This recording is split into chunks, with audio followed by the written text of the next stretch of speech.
Chapter 1. The pirate ship approaches. In the sky, a fine drizzle fell gently. The faintly dark clouds cast a gloomy pall over the small island, while the distant echoes of wild beast cries from the forest along the shore heightened the sense of fear. On the coastline, a youth clad in simple denim capris and a white shirt gazed quietly at the sky, wearing a look of dazed contemplation. After a prolonged silence, as the rain began to pour in earnest, a remarkably handsome man beside him patted the boy's shoulder and softly inquired, "Now that it has started to rain, shall we return?"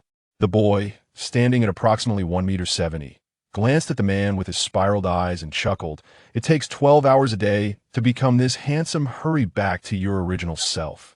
The man was momentarily taken aback, clearing his throat and scratching his head, a hint of blush creeping onto his cheeks as he replied, "If we keep getting drenched, we'll fall ill. Moreover, we've waited here for at least half a month, and yet we have seen nothing."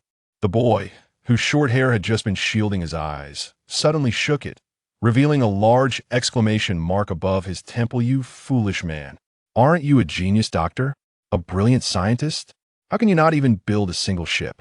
You're truly infuriating. I might just eliminate you." The handsome man, suddenly feeling cornered, grimaced slightly and retorted, "Without even a wrench, you expect me to construct a ship? You're so capable. Why don't you create one for me to see?" The boy, provoked by the question, felt his temper flare just as he was about to respond. His eyes widened suddenly as he gazed in a particular direction. In an instant, he levitated off the ground, his expression of excitement conveying everything to the handsome man below. "Little you, is there a ship?" the handsome man asked, a mix of anxiety and anticipation in his voice. "Ha ha ha, Chibin, we've finally waited long enough. A ship, a pirate ship. A pirate ship? This world actually has pirate ships, and such a vintage one at that." The boy's lips curled into a smile, laced with curiosity as he stared into the distance. Once he confirmed the unmistakable skull and crossbones flag adorned with a single eye, he called down to Chibin, "Does this world have pirate ships?" "A pirate ship?" At that moment, Chibin, who had been quite dapper, suddenly appeared to shrink in stature, his head and body seeming to be at odds with each other. "Well, asking you is pointless. You probably seldom venture beyond Penguin Village." The boy felt beads of sweat forming on his forehead, displaying a defeated expression. Indeed, the Chibin below was none other than the renowned character from Dr. Slump, while the boy, Little You, was a time traveler from the 21st century. Little You had been peacefully reading manga at home when suddenly a wave of dizziness swept over him upon regaining consciousness. He found himself on this island, accompanied by 3 mysterious eggs. Just as he became aware of his surroundings, one of the eggs hatched, revealing Chibin. However, this brilliant doctor only remembered arriving at Penguin Village, oblivious to any future events involving Dr. Slump, and could transform into a dapper man for 12 hours. Meanwhile, Little You had acquired a myriad of abilities. At the very least, he possessed a pair of Rinnegan, and within a mere 15 days, he had mastered Nagato's 2 signature techniques, Universal Pull and Almighty Push. Although he boasted an immense reserve of chakra, he was not particularly adept at utilizing it. Nevertheless, surviving on this small island was more than sufficient, although the wild beasts were formidable, so much so that Little You nearly perished at their hands upon awakening.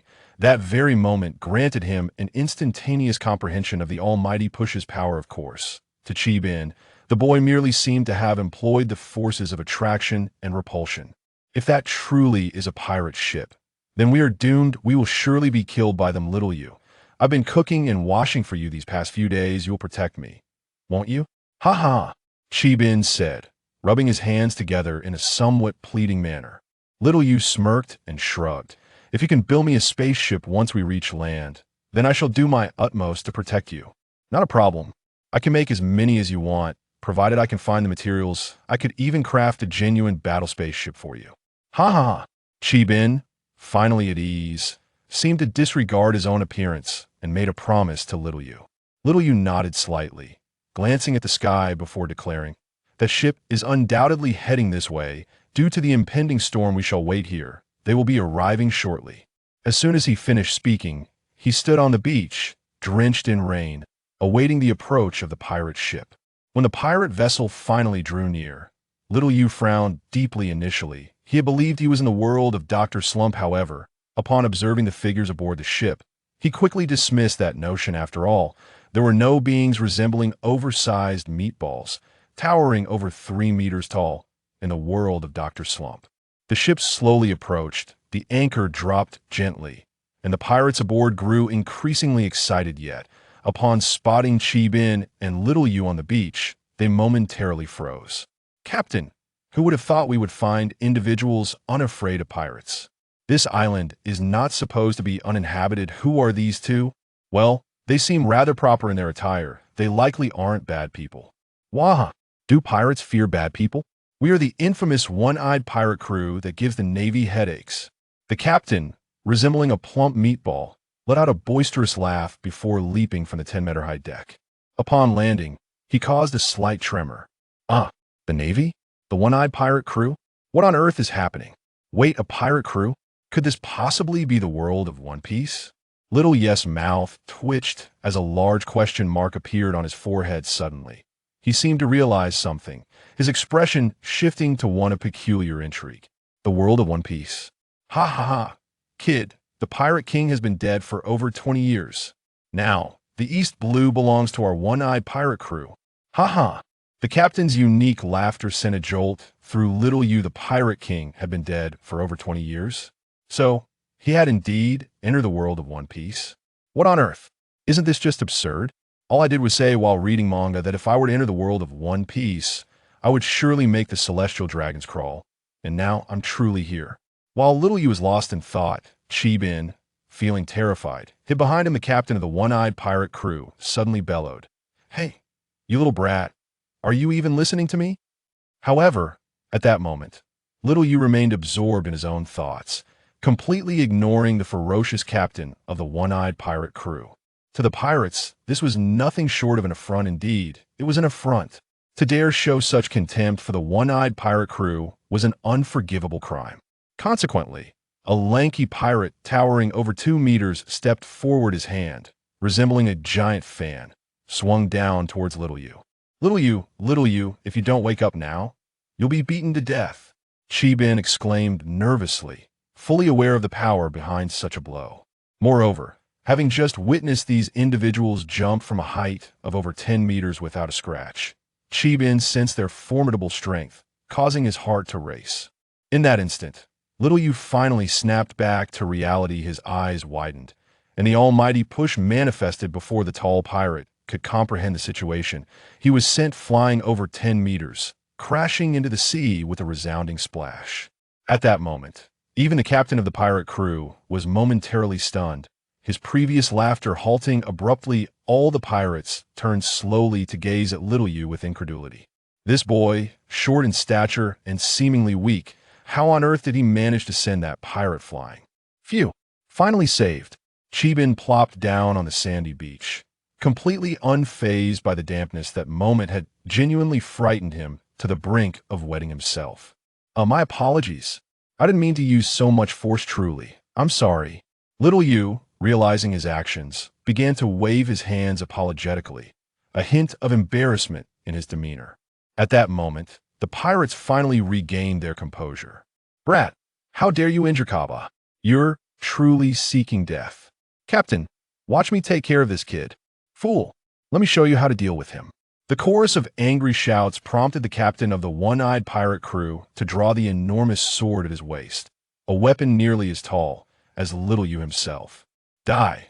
Almost all the pirates that had landed sprang high into the air or charged forward, seemingly intent on delivering a fatal blow to Xiaoyu. However, their strength proved woefully inadequate.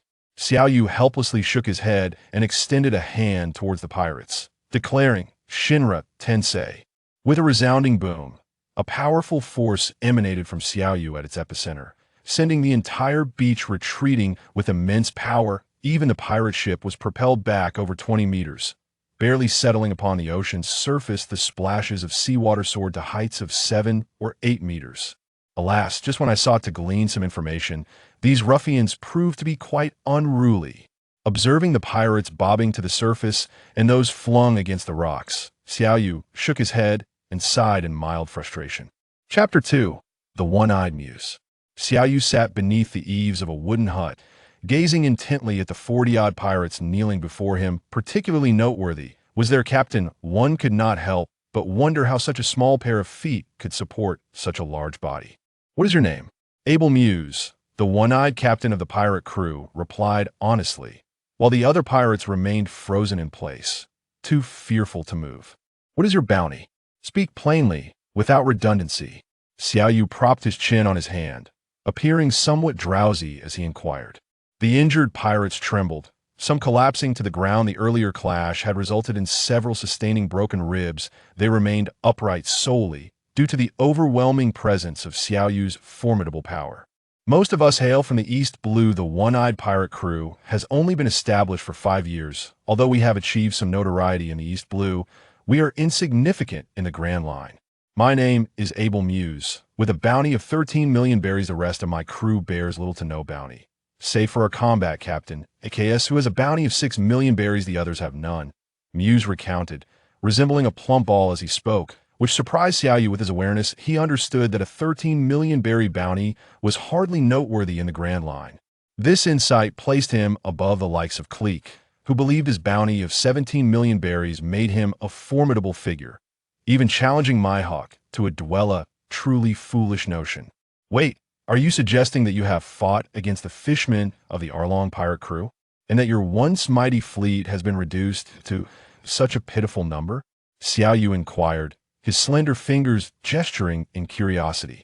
Muse nodded his round head slightly and replied in a hushed tone, "They're fishmen thus. We were no match for them. If we had been on the ship, he would have been no more than my equal." "What? You can hold your own against Arlong on land?" This revelation piqued Xiaoyu's interest.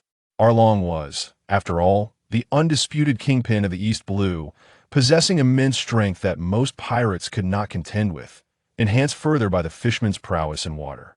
In comparison, Clique was merely a weakling. At that moment, AKS, brimming with excitement, exclaimed, "If Arlong weren't a fishman, we might have had a fighting chance." "AKS," Muse admonished, pulling back his combat captain. After all, the individual before them appeared to be merely a boy of 15 or 16, yet his strength was astonishingly formidable. Xiaoyu nodded slightly, his once handsome face now betraying a look of contemplation. Qian Bingwei, observing him, recognized this as a sign that Xiaoyu was deep in thought. If Muse could indeed match Arlong on land, he must possess the strength of a pirate with a bounty of at least 20 million berries.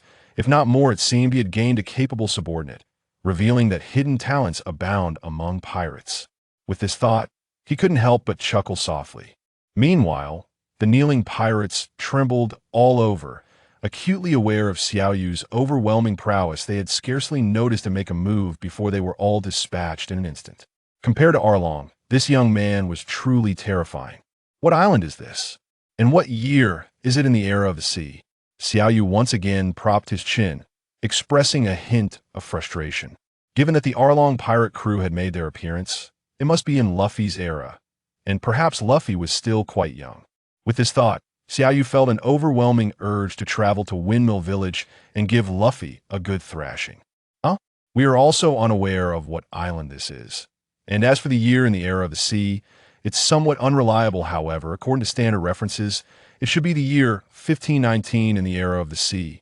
Upon hearing those words, Rayleigh's spirit jolted, and an overwhelming aura erupted from him, only to dissipate in the next moment. He scrutinized Suyu's expression, but gleaned nothing from IT. It seemed that this individual had indeed recognized him. "Little brother, it appears you have discerned my identity," he remarked with a hint of amusement.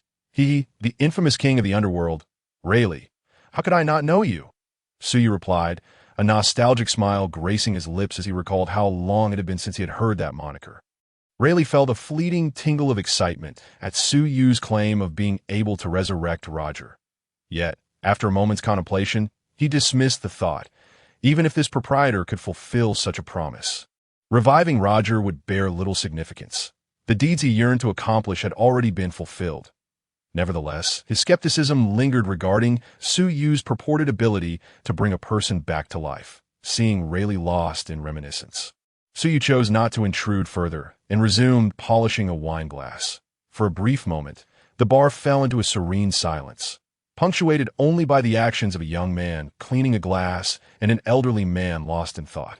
However, this tranquility was soon shattered. The bar's door was abruptly thrust open with a violent creak, followed by the entrance of several formidable, boisterous men, all exuding an air of menace, clearly pirates. The atmosphere grew tense as the bar became crowded. The leader, wielding a large cutlass, surveyed the room with a glint of savagery and madness in his eyes. He then bellowed, "Bartender, bring us drinks, quickly." Suyu remained unfazed. After all, there was little point in discussing etiquette with pirates. He turned and poured another glass of liquor, placing on the bar before gesturing for the man to help himself. The pirate captain, eyeing the scant amount of drink in the glass, displayed a flicker of displeasure and malice. Yet he said nothing and snatched the glass, downing its contents in one swift gulp. The potent flavor caught him off guard, but in the next breath he erupted into raucous laughter. "Ha ha! This drink is splendid. Bring out a few barrels more." His laughter was grating, revealing a set of jagged yellow teeth that could turn one's stomach. Suyu maintained his composure behind the bar. Unperturbed, "Of course, but this glass will cost you 100,000 berries. Do you have enough money?" At Suyu's words, the pirates burst into hearty laughter, as if he had just told them the most amusing joke. The captain, still chuckling, retorted, "You fool! I'm a pirate. Do we need money to buy drinks?" A lackey chimed in, "Our captain's bounty is a staggering 120 million berries. Have you lost your mind, bartender, to dare ask us for money? Indeed, if you know what's good for you, hurry up and serve us our drinks while we're in a good mood, or else. Bring out the drinks, you scoundrel. Do you wish to die?" The bar, which had previously been quiet, was suddenly filled with a cacophony of raucous voices, the atmosphere turning boisterous. Rayleigh sat quietly, observing the scene as if it were a play. Entirely unfazed by the tension, he was curious to see how the bar's proprietor would respond to such a spectacle. After all, this was the Grand Line, not just any sea. Here, pirates with bounties exceeding 100 million were truly formidable, and while such strength might seem trivial in the eyes of someone like Rayleigh, within the Navy, it could rival even a captain. Suyu sighed, pondering the foolishness of the pirates, who dared provoke someone without ascertaining whether they could handle the repercussions. Leaning his elbow on the bar, supporting his chin, he said languidly, "I'll give you a chance. Leave now, and I shall spare your lives." Ably, the captain cupped his ears in disbelief, convinced he was experiencing auditory hallucinations. How dare this brat speak to him in such a manner? "You insolent wretch, you dare mock me? Come here and die," he shouted, brandishing his cutlass and charging toward Suyu. The lackeys behind him were practically giddy with excitement, envisioning the moment when their captain would sever Suyu's head from his shoulders. "Ha ha! That fool is doomed. Who told him to provoke the captain? The last guy who angered him met a gruesome fate." One of them even shouted at Rayleigh, "Old man over there, better step back. You might get splattered with blood." At that moment, Ably reached the bar. Believing Suyu to be petrified with fear, his limbs frozen in place, and a malevolent grin spread across his face as he lifted his cutlass. Preparing to cleave Suyu in two, the blade descended ever closer to Suyu's head, and the pirates could almost taste the blood that would soon splatter, their faces alight with bloodthirsty excitement as they cheered loudly. However, they were destined for disappointment. Just as the blade was about to make contact with Suyu's head, it was abruptly halted by an invisible barrier, producing a resounding clang that echoed throughout the bar. The lackeys fell silent, as if their throats had been gripped by an unseen force. Rayleigh narrowed his eyes, unable to discern the nature of Suyu's ability. However, given the myriad of peculiar powers possessed by devil fruit users, he remained unperturbed, merely calculating Suyu's strength in his mind. Ably's previously triumphant expression faltered momentarily, but being a pirate with a bounty over 100 million, he quickly regained his composure, retracting his blade and stepping back. "Unexpectedly, you possess some strength. You must be a devil fruit user." Seeing Suyu's silence, Ably felt he had hit the nail on the head, prompting him to burst into arrogant laughter. "You think you can provoke me just because you've eaten a devil fruit? I've taken down numerous ability users. Go to hell and regret it, you wretched fool." As he spoke, Ably exerted his grip, causing a layer of black substance to emanate from the hilt of the sword, enveloping the entire blade in a pitch-black hue. Witnessing this transformation, the lackeys erupted into a frenzy of excitement. This means the captain is serious. Armament Haki, with a weapon imbued with armament Haki raised high. Ably summoned all his might and swung down at Suyu once more. Yet, this time, the blade met the same invisible barrier, producing another resounding clang. The lackey's eyes widened in disbelief, their faces frozen in shock. How is this possible? The captain's strike has always cleaved ships in two. Trembling with fear, they began to sweat profusely. How? How can this be? Ably stared incredulously at the scene before him, staggering backward a few steps before finally locking eyes with Suyu. Those calm eyes seemed to regard him as one would a mere insect. If spurred by Suyu's gaze, Ably suddenly went into a frenzy, lunging forward and hacking away wildly, again and again. This is impossible. It must be an illusion. It's all a lie. Cut through it. However, reality would not bend to his will. Every single one of his attacks was effortlessly deflected. Have you finished chopping? Suyu's calm voice seemed to awaken Ably from his delusion. Finally ceasing his futile onslaught, he stood there, drenched in sweat, terror etched across his face as he gazed at Suyu. Then, a sudden realization dawned upon him, and a frenzied grin returned to his visage. I see now. Your ability is purely defensive, with no offensive power, which is why you remain still and act all mysterious.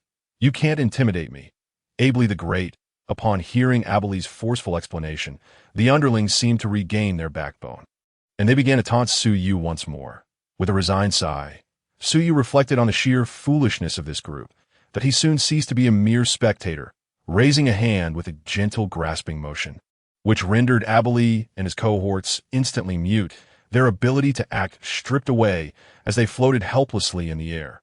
Although they could not control their facial muscles, the sheer terror was evident in their wide-open eyes.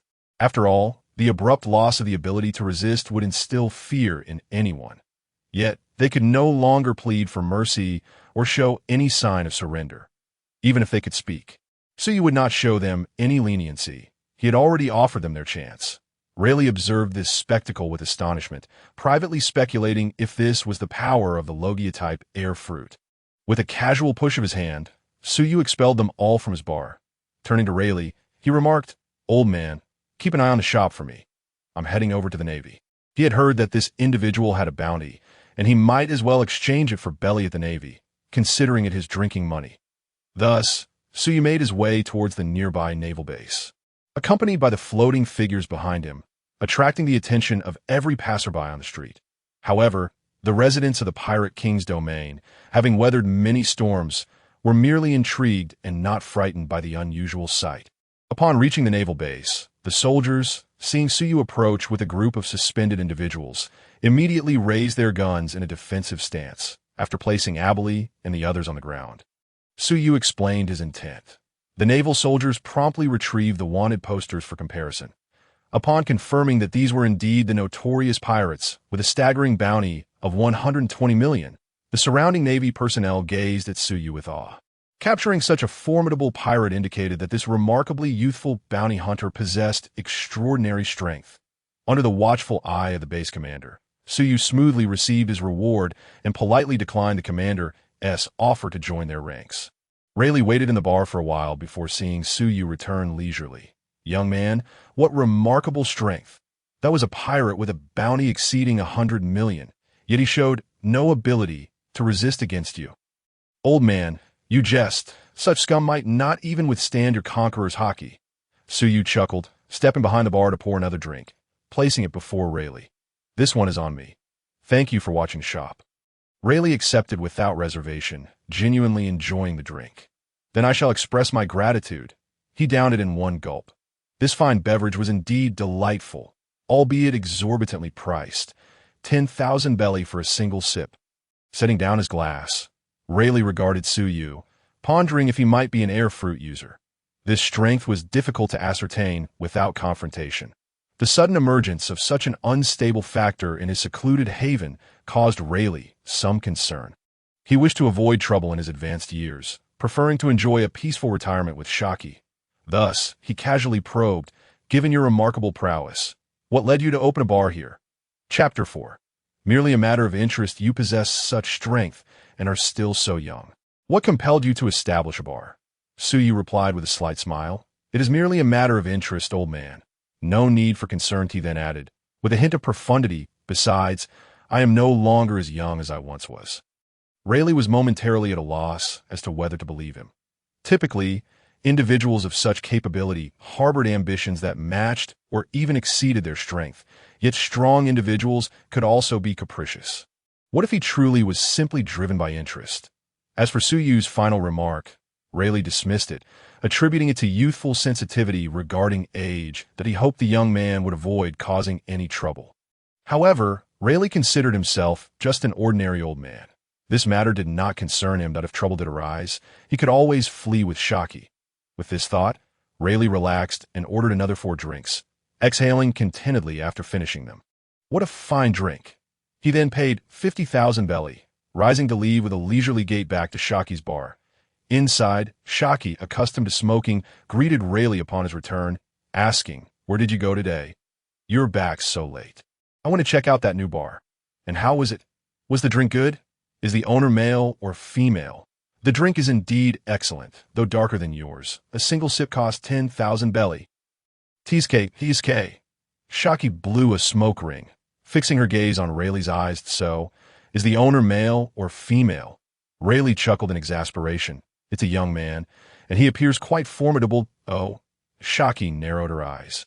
If Rayleigh deemed him strong, then this individual might not be ordinary. An investigation was in order.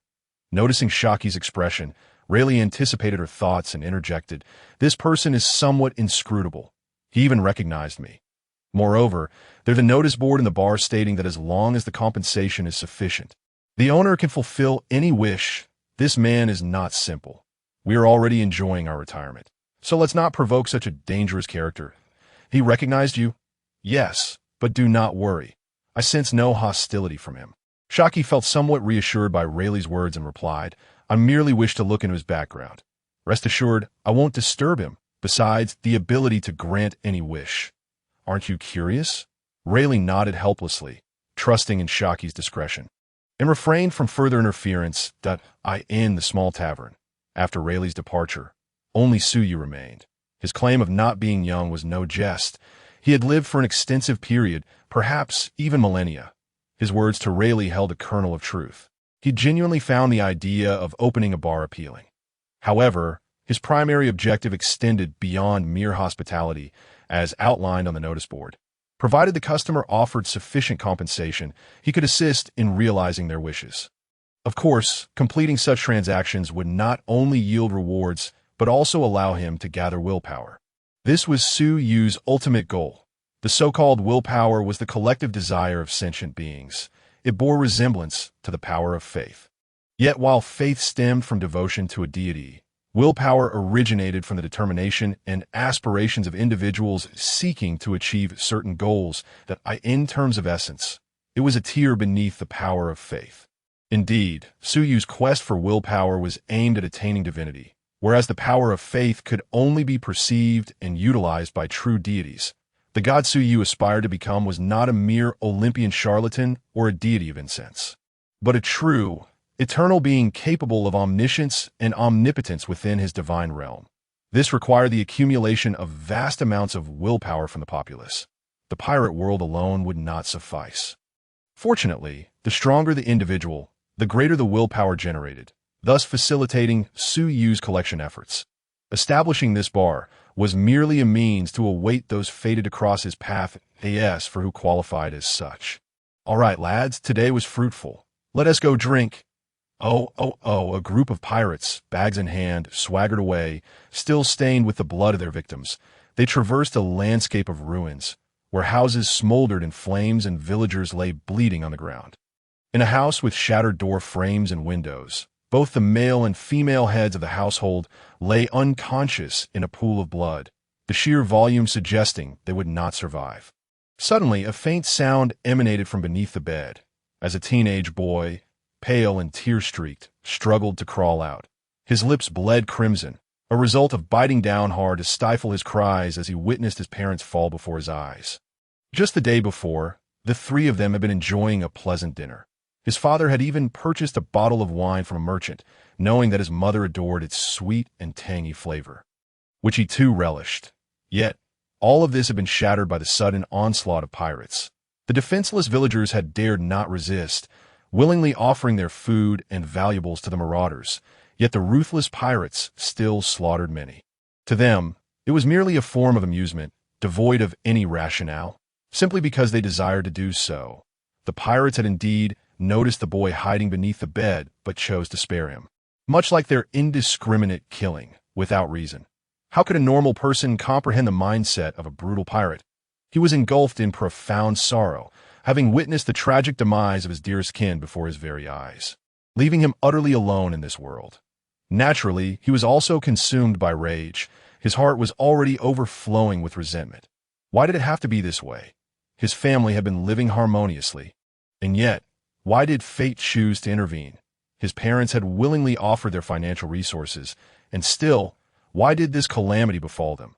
After a night of reflection, he meticulously cleaned the bodies of his parents, erected a gravestone in their honor, and laid them to rest.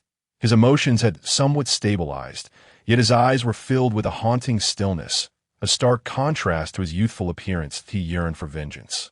But as a frail boy, how could he possibly confront the vicious pirates? Nevertheless, he was determined to try. He would set sail in search of any means to grow stronger. He must become formidable. He would forever remember the names of those pirates and their flag, the fearsome wolf pirate crew. He had heard whispers that they were a subordinate crew of the 7 warlords of the sea. He was somewhat aware of the 7 warlords, having seen reports about them, but the specifics eluded him. That he knew, however, that the 7 warlords were affiliated with the Navy. It seemed that seeking the Navy's aid was not an option. But where else could he turn? He did not know, yet he felt compelled to venture out to sea. Remaining here would lead to an eternity of despair. The remaining villagers had hoped to dissuade him from leaving, arguing that it was better to stay alive, at least. Yet the boy had made up his mind. If he could not avenge his parents, what was the point of his existence? Seeing his unwavering resolve, the villagers ceased their pleas and gifted him a small boat, along with provisions of food, fresh water, and wine. This farewell might very well be a final parting. He accepted their generosity, for he had nothing left. As he boarded the vessel, he cast one last glance at the village, at the place where he had spent his childhood. Though much had been ravaged, the outlines of his home were still discernible. With an impassive expression, he took one final look before severing the rope that tethered his boat. The small vessel gently drifted away with the wind, gradually receding from sight until the island faded into the horizon. Chapter 5. The bewildered youth. Time flew swiftly, and a week had passed. Suyu had also spent a week in the Sabeti archipelago, and his bar was gradually gaining a reputation among the locals, who were beginning to accept this peculiar establishment. There were instances of drunken patrons, or those simply lacking sense, attempting to stir trouble within the bar. Yet, whenever they witnessed the owner taking action, those troublemakers would collapse as if their bones had been crushed, their eyes wide with terror, faces contorted in agony, but unable to utter a sound. The outcome mirrored that of Abel, who was sent to the Navy base in exchange for a bounty. It is worth noting that many of these pirates had bounties exceeding 100 million. This effectively deterred both the pirates and those engaged in illicit activities, and the bar atmosphere became significantly more harmonious. Moreover, in just this short week, so many notorious pirates had been dispatched to the Navy base for their bounties, all by one individual, which captured the attention of the base commander. He had been frequenting the bar lately, hoping to recruit Suyu, although Suyu had, of course, declined, taking the opportunity to sell him a drink priced at 100,000 berries. Naturally, Rayleigh visited the tavern daily, having been completely captivated by the drink that cost 100,000 berries. The owner had mentioned that it was called Wadaga, or something similar, a rather peculiar name. Others were intrigued by the announcements posted on the bulletin board, yet they all hesitated, waiting for someone to take the first step, none daring to inquire, fearing that the owner might be jesting or deceiving them. For these individuals, reputation was of utmost importance. In the world of piracy and street dealings, it was all about face. On this particular day, like any other ordinary day, A few patrons occupied Suyu's bar, with Rayleigh seated at the counter, savoring his spirit. Suddenly, the door swung open, and a figure clad in a Navy uniform entered, a rear admiral. The commander of the nearby Navy base, named Abel. Upon entering, he cast a grim gaze over the few pirates present, harboring a strong desire to apprehend them immediately. However, the bar had a strict no-fighting policy, and he lacked the strength to overpower these pirates, leaving him to sigh in frustration internally. After regaining his composure, he approached the bar, casting a wary glance at Rayleigh, deliberately maintaining a respectful distance. After all, he was the local commander, and he was well aware of the infamous Dark King Rayleigh's presence here. Rayleigh, however, paid him no mind, continuing to enjoy his drink, merely an ordinary old man. Once seated, Abel ordered a drink and proceeded with his usual attempts to persuade Suyu to join forces, which Suyu routinely declined. Abel did not mind much, as his primary focus had shifted from Suyu to the liquor. As long as Suyu remained unproblematic, that was satisfactory enough. He lifted his glass and downed it in one gulp, a sigh of satisfaction escaping his lips as Abel set down his empty glass and prepared to order another. Just then, the bar door swung open once more, revealing a frail figure.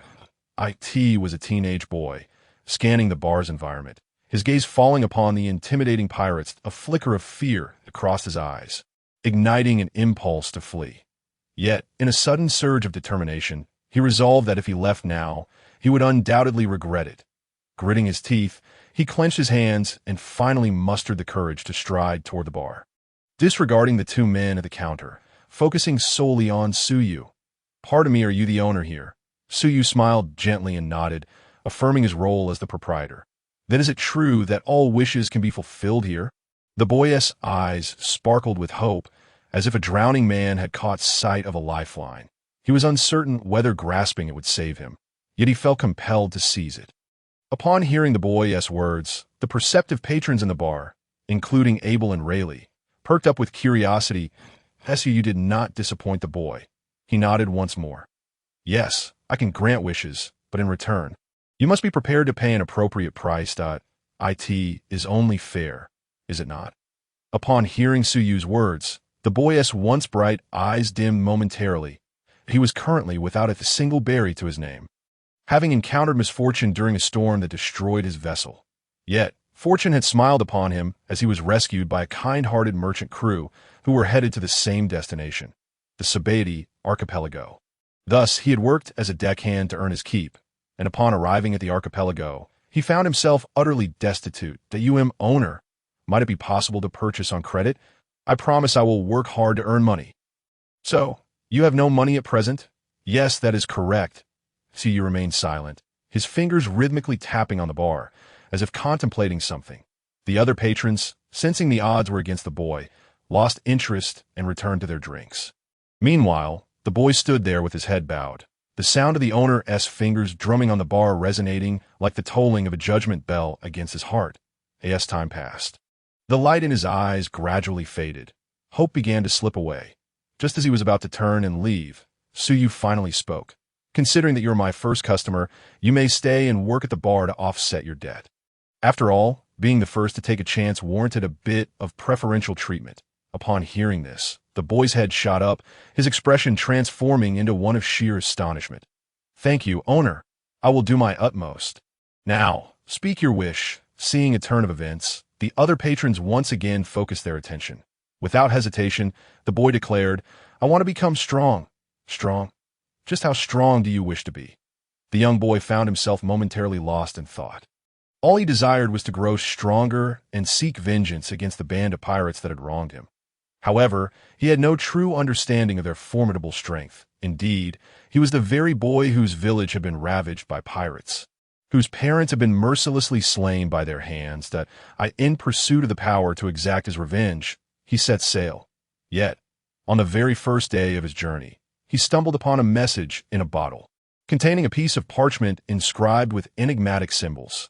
Though he could not decipher the writing, its meaning resonated within him, suggesting the existence of a wondrous tavern on Sabeti archipelago, where all wishes could be fulfilled.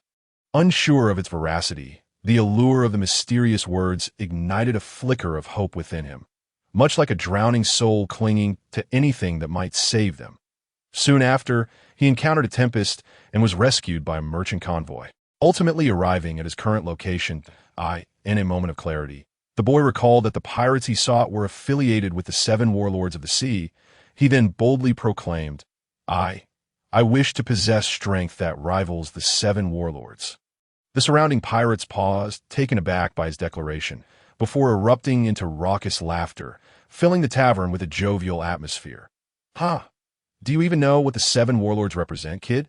Where did this ignorant brat come from? Go home and get some sleep. They jeered. They are the 7 most formidable pirates on these seas, second only to the 4 emperors. This is too rich. Chapter 6. Astonishment. The boy boldly declares. The pirates continue to mock the boy's naivety. And even Rayleigh and Abel cast a glance his way. Not out of disdain, but rather because they sensed the profound hatred emanating from his voice. In that instant, the two understood something unspoken. Exchanging a silent sigh, the boy, amidst the cacophony of laughter, felt akin to a fragile blade of grass swaying in a storm, gradually grasping the true significance of the 7 warlords. His heart sank. Yet he remained obstinately fixated on Suyu, yearning for his insight.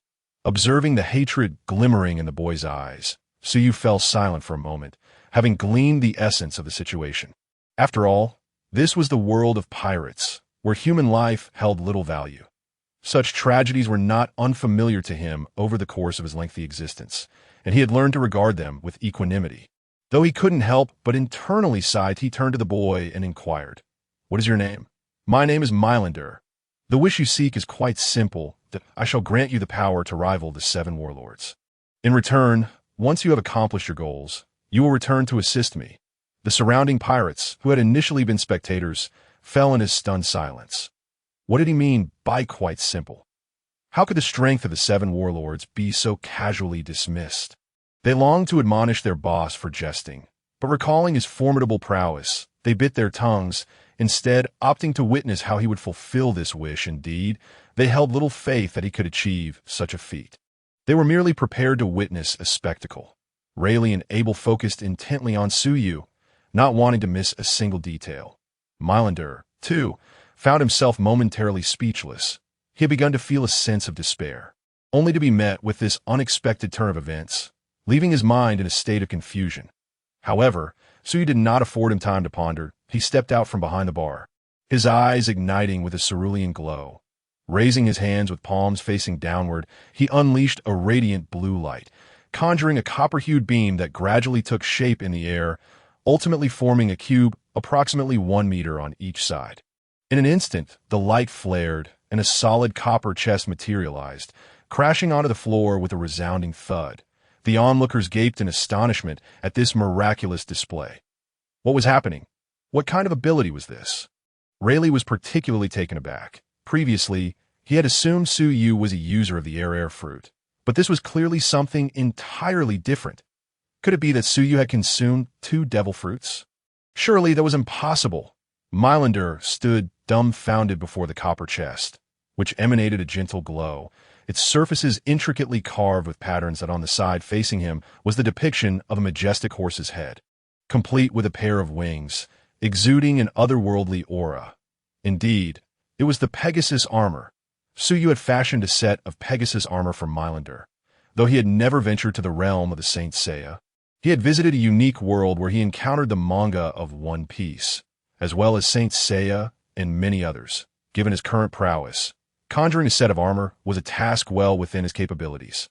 Truth be told, Suyu found the concept of the saints somewhat absurd. The lowest threshold for a bronze saint was to execute a sonic punch, capable of cleaving the heavens, while a kick could rend the earth asunder. The protagonist became a bronze saint at the tender age of 13. What had Suyu himself been doing at that age? Perhaps playing in the mud somewhere. The Golden Saints were even more exaggerated, with their basic attacks functioning at the speed of light, all while the narrative insisted they were merely mortals. What nonsense! Have you ever seen a mortal capable of unleashing light-speed punches at will? Suyu perceived this as mere self-indulgence on the part of the author. who was simply a manga artist with little understanding of the intricacies of the saints. This Milander stood before the chest, bewildered.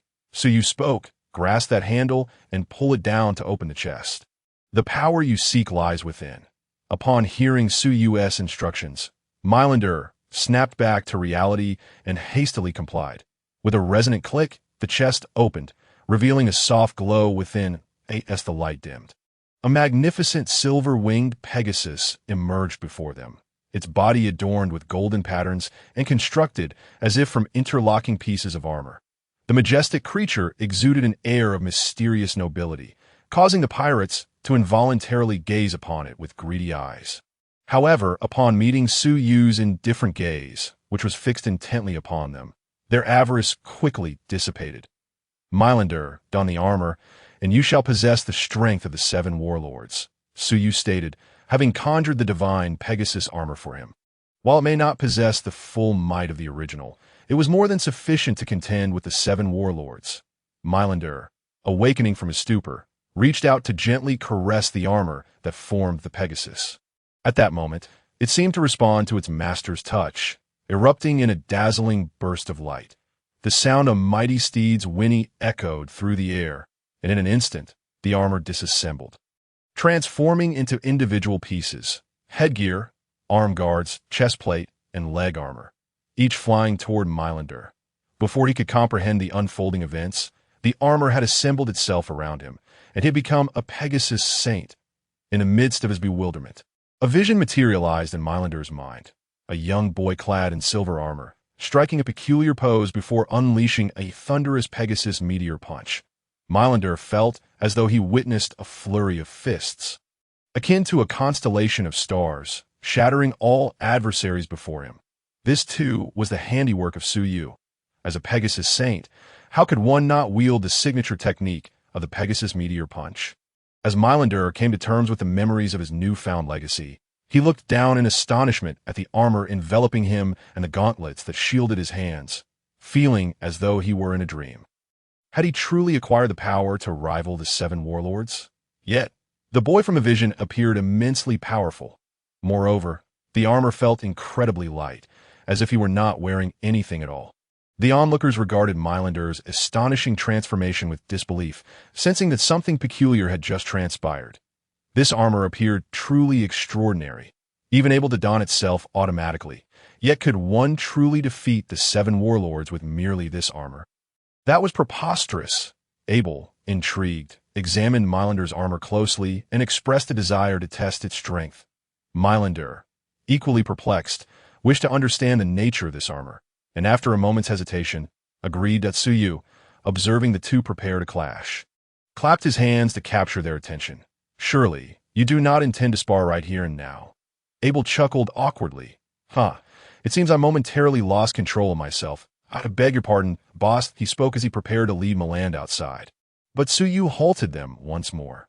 Under the perplexed gaze of the onlookers, he intertwined his hands, and suddenly the space within the tavern expanded dramatically, as if it had transformed from a mere bar into an immense plaza. The abrupt change in environment left everyone in a state of panic, hastily glancing around. Upon realizing there was no immediate danger, they momentarily felt at ease, albeit still watching Suyu with a mixture of fear and vigilance. His display had genuinely startled them.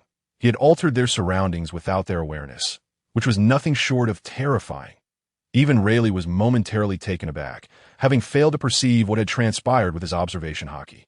And this was the third ability he had witnessed. However, Milander did not react as strongly as the others. Being a novice, he bore no particular awe of power. Very well. Let it be here. You may commence. Suyu's calm voice resonated, prompting Abel to regain his composure and position himself opposite Milander, approximately 10 meters apart. The battle began. Chapter 7. Overwhelming. The others watched from the periphery as Abel and Milander stood face to face. A distance of 10 meters between them. The fight commenced. Milander, still a boy inexperienced in combat, stood frozen, utterly bewildered, lacking even the basic stance to begin to. In contrast, Abel was a seasoned warrior, well-versed in the art of battle. The mere aura he exuded made Milander's legs feel weak. Abel wasted no time. He swiftly closed the distance, delivering a punch aimed at Milan's abdomen, albeit with merely 10% of his strength. Milan had no time to react, and he was struck in the stomach. Gritting his teeth, he braced for the pain that was to follow, but after a few seconds, he realized he felt nothing at all. Unbeknownst to him, Abel noticed that when he landed the punch, the part of the holy armor that was hit emitted a soft glow, and he felt as though the force of his strike had dissipated into nothingness. He thought to himself, no wonder this is something Suyu provided. It truly is remarkable. He retracted his fist and unleashed another punch, this time using 70% of his strength. Milan, still in a daze, was struck once more, yet like before, he felt nothing.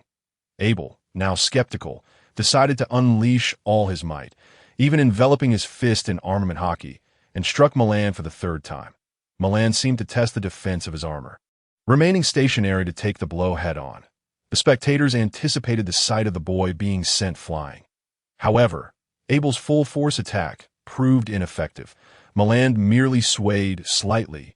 Abel was genuinely astonished. He was no mere weakling. He was a vice admiral of the Navy, one of the most formidable among the vice admirals. That was why he had been dispatched to serve as the commander at Sabaody Archipelago. But what had just happened? He had held back not at all, even employing his armament hockey. Yet Milan, who had taken a strike directly, appeared as though nothing had happened, not even stepping back. It was astonishing, especially considering Milan had been a frail boy before. Was this armor truly so extraordinary?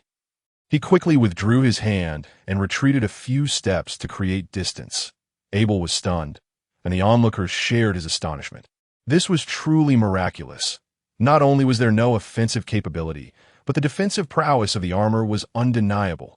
The pirate's eyes glimmered with greed once more. Even Rayleigh watched in amazement at the armor adorning Milan, feeling an urge to land a blow himself for a test. Ignoring the shock of others, Milan touched the spot where he had been struck, and an overwhelming confidence surged within him. He gazed at Abel, filled with fighting spirit. Abel, observing Milan, no longer harbored any disdain, at the very least. He recognized that he could not match the boy's defense, and it seemed he had no means to breach it. He glanced at the youthful visage exposed on Milan's cheek. It appeared the only target left was there. Though it was said that one should not strike the face, he found himself out of options. He then executed a shave from the 6 powers, instantly arriving before Milan, hoping to land a strike to his face before Milan could react. However, clearly, Abel had never watched Saint Seiya, or he would have known that all saints possess a common passive ability. The same techniques are ineffective against them. As Abel vanished from sight and suddenly reappeared before him, Milan's vision sharpened immensely that he perceived that Abel's movements seemed to slow considerably. He watched as Abel gradually retracted his hand into a fist and then slowly aimed it at his face. Instinctively, Milan dodged to the side, and in that moment, he even caught a glimpse of the astonishment and disbelief in Abel's eyes. Following that, as if driven by instinct, Milan retaliated with a punch aimed at Abel. Abel had no time to evade. He instinctively activated Iron Block, but did not take Milan's punch seriously, believing that Iron Block would suffice. Unfortunately, before he could finish his thought, he was sent flying. This spectacle shocked the onlookers. In their eyes, Milan had deftly evaded Abel's attack and countered, sending the Vice Admiral soaring. The speed was so rapid it left an afterimage. Abel sprang to his feet, clutching his chest, a trickle of blood escaping his lips, staring at Milan in disbelief.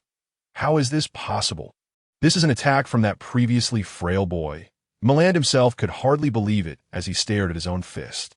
Had he just sent a Vice Admiral flying with a single punch? Moreover, he felt as though he had hardly exerted any effort at all, from withstanding the Vice Admiral's full-force strike without a scratch to now casually knocking him back. All of this was the result of donning the armor. His confidence soared to unprecedented heights. He felt that at any moment he could exact revenge. Yes, he believed he now possessed the strength to do so. With this thought, he cast a grateful glance at Suyu, for all of this was a gift from him. Seeing Milan's eager expression, as if he wished to continue, Abel quickly waved his hands in surrender, having entirely abandoned the idea of continuing the fight. Although it felt somewhat humiliating for a Vice Admiral to concede, after having endured his full-strength attack with no effect and being sent reeling by a single blow. It was clear that Milan's reflexes and speed were simply abnormal. What the hell are we even fighting for? Yet a fiery ambition ignited within him. If this armor could be mass-produced, it seemed necessary to report back to the Admiral upon returning. Rayleigh, too, was astonished. The boy who had not undergone any training had effortlessly defeated a vice admiral in the time it took to don a piece of armor. He couldn't help but glance at Suyu again. This person's ability surpassed his imagination. Previously, he thought they might be evenly matched, but now Rayleigh felt he had underestimated the situation. Milander, sensing Abel's unwillingness to continue the fight, felt somewhat disappointed. He had yet to fully test his abilities. The surrounding pirates were now consumed by greed. This so-called holy armor could both attack and defend while enhancing reaction speed. It was nothing short of a divine artifact.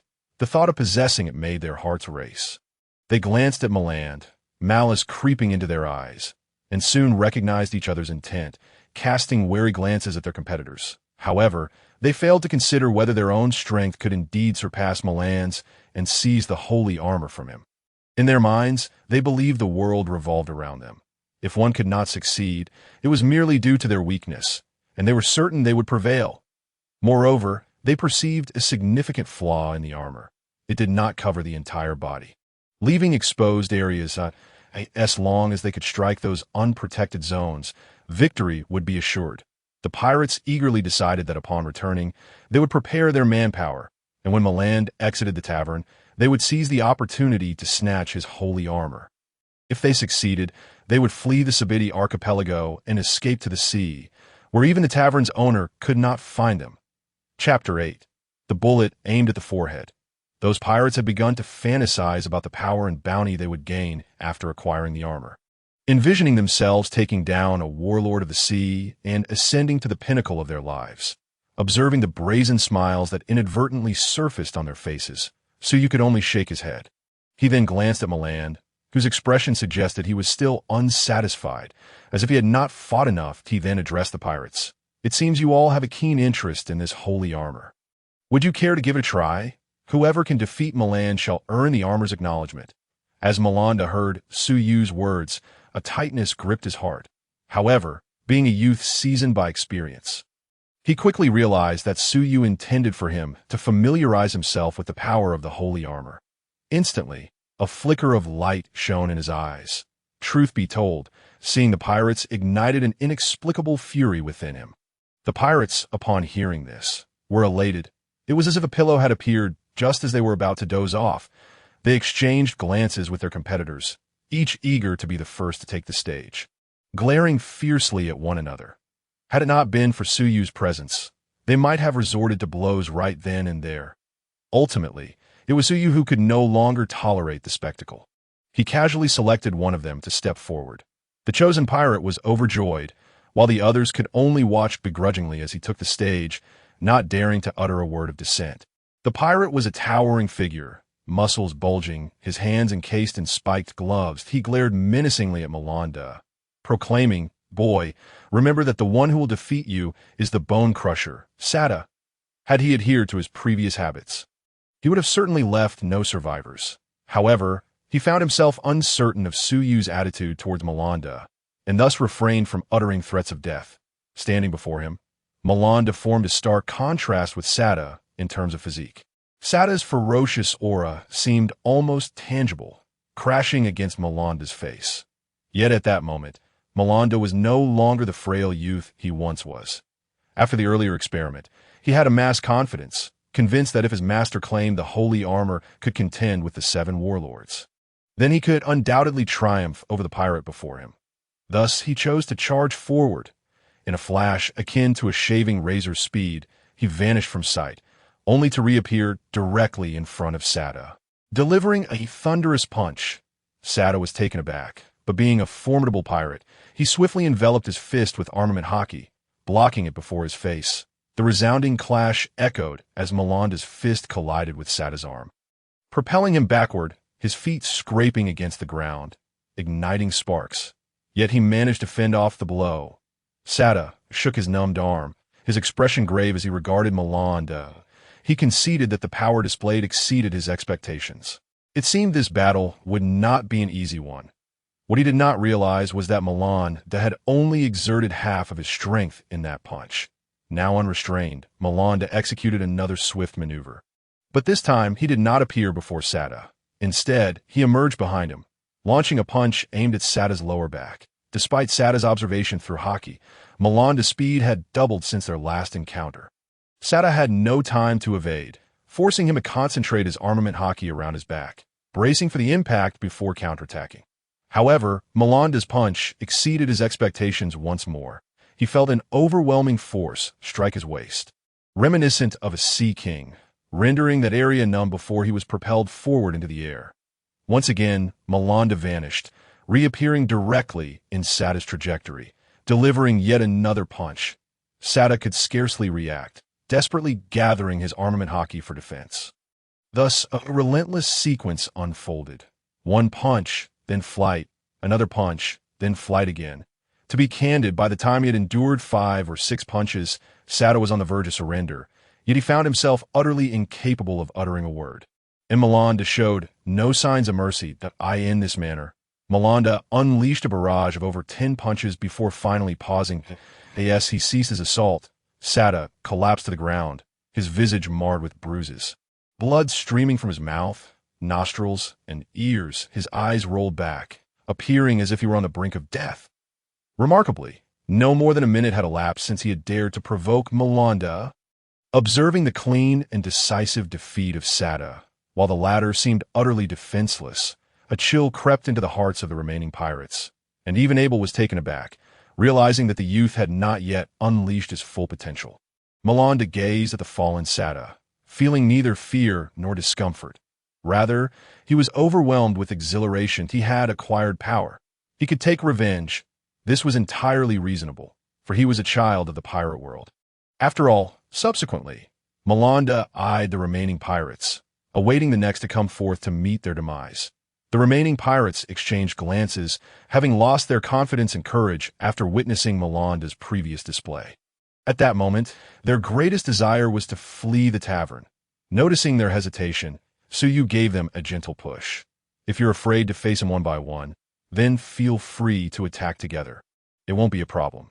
Upon hearing this, the pirates exchanged looks once more, then, gritting their teeth, they charged in. Taking a gamble, they thought perhaps a single bicycle could transform into a motorcycle. Abel opened his mouth to say something, but upon seeing Suyu's calm expression, he ultimately said nothing. Milander regarded the 6 fearsome pirates before him, feeling no trepidation. The pirates exchanged glances, and 4 of them rapidly rushed toward Milander, attempting to distract him, while the remaining 2 stayed behind, drawing their guns to aim at the unarmored portions of his body. Seeing the 4 pirates charge at him, Milander remained composed. Although his armor was sturdy, he still sought to evade their attacks. However, being merely a youth with little experience, he eventually fell prey to the cunning pirates, who managed to seize him from behind. With their companion's success, the others quickly restrained Milander's limbs. At that moment, he found himself unable to break free, but the 2 pirates with guns showed no mercy, decisively aiming for his face. With a series of gunshots, the bullets raced toward Milander's forehead. In that instant, he felt a surge of anxiety. Yet the pirates held him tightly, and he could do nothing but watch helplessly as the bullets approached. Chapter 9. The vengeful youth Milander found his limbs tightly bound by the pirates. Unable to escape, forced to watch as the bullets hurtled toward his forehead. Everything transpired too swiftly for Abel and Rayleigh to intervene. They could only witness the youth being struck by the bullet. However, to everyone's astonishment, upon hitting Milander's forehead, the bullets seemed to collide with steel, producing a resounding clang before ricocheting away. For a moment, everyone was left in stunned silence. This was to be expected. After all, it was the holy armor. All its components formed a cohesive whole, meaning that any attack directed at the exposed parts of the body would be transferred to the armor, in simpler terms. As long as the holy armor remained intact, the body of a saint would remain unharmed. Milander's heart raced. He had genuinely believed he was facing death, an indescribable sensation of mortality. Fortunately, the holy armor proved its worth. Seizing the opportunity while the pirates remained in shock, he broke free from their grasp and created distance between them. The pirates were now paralyzed with disbelief. what they thought was a weakness was, in fact, an impenetrable defense, leaving them in despair. Yet Milander was indifferent to their thoughts. Although the armor had deflected the bullet, the terror of imminent death still ignited a blaze of fury within him. He yearned to unleash his wrath. Drawing upon the movements ingrained in his memory, he executed a series of peculiar gestures. After completing the sequence, he retracted his right hand, clenched his fist to gather energy, and unleashed a Pegasus meteor punch. In that moment, the pirates confronting Milan seemed to witness a flurry of meteors streaking across the sky, ablaze with blue flames, carving a path through the heavens. However, the sight was far from beautiful, as the meteors' landing points were none other than themselves. Countless meteors crashed down upon the pirates, their bodies flailing uncontrollably in mid-air, blood seeping from various wounds, splattering into the air, ultimately pooling on the ground. When the spectacle concluded, the brilliance faded, and Milander stood poised with his fist extended. Behind him lay the mangled forms of the pirates, silently resting in a pool of blood. They had, in a sense, met their end honorably. After all, how many could claim to have been struck by falling stars in their lifetime? Milander retracted his fist, the Pegasus meteor punch having exhausted much of his stamina. Leaving him slightly breathless, his chest rising and falling rapidly, he turned to observe his handiwork, his eyes shimmering with astonishing brilliance. Rayleigh looked on in astonishment at Milander. The power of that Pegasus meteor punch had truly astounded him. In his perception through hockey, he sensed that its might was at least comparable to that of a great swordsman's slash. Since arriving at the bar, Rayleigh had been engulfed in astonishment, shock, and disbelief. As for Abel, he had become numb. Even if Milander were to take flight at that moment, it would not elicit any surprise from him. Gradually regaining his composure, Milander approached Suyu, yearning to kneel and express his gratitude with a few fervent bows. However, just as he was about to kneel, he felt an invisible force restraining his body, preventing him from proceeding. Suyu regarded Milander with a nod, remarking, "You performed admirably. There is no need for thanks. This is merely a transaction that I have granted you the power for vengeance, and in return, you will work for me without compensation, an equitable exchange." Milander opened his mouth, yet ultimately refrained from uttering anything, choosing instead to harbor his gratitude within. Once the matter concluded, Suyu snapped his fingers, and the space contracted, returning everyone to the bar.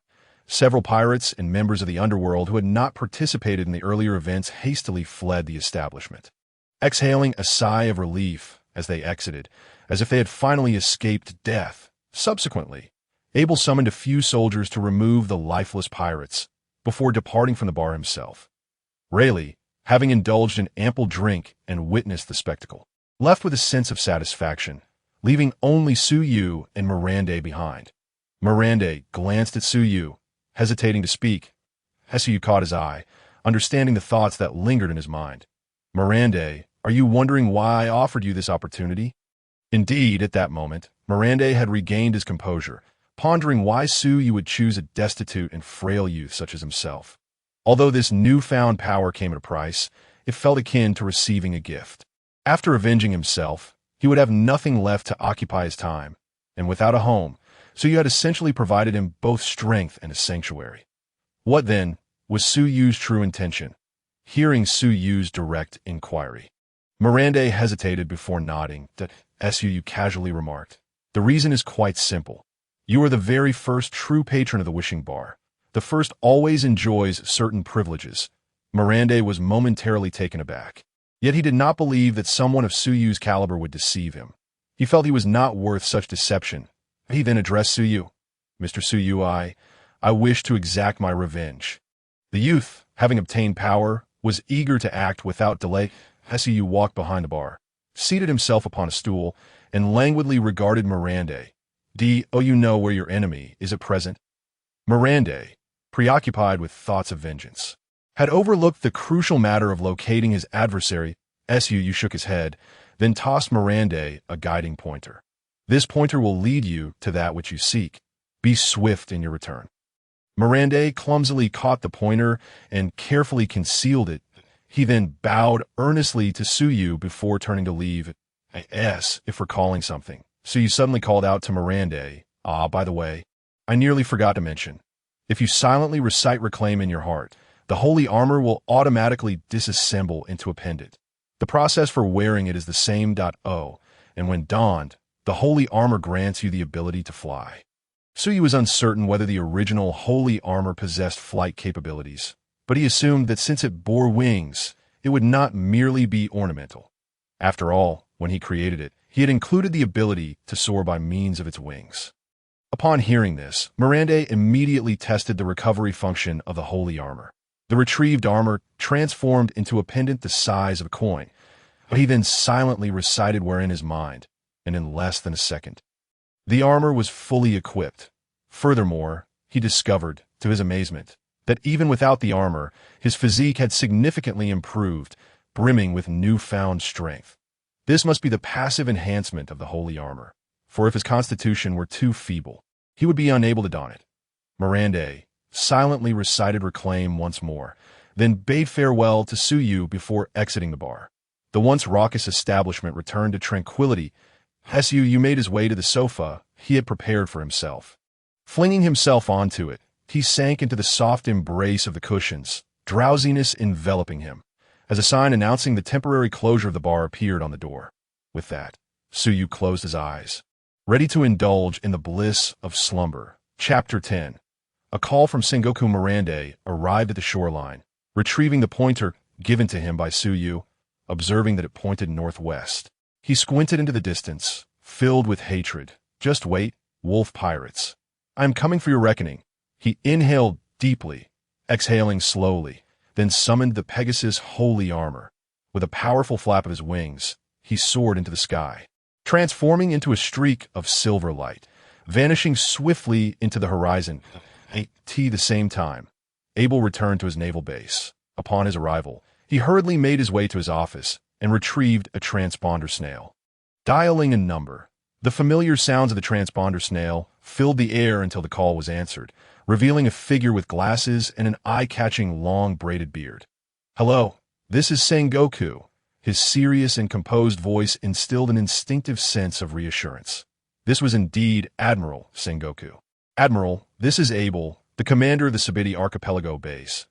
I have something of great importance to report to you. Oh, what is it? Admiral, do you believe that a previously weak and untrained youth could suddenly possess strength rivaling that of a captain or even a rear admiral? What? Abel, are you joking? This is hardly amusing. Clearly, Sengoku perceived Abel's claim as a jest, as the assertion defied all logic that it was difficult to fathom without witnessing it firsthand. I am not joking, Admiral Sengoku. This is what I personally witnessed. After Abel reiterated his assurance, Sengoku reluctantly began to believe his words. Abel, recount the events to me in detail? Yes, Admiral. It is as follows. A week ago, a young man opened a bar in the Sabiti Archipelago, claiming that any wish could be granted for a sufficient price. However, few believed him, and no one dared to try.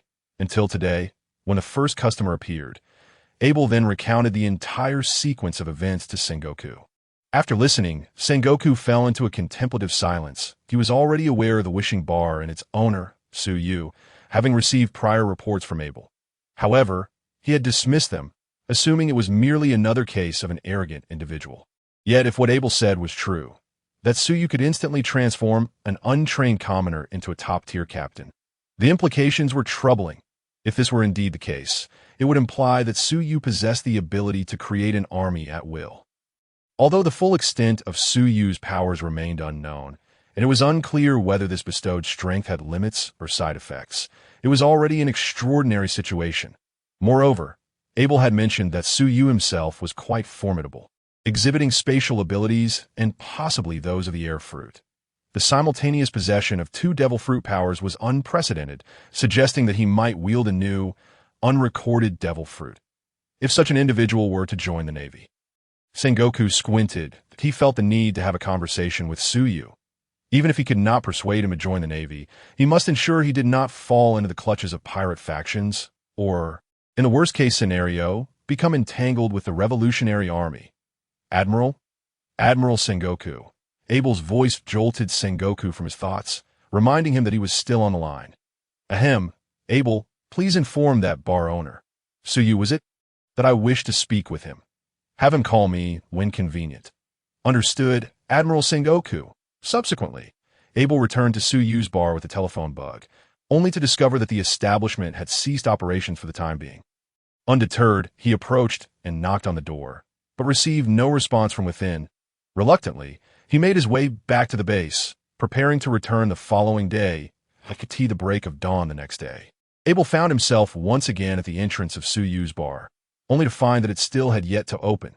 However, Abel remained unperturbed, for the bar's opening hours were notoriously unpredictable, often varying from day to day in a rather capricious manner. That by 6:30, Abel stood before the bar, and it was not until 10 minutes past 8 that Suyu, yawning and stretching, finally opened the door. Upon seeing Abel waiting at the threshold, he exclaimed, "Ah, you arrived quite early." Without heeding Abel's forlorn gaze, he turned and re-entered the bar. Abel rolled his eyes and followed Suyu inside. "What would you like to drink?" Suyu inquired. "The usual." Abel replied, "No, I'm not here for drinks today." "Oh, then do you want a drink or not?" "Of course I do." Suyu presented a glass of liquor before Abel, who lifted it and drained it in one swift motion, exclaiming, "Ah, how delightful." After imbibing, Abel produced a telephone bug and placed it on the bar. "Boss, our marshal wishes to speak with you. May I inquire if you have the time?" A glimmer of intrigue flickered in Suyu's eyes. "The fleet admiral, you say? That certainly qualifies him as one of the most formidable figures in the pirate world. If the fleet admiral is inclined to have a conversation with me, then I surely have the time," he replied. Upon hearing Suyu's acquiescence, Abel quietly exhaled in relief. He had feared that Suyu, in his whimsical nature, might refuse the call. It appeared that the fleet admiral's reputation held considerable weight. Abel promptly dialed Sengoku's number, and the call was quickly connected. The telephone bug adjusted its glasses and sprouted whiskers resembling braids. "Hello, this is Sengoku. Fleet Admiral, this is Abel. I am currently at the bar with Boss Suyu beside me." After conveying this, Abel gestured to Suyu before stepping outside to wait at the entrance. Inside the tranquil bar, Suyu picked up the receiver of the telephone bug. "Fleet Admiral, it is truly an honor to finally make your acquaintance. I have heard of your esteemed reputation, Mr. Suyu. Indeed, heroes emerge from youth. I imagine the Fleet Admiral must have a multitude of responsibilities. What prompts you to take the time to converse with someone as inconsequential as myself?" "Oh, I have heard that Mr. possesses a means to grant an ordinary individual combat prowess rivaling that of Vice Admiral. Is this claim true?" "Oh, it is indeed true. However, given the Fleet Admiral's capabilities, I assume you would not be easily impressed by the strength of a mere Vice Admiral." "You jest, Mr. Suyu. While the Navy does not place great significance on an individual of Vice Admiral caliber, what if it were a multitude, or even greater strength? Fleet Admiral, if you have something to convey, please do so directly." "Very well.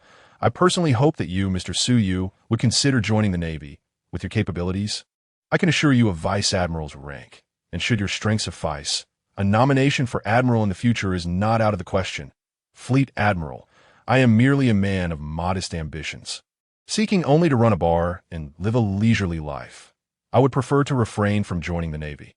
Regarding Suyu's claims of modesty, Sengoku was uncertain, yet he did not presume that one such as Suyu would readily acquiesce to his proposal. Individuals of ability often possess a degree of pride, which he understood.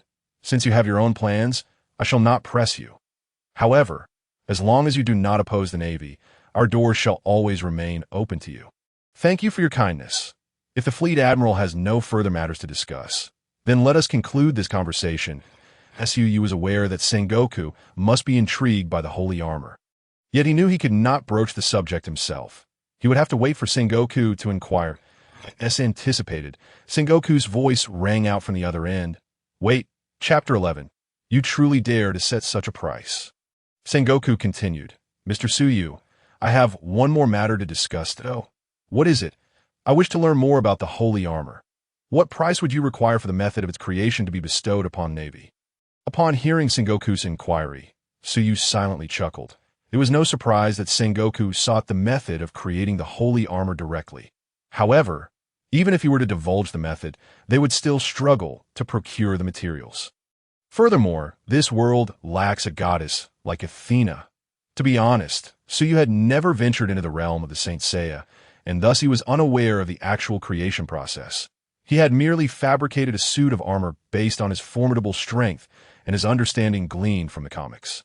Fleet Admiral, the cost for this method may exceed your expectations, and even if I were to share it with you, you would find it impossible to forge the holy armor. Upon hearing this, Sengoku's first impression was that Suyu was unwilling to disclose the method, but upon further reflection, he considered that perhaps Suyu spoke the truth. After all, it could very well be attributed to the capabilities of his devil fruit. Then, he contemplated that, in light of this, it might be prudent to procure a suit of holy armor first and have Dr. Vegapunk examine it. Thus, he addressed Suyu, if the method of creation is unattainable, then what would the price of a complete suit of holy armor be? It was clear that Sengoku had resorted to purchasing a finished product for preliminary investigation, and this reminded Suyu of the enigmatic doctor Vegapunk, who was said to possess technology 500 years ahead of the world. However, despite Vegapunk's high prestige, the holy armor was not something that ought to exist in this world. He doubted that much could be gleaned from it. Yet, Suyu recalled that in the series of Saint Seiya, there were mentions of the so-called steel armor, which represented pure black technology. Perhaps the extraordinary Vegapunk might achieve a miracle, but that was a matter for another time. Suyu smirked mischievously before revealing his price to Sengoku. So the Fleet Admiral's desire is to obtain a suit of holy armor. Sengoku was puzzled by Suyu's fixation on the notion of desire. Could it be that his fruit was of the wish-granting variety? Nevertheless, Sengoku indulged Suyu's fixation. Indeed, my wish is to acquire a suit of holy armor akin to that of the young warrior. That wish is quite simple. A suit of holy armor is rather inexpensive. Merely 3 natural-type devil fruits, or mythical zone-type devil fruits, or 5 paramecia-type fruits, or 7 ordinary zone-type fruits will suffice. Sigh, you truly dare to set such a price. Do you think devil fruits are as common as cabbages to be picked up off the ground? And you demand 3 at once, Mr. Suyu. Is this price not rather outrageous? It is not outrageous in the least. For an ordinary person to consume a devil fruit, even the rarest natural type, they would require extensive training to develop their combat capabilities. And the duration of such training is uncertain. The holy armor, however, can instantly grant an untrained individual immense strength. Moreover, Fleet Admiral, your assertion regarding the strength of a Vice Admiral is inaccurate. Abel may not have mentioned that the holy armor not only boasts impeccable defense, but also comes with a skill comparable to that of a master swordsman. While this strike may deplete a significant amount of stamina, I believe you are well aware of how few master swordsmen there are within the Navy. Upon hearing this, Sengoku gasped in astonishment. This holy armor is truly formidable. The attack of a master swordsman, with the holy armor donned, one can unleash strikes rivaling those of the greatest swordsman. Clearly, I underestimated the power of this holy armor. Sengoku mentally elevated Suyu's standing once more. After pondering, Sengoku recognized the validity of Suyu's arguments. Indeed, how much time and effort would it take to cultivate a Vice Admiral-level fighter? He was acutely aware that it would require several years of arduous training, with no guarantee of success. The matter of master swordsman was even more contingent upon innate talent. Mere perseverance would not suffice. Thus, he found himself viewing the price as remarkably reasonable. Mr. Suyu, I accept your price. I shall dispatch someone to procure the holy armor soon, and the devil fruits will be delivered to you at that time.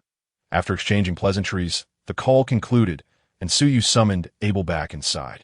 Observing Suyu's calm demeanor, Abel sensed that the conversation had gone rather smoothly, allowing him to breathe a sigh of relief before taking the telephone bug and bidding farewell as he departed. At the same time, in the office of the Fleet Admiral at Navy headquarters, Sengoku hung up the phone and addressed the imposing figure lounging in his office, indulging in rice crackers. What do you think? Sengoku, you now resemble a serious goat. Kapu erupted into a hearty laugh, spittle and crumbs of sunbae flying from his mouth. Sengoku, observing this irreverent old friend, felt the veins on his forehead throb with barely contained fury. Yet he ultimately suppressed his anger and remarked, "This bar owner is quite remarkable. He has instantly generated the combat power of a vice admiral and can unleash strikes that rival those of a grand swordsman. Most critically, it seems that as long as the price is right, he can produce combat power without limit. What a troublesome individual. After finishing his laughter, Kapu continued munching on sunbae, mumbling, "My instincts tell me this fellow is exceedingly dangerous. But I believe he harbors no malice towards us, at least not towards the Navy." Upon hearing Kapu's words, Sengoku fell silent for a moment, his expression dark and conflicted.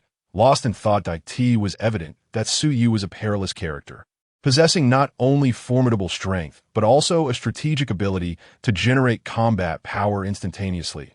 If such a person fell into the hands of the Revolutionary Army, the Navy would face dire challenges. However, individuals like him must either be confidently controlled or, if not, one could only strive to maintain a cordial relationship. Alas, let us hope he does not create difficulties for the Navy. With this thought, Sengoku realized that pondering further would yield no resolution.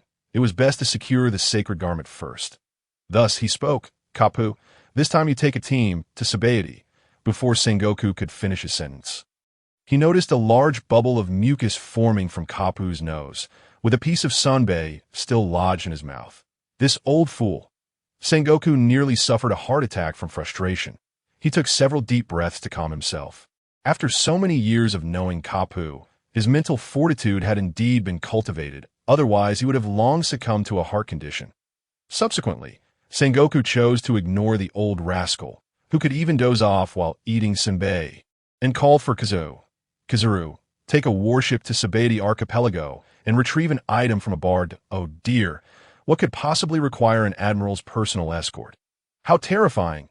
Kizaru's flippant voice only deepened Sengoku's internal distress. Sigh, among his subordinates, only Crane and Akiji could be deemed reliable. Initially, he had intended to send Akiji, but regrettably, Akiji was not at headquarters. This is confidential. Just retrieve the item first, though, and collect 7 animal-type devil fruits from the warehouse to deliver to that owner. Kizaru, taken aback, shot Sengoku a surprised glance but refrained from speaking. He simply acknowledged the request and set about his preparations.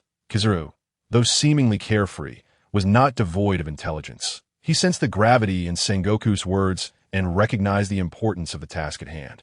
Thus tempering his usual nonchalance, Sengoku sighed deeply, hoping Kizaru would exercise caution and avoid conflict with Suyu. Meanwhile, on a small island in the northwestern part of the Sabaody archipelago, a bloody massacre was unfolding. Chapter 12. Do you still remember that village? With a thunderous crash, a brawny man burst through the tavern wall, flying out from within, given the blood splattered across his body and the grimace etched on his face. It was clear that this was not an act of his own volition. Soon after, a significantly smaller figure emerged from the gaping hole, clad in dazzling, stylish metallic armor, complete with a pair of metallic wings that shimmered under the sunlight. This was none other than Milander, seeking vengeance. The brawny man lay on the ground, struggling to rise, his gaze filled with terror as he looked up at the approaching Milander. Half an hour earlier, following the direction of his compass, Milander had flown through the night and arrived at a small island. Where his target was said to be present, he retracted his wings and touched down on the soft earth. Strangely, despite his overnight journey without rest, he appeared vibrant and invigorated. He stowed away his sacred garment and stretched his limbs before retrieving his compass and marching swiftly in the indicated direction. Eventually, he arrived at a tavern. Upon entering, he was immediately assaulted by a nauseating blend of sweat and alcohol, a stark contrast to the subtly fragrant atmosphere of the owner's quaint bar. Suddenly, a frail, delicate-looking youth entered the tavern, instantly attracting the attention of the raucous pirates, their lecherous gazes fixating upon him. However, Milander paid them no heed. He quickly scanned the room and spotted the faces he could never forget, those of the wolf pirate crew. The very individuals responsible for his parents' demise. His eyes turned crimson with rage as he approached the infamous crew. Milander glared at the faces he loathed. Do you remember the village named Aquin? Do you remember me? The crew members of the wolf pirates, their drunken eyes squinting, jeered and mocked. Who are you, kid? Are you here to beg for candy? Their words struck a chord of amusement among their peers. And soon the tavern erupted with laughter. clearly dismissing Milander as inconsequential. In truth, having pillaged countless villages, they had long lost count of their victims. How could they possibly remember who Milander was? Yet their flippant demeanor snapped the final thread of restraint in Milander. He instantly donned his Pegasus sacred armor, unleashing a formidable aura that silenced the raucous laughter of the pirates. Having experienced bloodshed, they sensed the danger emanating from him. Yet, their reflexes paled in comparison to Milander's speed. With a furious punch, he struck the face of the most boisterous pirate, and in slow motion, one could witness the impact as Milander's fist connected, deforming the pirate's face into a grotesque cavity before sending him flying through the air. What seemed like a protracted moment transpired in less than a second. By the time the pirates regained their senses, the unfortunate fellow who had met Milander's fist lay crumpled on the ground. Twitching, his face reduced to a hollow shell, he was not likely to survive. "You bastard!" roared the captain of the wolf pirate crew, his voice booming as he brandished a massive serrated knife, lunging at Milander's neck. However, Milander had already detected the captain's approach and deftly evaded the attack. He then retaliated with a swift kick to the captain's chest, sending him hurtling across the tavern. Without further ado, Milander charged towards the pirates who had once invaded his home, delivering a series of decisive blows that swiftly eliminated them. Seeking death. I am the captain of the wolf pirate crew. Do you think donning some strange armor will allow you to defeat me? Enraged by Milander's disregard for him, the captain stormed forward, his knife imbued with haki, swinging viciously at Milander's face. 10 minutes later, Milander's powerful kick connected with the captain's abdomen, propelling him through the tavern wall and into the street. Inside the tavern, the members of the wolf pirate crew lay sprawled on the ground, blood pooling beneath them, a macabre scene. Other pirate crews merely observed the spectacle with indifference, offering no assistance. Outside the tavern, the captain struggled to rise, his earlier bravado diminished. Reduced to a pitiful state akin to a dog with a broken leg, he gazed up at Milander's inscrutable face, terror filling his eyes. This youth had dispatched his crew with such casual ease, while his own attempts at retaliation felt like nothing more than a tickle. What kind of monster was this? Spare me. Spare my life. Where have I wronged you? I have many treasures aboard my ship. I will give you everything. Just please let me live. As he faced imminent death, the captain cast aside his pride, pleading desperately. Milander fixed his gaze on the captain. Do you still remember the village called Aquin? I once had a happy family, until you, the wolf pirate crew, came to our village. At long last, Milander clenched his teeth tightly, fists balled, his eyes ablaze with a chilling, murderous intent. The fearsome wolf, upon hearing this, silently lamented the dire situation, his heart sinking into the abyss. This was truly a catastrophic predicament, one steeped in personal enmity, if not outright hatred. Yet, he was no ordinary pirate. He belonged to the subordinate pirate crew of the Don Quixote family. Kid, you can't kill me. I'm a member of the Don Quixote family. My captain is none other than Don Quixote da Flamingo, one of the 7 warlords of the sea. If you slay me, you'll be opposing a warlord. Da Flamingo, the fearsome wolf, thought that the name of the 7 warlords would intimidate Milander, and he immediately grew more arrogant, a smirk creeping onto his face. Indeed, Da Flamingo, you understand what it means to be one of the 7 warlords, right? They are the pinnacle of power in these seas. You may be formidable, but compared to the 7 warlords, you are still. The fearsome wolf did not finish his sentence. He would never have the chance again. As Milander raised his foot and crushed his head beneath it, the wolf's face still wearing a grin of survival. This terrifying scene instantly horrified the onlookers, who screamed and fled in all directions. Milander stood still for a moment, feeling a wave of confusion wash over him. He had finally avenged himself. Yet after the initial thrill, his heart was now filled with an unsettling emptiness. Then, it dawned on him that he was not without purpose. He still had to return to work for his boss. With this thought, Milander seemed to discover a newfound meaning in life, and his eyes gradually brightened. He left ample compensation for the tavern owner. Although he had no money on him, the deceased pirates certainly did. With a powerful flap of his wings, he soared into the sky, heading towards Sabeti Archipelago, leaving behind the wreckage in the tavern. Chapter 13. Have you ever been kicked at the speed of light? On this day, the weather was splendid, at least in Sabeti Archipelago. Rayleigh, as usual, sat at the bar, sipping his drink, which had almost become his designated seat. He spent hundreds of thousands of berries daily on alcohol, a sum that far exceeded the wages of a mere coding worker, prompting him to sell himself 3 times in recent times. The slave auction houses and those who buy slaves must have suffered significant losses. Truly, a gratifying turn of events. Abel arrived at the tavern as per usual, but this time he was not alone. Accompanying Abel was a tall figure with short black hair, slightly curly, wearing sunglasses, sporting a stubbly beard, and dressed in a bright yellow and deep yellow striped suit with a purple tie, complemented by a dark green shirt and white leather shoes. This individual exuded an air of languid flamboyance, resembling a harmless middle-aged man, yet one should not be deceived by his appearance. His name was Porcellino, though few would know his true name. His infamous moniker, Kizaru, was well known.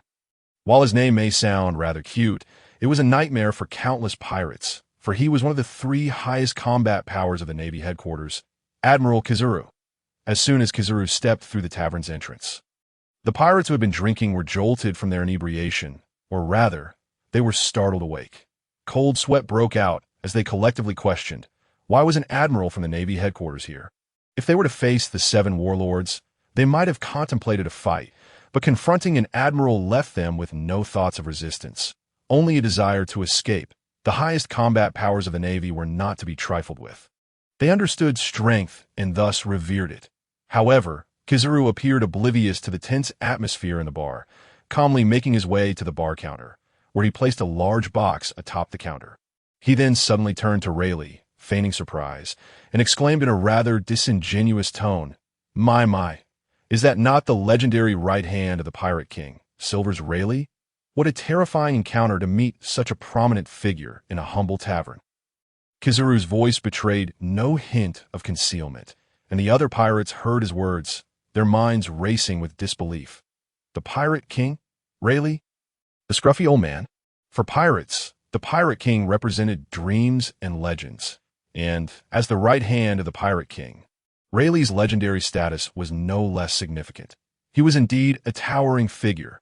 They could not fathom that an admiral would speak in jest, so the ordinary-looking old man truly was Silver's Rayleigh. They never imagined they would be fortunate enough to witness such a figure today. Yet as they glanced at Kizaru beside Rayleigh, they cursed their wretched fate. Rayleigh, however, remained unperturbed, taking a small sip from his glass. Knowing he had to conserve his drinking, as selling himself too frequently was not conducive to sustainable development. I am merely an ordinary old man. This Dark King business is all in the past. Kizaru remained noncommittal. Aware that Rayleigh was residing in Sabeti Archipelago, a fact that had long ceased to be a secret among the Navy's upper echelons, a certain naval hero had even visited Sabeti Archipelago for drinks with Rayleigh. However, the Navy had no intention of capturing Rayleigh, as the cost-benefit ratio was disproportionate. Capturing him would at least require the involvement of 2 admirals alongside warships surrounding the island, and the desperate counterattack of a top-tier powerhouse would undoubtedly be terrifying. A price the Navy could ill afford. The crux of the matter was, even if they succeeded in capturing Rayleigh, what would it matter? The Pirate King was already dead. What purpose remained in capturing his right hand? Furthermore, Rayleigh had been rather docile, residing in Sabeti Archipelago without causing trouble, prompting the Navy to adopt a hands-off approach towards him. Kizaru then shifted his attention to the tavern's owner, Suyu. Young man, you must be the proprietor of this establishment. Admiral Sengoku has sent me to retrieve an item, and I happen to have brought this along, he said, nudging a large box towards Suyu. Suyu steadied the box and opened it, revealing 7 oddly shaped fruits, the devil fruits. Having completed a transaction, Suyu appeared in good spirits, smiling as he stepped out from behind the bar. He performed the same gesture, dropping a bronze box onto the floor and gesturing towards Kizaru. This is the item Admiral Sengoku requested. Admiral, please. However, the bronze box was adorned not with the image of a winged Pegasus, but with different patterns. Kizaru looked on in amazement, having previously extended his observation haki to its maximum. Yet feeling nothing unusual, he cast a deep glance at Suyu, maintaining his usual nonchalant tone. Your abilities are truly remarkable. Young man, quite frightening. Suyu smiled slightly and returned to the bar, remaining silent. Kizaru reached out to touch the bronze box. It felt like ordinary bronze, and upon lifting it, he discovered it was surprisingly heavy. Yet it seemed to have the weight of an empty box. After a moment's contemplation, he reasoned that the owner likely wouldn't dare deceive an admiral or a general, so it must be some kind of lightweight material. He then handed the box to Abel and addressed Suyu. "Well then, young man, I shall return to report, but it seems your tavern is rife with pirates. Perhaps I could assist in cleaning them out." Upon hearing Kizaru's words, Abel grew anxious to intervene, but found himself at a loss for words, and Kizaru's speed was too great for him to react in time. Listening to Kizaru's casual tone, the pirates who had thought they had narrowly escaped calamity were suddenly gripped by terror, their muscles stiffening and cold sweat pouring down their faces. They had no thoughts of resistance, only a desire to flee.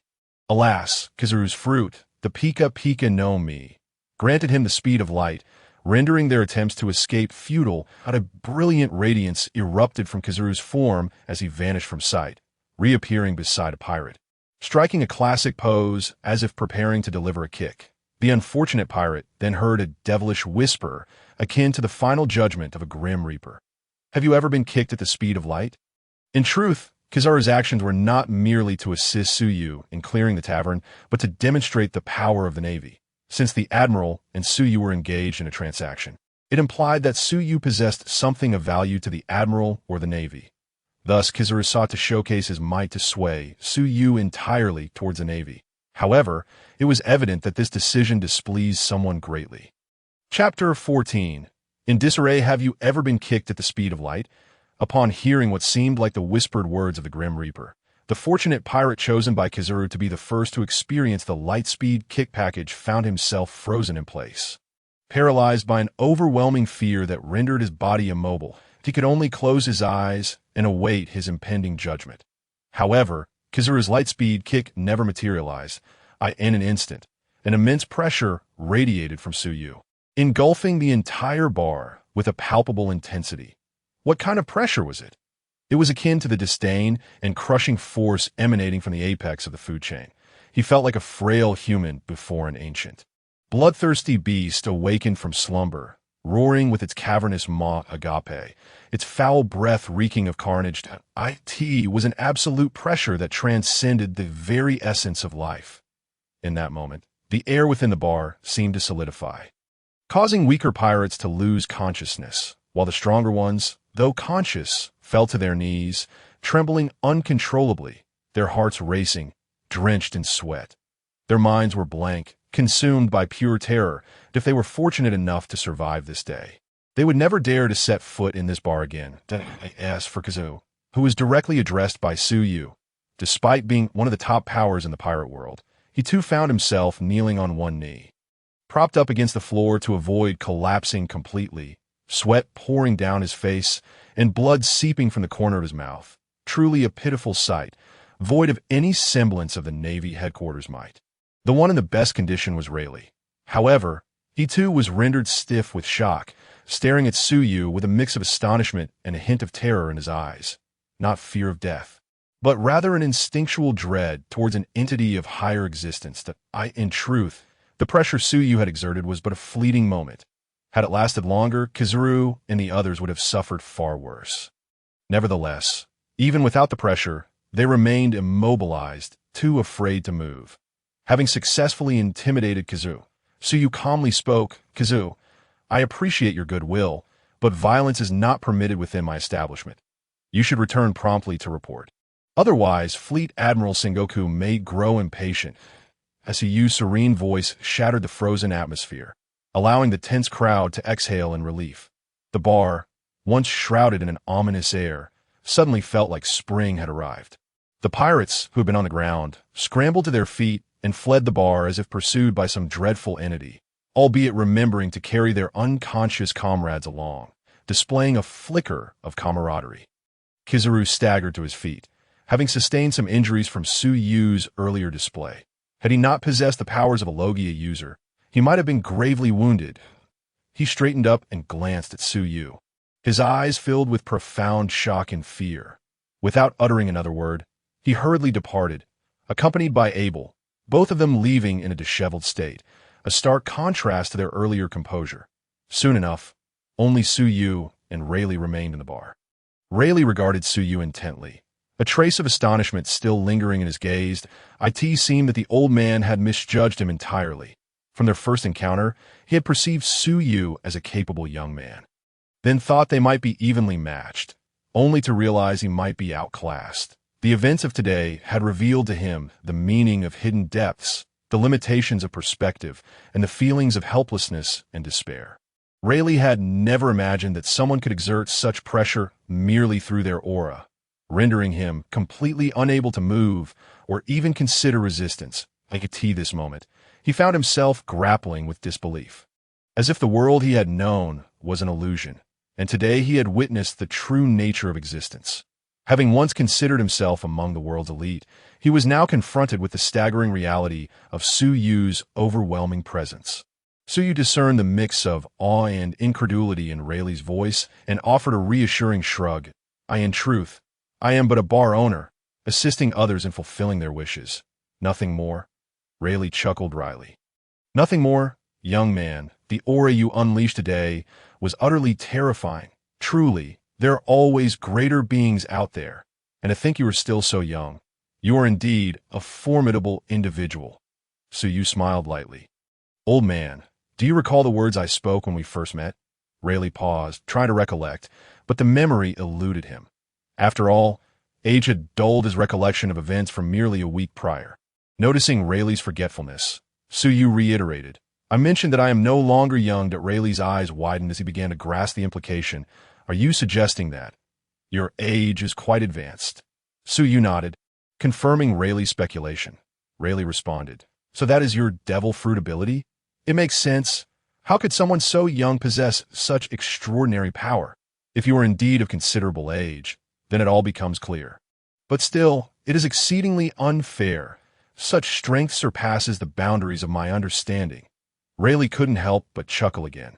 Even if you're not a youth, your power is still astonishingly exaggerated. I dare say that even the man known as the strongest in the world, Whitebeard, would be dwarfed in your presence. Old man, you still fail to grasp the full extent of my words, and why age may well exceed your imagination. Suyu replied mysteriously, a smile playing at the corners of his lips. Rayleigh was taken aback. Exceed my imagination? What do you mean? Unable to restrain his curiosity, he directly inquired, then, how old are you, boss? With a tinge of melancholy in his tone. Suyu replied, I am nearing 10,000 years old. Rayleigh instinctively nodded. Oh, so you're almost 10,000 years old. Wait 10,000 years. Chapter 15. Rayleigh's worldview reconstruction. Suyu's light, almost wistful voice echoed in Rayleigh's mind. I am nearing 10,000 years old. 10,000 years old. In an instant, Rayleigh thought his ears must be malfunctioning, that he instinctively glanced at Suyu, only to find him nodding in affirmation, confirming he had indeed said 10,000 years. Rayleigh's mouth fell open. The explosive revelation had seemingly caused his brain to short-circuit. 10,000 years. Not 100, not 1,000, but 10,000. The span of human history is but a blink in time.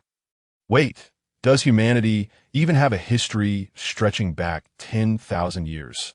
He found himself questioning whether this was some elaborate joke. Is it truly possible for a human to live for such an extended period? Could a devil fruit truly grant such longevity? Or, perhaps, Suyu was not human at all? If Suyu had indeed lived for nearly 10,000 years, what level of power would he possess? Was the aura he displayed earlier truly the extent of his abilities? The melancholy in Suyu's voice lingered, leaving Rayleigh in a whirlpool of thoughts, his mind reeling with astonishment for the moment. Rayleigh didn't believe Suyu was deceiving him. There was simply no reason for it, and such a deception would hold no advantage for Suyu. Thus, it seemed that what Suyu had stated was indeed true. Suyu, sensing Rayleigh's need for time to process the shocking revelation, chose to remain silent, allowing him to absorb the gravity of the situation. In truth, there was a certain satisfaction in witnessing someone so profoundly astonished by one's extraordinary nature. Was this what they referred to as showing off? Yet, as someone who had weathered many storms, Rayleigh eventually regained his composure. However, the look in his eyes still held a hint of disbelief and surprise. In Rayleigh's mind, Suyu, having lived for nearly 10,000 years, transcended the realm of humanity. It was simply unfathomable that the young boss could possess such an advanced age. He realized he had been taking advantage of Suyu all along, leading to a hearty laugh. Upon learning the true age of Suyu, Rayleigh found it inappropriate to continue addressing him as young master. At a loss for a suitable title, he decided to simply call him boss. It's all right. Even though my actual age is considerable, my mental age and appearance align quite harmoniously. So, if you wish to regard me as a youth, that would be acceptable, Suyu replied. Rayleigh let out a bitter laugh. Feeling overwhelmed today, with nothing but astonishment and incredulity, as if he were exhausting a lifetime's worth of shock in a single day. The stimuli he encountered were so profound that he might struggle to find anything else surprising in the future. Knowing your age and capabilities, I could have treated you as a young person, but now that I am aware, how could I possibly remain calm? Rayleigh questioned boss, though my inquiry may seem somewhat rude. I must ask, are you truly human? Suyu pondered for a moment before responding. In truth, you could perceive me as a deity. In this world, I could indeed be considered a god. The primary reason is that the hierarchy in the pirate world is not particularly high, allowing me to wield considerable power here. Upon hearing the term deity, Rayleigh's first thought was of the god of Skypiea, a title bestowed upon the island's ruler. The second thought that crossed his mind was of the celestial dragons, those fools who claim to be descendants of the gods. However, it was evident that Suyu bore no relation to either of these. Could it be that his claim of divinity was not mere hyperbole? Living for nearly 10,000 years, perhaps he was indeed humanity's god. The very creator of mankind? Was the devil fruit also his creation? In an instant, Rayleigh's mind was inundated with a cacophony of thoughts. Yet perhaps having withstood the earlier shock, he found his capacity for astonishment had strengthened. He felt no overwhelming surprise this time. After all, if Suyu were truly a god, then all his previous behaviors would appear entirely reasonable. Although Rayleigh had come to believe it, he couldn't help but ask once more, "Boss, are you truly a god?" "Ah, by my own standards, not quite. However, in this world, I can indeed accomplish anything which aligns with humanity's definition of a deity," Suyu clarified. Rayleigh momentarily lost himself in contemplation. Indeed, if a being were capable of achieving the impossible, then he could rightly be deemed a god. The young man before him was astonishingly a god. Who could have foreseen such a revelation? If this news were spread, it might very well shake the foundations of the world. No wonder he had the audacity to claim he could fulfill any wish. It turned out he was a deity. Suddenly, Rayleigh recalled that Suyu had emphasized this world twice. Did that imply he was not from this realm? Thus, Rayleigh adhered to the principle of asking when in doubt. "Boss, you mentioned you could be considered a god in this world." Suyu nodded. "Indeed, I am not a native of this world, but hail from beyond its confines." He then proceeded to enlighten Rayleigh about the concept of worlds, informing him of the infinite realms that lay beyond. That day, Rayleigh's worldview was irrevocably shattered. He suddenly perceived the vastness of existence, a magnitude that instilled fear within him, rendering his own power seemingly insignificant. Yet he quickly reminded himself that he was merely an inhabitant of this world. He could not achieve absolute invincibility nor breach the barriers of reality to venture into other realms. Much like an ant whose entire existence is confined to its nest, perhaps including a small garden or a backyard, the ant's world is limited to what it can perceive, comprising its entire life. Even if that little garden or backyard were but a pixel on the grand scale of Earth, and even if myriad vibrant worlds existed beyond it, such knowledge held no meaning for the ant. In that moment, Rayleigh felt akin to that ant. He let out a bitter chuckle, suddenly accepting the overwhelming influx of information. His mindset and rationality were profoundly affected. The knowledge he had gained felt like merely a tale from another's life, that of the boss, and not his own. With this realization, he found solace and returned to his familiar persona of the wine-loving old craftsman, Rayleigh. Observing Rayleigh's swift return to composure, Suyu silently nodded in approval. He recognized a resolute spirit, unperturbed by external influences. Chapter 16. The quiet office once regained, Rayleigh's gaze held a complex mixture of emotions as he regarded Suyu as a deity. How utterly disarming that word was. Initially, upon hearing the term god, Rayleigh had been filled with anxiety, partly due to the celestial dragons, which instilled a subconscious negativity towards the concept of divinity. He feared that this sudden appearance of a god might resemble the celestial dragons, existing above all, capricious and wielding overwhelming power, one whose whims could not be resisted.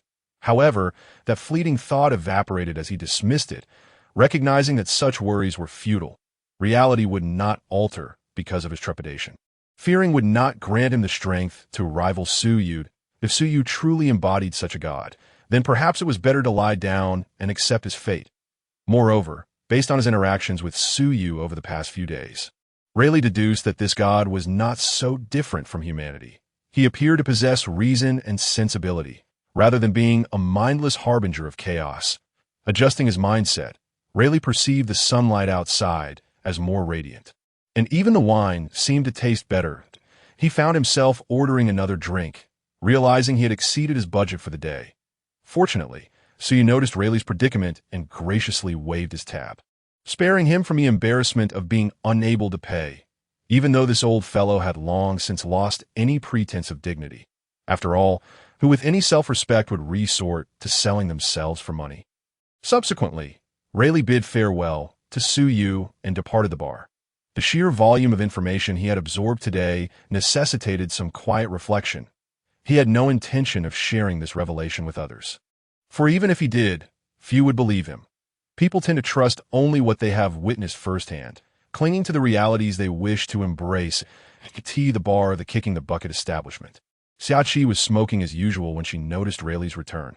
However, she keenly sensed that something was amiss with him. Rayleigh, has something happened? Oh no, I merely realized today that I am but a frog at the bottom of a well. What exactly is going on? That hardly sounds like you, Xiaoqi replied, her teasing tone laced with a hint of genuine concern. Rayleigh felt compelled to share his extraordinary experience, and Xiaoqi seemed the perfect confidant.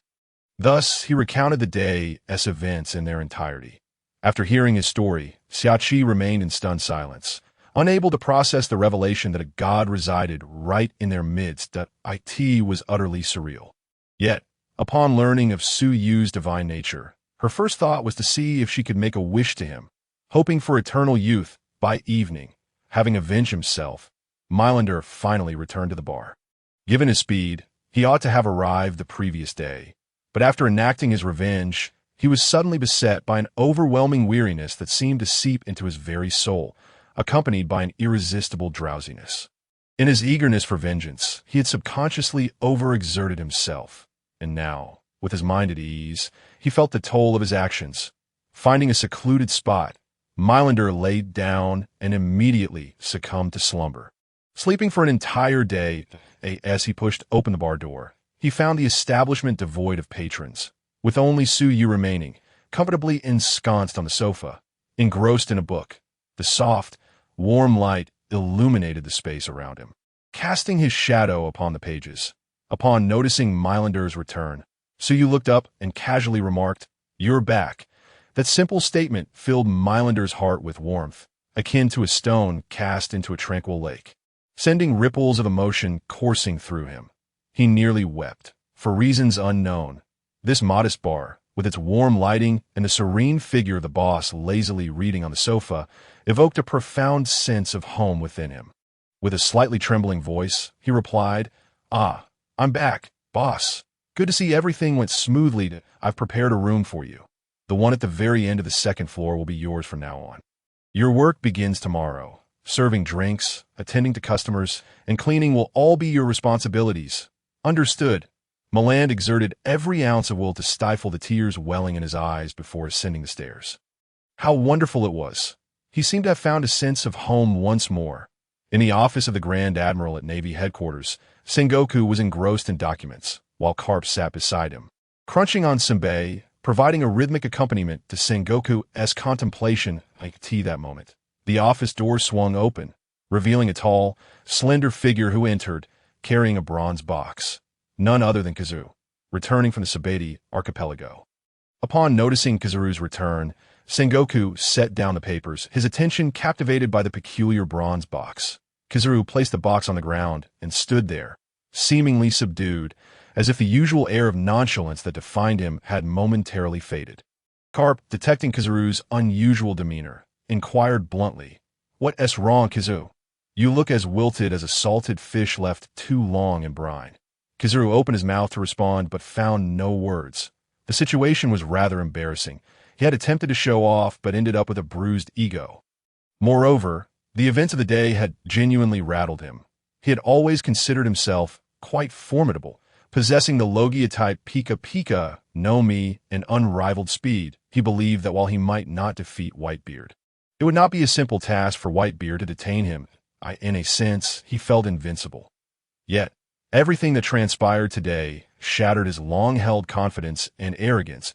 It was astonishing to discover that there existed individuals capable of overwhelming him merely through sheer presence, rendering him unable to resist, even sustaining injuries. Though not severe, it was still a blow to his pride, especially considering his Logia abilities before today. Had anyone told him such a tale, he would have scoffed in disbelief. It was truly surreal. Sengoku, noticing Kizaru's distress, cast a questioning glance in his direction. Under the pressure of the two esteemed figures, Kizaru crumbled and hesitantly recounted the entire ordeal to Carp and Sengoku. The two listened, lost in thought, their expressions reflecting a mix of disbelief and concern. Even Sengoku, known for his composure, appeared momentarily flustered, and Carp's usually jovial demeanor had grown serious. It was undeniably shocking. Kizaru was recognized as one of the Navy's supreme forces. Even Sengoku and Carp could not claim guaranteed victory against him, and Kizaru's speed posed an extraordinary challenge. But what had he just said? That the bar owner had merely used his presence to incapacitate him. Had they become relics of a bygone era? Yet, they knew Kizaru, despite his carefree nature, would never jest about matters of grave significance. And he indeed bore the mark of someone profoundly affected by the encounter. Thus, the reality of the situation was affirmed, albeit exaggerated in its implications. The office fell into a hushed silence, the only sounds being the breaths of the three individuals present. Chapter 17. Carp, what is your take? The atmosphere in the office grew heavy. Sengoku's expression oscillated between contemplation and concern, while Kizaru appeared equally unsettled, wishing he could burrow into the ground to escape the awkwardness. He could only stand there, trying to diminish his presence. Meanwhile, Carp, having recovered from his initial shock, resumed his carefree demeanor and even began to munch on sunbae once more. Crunch, crunch, crunch echoed the crisp sound of sunbae throughout the office. Sengoku shot Carp a disapproving look, exasperated by his friend's nonchalance. Here he was, grappling with the implications of a newly emerged formidable foe, while Carp simply indulged in snacks. Carp, misinterpreting Sengoku's gaze, generously offered him a piece from the stash that rightfully belonged to Sengoku. Sengoku regarded his unreliable comrade, frustration bubbling within him, but ultimately sighed in resignation. He had little power to control the situation. Accepting the piece of senbei, he began to eat, realizing that if he didn't tea, Carp would devour it all. Carp, what do you think of this? Sengoku inquired. I'm not thinking. Carp replied nonchalantly. Sengoku looked at Carp, puzzled, urging him to elaborate. Carp, still chewing, continued. According to Kizaru, this bar owner can incapacitate him with mere presence. That means even if we employed a strategy of numerical superiority, we'd be equally powerless against him. Ha ha ha! Sengoku looked incredulously at the flying saliva and crumbs, feeling an urge to reprimand Carp. Yet he understood the underlying truth of Carp's words. Indeed, such a figure was beyond the Navy's grasp. He was simply too powerful, and no one within the Navy could counterbalance him. They had no knowledge of his weaknesses, rendering any strategic planning futile. It was not a matter for him to ponder. The individual's intentions were beyond his control, and he could only passively accept the circumstances, so it was best to refrain from overthinking today's for leveraging ancient weaponry against him. Perhaps it could lead to success. But what if it failed? After all, the power of ancient weapons was immense, yet they were unaware of this individual's true capabilities. Success would be fortunate, but failure could spell disaster for the Navy.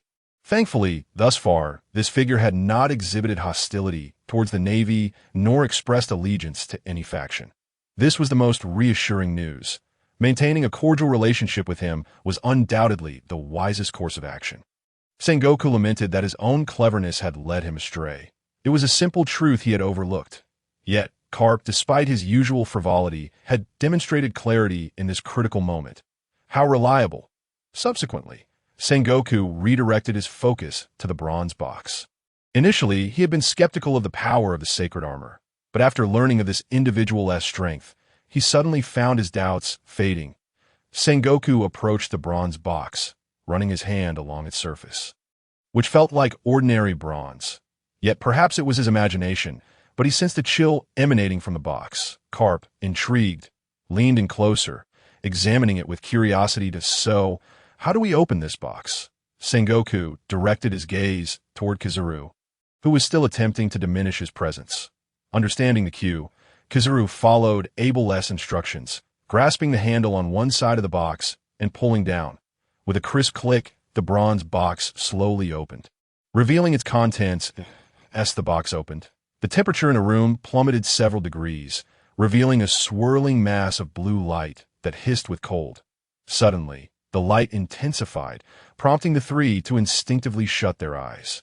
When they reopened them, the radiant light had vanished, replaced by a magnificent armored white bird. The bird bore a resemblance to a swan, entirely composed of an unknown metal, predominantly white with hints of purple. A truly extraordinary sight, adorned with golden patterns that exuded an air of lethal nobility. Not only that, but a dense chill enveloped the bird, reminiscent of the millennia-old ice of the eternal night.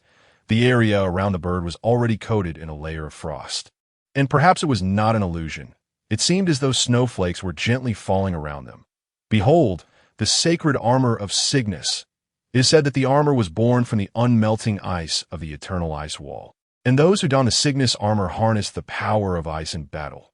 The armor's master, frozen in time, could surpass absolute zero, capable of conjuring it through sheer will.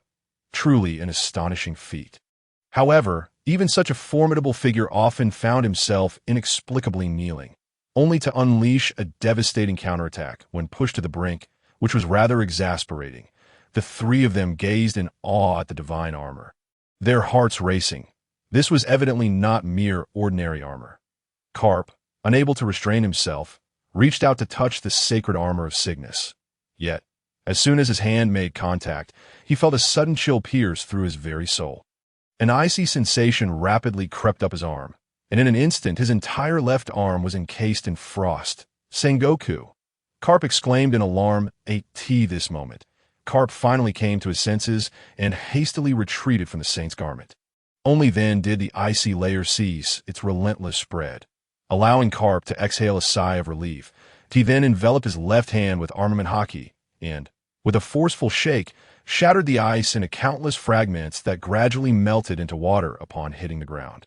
However, Carp's left arm still emitted a faint chill, and upon clenching his fist, he found no significant injury, though his arm had already begun to stiffen from the cold. Sengoku and Kizaru, relieved to see Carp unharmed, exchanged wary glances towards the swan saint's garment, which exuded an aura of terror. Their impression of Suyu deepened. This seemingly casually created artifact had nearly inflicted severe harm upon Carp. Its power was nothing short of outrageous. Once their emotions settled, they found themselves at a loss. How on earth were they supposed to utilize this saint's garment? They did not believe Suyu had intentionally devised this predicament to render them unable to use it. After all, if Suyu truly desired the devil fruit, he could have simply seized it directly, rather than orchestrating such a convoluted scenario. Thus, it seemed this was merely a characteristic of the saint's garment. Or perhaps it was selecting its master. Was Carp deemed unsuitable, thus facing the backlash of the garment? Subsequently, Sengoku and Kizaru tentatively reached out to touch the garment, of course after coating their hands with armament haki. Yet regrettably, it appeared they too had been rejected by the garment. Their hands felt somewhat numb, and they themselves were feeling a bit off. They possessed a divine artifact, yet were unable to wield it. How frustrating. Just as the three were left speechless, the office door swung open once again, and a tall man strode in. The trio turned their heads in unison, their eyes suddenly lighting up. Chapter 18. Sengoku. How infuriating.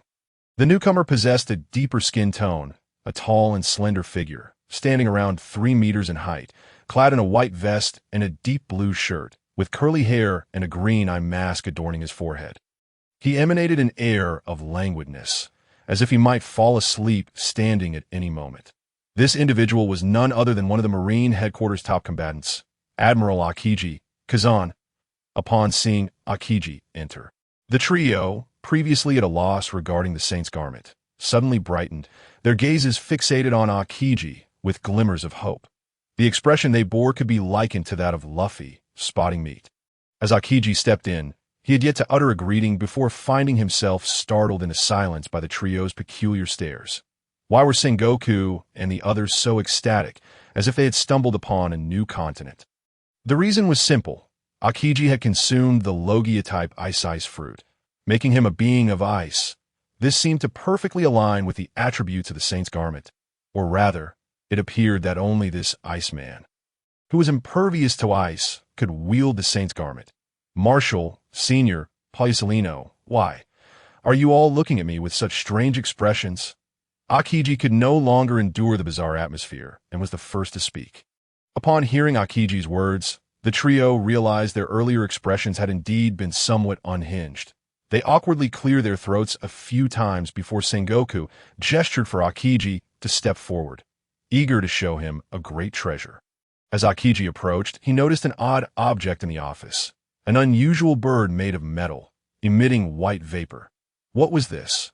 Observing Akiji's puzzled expression, Sengoku coughed. Ahem, Kazan, hold your questions for now. We'll explain everything later. Just touch this saint's garment first. Saint's garment. You mean this peculiar bird that's hissing and puffing white vapor? This is what you call a saint's garment. It hardly resembles any clothing, though it does possess a certain noble and exquisite allure. Yet, since the marshal had instructed him to touch it, Kazan obediently extended his hand towards the saint's garment, while the trio's eyes followed the movement of his fingertips as they approached the garment. Finally, as Kazan's fingertips made contact with the swan saint's garment, a brilliant light erupted from it, momentarily blinding Sengoku and the others, who had been fixated on Kazan's hand. In the next instant, as the brilliance faded, they heard a melodious swan song echoing in their ears, followed by the saint's garment explosively disassembling, its components transforming into light that surged towards Kazan's torso, arms, legs, head, and feet. Kazan was taken aback by this sudden spectacle and instinctively attempted to withdraw. But it was too late. The garment pursued him relentlessly, clanging and clattering as it swiftly adorned him. Thus, the second saint warrior of the pirate world was born. The swan saint warrior Kazan, the trio, still reeling from the dazzling light, blinked away tears but refused to miss the unfolding scene. Kazan stood clad in an otherworldly and striking armor, which enveloped him perfectly, complete with a pair of wings that enhanced his already languid demeanor, transforming him into a warrior reminiscent of a mythological era. He looked absolutely magnificent. Gazing at the striking Kazan, the others couldn't help but feel a tinge of envy. How vexing it was that the saint's garment had not chosen them. Kazan himself stood in a daze. Marveling at his transformation, he activated his observation haki to assess his condition, discovering he was unharmed and felt better than ever, as if his long-stagnant power had been revitalized. He then turned to Sengoku, his eyes brimming with questions. Marshal Sengoku, can you now explain what is happening? Sengoku met Kazan's bewildered gaze, feeling a sense of frustration. How infuriating! He too desired such a stunning armor. Nevertheless, being a marshal, he swiftly regained his composure and proceeded to elucidate the situation to Kazan. This. Kazan's typically stoic expression faltered, as the revelations Sengoku shared were overwhelmingly astonishing. A bar that could grant wishes. A supremely powerful owner capable of overpowering an admiral with mere presence. And this miraculous saint's garment. Everything felt profoundly surreal. However, Kazan, having faced numerous formidable challenges in the past, quickly acclimated to this influx of information. Just then, a vivid image uncontrollably surfaced in Kazan's mind, prompting him to close his eyes. In the vision, a golden-haired youth donned armor identical to his own, performing a series of peculiar movements akin to an enigmatic dance. The youth then clasped his hands together at his chest and suddenly thrust them outward. In that moment, it was as if snowflakes and stars cascaded down, a flurry of pristine white crystals freezing everything in sight, transforming the world into a blindingly white expanse, the ice crystals resembling diamonds, beautiful yet harboring deadly intent. Subsequently, 5 words abruptly surfaced in Kuzan's mind. Diamond Star Fist. Kazan! Kazan! The coarse voice of Carp jolted Kazan back to reality. Ending the transmission of memories, he looked at the concerned expressions of the others and recounted what he had witnessed. Sengoku replied, "Are you saying that you saw a youth in your mind, as if demonstrating a technique to you?" Kazan nodded, and it dawned on Sengoku that the Saint Garment was said to bestow a technique rivaling the great swordsman's slash. It appeared this might be the very technique. Subsequently, Sengoku expressed his desire to test the Saint's Garment's capabilities, leading the quartet to an empty training ground. Originally, Sengoku intended for Kizaru and Kazan to spar, but Kizaru claimed he had not fully recovered. Leaving Carp to take the stage, Kazan felt a twinge of apprehension as he regarded Carp. He was all too aware of Carp's formidable strength. Those iron fists could deliver quite a sting. However, Kazan forged ahead, despite the challenges that, in the end, the outcome surpassed everyone's expectations. Half an hour later, the training ground had transformed into a frozen cavern, adorned with crystalline ice formations that sparkled like diamonds under the moonlight. Emanating a chilling luminescence, the freezing air conjured by Akiji caused the temperature of the arena to plummet below zero, compelling Sengoku and Kizaru, who were merely spectators, to activate their haki for warmth. In the midst of the arena, Kazan was bent over, resting his hands on his knees, panting heavily, clearly exhausted and even on the verge of overexertion. Blood trickled from the corner of his mouth, revealing that even his formidable armor had not fully shielded him from Carp's iron fists. Yet, Akiji's main concern was his significant energy depletion. His injuries were relatively minor, and with his physique, he would recover by the following day. In stark contrast, Carp, despite wearing the sacred armor, appeared considerably worse for wear. His chest heaved rapidly, indicating substantial exhaustion, and his frozen face had turned a shade of purple, with shards of ice clinging to his tattered clothing, exposing frostbite on his skin. Fortunately, these were merely superficial injuries and not life-threatening. Nonetheless, he had sustained some damage. The sacred armor not only provided Akiji with impeccable defense, but also amplified his physical prowess and the power of his devil fruit abilities. The so-called Diamond Star Fist, a technique passed down through the sacred armor, proved to be quite formidable, catching Carp off guard. Chapter 19. The eerie laughter the two combatants took a moment to recover in the icy training ground. In truth, their previous exchanges had been tentative, for half an hour would not suffice for a genuine bout, and their camaraderie precluded any intent to truly harm one another. Nevertheless, the results astonished both of them and the onlookers. Sengoku and Kizaru. It was well known that Carp's strength had previously overshadowed Akiji's. Every sparring session had seen Akiji easily subdued by Carp's prowess without resorting to true combat. Yet this time, they had fought on equal footing.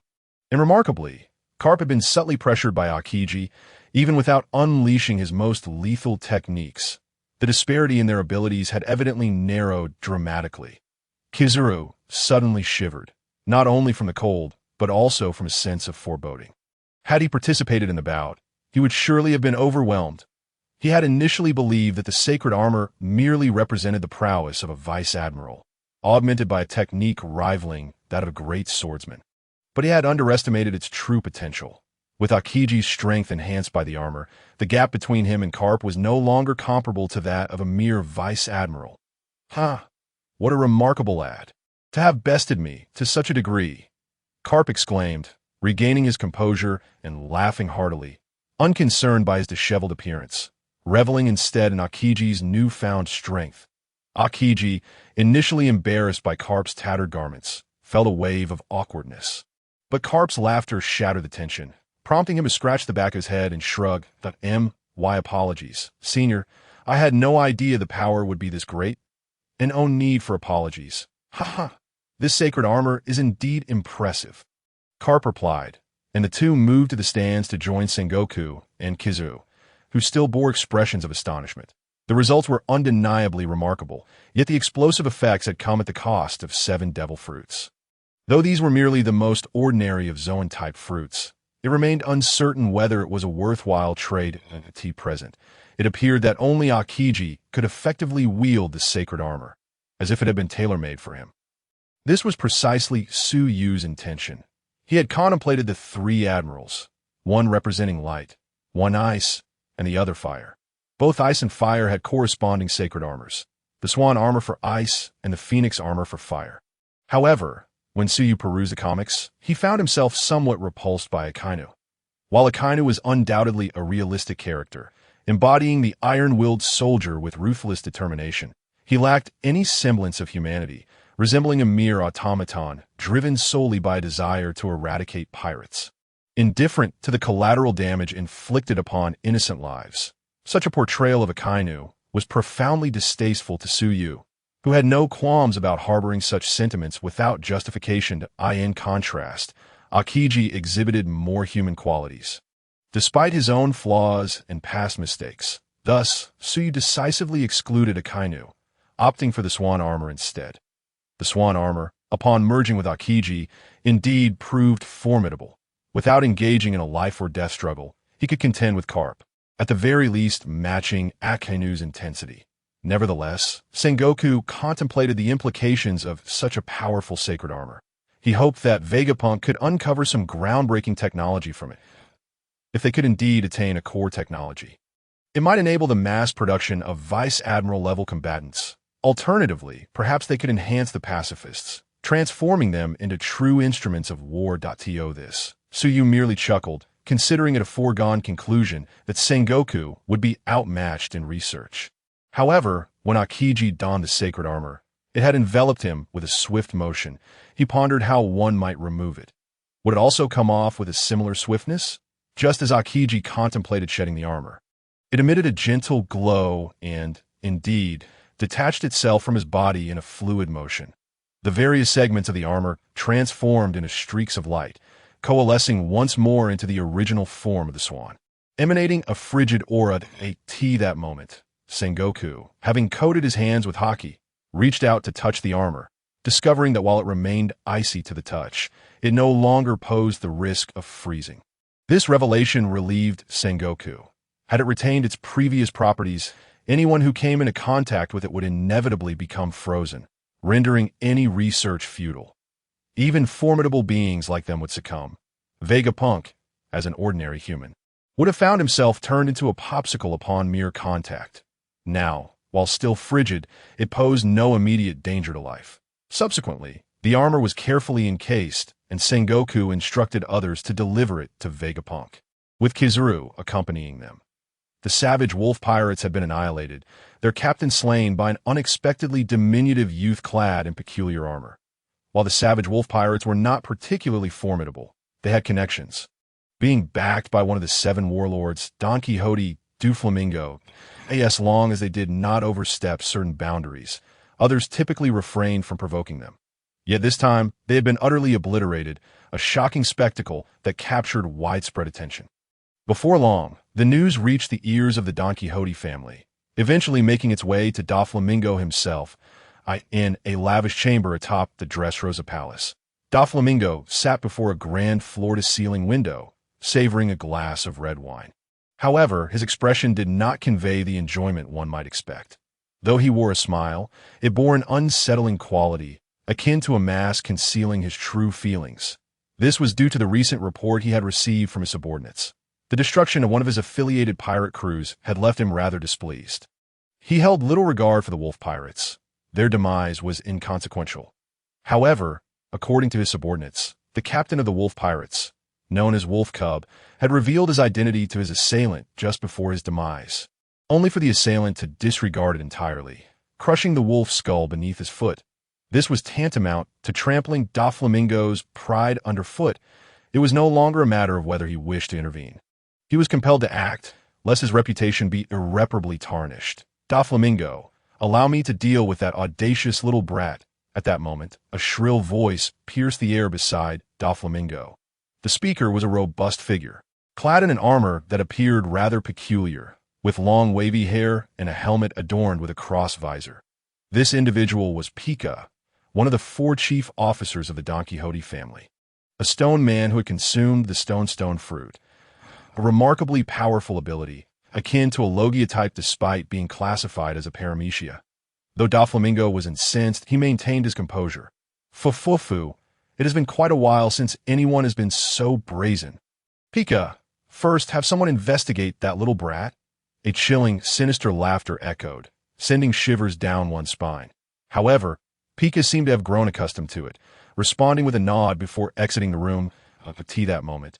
Only Don Quixote Doflamingo remained, gazing out at the scenery beyond the glass, lost in contemplation. Chapter 20. The approaching night demon. On the surface, Don Quixote Doflamingo was a vassal of the world government, one of the 7 warlords of the sea. Yet he harbored another identity, that of Joker in the underworld, with influence spanning across the globe. The so-called underworld, in essence, is synonymous with dark forces, rife with activities deemed unacceptable by the world government, such as arms dealing and artificial devil fruits. Both the underworld and the legitimate world are dependent on these shadowy dealings, underscoring the vastness of this clandestine realm, where Joker reigns as a formidable figure. Thus, for the Don Quixote family, investigating an individual's background was a task of remarkable ease. Soon enough, the dossier on the peculiar armored boy from the Wolfbane pirates, known as Milan, was laid upon Doflamingo's desk. He perused the document, which detailed Milan's journey from the merchant convoy he rescued amidst a tempest to his arrival at an unusual tavern, where the proprietor bestowed upon him a mysterious suit of armor. The account continued with the events that transpired in the tavern, corroborated by other witnesses present that day, culminating in Milan's venture to the tavern of the Wolfbane pirates, where calamity struck. His last known whereabouts were at a bar in the Sabeti archipelago. Seemingly residing there, as Doflamingo scrutinized the information, he remained silent, his orange-tinted sunglasses obscuring his eyes, rendering his thoughts inscrutable. Additionally, reports surfaced regarding the tavern owner, who purportedly claimed that desires could be fulfilled at a price, with that young boy being the first customer. Doflamingo scoffed at such nonsense. Did the proprietor fancy himself a deity? Absurd. The mere mention of divinity soured Doflamingo's mood further. Yet considering that the armor he casually bestowed upon the boy enabled him to easily annihilate the Wolfbane pirates, it suggested that the tavern owner was likely a formidable opponent as well. But he questioned whether Pika could handle it alone. Despite Doflamingo's frequently brazen demeanor, he was not a fool blinded by arrogance. Such a fool could never attain his current stature, that he surmised that the tavern owner was likely stronger than Pika, though the extent of this strength remained indeterminate with the existing information. Thus, the current situation indicated that merely dispatching Pika would be insufficient to subdue the two. However, Pika was, aside from himself and Virgo, the strongest individual available. With Virgo still embedded within the Navy, he could not act recklessly. Did this mean he would have to intervene personally? In a fleeting moment, Doflamingo found himself engulfed in hesitation, an unsettling feeling creeping over him akin to the dread he experienced whenever he caught sight of that detestable old hag, Crane, prior to becoming one of the 7 warlords of the sea. Ultimately, however, Doflamingo resolved that he must take matters into his own hands, not merely for the sake of Jester or the dignity of the warlords, but to preserve his own reputation. Should he fail to intervene this time, who in the dark underworld would honor him? Within the pirate realm, he would inevitably become the subject of ridicule, rendering the position he had painstakingly cultivated over the years utterly meaningless. Doflamingo could not allow himself to descend into such a pitiful state. Thus, he set forth toward the Sabeti archipelago, accompanied by Pika and Dion. The Sabeti archipelago's wish bar, the legend of its enchantment had begun to circulate among a select few, particularly after the incident involving Milander. Leaders of various nefarious factions had made their pilgrimage to the wish bar, only to express their dismay upon hearing the exorbitant price of the sacred garment, claiming they were short on funds and promising to return another time.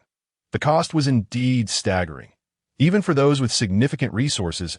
As for resorting to violent coercion against the proprietor, they had yet to reach the end of their days.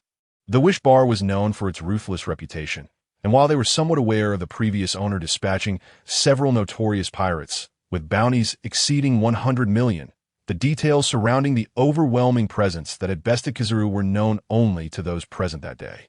After witnessing the entire ordeal, the pirates had fled the bar, too terrified to remain in the Sabeti archipelago, thus rendering the Wish Bar and its proprietor a taboo in their world.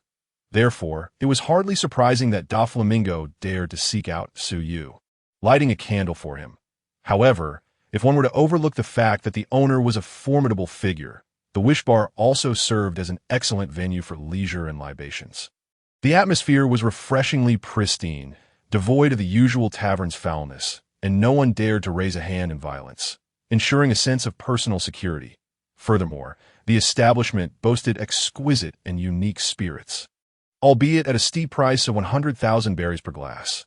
Yet, indulging in a few of these drinks occasionally proved to be a delightful pleasure. The bar staff consisted solely of Suyu and Milander.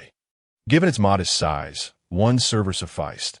Milander had gained a measure of notoriety, particularly after his encounter with the fierce wolf pirates, earning him the moniker Armored Boy Milander.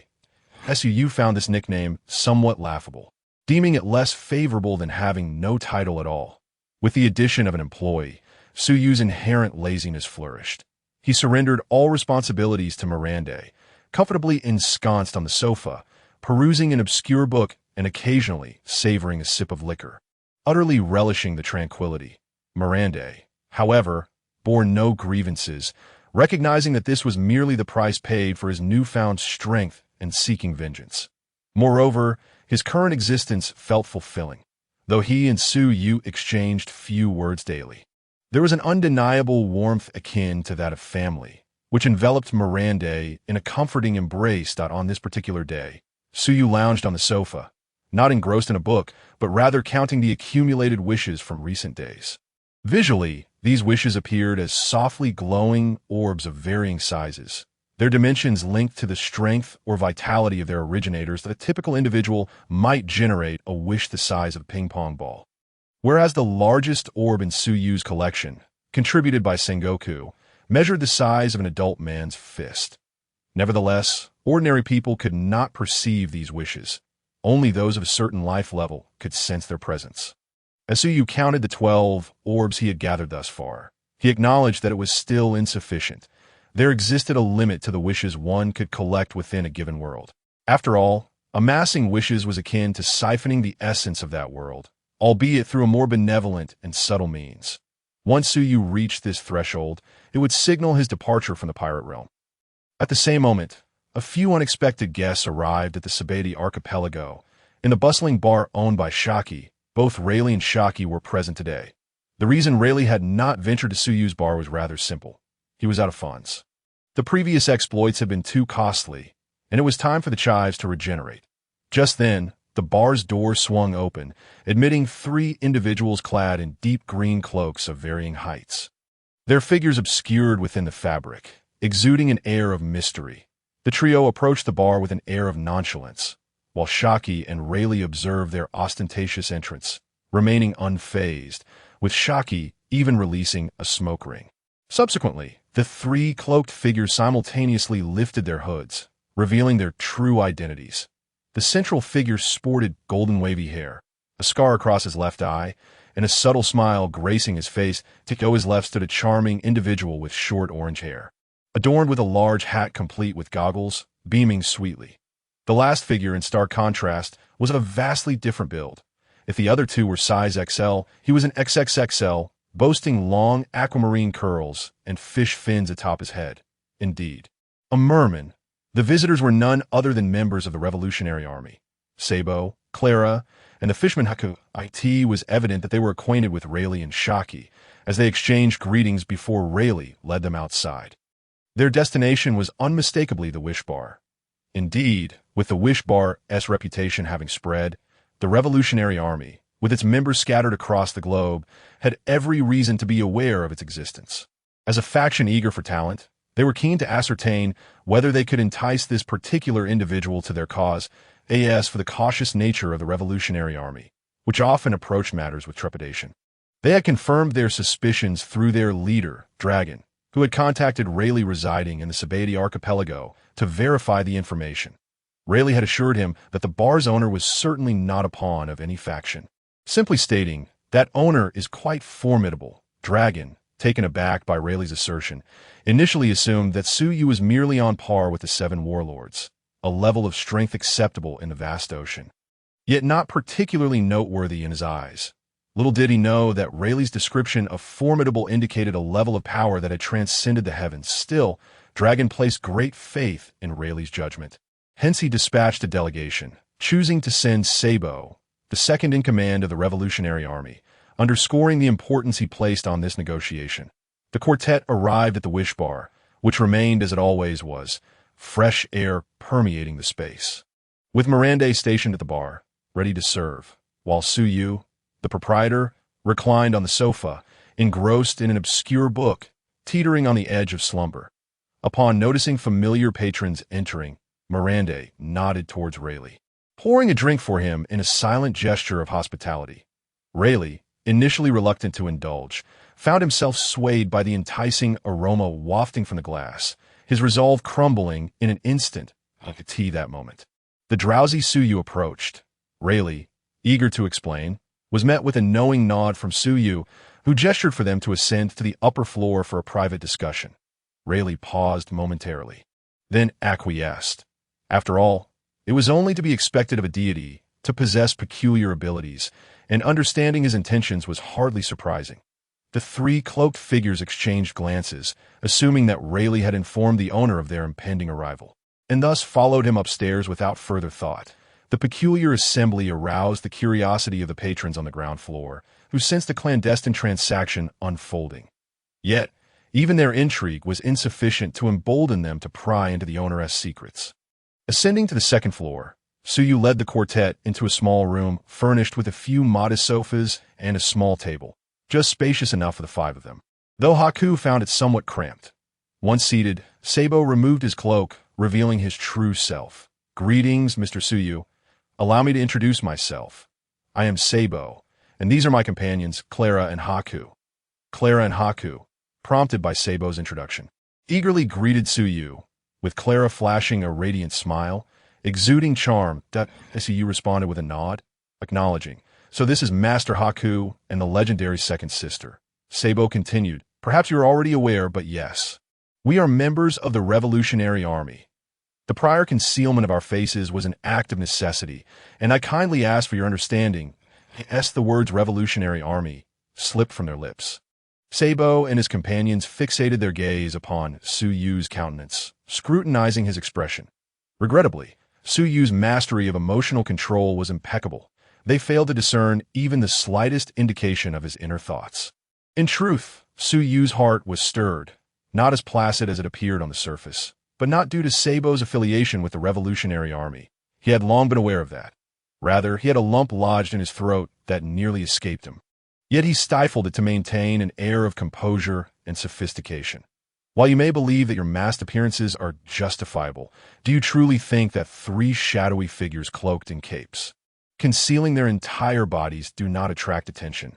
Is it not glaringly obvious that you are signaling to the discerning observer, "Look here, we are suspicious characters. Come investigate us"? It is akin to openly declaring oneself a suspect. Suyu found himself exasperated by the absurdity of it all. Noticing Suyu's unchanging expression, Sabo and his companions felt a sense of uncertainty. Nevertheless, Sabo bravely pressed on. "Suyu, we have come at the behest of our leader. We seek to acquire a set of armor akin to the one worn by that young lad, and we have brought along devil fruits as well." As he spoke, Haku placed the bag he had been holding on the table and opened it, revealing 7 gleaming devil fruits as expected of leaders. Both Sengoku and Dragon had chosen the most ordinary of Zoan-type devil fruits. Yet, this was indeed the most cost-effective option, for Logia-type fruits were exceedingly rare, priceless, and elusive. Consuming one would at least grant a basic means of self-defense, as for mythical Zoan types. Their scarcity surpassed even that of Logia fruits. The Paramecia types, while often deemed inferior, could sometimes rival Logia fruits in strength. Moreover, they possessed numerous functional abilities that, while perhaps not significantly enhancing combat prowess, could wield strategic importance in warfare, potentially influencing the outcome of battle. Thus, the choice of Zoan-type devil fruits was undoubtedly the most prudent. Chapter 22. Do not be irrational. As Suyu observed the bag of devil fruits, he could not shake the feeling that they resembled bulk goods being sold by weight. Sabo, noticing Suyu lost in thought over the fruits, assumed he was reluctant to associate with the Revolutionary Army and hastily explained, Mr. Suyu, although the world government strives to tarnish our image, branding us as criminals, the alleged crimes they attribute to us are mere fabrications, imposed by the world government itself, with some directly orchestrated by their lapdogs, CP0. Mr. Suyu. Suyu raised a hand in the air, gesturing for Sabo to cease. You need not elaborate on that. I am merely a bar owner. And I do not concern myself with such matters. I simply wish to confirm. Dragon's desire is to obtain a set of holy armor, is it not? In truth, Suyu had harbored disdain for the celestial dragons and the world government ever since he first read the manga. The celestial dragons epitomized the very essence of malevolence in this world. They were capable of the unimaginable. During his reading, Suyu found their antics utterly revolting. However, this was a matter intrinsic to the world of pirates, and he could not interfere too much. Otherwise, on his very first day, he would have flown to Mariawa to deliver a few choice blows to the celestial dragons. No, merely striking them would be too lenient. They would hardly feel the pain. Instead, he should arrange for them to experience the top 10 tortures known to mankind, allowing them to truly savor their suffering, AS for weather-bestowing armor, which did not belong to this world. Upon its inhabitants constituted a direct alteration of the world's course. Certainly not. If Suyu were to simply hand it over, that would indeed change the world's trajectory.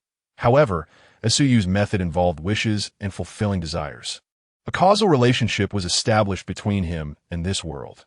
Therefore, once the inhabitants of the pirate world paid the requisite price, Suyu could grant them commensurate assistance, a fact recognized by the rules of the world. Upon hearing Suyu's words, Sabo felt a twinge of dissatisfaction. His purpose for coming was not only to acquire a piece of holy armor, but also to gauge whether he could persuade Suyu to join the Revolutionary Army. After all, someone with Suyu's abilities would hold strategic significance for the cause. The cost of 7 devil fruits and a set of armor was exorbitant, and they could not afford to make such purchases on a grand scale. However, if Suyu were to align himself with the Revolutionary Army, they could utilize his talents without charge.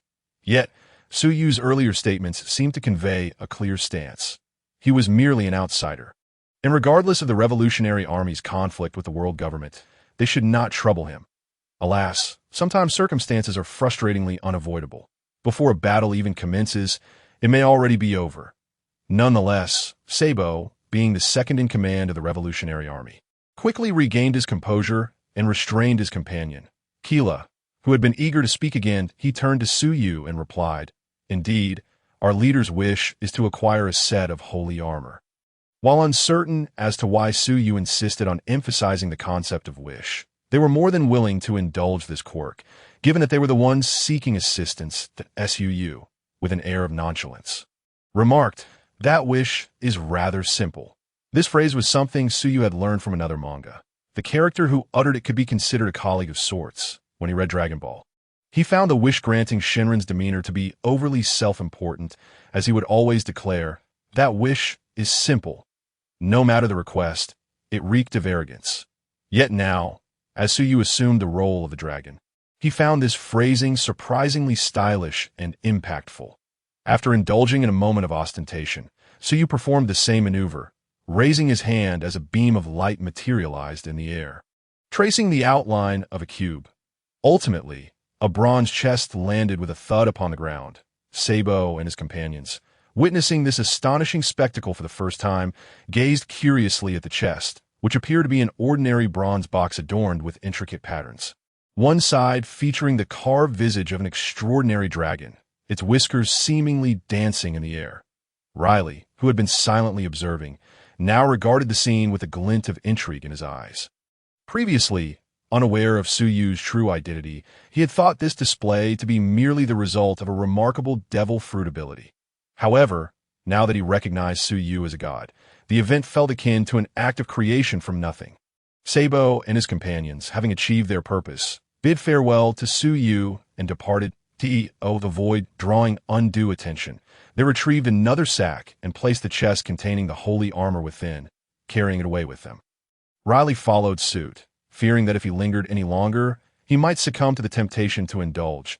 As they made their exit, Keela could not resist asking, "Sabo, why did you stop me from speaking earlier?" "If I had tried a bit harder, perhaps that owner would have agreed," Sabo, with a resigned smile, replied.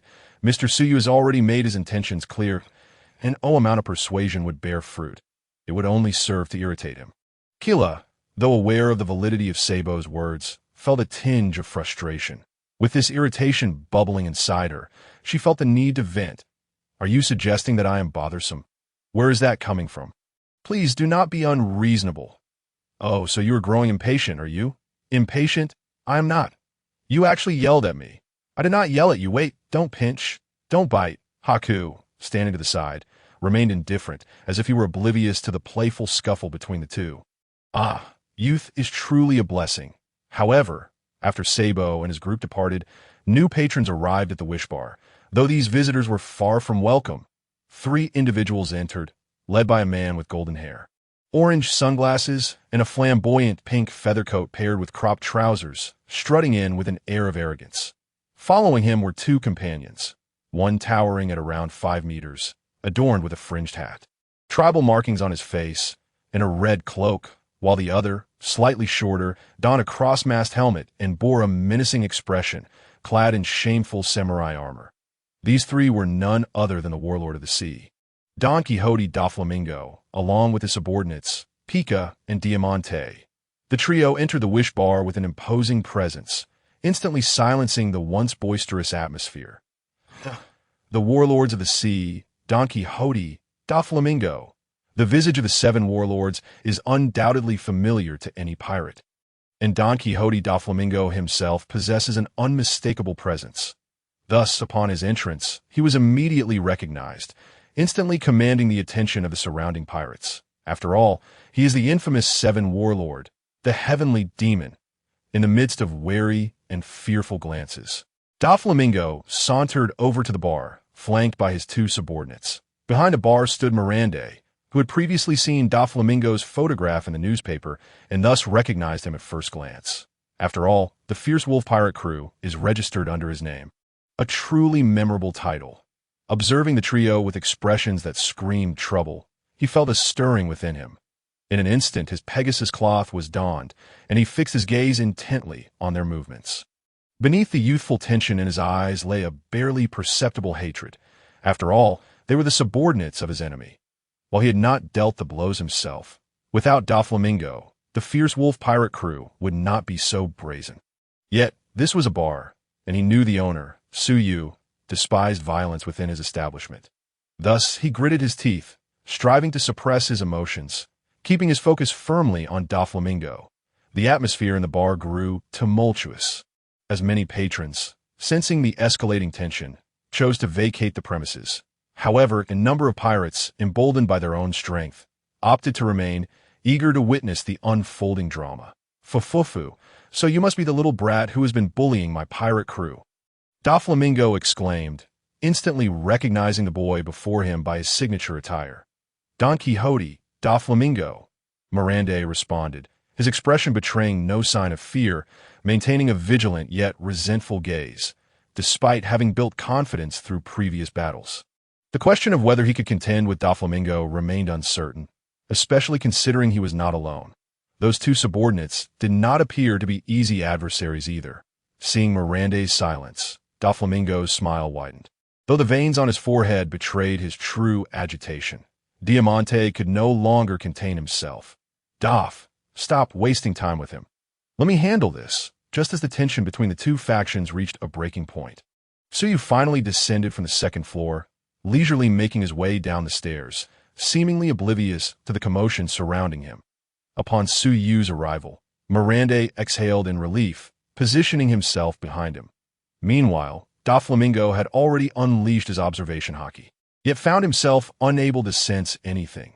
Indeed, it was as though Suyu were a void, a black hole absorbing all perception, while his eyes could still see Suyu's presence, a peculiarity that instilled in him a sense of foreboding. If Kaido was akin to a blazing sun in his haki, then Suyu resembled a placid black hole, drawing everything into itself without a trace of feedback. "Gentlemen, Do you intend to cause a ruckus in my bar? Suyu remarked coolly. Though his tone was unassuming, it sent chills down the spines of Diamante and the others, reminiscent of a ferocious beast exhaling a menacing aura. The words they had intended to mock were caught in their throats. Silenced by a palpable dread, this calm demeanor, charged with an air of authority, caused Doflamingo's heart to plunge into despair. It seemed this time, fortune had abandoned him, as if he had kicked a steel plate. Fufufu, your employee killed my subordinate, and I have come to seek justice, which seems rather reasonable. No? Doflamingo retorted, oh, and what of it? Suyu responded, seemingly amused by the absurdity of the question. You expect me to provide an explanation? You are no child. Cease with such ridiculous claims. With that, Suyu's smile vanished, his gaze locking onto Doflamingo with an icy detachment as he uttered a single word. Scram. Where were you when your subordinates were bullying my boy? Now that your lackeys have met their match, you dare come here seeking an explanation. How audacious. Do you think my boy is without guardians? Were it not for my desire to leave you for Mirande, I would have crushed you with a mere finger. Humph, Mirande's current strength still requires some honing. Otherwise, I would have dispatched him a Dressrosa to raze your home to the ground. What can I say? I, Suyu, am fiercely protective. If you have the ability, then come at me.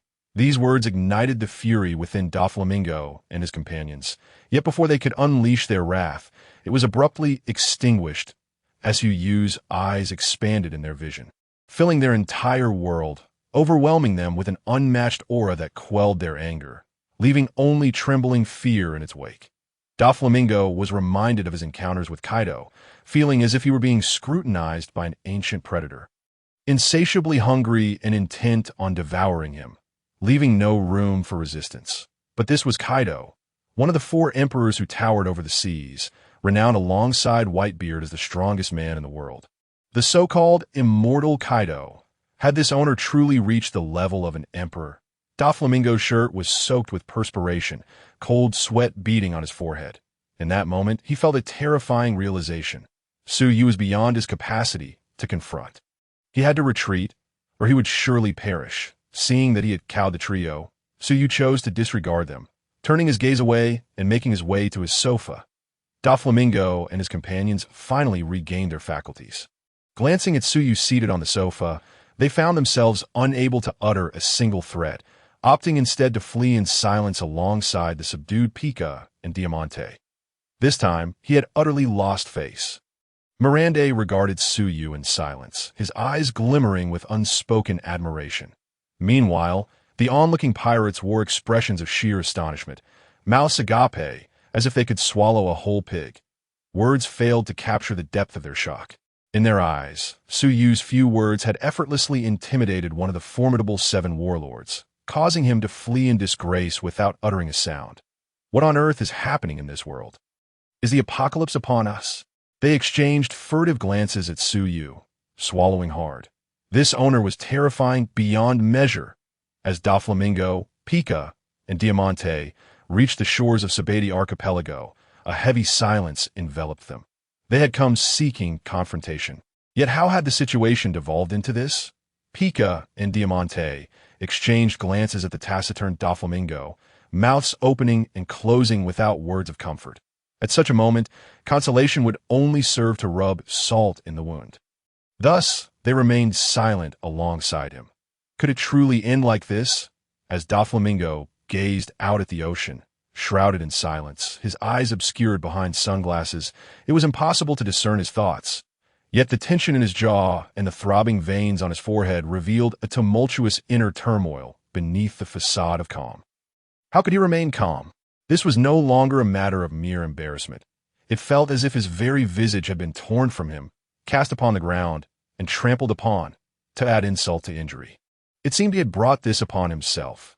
Since childhood, subjected to ridicule by all celestial dragons due to his father's disgraceful actions, he had never endured such humiliation again. Silence. Once more silence. Either perish in silence or explode in fury. Doflamingo was on the brink of detonation. He needed an outlet. His heart brimmed with boundless malice, rage, and hatred.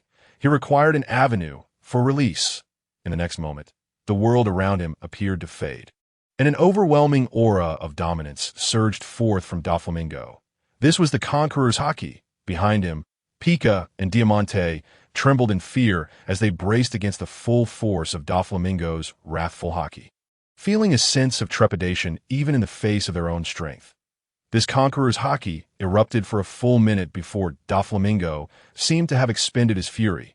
Suddenly, the once calm surface of the sea began to churn violently, and several colossal sea beasts surfaced, their eyes spiraling into a daze, rendered unconscious by the sheer force of Doflamingo's aura.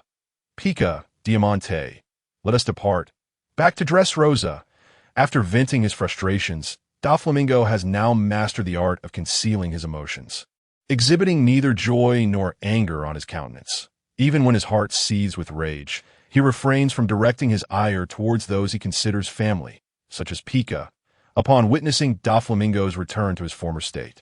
Both Pika and Diamante felt a wave of relief wash over them. They had feared that the recent setback might shatter Doflamingo's spirit, leaving him in a perpetual state of despair. Fortunately, he has weathered the storm, proving himself to be the capable young master they have long followed. Subsequently, Doflamingo skillfully unleashed 2 strands of thread to ensnare both Pika and Diamante, while simultaneously casting another thread skyward.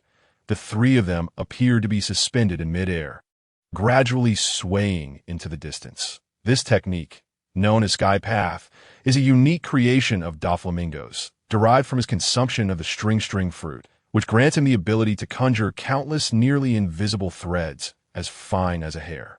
These threads are remarkably resilient and exceptionally sharp. The principle behind this airborne maneuver involves binding the invisible threads to the clouds, utilizing the resultant tensile strength to swing through the air. Akin to flying, this method of travel is swift, far surpassing the speed of a vessel. However, it possesses a significant drawback. Should there be no clouds ahead, Doflamingo would find himself suspended in mid-air, left to contemplate his existence or retrace his steps in search of clouds. As for the scientific plausibility of binding clouds with thread and leveraging them to lift several robust individuals, it delves into the myriad rules of various worlds. The pirate realm is undoubtedly a paradoxical existence, harboring both scientific minds like Vegapunk and the supernatural phenomena of devil fruits, alongside inexplicable meteorological occurrences and islands that can float on cloud cover, propelled by powerful currents.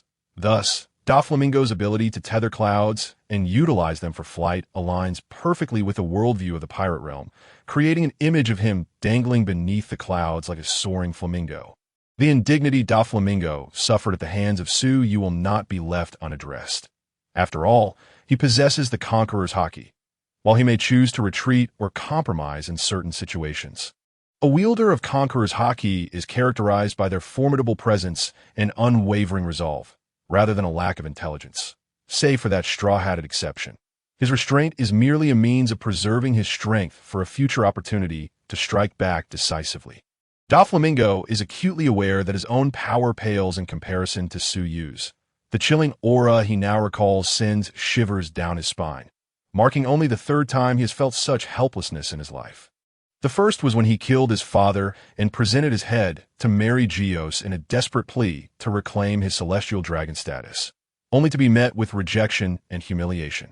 The second time was during his confrontation with the Yonko Kaido.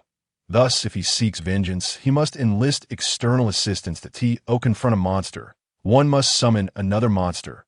With this thought, Doflamingo clenched his teeth in frustration, acknowledging that his power is still insufficient on a distant island. Upon a rocky beach, a colossal figure resembling a giant sits, one hand clutching an oversized jug of liquor, pouring its contents into his mouth with reckless abandon. The figure stands nearly 5 meters tall, with an immensely robust physique. He sports long horns akin to those of a dragon and boasts a lengthy beard reminiscent of dragon whiskers. His left arm is adorned with a dragon scale tattoo, and his upper body is bare, revealing an X-shaped scar on his right abdomen. The overall impression he conveys is that of a demonic being emerging from the abyss, exuding an aura as deep and ominous as the depths of the ocean. Merely by sitting there, he radiates an imposing presence, akin to an unyielding fortress, Simply being in his vicinity instills a sense of despair in his foes, an overwhelming sense of hopelessness. Indeed, this is Kaido, the governor of the beast pirates, renowned as the strongest creature across land, sea, and air. In a world of pirates, where they proliferate like weeds, four figures stand out as the most formidable, ruling over the latter half of the Grand Line, known as the New World, and are thus referred to as the Four Emperors. Their pirate crews are similarly dubbed the Four Emperor Pirates. Each of these emperors possesses strength unparalleled in the pirate realm, and their influence is equally vast, commanding legions of pirates who rival, if not surpass, the seven warlords of the sea. The mere sight of their flag sends shivers down the spines of other pirates. The four are Edward Newgate, the strongest man in the world, Charlotte Linlin, the Iron Balloon, Shanks, the most domineering man, and Kaido, the immortal beast. Seated there, Kaido continues to guzzle down his liquor, his face flushed from the effects of the alcohol. Suddenly, the sound of a din mushy interrupts his revelry. Beep, beep, beep. Chapter 25. Kaido of the 100 Beasts. As Kaido indulges in his drink, the din mushy attached to him begins to ring. Beep, beep, beep. Hearing the call, Kaido carelessly drops the jug, which crashes to the ground, creating a crater upon impact. In comparison to his hand, which is larger than a fan, the din mushy appears utterly minuscule. Akin to an ant, he answers the call, his breath reeking of alcohol as he bellows, "Hello? Who's calling me?" The din mushy transforms, adopting a sassy demeanor complete with sunglasses. "Haha, Kaido, it's me. It's you. Brat, what do you want? Is the new batch of devil fruits ready?" "The devil fruits are still being cultivated and will take some time." "Then why the hell are you calling me? Don't disturb me while I'm drinking." Kaido, visibly irritated, prepares to hang up and resume his drinking. However, Doflamingo interjects, "Wait, Kaido, there's something here that will surely pique your interest." "Oh, what is it? Speak up. If you dare deceive me, I'll come over and teach you a lesson." Kaido's demeanor is as laid back as ever, despite his business partnership with Doflamingo and reliance on him for artificial devil fruits. He shows no signs of supplication, ready to throw a punch if he feels like it. Doflamingo, feeling somewhat stifled by Kaido's brusque remarks, suppresses his frustration for the sake of his plan to maneuver against Suyu. He recounts the situation to Kaido. You'll be thoroughly satisfied. There's a bar on Sabiti Archipelago." "Huh, quite the boast for a little brat." Kaido's voice rises considerably, instinctively infused with conqueror's haki, causing the clouds above him to disperse. "That bar is located at number 13. Red Tree, on Sabiti Archipelago." After delivering this information, Doflamingo abruptly hangs up. The din mushy, strained to its limits, finally succumbs to the pressure of Kaido as haki and faints. In a sense, the din mushy has proven its worth, as even some notorious pirates with bounties exceeding 1 billion, or the so-called supernovas, would struggle to withstand the weight of Kaido's haki for long.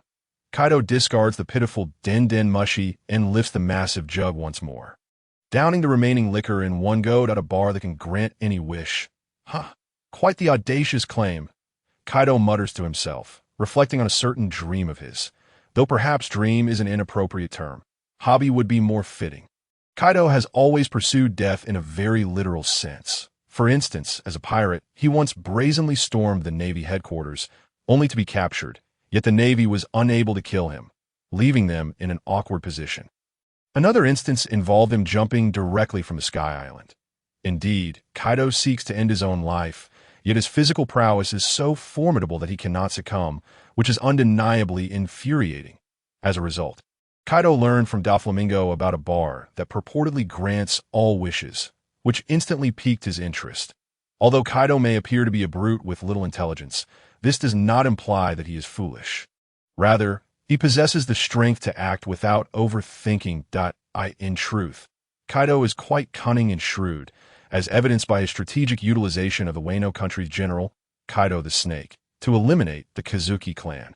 Seizing the resource-rich and defensively advantageous Wano as a stronghold, he effectively stifles public discourse and information, ensuring that the populace remains uninterested in the outside world to facilitate his dominion.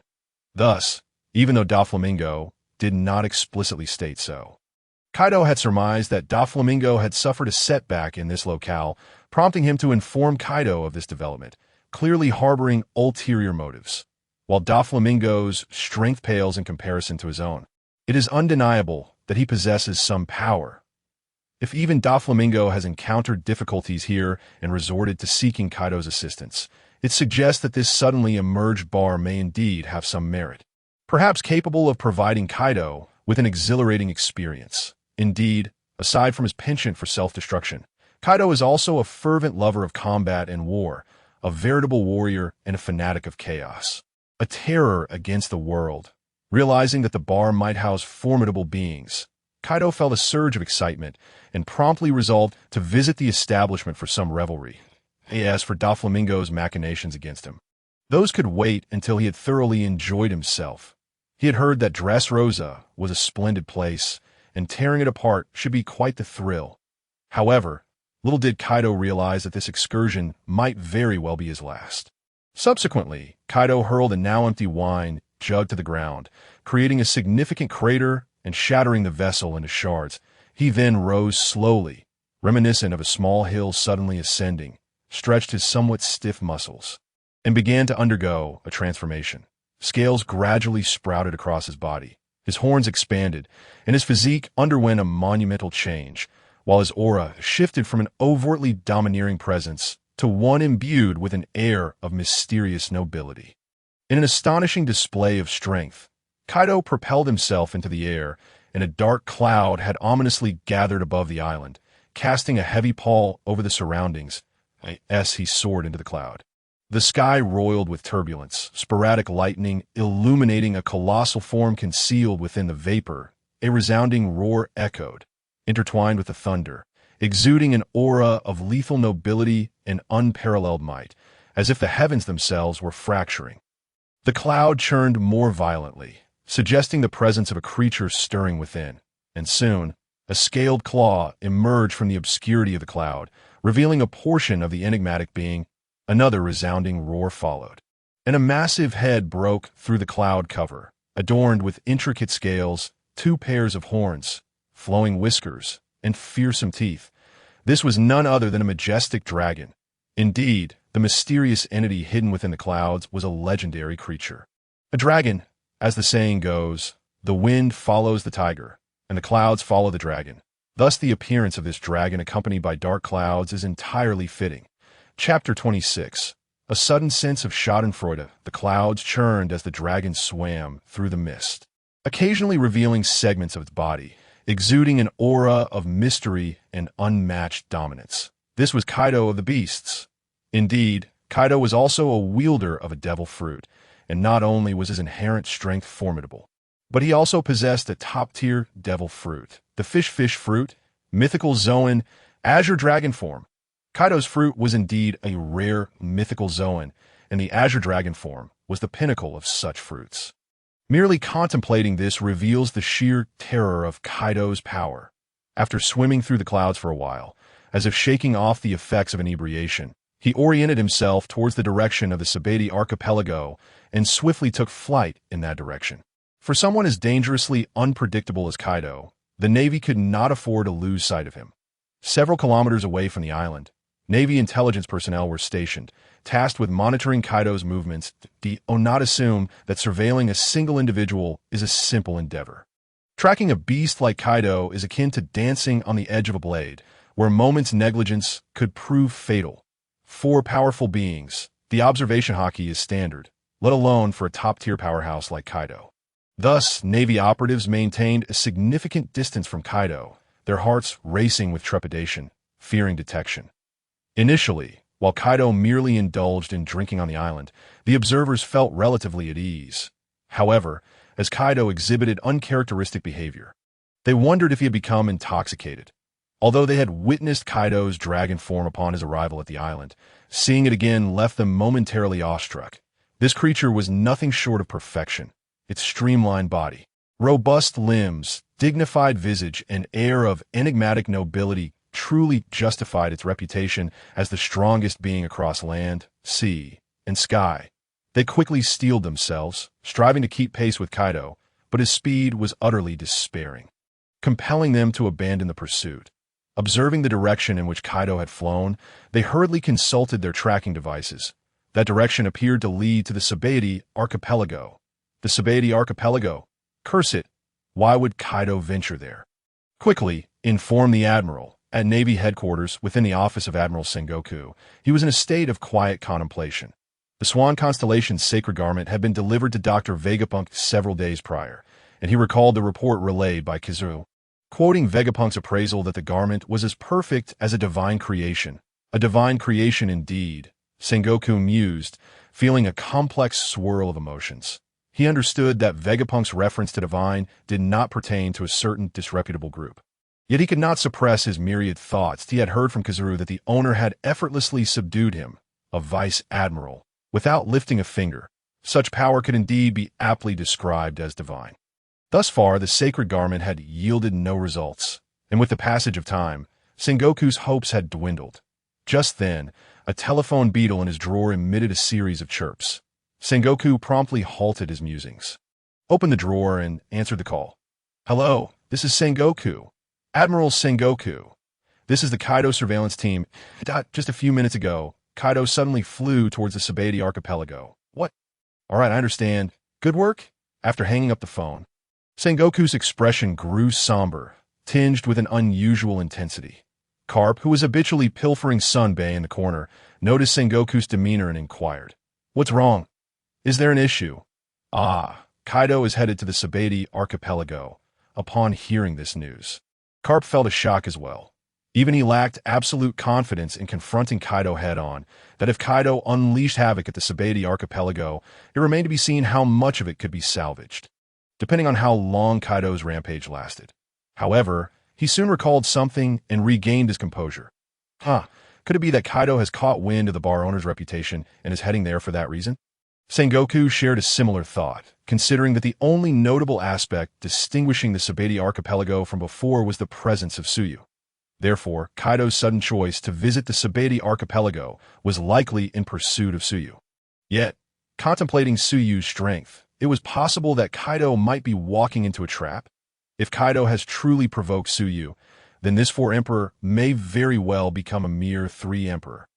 I find myself unexpectedly reveling in this potential turn of events. However, this is merely speculation from both parties. No one can fathom the thoughts of that madman Kaido. Thus, Sengoku has once again dispatched his forces. It would be ideal if Kaido were indeed seeking out Suyu. If not, Kizaru, with his remarkable speed, could still engage Kaido and draw him away from the vicinity of the Sabaody archipelago. Initially, Kizaru was reluctant to head to the Sabaody archipelago, given the shadows it cast over him. Nevertheless, he ultimately succumbed to the Admiral's authority, as he still required his salary, and this mission was directed at Kaido rather than Suyu's bar, which provided him with a sense of relief. The island where Kaido was previously located is quite distant from the Sabaody archipelago, and Kaido is not a speedster like Kizaru, so it will take some time before he arrives. Kizaru is in no rush to set out. He must first prepare himself mentally. The Sabaody archipelago, with its picturesque scenery, harbors both beauty and malevolence, exemplified by slave-hunting squads and auction houses. The celestial dragons are particularly fascinated by this place, often visiting to indulge in leisure or participate in auctions to procure slaves of interest to owe them. Slaves are mere consumables, which is why this area is often referred to as the Celestial Dragon's Garden. For the residents of the Sabaody archipelago, each visit from the Celestial Dragons poses a severe trial, and whether they can endure it depends solely on luck and the whims of the Celestial Dragons. Each outing is accompanied by specialized bodyguards or elite members of the CP division to ensure their safety in the presence of the Celestial Dragons. All must kneel and prostrate themselves, and should they take an interest in a particularly striking civilian, that individual is seized and enslaved without any chance of resistance from their family, lest they face immediate execution. For the Celestial Dragons, commoners are not considered of their species. They may act as they please, as they are descendants of gods, unwilling to share the same air with ordinary folk, hence the perpetual bubble helmets they wear. The plight of the common people is unbearable, yet they are powerless to act, as both the world government and the navy are essentially under the thumb of the Celestial Dragons, leaving the commoners without any avenue for complaint. Upon learning of Kaido's impending arrival at the Sabaody archipelago, Admiral Sengoku hastily informed the world government. urging them to prevent the celestial dragons from visiting the area in the near future. Though the celestial dragons are overbearing, many are fools, yet there are those who possess a modicum of intelligence. They understand that Kaido is a madman who does not differentiate between commoners and celestial dragons. Consequently, the heads of each family promptly decreed that no one was to visit the Sabaody archipelago for a month. Chapter 27. The slightly drifting Drago. In an uncharted region of the Grand Line, there exists a peculiar island, characterized by its white sandy soil, interspersed with yellow sand and scattered rocks, giving it a desolate appearance. This is the island of white soil, Baldigo. It serves as the headquarters of the Revolutionary Army. The Revolutionary Army's members are spread across the globe, and this is the primary gathering place for its high-ranking officials, including the supreme leader, the world's most notorious criminal, Monkey D. Drago, who resides here. After successfully acquiring the sacred garments, Sabo and his companions hastened their return and have finally arrived back at Baldigo. Upon hearing of their return, Drago awaited them in his office. Shortly thereafter, Sabo and the others entered Drago's office, carrying a bronze box. "Chief, we have returned. Thank you for your hard work. What is the situation?" The transaction was highly successful, but Suyu has made it clear that he does not wish to join the Revolutionary Army. That's so. Although Drago felt a tinge of disappointment at Suyu's lack of interest in joining the Revolutionary Army, it was somewhat reassuring that Suyu did not harbor a negative attitude towards their cause.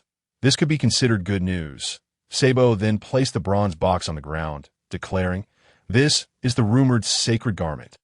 Drago stepped forward, curiously touching the box, yet sensing nothing extraordinary about it. According to the information they had received, the ironclad kid possessed a set of sacred garments, and Admiral Kizaru had previously visited a bar, reportedly leaving with a box as well. Thus, it was inferred that the Navy also possessed a set of sacred garments, and the one before him was the third set. Following Sabo's instructions, he opened the box.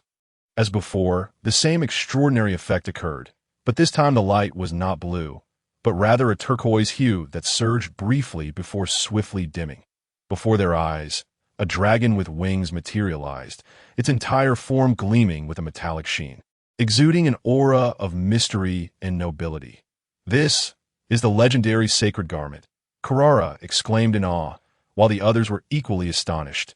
Sabo could not resist reaching out to touch the sacred garment, but the instant his fingers made contact with the dragon's body, a burst of light repelled his hand. "Sabo, are you all right?" The group gasped in unison, and Kurara swiftly grasped Sabo's hand, anxiously inspecting it to ensure he was unharmed. "Do not worry. I am perfectly fine." After the initial shock, Sabo regained his composure, realizing he was indeed unscathed, though the sudden jolt had stung quite a bit. Once it was confirmed that Sabo was all right, Kurara released his hand but voiced her displeasure. "What is the meaning of this sacred garment? Was it intended to be a trick by that owner?" Drago's gaze flickered. He had yet to lay eyes on Suyu, and it was difficult to ascertain his character. However, if he possessed the ability to create such a remarkable sacred garment, it was unlikely he would resort to such antics merely for a few devil fruits. After some contemplation, Drago resolved to attempt it himself. He cloaked his hand in armament haki and reached towards the sacred garment. His astonishment. The moment he made contact, the garment burst forth in a dazzling radiance, blinding those who had been intently gazing at it. Unbeknownst to Drago and the others, they were not the first victims of this phenomenon. As the brilliance faded, the extraordinary dragon disassembled into individual pieces of armor, each fragment transforming into a streak of light that flew towards Drago's limbs, torso, and head. The armor swiftly integrated, and Drago, already resembling a formidable villain, now donned the sacred garment, exuding an aura of divine might, akin to a dragon soaring through the skies. His entire demeanor transformed beyond recognition. At that moment, the third saint of the pirate world emerged. He was the bronze saint of the dragon, Monkey D. Drago. Sabo and the others stared in awe at the fully armored Drago, who in turn marveled at his own hands. As someone who had personally experienced this transformation, he could truly appreciate its magnitude. It was far more than merely donning a suit of armor. He felt a significant augmentation in his power, not only in terms of physical prowess, but he sensed a considerable enhancement in his control and the potency of his devil fruit abilities. One must understand that for someone of his caliber, even the slightest increase in power could be pivotal in battle. The boost he felt was certainly not trivial.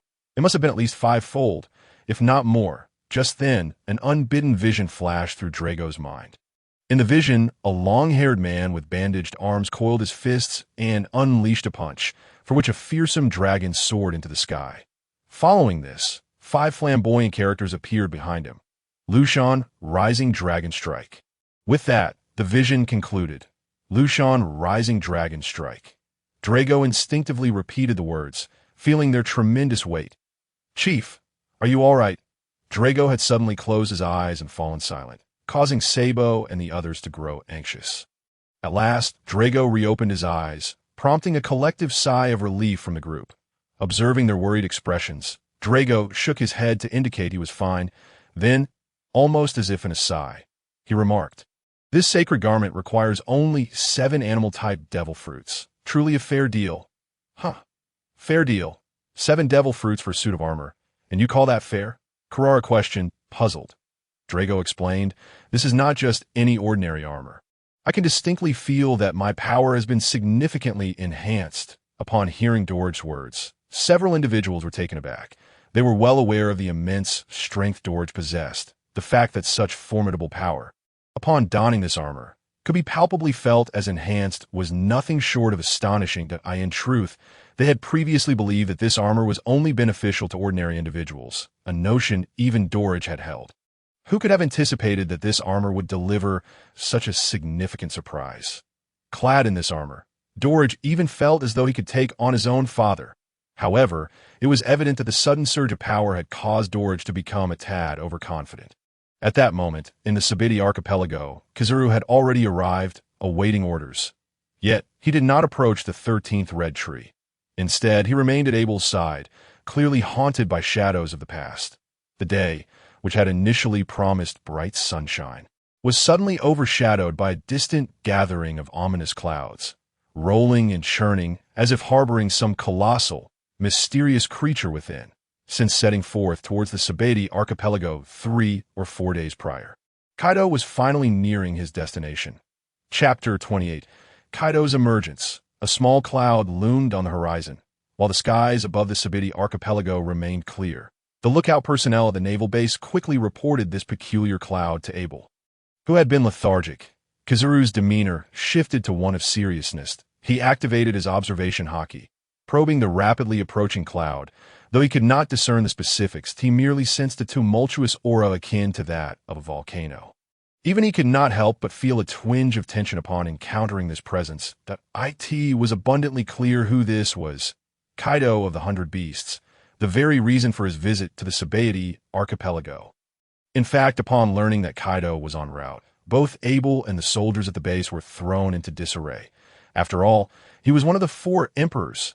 In these seas, the name of the 4 emperors had become synonymous with invincibility.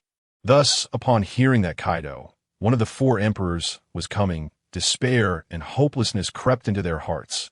Fortunately, the arrival of the Admiral Kizaru rekindled a glimmer of hope.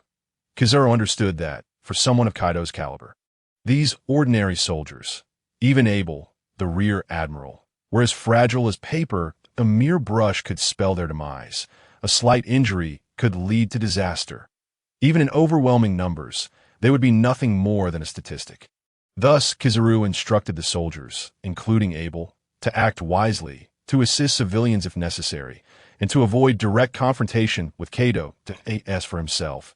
He fully expanded his observation haki, ready to divert Kaido's attention should he spiral into a frenzy. Should Kaido indeed come for Suyu, then it would be a situation beneficial for all.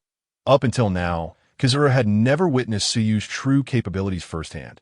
It was somewhat embarrassing to admit that he had never even granted his opponent the chance to unleash their power. Nevertheless, with a brute like Kaido, mere intimidation should not suffice. He hoped to compel Suyu to demonstrate his prowess. Kaido had now manifested at the horizon where sea met sky, though it appeared distant. The gap had almost closed. The ominous cloud grew larger and larger, eventually blotting out the sun and seemingly enveloping the entire 13th red tree. The island's residents lifted their gazes in alarm at this sudden apparition, their faces etched with panic and fear.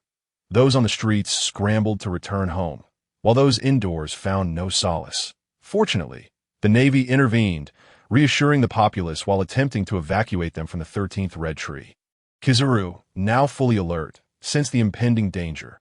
However, it appeared that Kaido was oblivious to his presence, heading directly for the 13th Red Tree. This revelation allowed Kizaru to exhale in relief. It seemed Kaido was not merely rampaging, but had a clear objective. For Suyu's bar was indeed located at the 13th Red Tree. At the 13th Red Tree, there lurked another formidable figure. Rayleigh, the Dark King, A.S. Shaki's bar resided within the 13th Red Tree. He naturally called this place home. Even Rayleigh found himself vexed at the prospect of encountering someone like Kaido. After all, who would willingly engage a berserker with such prodigious resilience and strength? A single strike from him might barely scratch the surface, while a blow in return could very well claim his life. Yet, Rayleigh remained unfazed. Even finding the leisure to sip a drink at Shaki's bar, he was well aware of the terrifying figures concealed within the 13th Red Tree. Kaido's choice to unleash his wrath upon the Sabati archipelago, and specifically the 13th Red Tree, could only be deemed an ill-fated decision. Within the wishful bar sat a few scattered pirates, who had noticed the chaos unfolding outside and the ominous cloud blotting out the sun. Yet, as ruthless pirates, they did not succumb to the same panic as the townsfolk. Instead, they remained vigilant, albeit with little desire to indulge in drink. Milander glanced at Suyu with concern, to which Suyu responded with a reassuring glance, signaling that everything was under control. Whether Milander could decipher such a complex expression was uncertain. While Milander struggled to grasp the depths of Suyu's thoughts, the calmness emanating from Suyu's eyes dispelled his own anxiety and confusion. If even Rayleigh was aware that Kaido was approaching, then Suyu had undoubtedly sensed Kaido's presence long ago. After all, Kaido was notoriously ostentatious, wielding the power to flaunt it, and his overwhelming aura was as conspicuous to Suyu as a spotlight in the darkness. Yet, Suyu was not overly concerned. He surmised the reason for Kaido's visit. After all, not long ago, a troublesome guest, Don Quixote da Flamingo, had visited the bar, and given his ongoing dealings with Kaido, it was only natural that his frustrations would prompt him to incite Kaido to seek retribution. Suyu could also speculate on da Flamingo's motivations. After all, Kaido was a man who reveled in self-destructive tendencies, or perhaps more accurately, a wolf in human form, with Suyu's bar claiming to fulfill any wish. It was a perfect match for Kaido's desires. At that moment, at the 13th Red Tree in the Sabati archipelago, time seemed to accelerate, plunging into darkness as the clouds obscured the sunlight, leaving the island illuminated only by artificial lights. Casting an air of gloom, the cloud churned ominously, and suddenly, a rift tore through the cloud cover, revealing not sunlight, but the monstrous visage of a colossal dragon head, emerging with an intensity reminiscent of a searchlight. Its eyes glowing crimson, a sanguine light of bloodlust. Witnessing this horrifying sight, all present were left dumbstruck, their hearts brimming with dread. What was that? Oh heavens! Is this the end of the world? Some pirates, recognizing this iconic figure, discerned the identity of the intruder, yet their acknowledgement only deepened their despair. It was Kaido. The Emperor Kaido. The dragon-type devil fruit could only belong to him. Damn it. How could this monster come here? I don't want to die yet. As those around them overheard their words, they too comprehended the identity of the looming figure above, and terror spread like a contagion. In that moment, the azure dragon concealed within the clouds unleashed a resounding roar, echoing throughout the Sabati archipelago, scattering the cloud cover. That little brat named Suyu. Get your ass out here now. Chapter 29. Dragon's Breath. After bellowing for Suyu, Kaido disregarded all else, opening his massive maw as if gathering strength. A radiant light coalescing within, he then unleashed a torrent of dragon fire aimed squarely at the 13th Red Tree.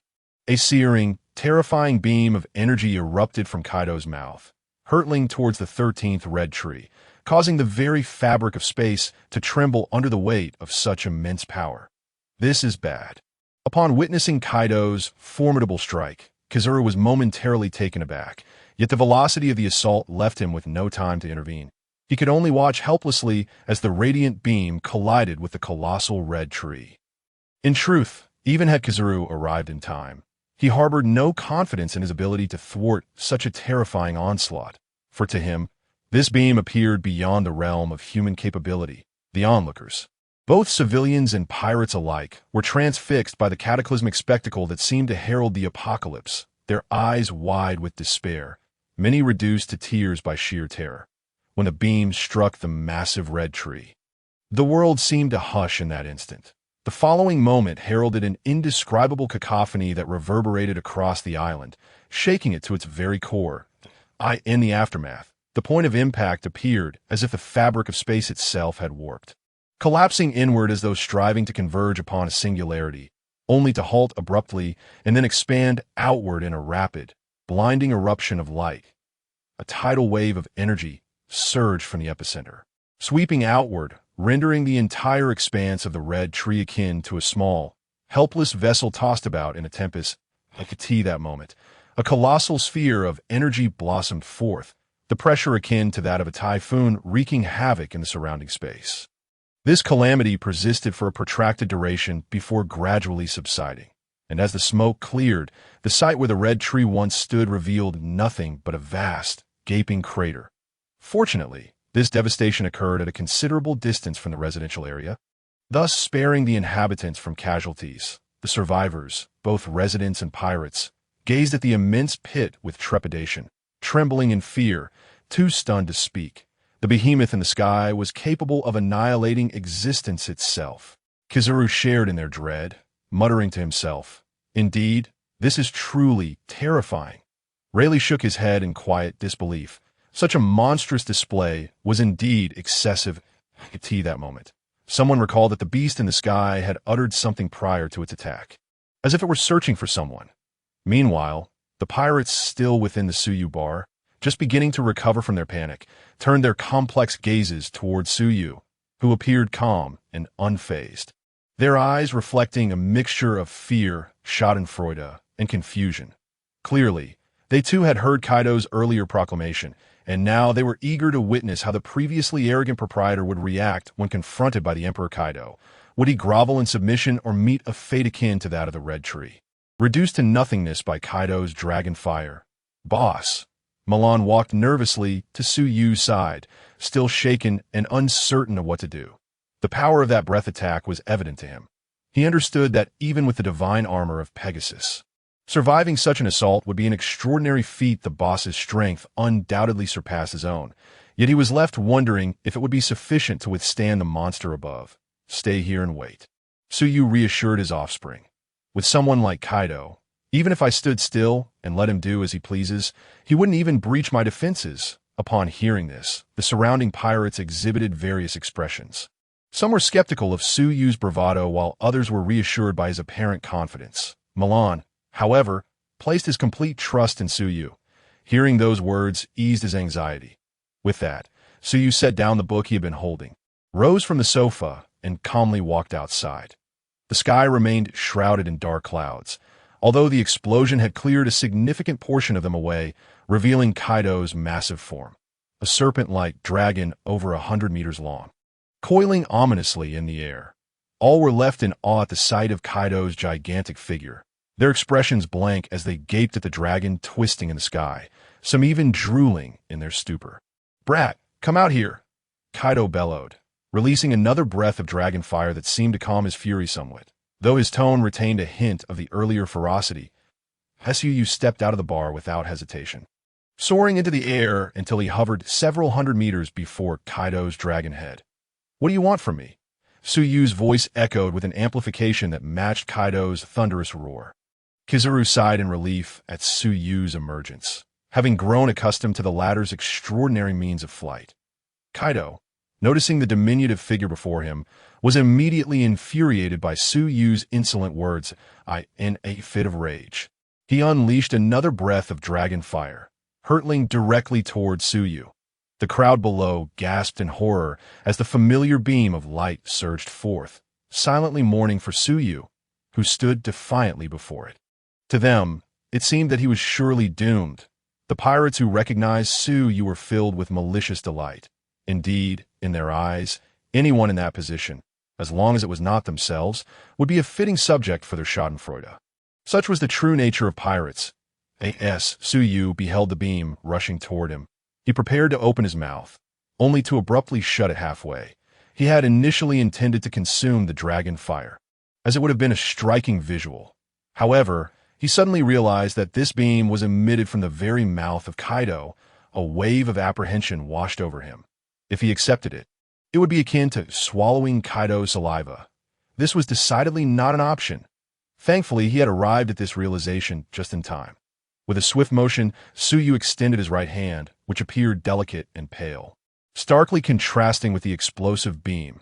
Yet this seemingly frail hand stood resolutely against the oncoming force. As Kaido observed Suyu's nonchalant demeanor and the mere gesture of his hand, his fury escalated. "You little thief! How dare you insult me?" Fueled by indignation, he intensified the output of his dragon breath, causing the already formidable beam to swell even larger. The juxtaposition was striking. On one side, the terrifying breath of a dragon. On the other, the feeble hand of a human. The outcome seemed inevitable. The pirates watched in rapt excitement, their eyes gleaming with sadistic anticipation, while the civilians wore expressions of sheer terror, as if witnessing their own impending doom.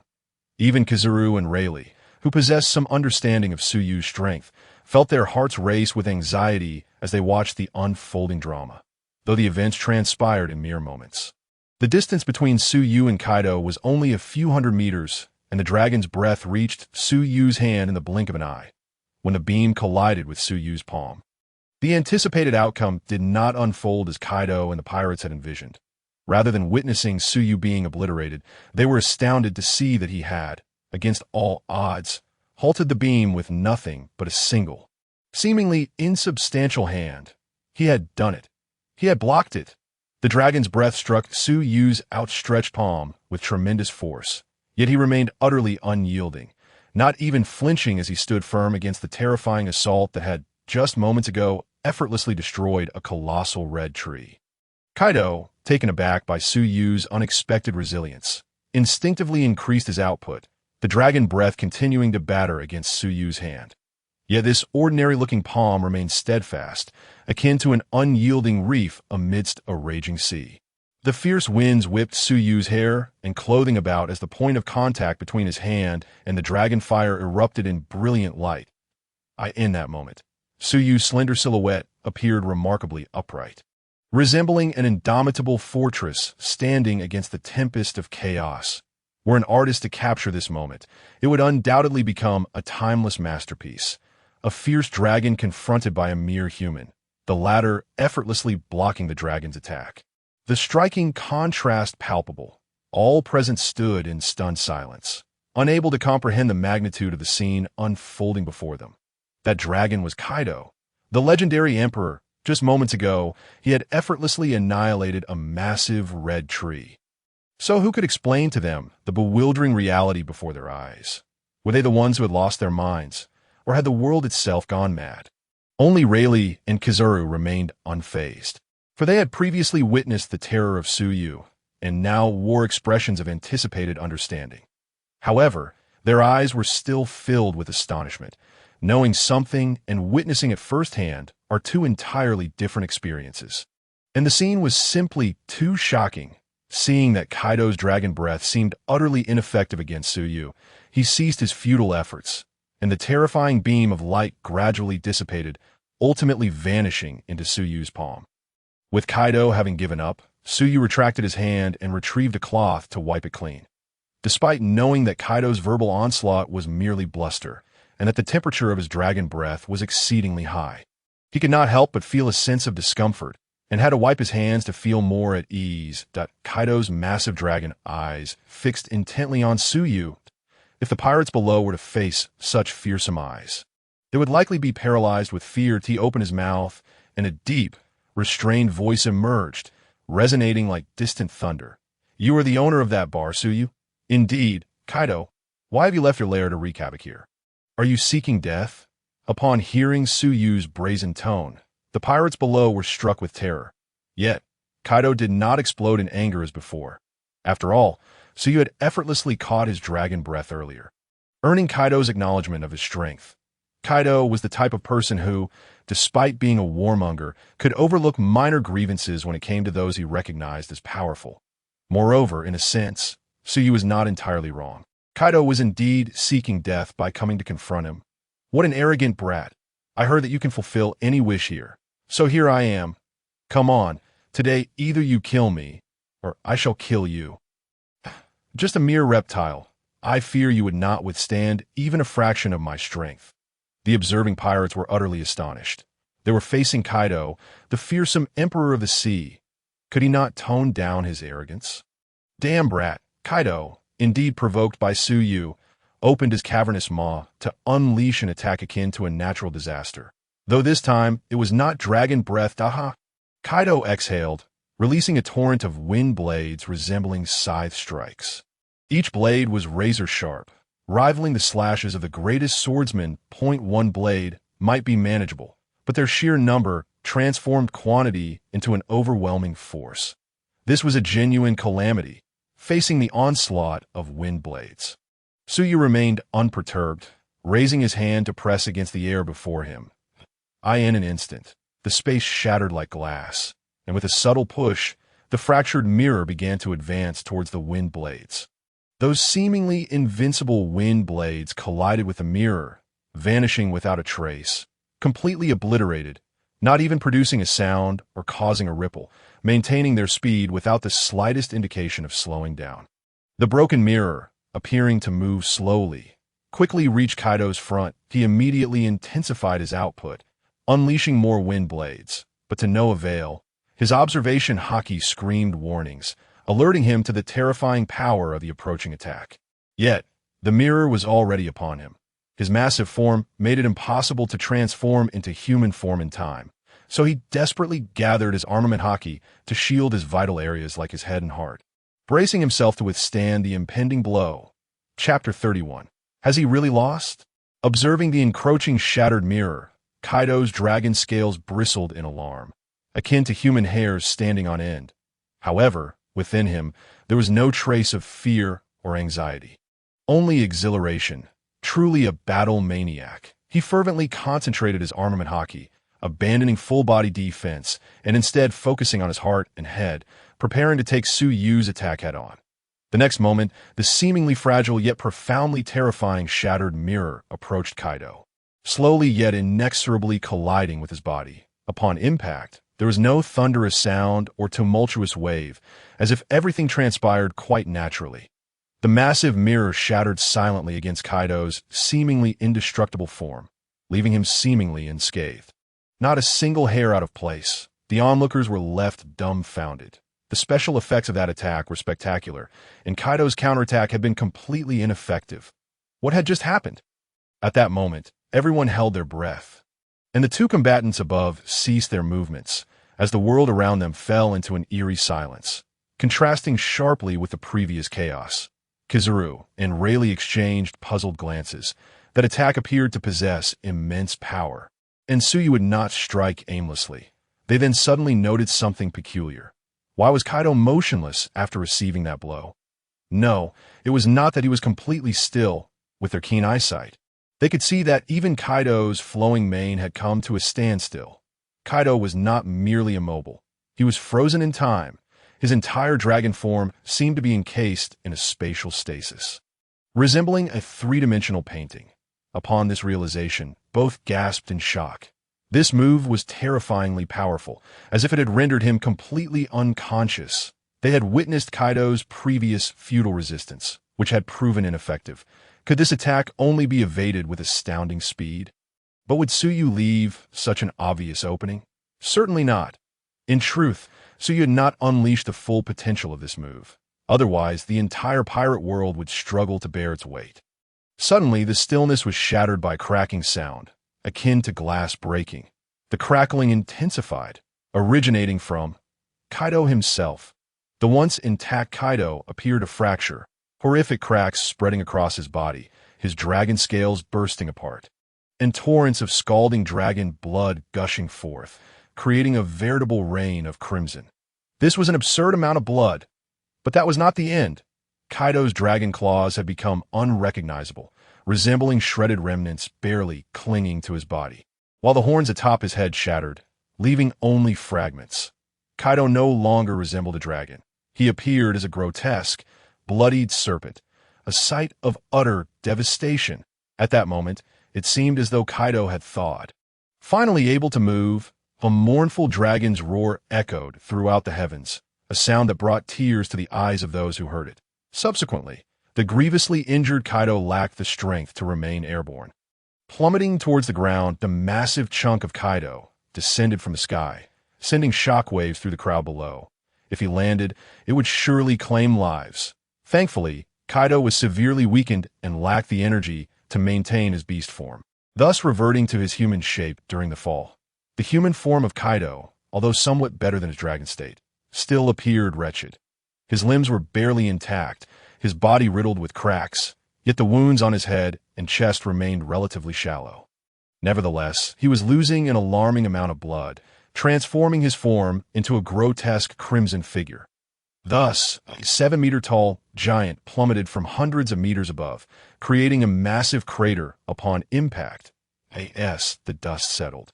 A barely conscious Kaido lay within. Kizaru looked at the pit, stunned, muttering, "Kaido, has he really lost?" The surrounding pirates were on the verge of disbelief. What had transpired? How could Kaido, the beast, the emperor of the sea, fall so easily? After sustaining a single blow, he had collapsed. At that moment, the seemingly lifeless Kaido stirred, struggling to rise. As he did so, the wounds on his body began to heal gradually, despite having sustained injuries that would have proven fatal to anyone else. And having fallen from such a height, Kaido, perhaps accustomed to such falls, was miraculously recovering. Not only was he alive, but his wounds were rapidly mending, and apart from the bloodstains, he appeared to have suffered no injuries at all. Truly, he was known as the undying Kaido. Although he had managed to stand up and his wounds had completely healed, fatigue and weakness were still evident on Kaido's face. It seemed that restoring his former astonishing condition came at a considerable cost. This terrifying regenerative ability stemmed partly from Kaido's inherently extraordinary physical prowess, and partly due to the so-called awakening of his devil fruit powers. Different types of devil fruits exhibit varying transformations upon awakening. For paramecia types, the awakened abilities allow the user to influence their surrounding environment, while logia types enhance elemental control and significantly bolster offensive capabilities. As for Zoan-type users, awakening grants them formidable regenerative powers and a tremendous increase in combat strength, a fact particularly pronounced in Kaido's case. However, awakening does carry the risk of failure. Take Zoan users, for instance. If they fail, they may never revert to their human forms, the grotesque guards and impel down. Resembling bizarre koalas and zebras are unfortunate souls who experience such failures. At this moment, Suyu gradually descended to the ground, positioning himself before Kaido, while the residents and pirates in the vicinity had long since fled. Now observing Suyu as if he were a celestial being, in their eyes, Kaido was akin to an apocalyptic demon, one they felt powerless to resist, and the sight of Suyu effortlessly defeating this demon was beyond their comprehension. Chapter 32. The Undying Kaido. Kaido stood still for a moment.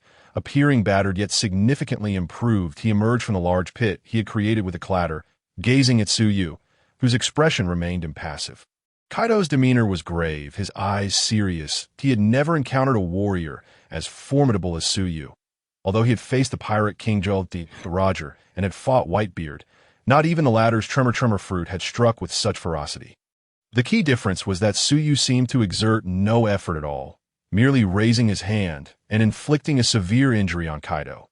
Kaido had always considered himself among the top tier of fighters in this world. Yet here he was, faced with such a disparity. However, rather than feeling fear from Suyu's extraordinary power, he was filled with exhilaration. Perhaps he simply did not comprehend the notion of fear, being an unrepentant madman who relished battle. Frankly, he had previously struggled to find a worthy opponent. The only ones capable of engaging him were Whitebeard, Big Mom, and Shanks, yet none had satisfied him in combat. After battling Whitebeard, he had been left dazed and uncomfortable. Big Mom's powers were simply repulsive, and Shanks preferred a different style of combat that did not align with Kaido's preference for raw physical confrontation. You might suggest that there was also Garp, who shared a similar focus on physical strength, but alas, he was a Marine. He would never engage in a fair one-on-one fight. If Kaido sought to challenge Garp, it would undoubtedly result in a lavish naval ensemble featuring Sengoku. Garp and the three admirals, it would be better to avoid such a confrontation altogether. Exasperating. Yet today, Suyu's appearance invigorated him entirely, although he had not managed to withstand even a single move from Suyu. It was undeniably thrilling. Furthermore, it was clear that his strength simply could not match Suyu's. There was no denying that. Haha, delightful. Bring it on. Kaido laughed heartily, unconsciously releasing a wave of Conqueror's Haki, which caused all the residents of Red Tree Island No. 13 to roll their eyes and faint. Some weaker pirates lost consciousness entirely, while the remaining pirates experienced dizziness, hastily retreating further from the clash between the two. Then, Kaido unexpectedly charged toward Suyu, his seemingly cumbersome yet surprisingly swift strides propelling him forward, wielding a spike club that crackled with arcs of lightning, aiming a downward strike at Suyu. Thunderbawa. This was Kaido's signature technique, combining both armament haki and conqueror's haki on his spike club, delivering an incredibly swift and powerful attack. Yet this fierce blow was effortlessly blocked by a slender finger. Suyu leisurely raised his finger above his head, nonchalantly absorbing Kaido's forceful strike without flinching. That if you wish to fight, I shall indulge you. Suyu suddenly smiled. Feeling a surge of interest, he decided to forego any additional powers, opting solely for physical strength to engage Kaido. After all, Kaido would make an excellent punching bag, though he would still need to temper his strength. Upon witnessing Suyu smile, even Kaido, who feared nothing, felt a chill run down his spine, his hair standing on end as a sense of malice enveloped him. He hastily attempted to retract his strike, but it was too late. Suyu opened his hand that had been blocking the club, grasping it firmly.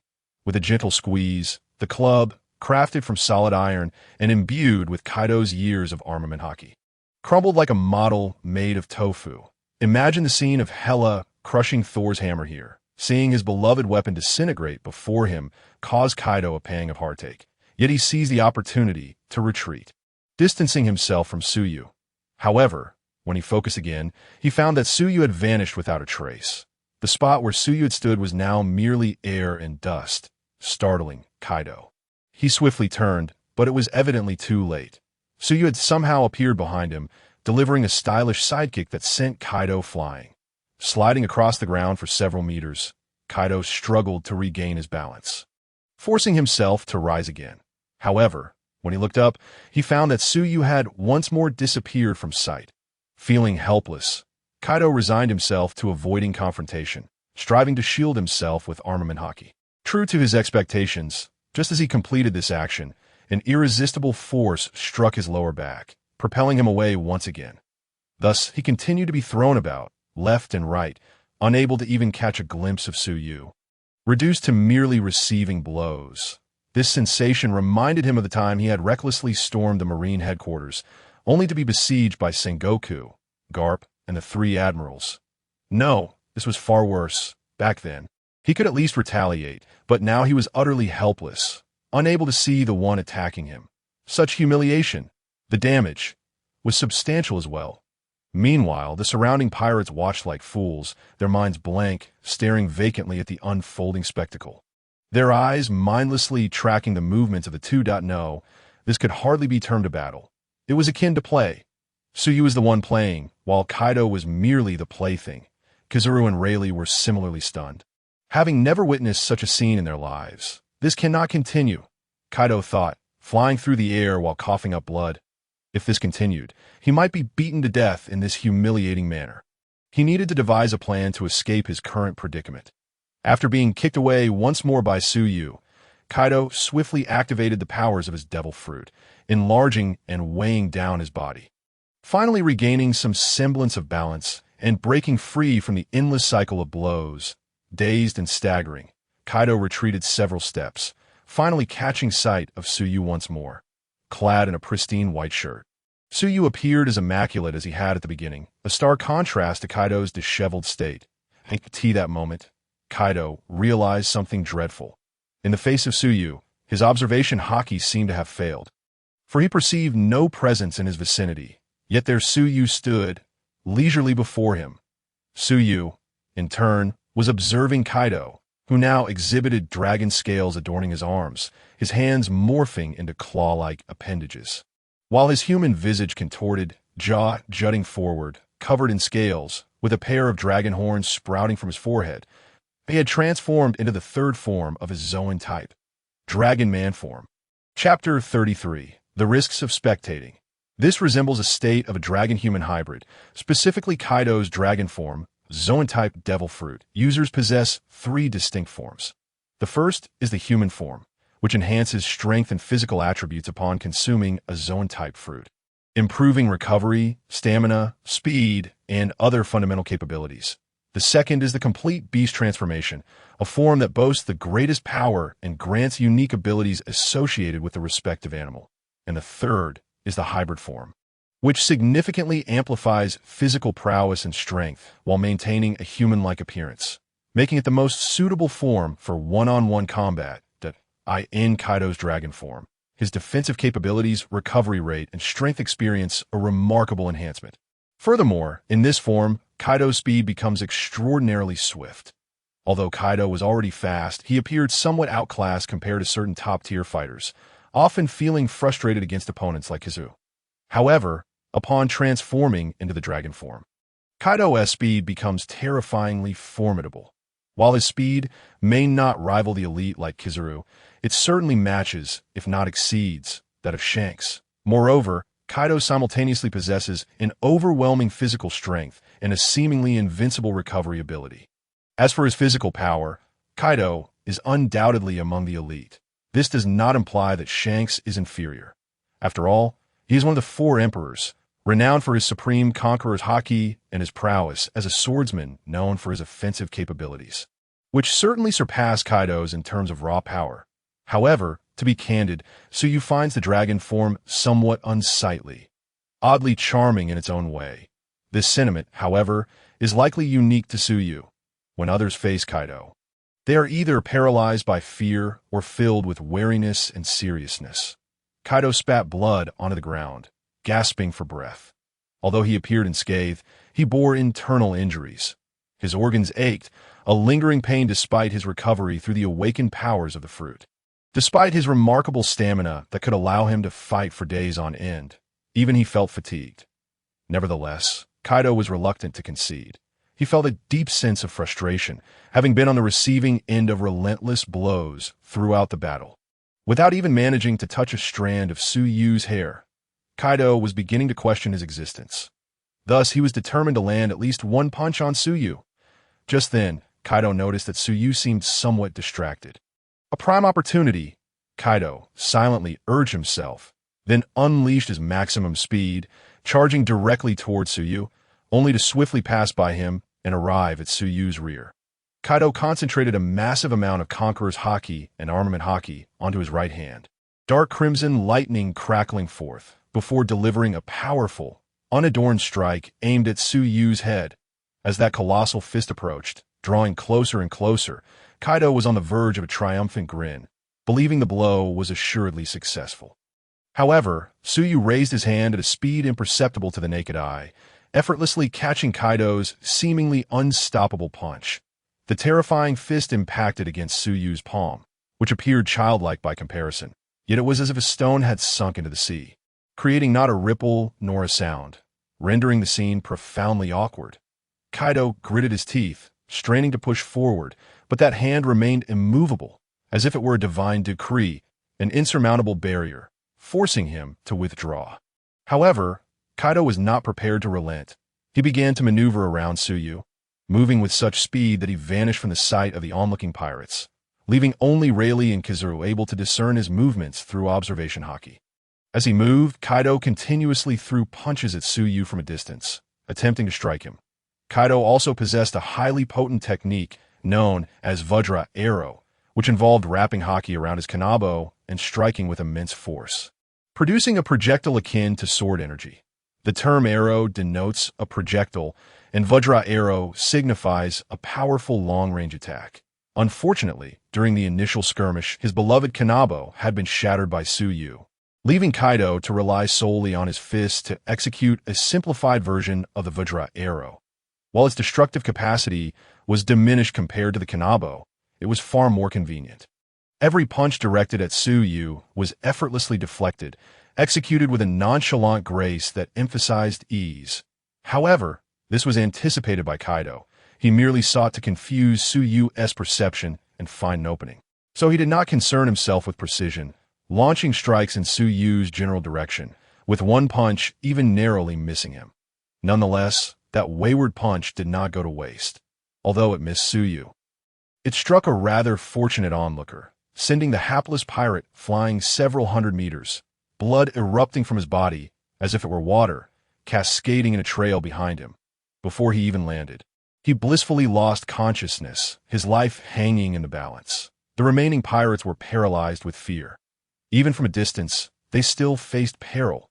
They had previously observed Suyu effortlessly intercepting Kaido's attacks, leading them to underestimate their potency, nearly forgetting that Kaido was also one of the four emperors. Now, they realized that even stray projectiles from such a distance could threaten their lives. Truly, the four emperors are formidable. Even when bested by a godly adversary, they remain revered as deities in their eyes. They gazed in awe at the two titans clashing, retreating to a considerable distance, now requiring binoculars to catch a glimpse of Suyu. Suyu casually absorbed Kaido's attacks, appearing utterly bored, even yawning. Just then, noticing Suyu stifling a yawn, Kaido recognized a rare opportunity. He lunged toward Suyu, this time opting not to attack, but to embrace him tightly. Channeling all his haki into his arms, he tilted his head back, mouth agape, gathering energy within, and unleashed a torrent of dragon breath. At such a close range, with Suyu immobilized, this attack was bound to connect. Unbeknownst to Suyu, he had not anticipated Kaido resorting to such a repulsive tactic. If struck, it would be quite unsightly. Chapter 34. It's all Doflamingo's fault. As Kaido's saliva sprayed towards his face, Suyu erupted. He swiftly broke free from Kaido's iron grip and darted away at such speed that black spatial rifts appeared along his path. The tight embrace had caused Kaido's arm to fracture as Suyu escaped. His once obsidian-like arm, enveloped in haki, now marred with cracks. Witnessing Suyu slip from his grasp so effortlessly left Kaido feeling helpless. He had thought this would at least restrain Suyu for a second. Yet it had not even lasted a moment. However, with the arrow already loosed, the dragon breath was fully charged, and Kaido decisively unleashed it toward Suyu. Yet, once again, it was futile. Suyu merely raised a hand to block the dragon breath, then stepped forward, resolutely advancing towards Kaido, slow yet undeniable. As Suyu approached, Kaido's small eyes reflected a hint of panic, an expression uncharacteristic of him. Instinctively, he increased the output of his breath, yet it proved ineffective, leaving him feeling unsteady, ultimately pushing him back several meters due to his own dragon breath. Kaido now found himself in an awkward predicament. He knew full well that the dragon breath posed no threat to Suyu, yet he was reluctant to cease, resulting in a stalemate. But would Suyu allow the situation to remain stagnant? Of course not. Amid Kaido's growing trepidation, a shadow emerged from Suyu, a figure identical to him. Indeed, it was Suyu's clone. Suyu number 2 advanced towards Kaido, who remained preoccupied with blocking Suyu's original form, forced to watch helplessly as the clone seemingly teleported beside him, unleashing a stylish uppercut aimed at his chin. Kaido was unable to halt the breath of the dragon in time, and his mouth was tragically forced shut. The dragon's breath exploded within him, leaving his mouth a gruesome mess, his teeth obliterated, and his jaw disintegrated. Meanwhile, Kaido himself was sent spiraling into the sky, propelled by Suyu's uppercut to an altitude of over 100 meters, the speed so swift that sparks flew through the air. After a brief moment, Kaido plummeted back to the ground like a small meteorite, crashing into the earth and creating a rough crater. Lying in the pit, Kaido stared vacantly at the sky, feeling a sense of helplessness he had never experienced before. In terms of strength, speed, and skill, he had been utterly crushed by his opponent. As for his recovery abilities, he couldn't be sure, for he hadn't managed to lay a finger on Suyu, not even a single hair. At this moment, Kaido had completely abandoned any thought of continuing the battle with Suyu if it were possible. He would just like to leave this sorrowful place. However, he had been the one to provoke Suyu in the first place. So whether Suyu would spare him was uncertain. Upon seeing Kaido return to the ground, Suyu number 2 returned to Suyu's main body. Suyu then approached the edge of the crater where Kaido lay. Observing the defeated Kaido, who had entirely given up the will to resist, "What's wrong? Aren't you going to continue? I haven't had my fill yet." At Suyu's words, Kaido's muscles involuntarily twitched, though Suyu hadn't yet tired of the fight.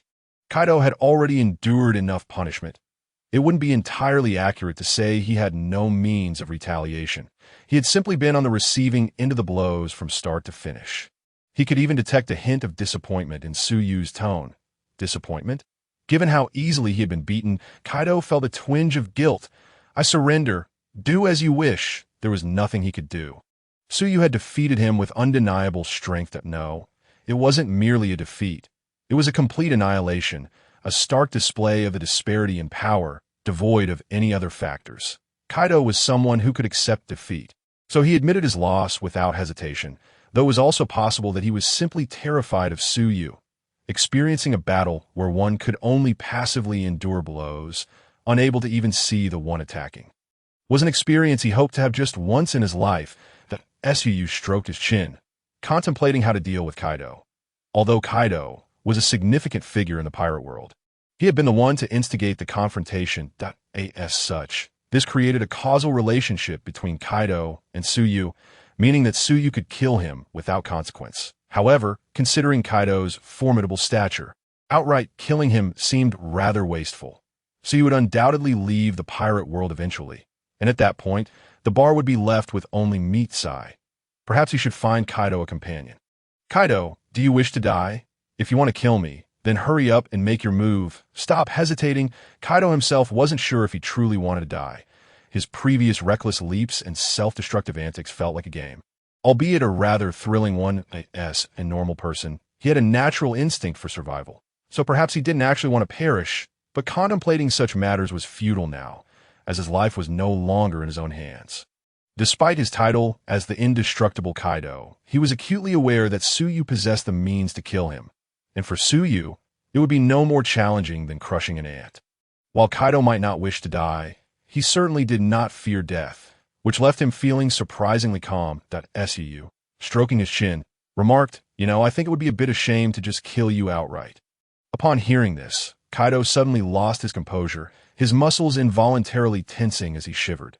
What did a bit of a shame mean? "Are you not yet satisfied? Do you intend to continue using me as a punching bag?" Kaido envisioned a scenario where he became Suyu's punching bag, enduring hours of relentless blows until he was battered and bleeding, only to recover swiftly due to his formidable vitality, only for Suyu to commence a second round.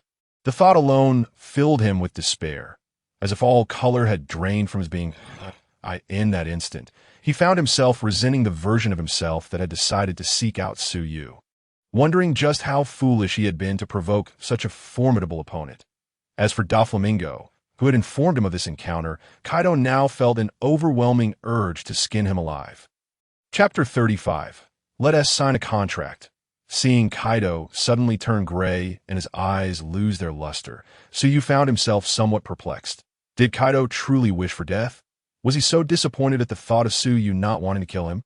However, Suyu was unconcerned with Kaido's desires. Kaido had already lost his freedom.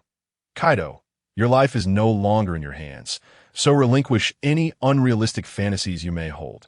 Suyu explained Kaido's current predicament before continuing. "As for you, I won't kill you.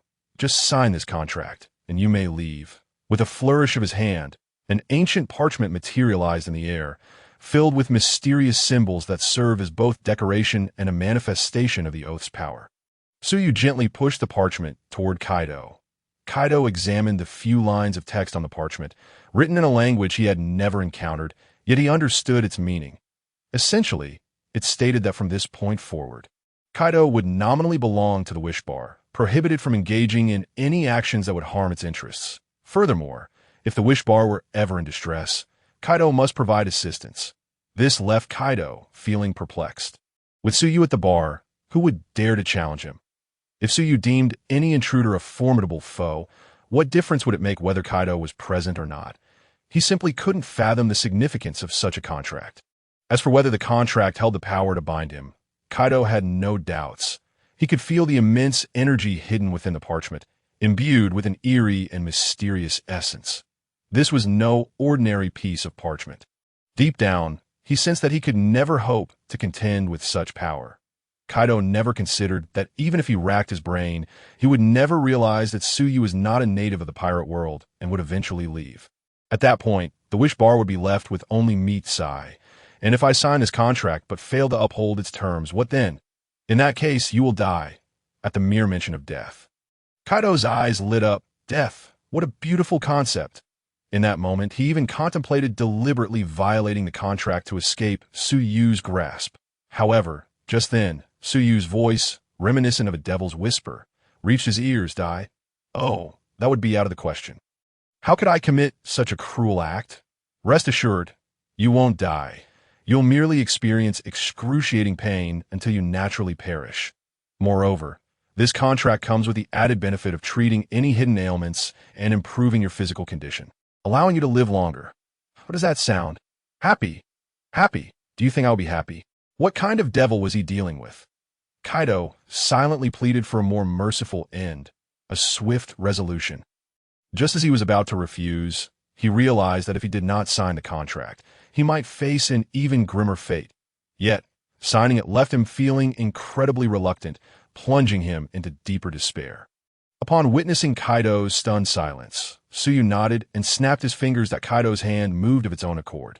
With all his might, Kaido pulled back his right hand, his face turning crimson, but to no avail. In his desperate gaze, his right index finger autonomously broke the skin, blood oozing from it and staining the parchment. Instantly, the parchment disintegrated into a series of mysterious and intricate runes that floated toward Kaido's body. Leaving behind a small tattoo on his chest that by this point, Kaido had propped himself up, gazing at the newly formed tattoo with a complex expression. Not only had he lost the battle, but he had also bound himself to this contract. What a monumental loss. He instinctively touched the tattoo, feeling an inexplicable flutter in his heart. Now, don't wear such a mournful expression, as if I were bullying you. Has the contract confined you to the wish bar? You are free to do as you wish afterward. Unrestrained, save for the stipulations against harming Milander, damaging the property of the wish bar, and if any troublesome individuals come to the bar causing a ruckus, you must assist him if Milander cannot handle it. Kaido wanted to retort, asserting that he was indeed bullying him, but he felt this would not align with his tough guy persona, so he swallowed his words. However, upon hearing Suyu's words, his mood lifted somewhat. After all, it was no different from before. He was still the captain of the Beast Pirates. Suddenly, Kaido seemed to realize something. One person? What about you? As for me, when the time is ripe, I shall depart from here. Kaido was on the verge of asking where she would go, but he opened his mouth and ultimately refrained from doing so. With nothing more to discuss, Kaido prepared to take his leave. Today he had lost face entirely. He stood up, ready to transform into his dragon form, when he heard Suyu call out to him again and instinctively halted his actions, cursing himself inwardly that, "Oh, right, Kaido, you were sent here by Don Quixote, Doflamingo. Weren't you? If you seek to vent your wrath on him, do remember to go easy. We can't have you killing him outright. He is a target specifically left for Milander." After all, Kaido was somewhat perplexed. Had Suyu not had some prior conflict with Doflamingo? Why would he wish for him to spare Doflamingo's life? Unable to comprehend, he opted not to dwell on it. After all, he had no intention of killing Doflamingo, as he still relied on his artificial devil fruit technology. He mumbled a response and then transformed into his dragon form, soaring into the sky towards the horizon. The gathered pirates stared blankly at the departing Kaido, as if they had just awakened from a dream. The events they had witnessed were so fantastical that even having seen them firsthand, they could scarcely believe it was real. The world is changing. As for Kizaru and Rayleigh, after the initial shock, they quickly regained their composure. After all, they had already experienced a glimpse of Suyu's formidable power. Rayleigh was even aware of Suyu's true identity. Suyu surveyed the surroundings, noting that the area had become pockmarked from the two's battle, resembling the surface of the moon. Although he was the victim of Kaido's attack, he felt a sense of responsibility to restore the environment. With a clap of his hands, a gentle luminescence enveloped him, and the light began to detach from his body, flying towards the damaged structures and severely affected ground, including the initially innocent red tree. The areas covered by the light appeared to reverse time, returning to their original state before the astonished gazes of the surrounding pirates and Kizaru and Rayleigh. Chapter 36. Astonishment. Everything, the buildings, the ground, and the magnificent red tree, was restored to its former glory. If not for their lingering memories of the earlier shock, they might have believed Kaido had never come at all. Suyu, satisfied with the restoration, nodded approvingly before turning to return to his bar, leaving behind a crowd of stunned onlookers. The onlookers were genuinely astonished. While one could attribute immense power to an explanation, this miraculous scene defied any description of mere strength. Could there truly be such a miraculous devil fruit? A divine fruit? Only Rayleigh, aware of the truth, could not help but mutter to himself, truly, a divine being. The might of the divine transcends the understanding of us mere mortals. Inside the bar, a few pirates lay sprawled haphazardly on the floor, having been knocked unconscious by Kaido's overwhelming haki due to their insufficient strength. Meanwhile, those still conscious gazed at Suyu with expressions akin to reverence. They felt a profound sense of guilt, having previously wished for Suyu to be reduced to ashes by Kaido, and now, witnessing Suyu so effortlessly deal with Kaido, they were terrified, prompting them to hastily flee the bar. Milander, however, remained awake. Though originally weak, the holy garment bestowed upon him resilient mental fortitude, rendering him unaffected by the Emperor's haki that moment. He gazed at Suyu with admiration. He had known Suyu was powerful, but he had not anticipated such overwhelming might. He had a rough understanding of what the four emperors were, figures that stood at the pinnacle of this vast ocean, and to witness his boss so effortlessly vanquish one, leaving the opponent utterly powerless, filled him with intense pride. Milander, throw all these unconscious individuals out. Yes, boss. In truth, it was not just the Navy monitoring the movements of dangerous individuals. The news agency was also keeping an eye on them. To be precise, it wasn't exactly monitoring, but rather observing. These dangerous figures were the most likely to generate news, and the agency did not require human surveillance. Instead, they utilized specially trained news birds, making observation far more convenient. As for Kaido, one of the four emperors coming to Sabeti Archipelago, it was uncertain what his intentions were, but merely his presence there would generate headlines. However, the members of the news agency could not have anticipated the explosive news that would arise. It was more sensational than a bomb fruit. For one must understand, Kaido was no ordinary figure. He was globally recognized as one of the four emperors. The title of four emperor was not a mere trifle. It was built upon fists and blood. Now, to see the four Emperor Kaido defeated by someone previously unknown, and so easily at that, was nothing short of shocking. While there may be distinctions in strength among the four emperors, they generally operated within the same realm of power. Even Whitebeard, who was hailed as the world's strongest man, could never have so easily bested Kaido at his peak. Does this not imply that the title of the world's strongest man is about to change hands? Morgans, the president of the World Economic News Agency, was left utterly astounded upon receiving the news from the front lines. However, being a professional journalist, he quickly ordered the complete abandonment of the already typeset draft ready for printing, opting instead to place this article about Kaido on the front page, rushing to print it as swiftly as possible. Soon, this newspaper, containing news potent enough to shake the entire world, was carried by hundreds of newsbirds, spreading to every corner of the globe. At Marine headquarters in Marineford, shortly after Kizaru left Sabeti Archipelago, he returned to the headquarters to report to Admiral Sengoku that, is it true? Kaido was easily defeated. Sengoku mused, reflecting on his impression of Kaido, a figure who had made an indelible mark on him, being the first pirate to dare storm into Marine headquarters alone, and likely the last. Sengoku had also participated in the group effort to subdue Kaido. And while the experience had its merits, he knew that the damage they inflicted on Kaido was merely superficial.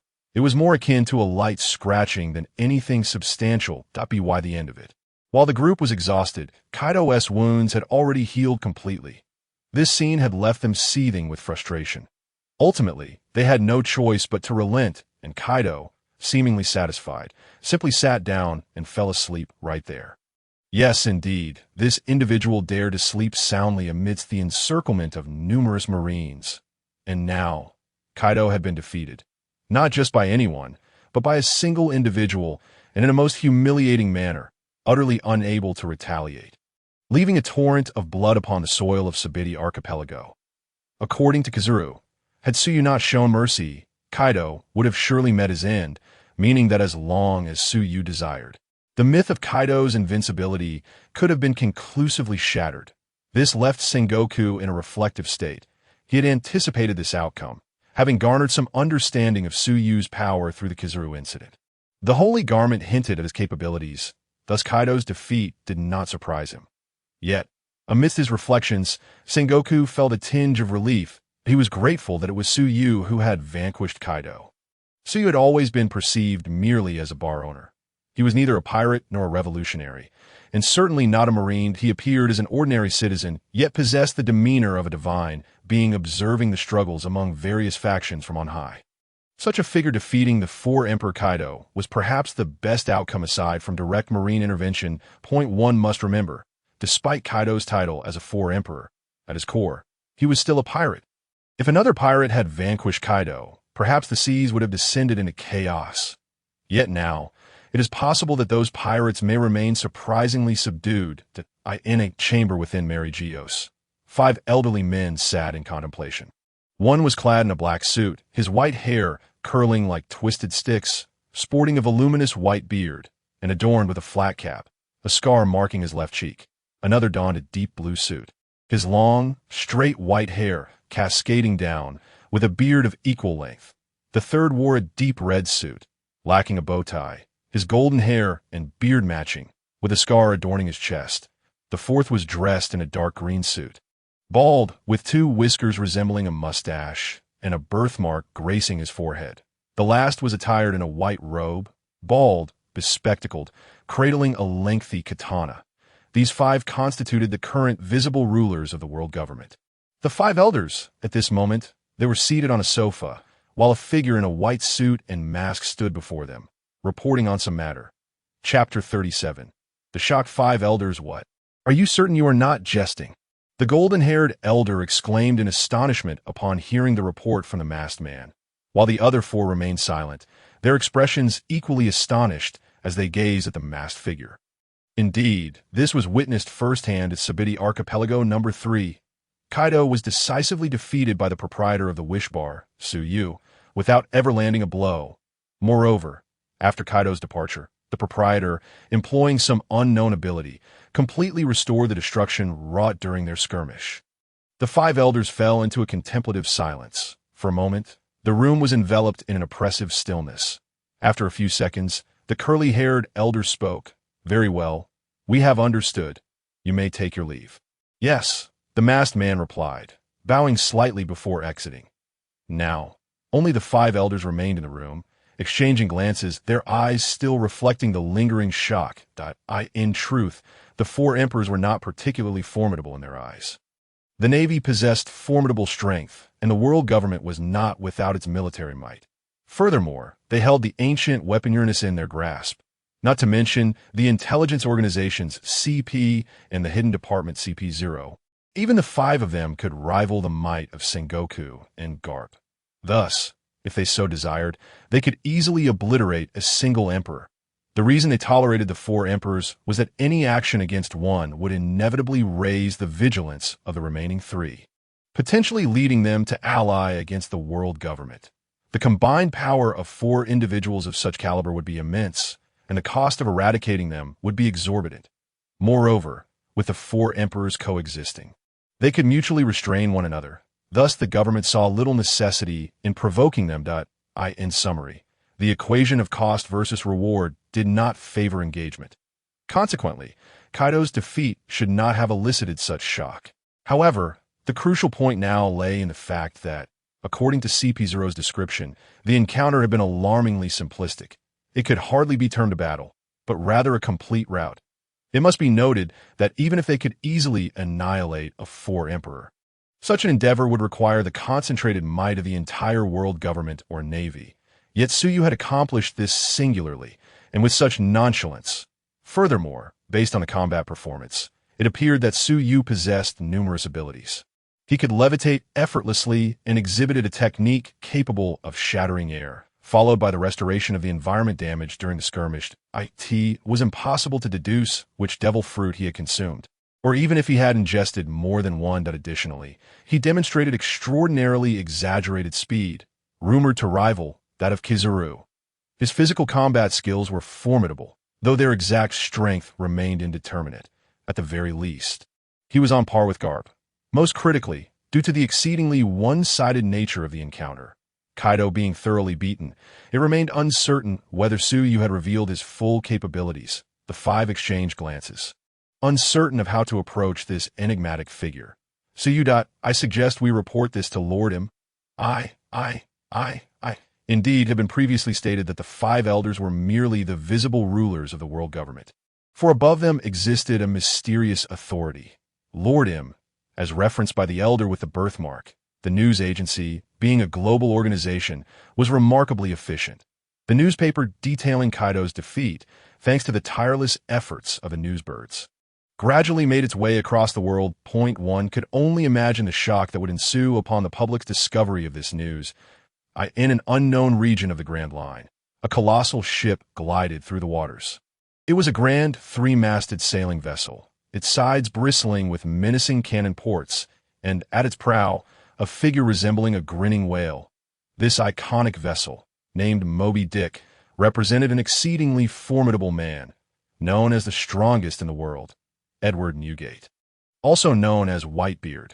This was the ship of the four emperors, the Whitebeard pirates. At the center of the deck rested a gigantic chair, upon which sat a man resembling a small giant. His head wrapped in a black scarf, his beard curving like a white crescent moon. His bare upper body bore several scars, and beside him leaned a massive naginata, seemingly ordinary, yet ranked among the world's top weapons. The supreme grade blade, known as Cloud Cutter. Comparable to Dracul Mihawk's black sword. This was Edward Newgate, known as Whitebeard. His reputation as the strongest man in the world was well-deserved. His mastery of the three forms of Haki was unquestionable. And while his regenerative abilities may not rival others, his physical strength was undoubtedly on par with Kaido. Additionally, Whitebeard was a devil fruit user, having consumed the tremor fruit, a paramecia type that allowed him to generate powerful tremors capable of inducing earthquakes, a power that could easily conjure natural disasters. Due to Whitebeard's prowess, the tremor fruit was regarded as the mightiest of paramecia types. Yet, although the tremor fruit was formidable, it was a double-edged sword. The vibrations it produced affected not only the external environment, but also his own body, jarring his internal organs. Thus, when compared to Garp, who maintained peak strength at 70, Whitebeard now required intravenous fluids to sustain his condition. His strength no longer at its zenith. Hence, the title of the world's strongest man bore some embellishment. Nevertheless, even in his current state, none dared to challenge Whitebeard's authority, for his reputation was forged through countless battles. Even now, in his advanced age, burdened by lingering injuries, his destructive power remained immense. Not to mention, the captains of his various divisions were formidable in their own right. Marco, the first division captain, possessed the mythical Zoan-type Phoenix fruit. Ace, the second division captain, wielded the Logia-type Flame fruit, and Jozu, the third division captain, consumed the Paramecia-type Diamond fruit. These were all fearsome figures, with Marco even capable of contending with admirals. At this moment, Whitebeard sat in his chair. An intravenous line attached to him. Though he exuded an aura of dominance, filled with pressure, the weariness hidden deep within his gaze betrayed his age. After all, Whitebeard was 70 years old. Suddenly, a small subordinate rushed forward. Panic-stricken. Noticing this, Marco, who was enjoying the sea breeze nearby, remarked, "Sass, maintain your composure in front of Pops." Yet, the trembling subordinate could not steady himself, for he had just witnessed an explosive piece of news. gasping for breath. He stammered, "Pops, Pops, Kaido. Kaido has been defeated." Chapter 38.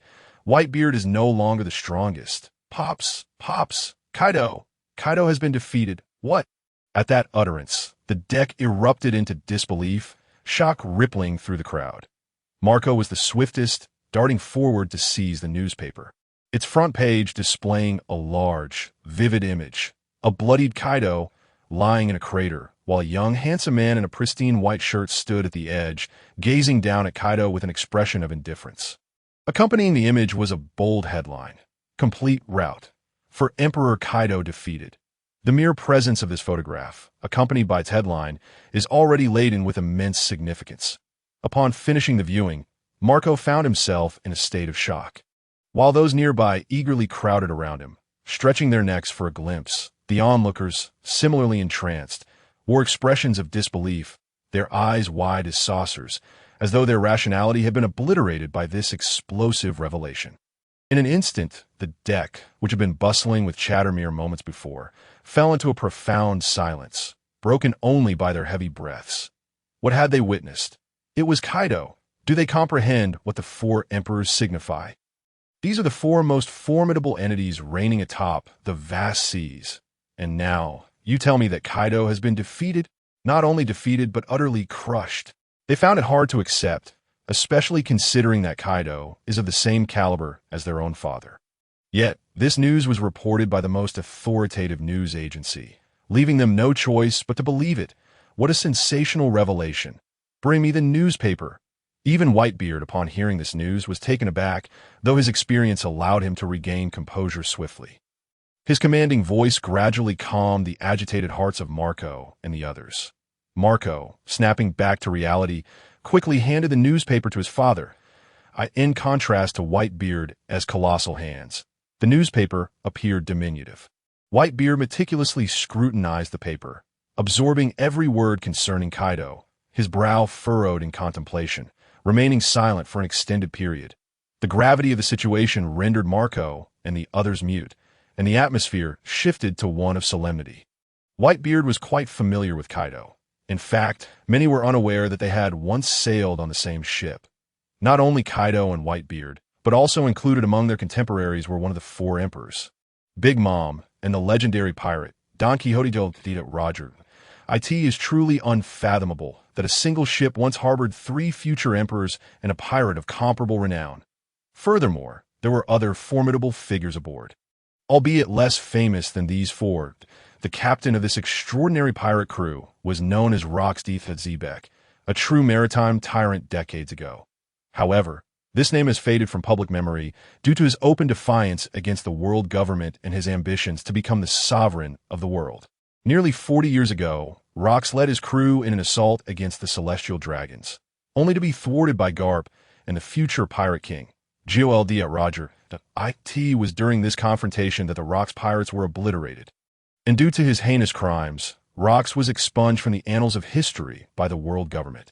Consequently, aside from the upper echelons of the government and witnesses to the incident, no one remains aware of Rox's existence, nor the connections shared by Whitebeard, Kaido, and others. Yet, to assume that their past camaraderie implied a deep bond would be a grave misjudgment. Their relationship was merely cordial. Thus, upon learning of Kaido's brutal defeat, Whitebeard felt no sorrow for him, nor did he harbor any sentiments of shared grief. Rather, he was astounded by the strength of the individual who had vanquished Kaido.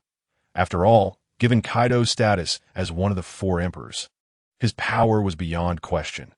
Even in his prime, he could only hope for a weary stalemate against Kaido, whereas now, Kaido could exhaust him with ease. It was precisely because Whitebeard understood the might of the four emperors that he grasped the terrifying prowess of Suyu, who had effortlessly crushed one of their ranks. However, it was astonishing that such a formidable individual had emerged so suddenly, seemingly from nowhere. Whitebeard was taken aback, particularly by Suyu's youth. Judging by appearances, he seemed no older than 20, a stark contrast to his overwhelming strength, leaving Whitebeard baffled as to how one could possess such terrifying power at such a tender age. Nevertheless, Whitebeard harbored no excessive concern, for he was confident that Suyu, possessing the ability to easily defeat Kaido, would not lack the means to eliminate him. The outcome, however, indicated that Suyu had spared Kaido, leading Whitebeard to believe that as long as his sons did not provoke Suyu, they would remain unharmed as for any potential ties between Suyu and the world government. Whitebeard dismissed such notions as absurd, more improbable than the celestial dragons turning benevolent. Thus, after the initial shock, Whitebeard relaxed his furrowed brow, casually tossing aside the newspaper and erupting into a hearty laugh. Gururara, it seems that my title as the world's strongest man may soon be lost. In truth, Whitebeard did not place much value on this title. It was merely a label, one that did not enhance his strength in the slightest. Whether he held it or not, he remained Whitebeard. With his laughter, the previously tense atmosphere on the deck dissipated, and the crew collectively exhaled in relief. However, upon hearing Whitebeard's words, they felt a twinge of dissatisfaction. While he may not have cared for the title, they certainly did. They wished to voice their disagreement. Yet, gazing at the newspaper fluttering in the wind, showcasing Kaido's dismal state, they found themselves at a loss for words, their expressions a complex blend of emotions. Chapter 39. The Mad Moonlight Moria in the Realm of the World. A formidable presence looms for Emperor Big Mom, Charlotte Linlin. Mama, you must see this, as Big Mom indulged in her sweet treats. One of her 4 sweet commanders, Katakuri, rushed in with a newspaper, though mildly irked by the interruption. Big Mom held a fondness for Katakuri, thus refrained from expressing her displeasure and accepted the paper to read. Upon glancing at it, Big Mom was instantly astounded, her eyes widening in shock, unleashing an uncontrollable burst of conqueror's haki. Katakuri, standing before her, was compelled to exert his strength in resistance. From this, it was evident that Big Mom's composure paled in comparison to Whitebeard's. After several moments, Big Mom regained her composure, coming to terms with the astonishing news. Clearly, another remarkable figure has emerged upon the seas. In the treacherous Devil's Triangle, shrouded in perpetual fog, lies a concealed island. Yet, this island is no ordinary isle. It is in fact a ship of colossal proportions, the terrifying 3-masted ship. Excluding the sunken Noah near Fishman Island, this vessel is the largest in the world. The environment of this island is perpetually cloaked in darkness, maintaining an eternal night, truly embodying the essence of a nightmarish isle. Moreover, the island is littered with graves and dilapidated structures, creating an atmosphere steeped in macabre. Yet in this desolate place, a resident dwells. One of the warlords of the sea, Moonlight Moria. He is a master of the shadow fruit, possessing the ability to steal other shadows. Those deprived of their shadows, when exposed to sunlight, are reduced to mere ashes. Each year, numerous vessels vanish mysteriously in the Devil's Triangle, victims of Moria's shadow stealing, forced to linger aboard the terrifying ship. Hidden from the Sunat this moment, within the castle at the island's center, a giant resembling an onion-headed bowling pin was in a frenzied state, alternating between laughter and tears, rage and destruction. This oversized figure, eerily reminiscent of a bowling pin, was none other than Moonlight Moria, the master of the terrifying 3-masted ship. Moria's subordinates, including Perona, hid outside the room, observing their master's evidently erratic behavior with palpable concern. Absalom cautiously peeked into the room, only to retract hastily as a vase whizzed past his ear, sending chills down his spine. What on earth is happening, Perona? Moria was perfectly fine just a moment ago. I have no idea, Perona replied, tapping her head thoughtfully before adding, "Oh, right. A new newspaper arrived earlier. Could it be that Moria saw something shocking in it? The newsbird that delivered the paper here truly deserved recognition as an outstanding employee of the year." On the disheveled floor of the room, a newspaper lies quietly, prominently featuring a photograph of Kaido, who is tragically sprawled in a large pit. One might wonder how Moria, as one of the 7 warlords, could possibly be connected to the 4 Emperor Kaido. Yet, there indeed exists a connection. Long ago, Moria once challenged Kaido, at a time when he was not the bulbous figure he is now, but rather a well-proportioned young man. Albeit quite tall, nearly 7 meters as for the outcome, it was of course a failure. Not only did Moria lose, but all of his subordinates were annihilated by Kaido, leaving Moria as the sole survivor from that moment on. Moria was instilled with fear, his confidence utterly shattered by Kaido. Despite his fearsome appearance, complete with small horn-like protrusions on his forehead reminiscent of a demon, Moria was actually quite kind to his subordinates, forming genuine bonds with them. The loss of his crew, all due to his hubris in challenging Kaido, dealt a significant blow to him. Perhaps it is this very experience that led to the indulgence that transformed his physique over the years. He has occupied the treacherous waters of the Devil's Triangle, covertly amassing strength with the intention of avenging himself against Kaido in the future. Yet now, his lifelong nemesis has been defeated by a youngster who seemingly appeared from nowhere. In that moment, Moria's emotions teetered on the brink of collapse, manifesting in a chaotic blend of laughter, tears, and rage. Perhaps even now, he is yet to forgive his past self, weeping for his perceived weakness, for the loss of his subordinates, and for the years that have slipped away. Yet, upon contemplating Kaido's downfall, he feels a surge of mirth, reveling in schadenfreude. However, the one who vanquished Kaido is not himself. He is yet to challenge him again. How could Kaido possibly lose? Outside the room, several of his subordinates cast worried glances in his direction, while Moria remains in a state of frenzy, his eerie, hoarse voice echoing through the walls, dispersing even the long-standing thick fog. In Alabasta, Crocodile, another of the 7 warlords, resides. Inside his chamber, he gazes at a newspaper while holding a cigar, lost in thought. Behind him stands a dark-skinned woman wearing a cowboy hat, her face a canvas of intense shock. At the Bartai restaurant, the very place where Suyu first arrived, everything remains as it once was, except for the absence of a certain chain-smoking, eyebrow-whirling individual.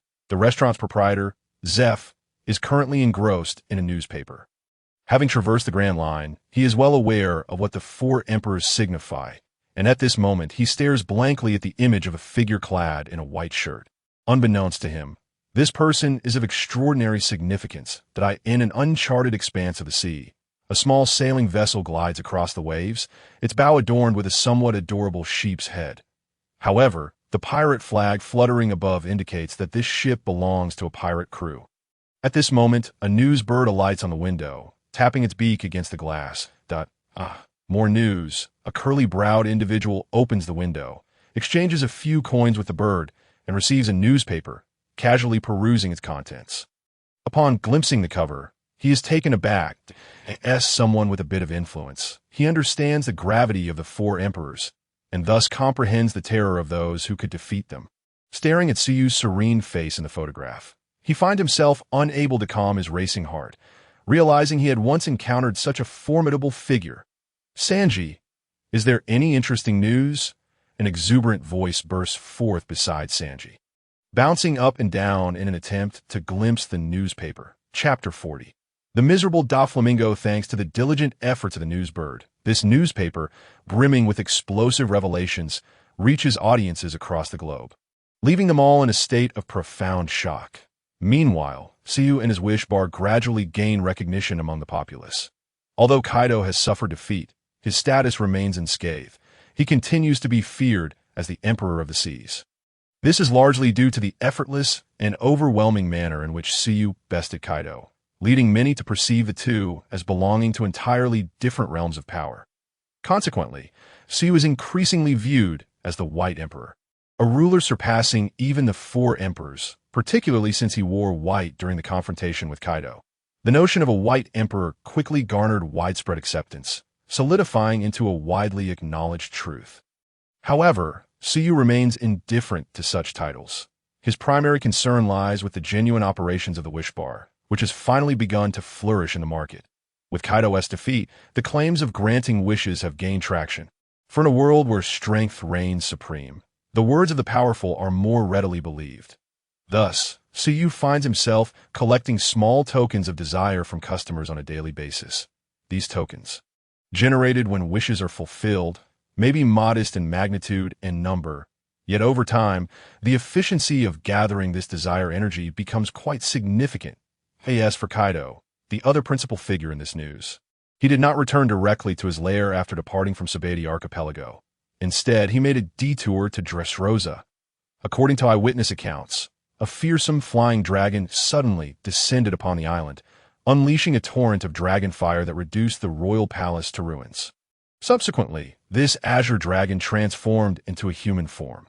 Their king, Doflamingo, valiantly fought against the invader, yet was utterly powerless to resist, suffering a humiliating defeat, even shattering his beloved sunglasses. After vanquishing the king, the intruder morphed back into a dragon and soared away, leaving behind a landscape of devastation and a significantly rounder king. When Kaido attacked, Doflamingo was utterly bewildered. He had been savoring exquisite wine within his palace when a sudden blast of dragon fire rained down, obliterating his surroundings and transforming his palace into an open-air swimming pool.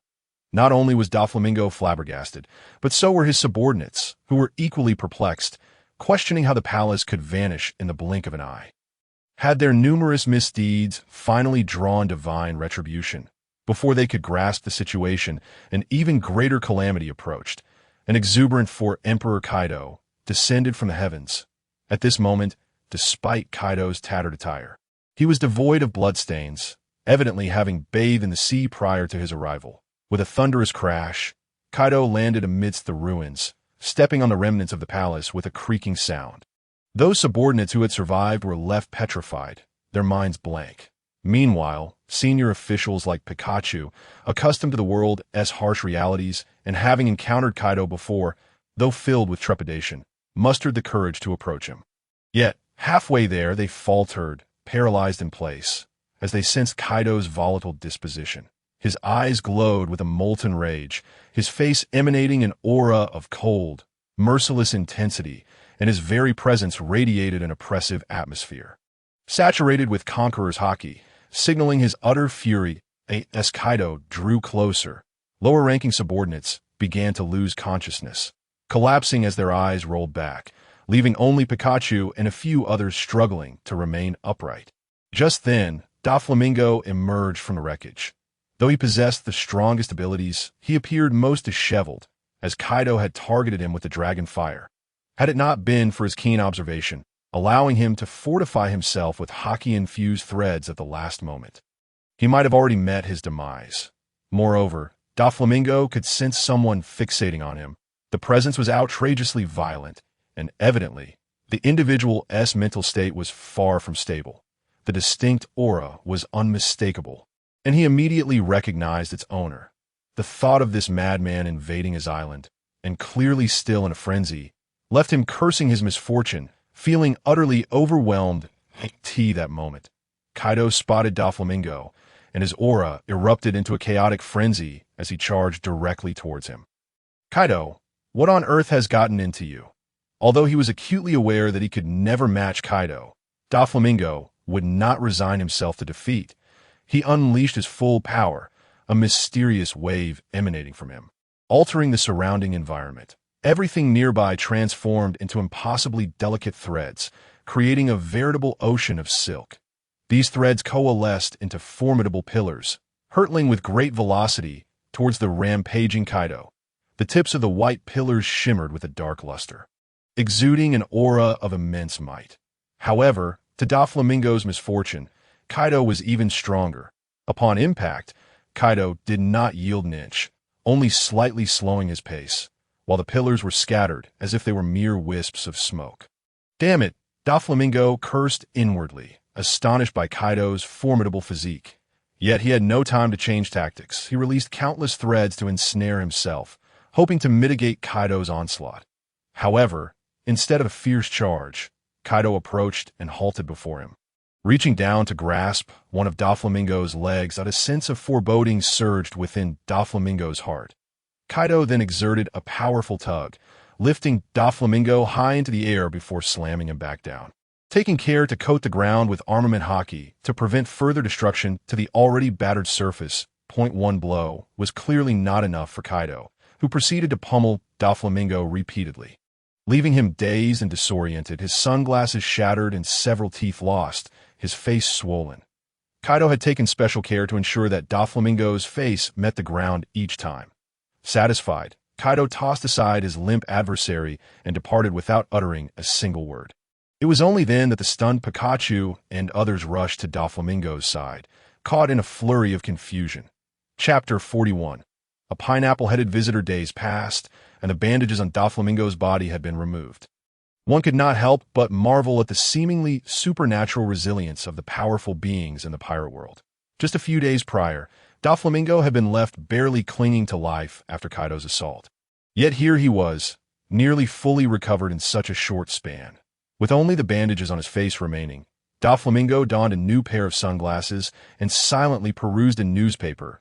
It was at this moment that he finally grasped the reason behind Kaido's sudden attack a few days ago. No one understood the terror of Kaido better than Doflamingo, having recently experienced it firsthand. The helplessness of being unable to resist, akin to a child struggling in the grasp of an adult, left an indelible mark on his psyche, filling him with profound dread. He could hardly fathom that such an invincible, godlike being could ever be brought to such a state of vulnerability, a display of power he could not comprehend. He recalled his first encounter with Suyu at the pinnacle, which had not been particularly pleasant. Kaido's return to seek vengeance upon Suyu stemmed from his inability to swallow his pride after their encounter. He wished to use Kaido's might to take revenge on Suyu, hoping that a decisive blow might even end Suyu's life. Yet, who could have anticipated that a seemingly inconspicuous bar owner would turn out to be a peerless powerhouse capable of overwhelming Kaido? If you're that formidable, why not speak up? Doflamingo mused. Moreover, who would have thought such a formidable individual would choose to run a small bar in a place far from the New World? The once invincible Doflamingo now felt a visceral sense of fear, as if someone had wrapped their fingers around his throat. He was uncertain whether Suyu was aware that Kaido's rampage at the bar was incited by Doflamingo's instigation. If Suyu realized this, Doflamingo was certain he would meet his demise. If Suyu sought to kill him, no one would dare to protect him, nor would anyone possess the ability to withstand Suyu's wrath. However, Doflamingo believed that, given Kaido's nature, he would likely not bring this matter up with Suyu. It was probable that, like their previous encounter, Kaido would silently endure the beating without revealing the truth in this light. There might be some hope. After all, he had not directly offended Suyu, having instead suffered a loss of face at his hands. Little did Doflamingo know that Suyu had already deduced his role as the instigator. And even without this incident, Doflamingo had been placed on Suyu's blacklist due to the actions of his subordinates bullying Suyu's kin. Oblivious to his precarious position in Suyu's eyes, Doflamingo pondered what gift he might offer to Suyu to ease their relationship. Time flowed quietly, and soon a month had passed on this day. A renowned guest arrived at Suyu's bar. He possessed striking golden hair styled in a fashionable punk cut, resembling a pineapple from a distance. His shirt was unbuttoned, revealing a muscular chest adorned with a fearsome tattoo, a cross with a crescent moon mustache, a symbol recognized by any discerning individual as that of Whitebeard. Indeed, the visitor was none other than Marco, the first division commander of the Whitebeard pirates. Despite his scruffy appearance, this seemingly disheveled man was the rightful second-in-command of the Whitebeard pirates. Pirates who made their way to Sabiti Archipelago typically possessed a decent understanding of the world, particularly regarding the 4 emperors and the 7 warlords. Consequently, as soon as Marco stepped inside, every pirate present in the bar recognized this illustrious powerhouse. Yet, being pirates, they were not overly intimidated by Marco, despite knowing that he was vastly superior in strength, capable of standing toe-to-toe with an admiral. They exchanged wary glances, but opted to shift their focus from their drinks to Marco instead. Marco surveyed the bar's environment, disregarding the lower-tier pirates with bounties in the mere hundreds of millions. His gaze settled on Suyu, who sat quietly in a corner, engrossed in a book, seemingly isolated from the world around him. His expression a mixture of complexity. How could it not be complex? After all, just a month prior, this handsome young man had wrested the title of the strongest in the world from his father. Although his father was broad-minded, Marco felt a twinge of discomfort. After all, children naturally wish for their parents to be the strongest in the world. Marco had been reluctant to come, but after agonizing over the decision for several days, he ultimately felt compelled to visit, not for any other reason, but because his father, Whitebeard, was gradually deteriorating. Despite Marco's flames being known as the flames of resurrection, they were ineffective against Whitebeard's condition. Thus, Marco resolved to seek his fortune with Suyu. In the pirate world, strength dictated everything. The words of the powerful carried weight, and there might serve as testament to their claims. Therefore, when Kaido had tested Suyu's strength, his assertion of being able to grant any wish began to gain recognition, which was why Marco was willing to take a chance. There had been others who sought wishes for longevity or to regain their youth, dreams that seemed fantastical. But regrettably, those individuals lacked the means to offer an equivalent price. Thus, Marco was unsure whether Suyu could fulfill such requests, but he was willing to try, especially considering that the Whitebeard pirates possessed the strength to meet any requisite cost. This was the reason for Marco's presence. He glanced at the various pirates in the bar, frowned, and then cleared his throat to capture the attention of everyone present, excluding Suyu and Mirande. Ahem, I apologize for the rudeness, but could I kindly ask you all to leave for a moment? The pirates exchanged glances, their expressions darkening. However, they dared not provoke a member of the Whitebeard pirates. While fighting in the bar was out of the question, they couldn't remain there indefinitely, could they, as the bar was nearing its closing time. Those who lingered defiantly would likely find themselves unceremoniously ejected by Suyu, even before Marco had to intervene. Thus, after a moment's hesitation, all the pirates obediently vacated the premises. Now, only Marco, Milander, and Suyu remained within the bar. Chapter 42. A clash of rivals at this moment. The establishment housed only the silent Milander at the bar, Suyu engrossed in a book, and a languid uncle with a pineapple-shaped hairstyle. Marco had grown acquainted with Milander over the past month, during which Suyu had provided him with a thorough understanding of the world, a plethora of notable figures, the intricate relationships between various factions, and a wealth of general knowledge, effectively liberating Milander from the confines of illiteracy. Milander was well aware that despite his boss's apparent distraction in reading, he possessed an acute awareness of any disturbances within the bar. Therefore, even though Marco's actions harmed the bar's interests, he refrained from voicing any objections, given that Suyu had not outright opposed Marco's behavior. Like the tea that moment. Suyu set aside his book, rose elegantly, and stretched languidly before turning his gaze towards Marco. Captain Marco, you've driven away all my patrons without cause. Do you have any idea how much I stand to lose? Surely you're jesting, dear boss. Someone of your stature should hardly concern themselves with monetary matters. Nevertheless, Marco produced a pouch of gold coins, tossing it to Milander. Consider this a token of apology that I simply wish to avoid drawing attention to certain matters, and thus had no choice but to clear the premises that I hope for your understanding. Marco exhibited a degree of politeness towards those who were not adversaries, positioning himself as a relatively principled figure among pirates. If one were to define principled according to the norm, wouldn't it seem rather skewed in the realm of piracy? Milander opened the pouch, revealing a considerable sum. No surprise, given the wealth of the Whitebeard pirates. Seeing Marco's considerate demeanor, Suyu nodded in satisfaction. Let us cut to the chase. State your wish. As long as you can afford the cost, I can assist in its fulfillment. Recognizing that the boss was about to discuss serious matters, Milander ascended the stairs clutching the pouch of coins that Marco's gaze flickered. I wonder if there exists anything here that could rejuvenate a person. Oh, so you seek something for Whitebeard? To the mention of this. So you recalled that Whitebeard was already in his 70s and had consumed the quake fruit, yet he had managed to survive until now, truly a testament to being the strongest in the world. Upon hearing Suyu directly articulate his purpose for visiting, Marco felt a momentary tremor in his composure. How could Suyu possibly know he came for his father? Had word of his father's deteriorating condition leaked? Had he not been rational, he might have already prepared to eliminate any witnesses. Relax. You might make one think you're about to attack me. It's rather terrifying. Suyu remarked casually, his tone as flat as water, betraying none of the fear he claimed to feel. Yet his calm demeanor seemed to possess an enchanting quality that soothed Marco's rising tension.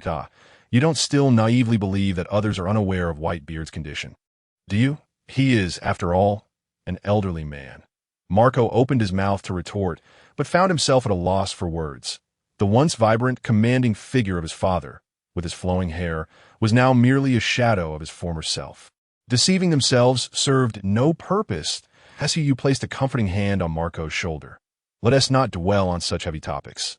Your wish is to restore Whitebeard's health. Am I correct? Marco nodded silently. This wish is quite simple that I have two options. One can heal Whitebeard's internal injuries, restoring his health and freeing him from the burdens of pain, requiring a cost of 5 devil fruits. With no restrictions on type, the second option would restore him to his peak condition at the price of 10 devil fruits, with a minimum of 2 being of a Logia type. Now, Captain Marco, which would you prefer? Upon hearing the phrase restored to peak condition, Marco's eyes widened in disbelief. He instinctively found it hard to accept. After all, no one understood Whitebeard's frail state better than he did. It was evident that his father was in a dire situation, struggling to sleep at night due to pain, reliant on medical devices to sustain his life. Before coming here, Marco had harbored little hope, merely wishing to alleviate his father's suffering, never imagining that Suyu could facilitate a full recovery, let alone a return to his prime. But what had he just heard? 5 devil fruits for his father to regain health. And without restrictions on fruit types, and 10 devil fruits to achieve an unimaginable restoration to peak condition. Was such a feat genuinely possible? Yet, the one making these claims was Suyu. There was no reason for him to deceive. Marco's faith in Suyu's extraordinary abilities made him nearly believe in such fantastical possibilities. As for which option to choose, it was an obvious decision. The second, 10 devil fruits and 2 Logia fruits were a small price to pay for restoring his father to his peak glory. In Marco's eyes, this was an incredibly favorable exchange. Without hesitation, he prepared to convey his decision to Suyu. However, just as he opened his mouth to speak, the bar's door swung open, and a towering figure entered. The newcomer, surprised to find the bar nearly empty, quickly spotted Suyu and Marco engaged in conversation. Upon recognizing Marco, the figure froze momentarily before a shadow passed over his face, only to be replaced by a sinister grin. His appearance naturally exuded an aura of malevolence, making everything he did appear nefarious. Captain Marco, what a delightful surprise to see you again. Upon the arrival of this individual, Marco's demeanor shifted dramatically. Previously exuding a harmless, gentle aura, he now resembled a bloody dagger, radiating a palpable sense of danger, with a murderous intent almost spilling from his eyes, his fists clenched tightly, muscles tensed instinctively, and through gritted teeth he forced out the words, "Black Beard." Chapter 43. Ahem. Marco's glare was fixed upon the intruder as he spat the name with venom. Blackbeard. Indeed, the figure before him was none other than the infamous Marshal D. Teach, known as Blackbeard. His rugged exterior, thick body hair, and robust build were complemented by his dark skin and unruly black hair, which appeared almost fluffy. He donned a bandana, adorned with 2 necklaces, and wore chains around his wrists, with various rings gracing his fingers. He carried 3 flintlock pistols at his left hip and a bottle of potent rum at his right. Clad in an open white shirt that revealed his hairy chest, Blackbeard's physique seemed somewhat unbalanced. While undeniably strong, his limbs appeared disproportionately slender, particularly his legs, which seemed almost fragile. His height was fitting for the pirate world, as Suyu's bar, already lofty, felt dwarfed by Blackbeard's towering presence. In the face of Marco's unmistakable hostility, Blackbeard appeared unfazed, maintaining his malevolent grin and own need for such aggression. Captain Marco, by the way, how is dear old Dad doing? I've been quite concerned for him, you know. The mention of Dad from Blackbeard's lips pierced Marco like 1,000 needles. Silence, Blackbeard. You have no right to call him Dad. Blackbeard indeed shares a connection with Whitebeard. He was once a member of the Whitebeard Pirates, serving in the 2nd Division. However, in pursuit of what he believed to be the world's strongest devil fruit, the Yami no Mi, Blackbeard treacherously murdered his comrade, the 4th Division Captain, Thatch, and subsequently betrayed the Whitebeard Pirates. This act constitutes the deepest form of treachery. While such betrayals may be commonplace among many pirate crews, comprised often of uncultured and ruthless individuals, the Whitebeard Pirates were different. Whitebeard regarded his subordinates not merely as crew members, but as family. Thus, for Blackbeard to commit such an act was, in Whitebeard's eyes, a betrayal of his kin, a sin unforgivable. If one were to view Blackbeard's actions solely through the lens of his ambition for a fruit, having served loyally as Whitebeard's son for many years without a hint of his true intentions, one might concede that he was quite meticulous in his deception. Yet, the manner in which he executed this betrayal is difficult to accept, Perhaps this aligns with the notion that great achievers do not concern themselves with trifles. However, what constitutes a trifling matter is subjective, depending on how such great achievers define it. History, after all, is penned by the victors. Should Blackbeard emerge as the ultimate victor, this incident would likely be more palatable, potentially becoming an anecdote. Alternatively, he could simply erase this chapter of history by silencing all witnesses. However, should fate decree his defeat, Blackbeard may find himself branded with infamy, though he might regard such a fate with indifference. For the only outcome of his loss would be death. Blackbeard. Captain Marco is not by Pop's side. What brings you here? Has Pops finally reached his limit, prompting you to come here and stake everything? Ha! Blackbeard, heedless of Marco's demeanor, spoke with reckless abandon, his hubris evident. Upon hearing his incendiary words, Marco's fury reached its zenith, igniting within him a blaze of wrath as flames flickered in his pupils, transforming into a dazzling display of blue and orange phoenix flames, elevating his aura to its utmost limit. Sensing Marco's imminent explosion, Blackbeard subtly gathered his strength, dark smoke coiling behind him, evoking a sense of dread as though one's very soul were being drawn into the abyss. Though Marco possessed formidable power, comparable to that of an admiral, Blackbeard was no mere pushover. His own might was considerable, bolstered by the Yami Yami no Mi, which nullified the abilities of other devil fruit users, compelling them to engage in a battle of physical strength, an arena where even two Marcos could not rival him. Their gazes clashed, sparks ignited in the air, yet just as their confrontation was on the verge of erupting, a sudden cough broke the tension. Ahem. Unable to bear the impending conflict, Suyu interjected. Though merely a light cough, it resonated like thunder in the ears of Blackbeard and Marco, startling their hearts and leaving them momentarily disoriented, feeling as if they might vomit blood. When clarity returned, they were astonished to find that the flames and darkness they had summoned had vanished. In a moment of panic, they attempted to summon their powers, only to discover, with dread, that their devil fruit abilities seemed sealed, rendering their efforts futile. Cold sweat cascaded down their brows. Ahem, gentlemen, this establishment is a modest one.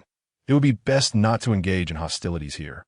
Suyu's calm and indifferent demeanor pulled them back from the brink. They exchanged a glance, both filled with palpable fear, and quickly assented.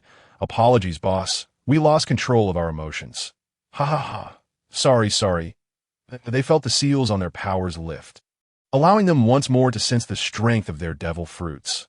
Instinctively, they glanced at Suyu, their eyes reflecting a newfound reverence for his power. Previously, Marco had regarded Suyu as an ordinary individual, nearly forgetting that this seemingly unremarkable but handsome proprietor had, just a month prior, decisively vanquished Kaido, all while downplaying the effort involved.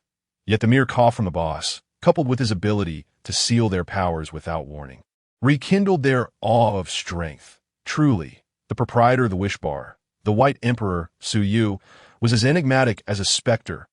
Noticing that both men had calmed, Suyu nodded. Well, now that both of you have regained your composure, shall we continue? Is this new patron here for a drink or perhaps has a wish to express? Chapter 44. The chilled Blackbeard upon hearing Suyu's words. Blackbeard forced a stiff smile. Ha ha, I heard the drinks here are exceptional, so I simply wish to partake, being a man of fine taste myself. Ha ha ha. In truth, Blackbeard's intentions were far from innocent. Initially, he had come with ulterior motives. However, Suyu's earlier display had thoroughly unnerved him. Blackbeard had approached with ill intent, or rather, he had intended to scout the establishment, but he had been on the run. Acutely aware of Whitebeard's profound hatred for betrayal, he knew that if Whitebeard were to capture him, he would show no mercy. Despite having obtained the coveted Yami Yami no Mi, Blackbeard understood that he likely could not overpower Whitebeard, whose advanced age made him formidable but not invincible. The best-case scenario would be a mutual destruction in a prolonged battle. Yet with Whitebeard's numerous sons by his side and Blackbeard standing alone, he could not allow that scenario to unfold. Yet, during his flight, he stumbled upon a piece of news that astonished him. Being on the run, it was entirely reasonable for him to keep abreast of current events. This news, of course, pertained to Suyu and Kaido, gazing at the front-page photograph depicting Kaido's dismal state. Coupled with the accompanying text portraying him as weak and frail, Blackbeard felt as if he were being doused in icy water during the depths of winter, a profound chill sweeping through him. Why was this so? It was because Blackbeard harbored a dream. Much like Rox, his ambition was to conquer the world. However, unlike Rox, who boldly declared war upon the government, Blackbeard had remained in the shadows, biding his time under Whitebeard's command for over 2 decades. During this period, all believed him to be a somewhat capable, loyal, and amiable veteran crew member. Who could have imagined that he was capable of challenging an emperor? Now, having secured the most crucial piece of his plan, the Yami Yami no Mi, his next steps were to recruit allies, amass strength, and develop the fruit's abilities, gradually encroaching upon the current powers. The 4 emperors were certainly among his targets. But they would be dealt with last. Initially, Blackbeard had thought that the Marine's 3 admirals, Garp, the fleet admiral, and the emperors represented the pinnacle of power on the seas. His ultimate goal, if he could eliminate them all. The remnants of the old order would surely crumble, and the world would fall into his hands. Yet, now a formidable adversary had emerged, a figure whose strength surpassed that of the emperors, effortlessly dominating Kaido. The most resilient and peak of them all that in Blackbeard's eyes, Kaido was even more formidable than Whitebeard.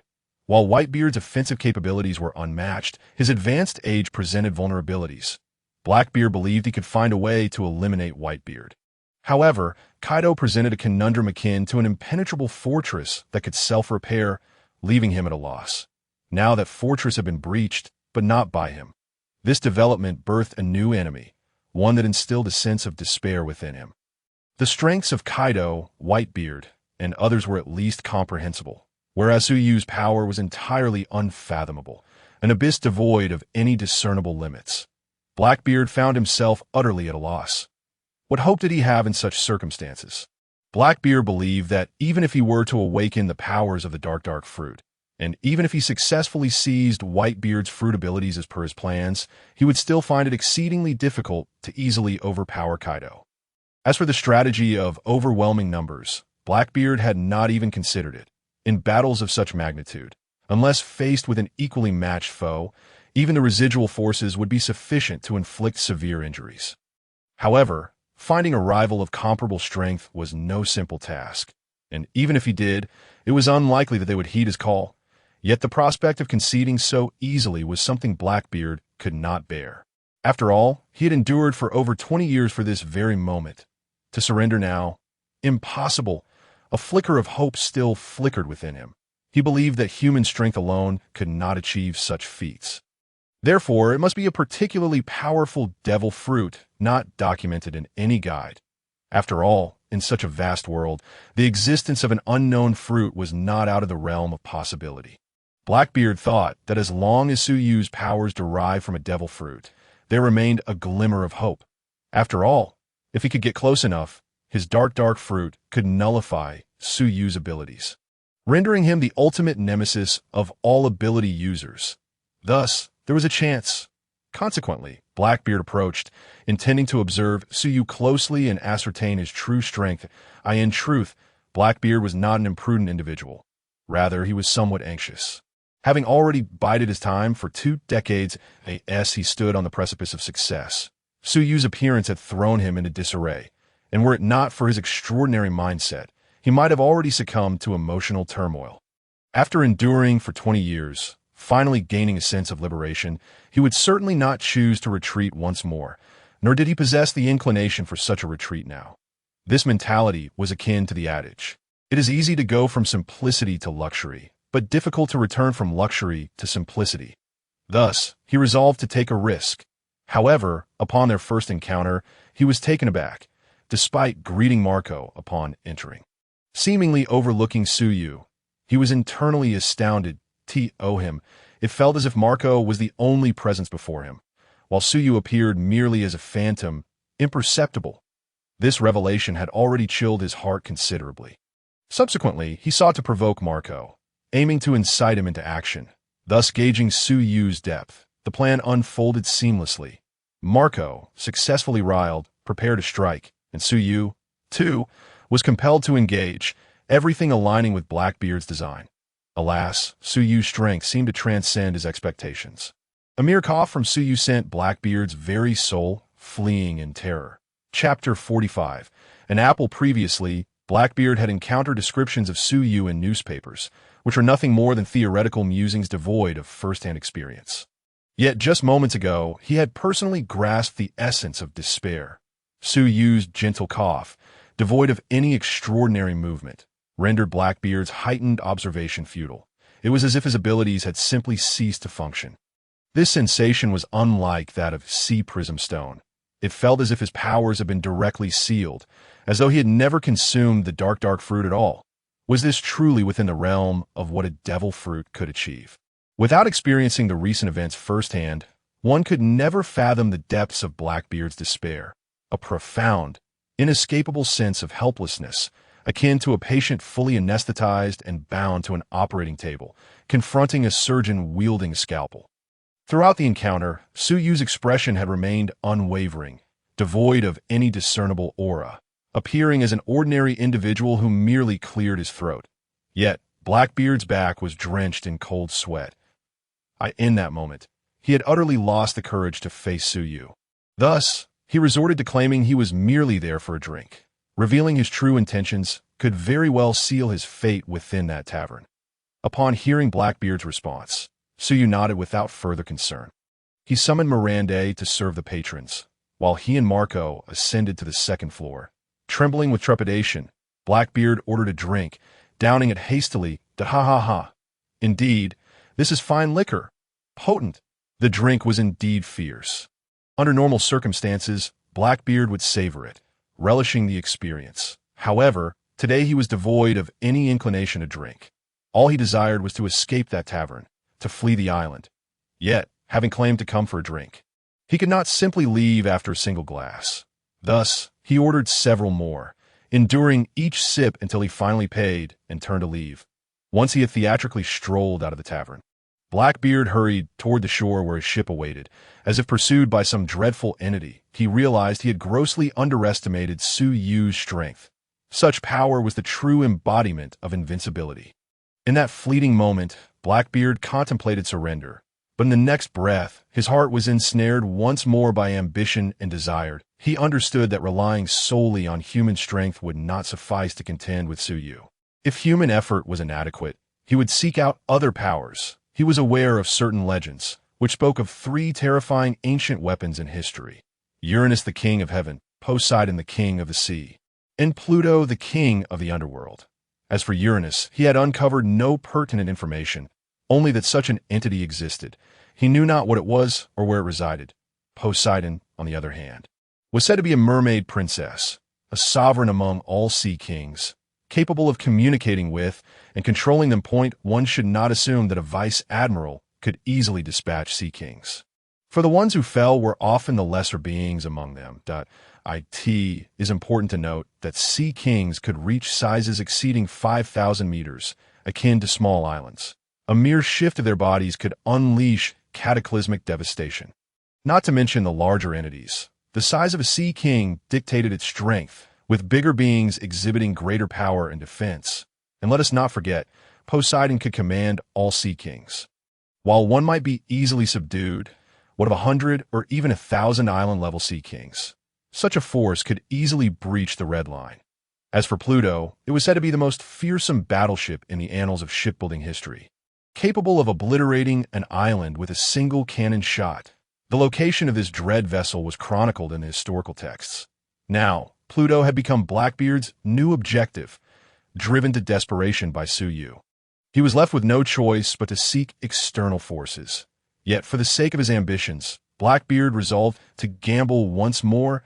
Of course, he had not abandoned his original goal. Should he succeed, it would be all the more splendid. This was, in truth, a fixation within his heart. How could he simply concede? In the tavern, Suyu and Marco ascended to the second floor. This moment. Although Marco had recovered from his initial shock, his gaze toward Suyu still bore traces of fear, and he appeared somewhat reserved in his presence. So, Captain Marco, what is your choice? To alleviate Whitebeard's suffering from illness, or to restore him to his former glory? Without hesitation, Marco opted for the latter. Very well, to restore him to his peak. The cost will be 10 devil fruits, of which at least two must be of the Logia type. As Suyu spoke. He casually picked up an apple from the table, while his other hand turned palm up in a claw-like manner. Marco then witnessed an ethereal green glow slowly coalescing in Suyu's palm, as if summoned from the void, forming a small luminous orb of verdant light.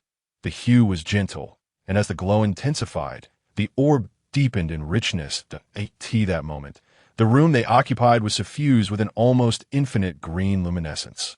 Marco, who wielded the phoenix flame representing life, could distinctly sense that while the orb was not blinding, it harbored an astonishing vitality.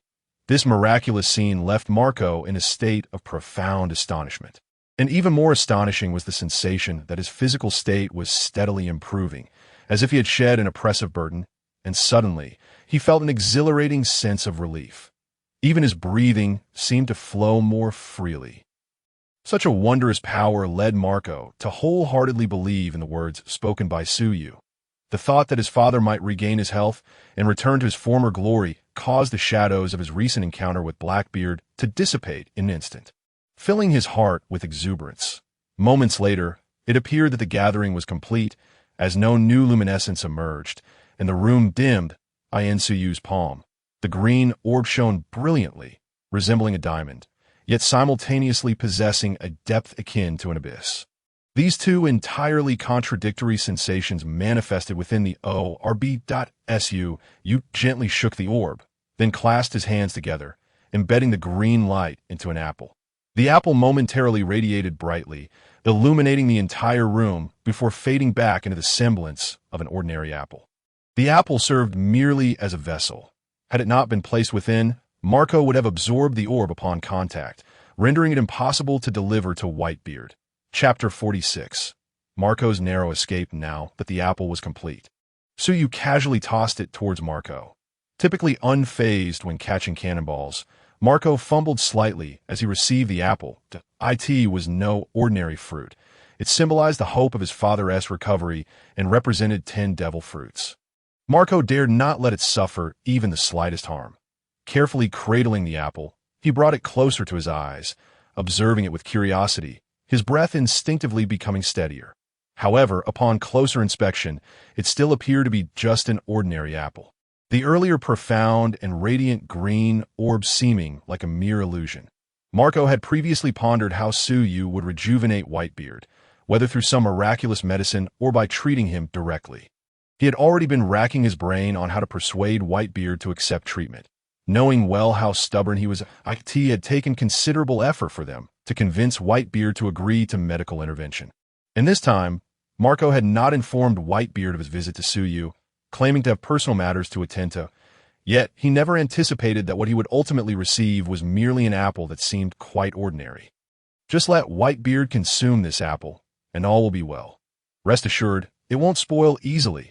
Observing Marco's excessive caution, Suyu couldn't help but shake his head and offer a gentle reminder. Marco looked up, offering an embarrassed smile before cautiously placing the apple into a bag and fastening it to his waist. However, he suddenly realized that he had not brought any devil fruits with him. After all, who would carry devil fruits around casually? Having secured the item, yet being unable to pay for it left him feeling somewhat awkward. He was reluctant to return the apple and go back to gather funds. Sensing Marco's discomfort, Suyu casually remarked, "No worries. You can take the apple back for Whitebeard to consume. As for the devil fruits, you could deliver them to me within 3 months. That I still have faith in the reputation of your Whitebeard pirates." "Thank you, boss. I'll start searching for the devil fruits as soon as I return," Marco replied gratefully, his appreciation genuine. After all, Suyu could have opted for a transaction of cash up front, and given Suyu's formidable strength, Marco would have had no choice but to comply and scrounge for money.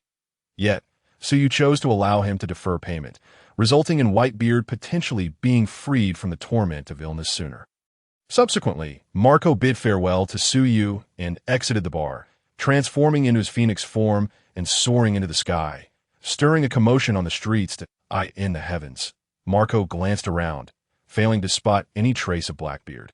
After a moment's hesitation, he ultimately decided to return. He had intended to seize Blackbeard, but realized that he had vanished too quickly. It was uncertain whether he could even find him again. It was best to hurry back and deliver the apple to his father, In this instance, it seemed Blackbeard had narrowly escaped. What Marco did not realize was that it was not Blackbeard who had evaded danger. It was he who had narrowly escaped a perilous fate.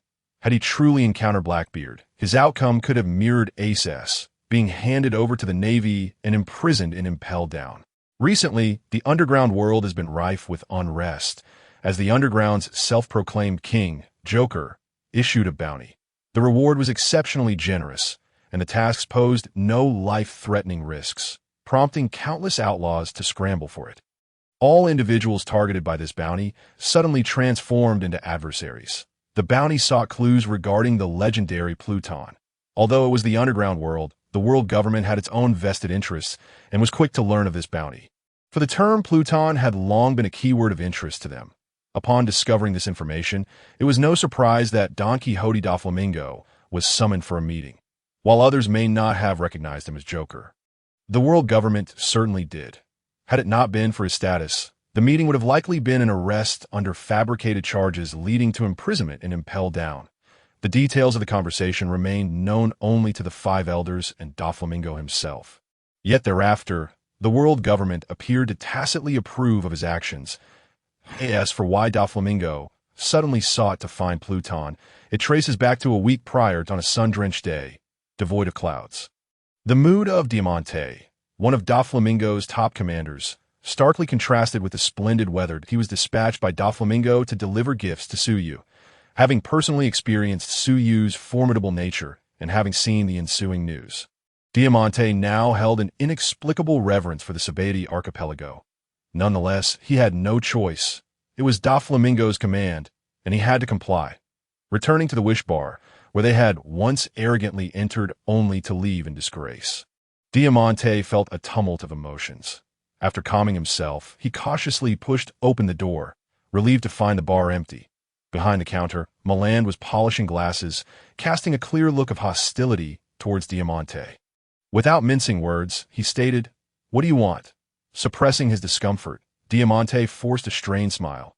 "And why, good sir, I'm not here to cause trouble. We may have had a slight misunderstanding last time, so my young master sent me to offer some gifts.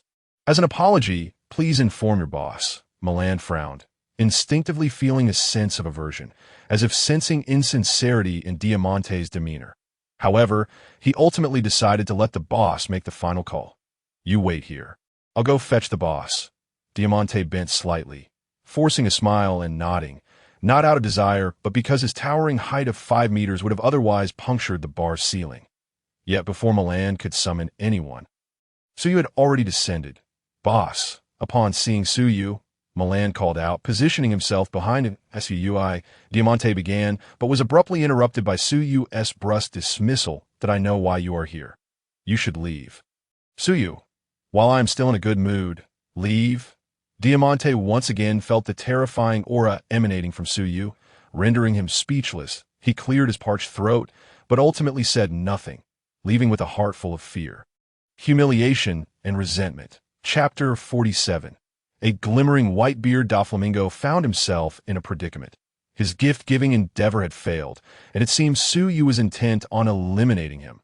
Since the return of Diamante, Doflamingo has been in a constant state of anxiety, fearing that one day Suyu might descend upon him like Kaido did that fateful day, ready to take his life. Although Doflamingo does not comprehend why Suyu has yet to arrive, he is certain that the day will come. Thus, he must seek out something to defend himself as a former celestial dragon. Albeit expelled at a young age, he possesses a modicum of knowledge, such as the existence of ancient weaponry. While he is uncertain of their true power, the world government's relentless pursuit of the Pluton battleship suggests that such weapons are far from ordinary. Consequently, Doflamingo places all his hopes on Pluton. Regardless of whether it can truly counter Suyu, it is the most formidable force he can conceive of at present. In a certain expanse of a new world, the Moby Dick drifts upon the waves. At this moment, a pirate stationed in the lookout spot suddenly spots a distant glimmer. Hastily, he grabs his telescope, revealing that the light is emanating from a magnificent bird engulfed in vibrant flames. Upon seeing this fiery creature, the pirate exhales in relief, for this bird is well known to the White-Beard pirates.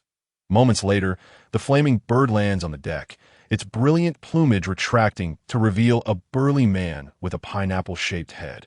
Clad in little more than his bare chest, he greets those around him and strides over to Whitebeard. "Father, I have returned." Whitebeard utters nothing further, yet a sense of relief washes over him. Even though he knows that few can pose a threat to Marco, he instinctively worries. Perhaps this is a father's sentiment. That moment, Marco produces a rather ordinary-looking apple and hands it to Whitebeard. "Father, have an apple."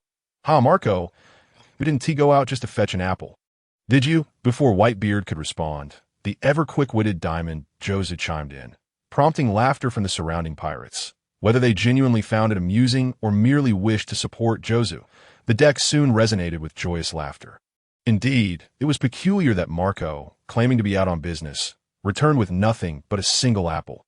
Even Whitebeard found the situation amusing. "Gurara, one apple isn't enough for me to even get a bite." "Marco, you should eat it yourself." "Father, this is specially for you." "Please eat it. I'll explain afterward." Hearing this, Jozu interjected, "Marco, what strange thing have you found this time?" "Father, don't eat it yet. Let me try it first." As he reached for the apple, Marco deftly dodged Jozu's grasp. "What do you mean try? With your big mouth, you'll finish it in one bite." Whitebeard observed Marco before ignoring Jozu's suggestion and taking the apple himself. After all, it was given to him by his own son, and he trusted Marco not to harm him. The apple appeared almost like a giant cherry in Whitebeard's hand. He opened his mouth wide and gulped it down whole, crunching it along with the pit.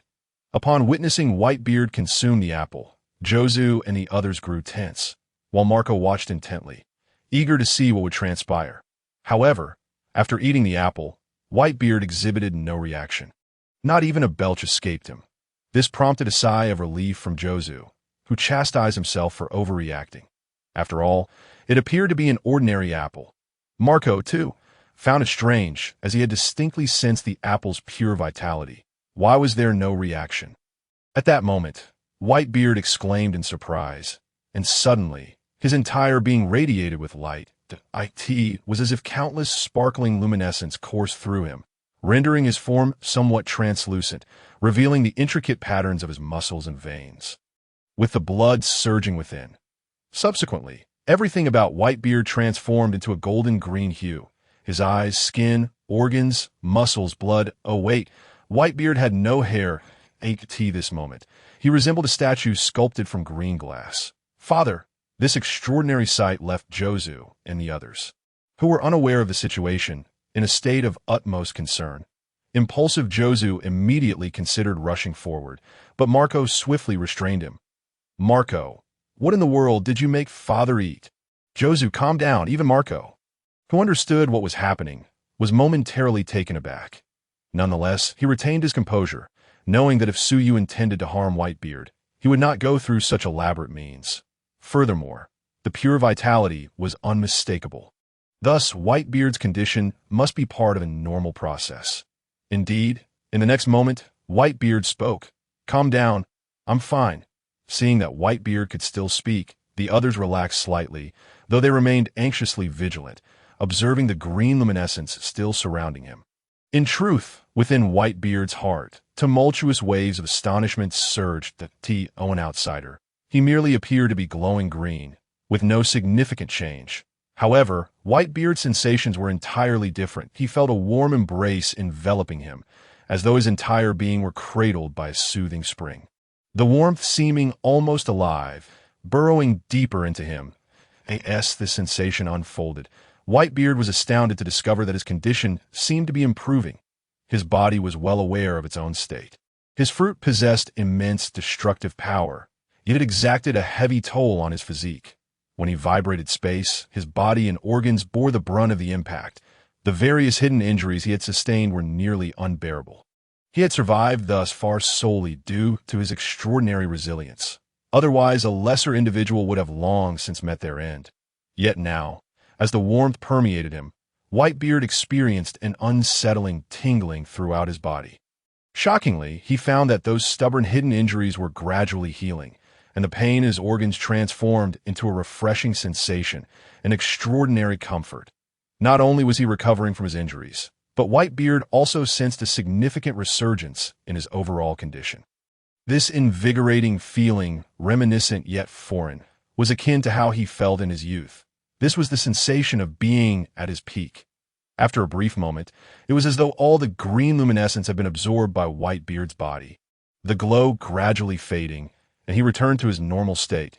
As it became apparent that Whitebeard had recovered without any significant issues, those around him, including Marco, collectively exhaled in relief.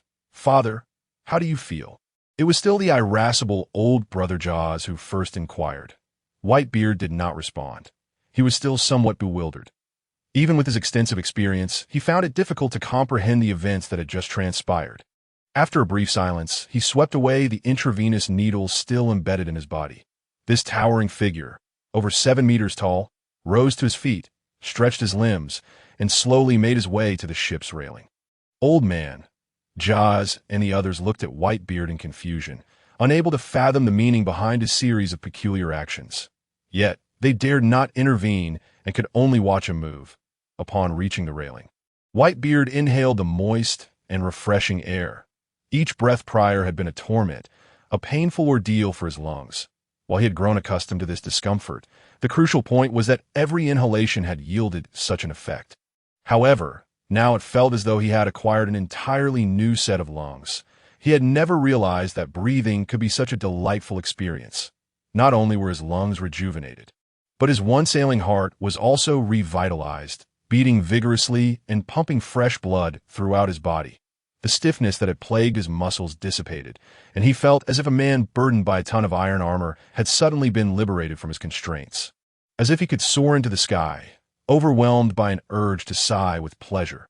Whitebeard had experienced such sensations in his youth, yet after enduring years of weakness, returning to this state of perfection felt surreal and intoxicating.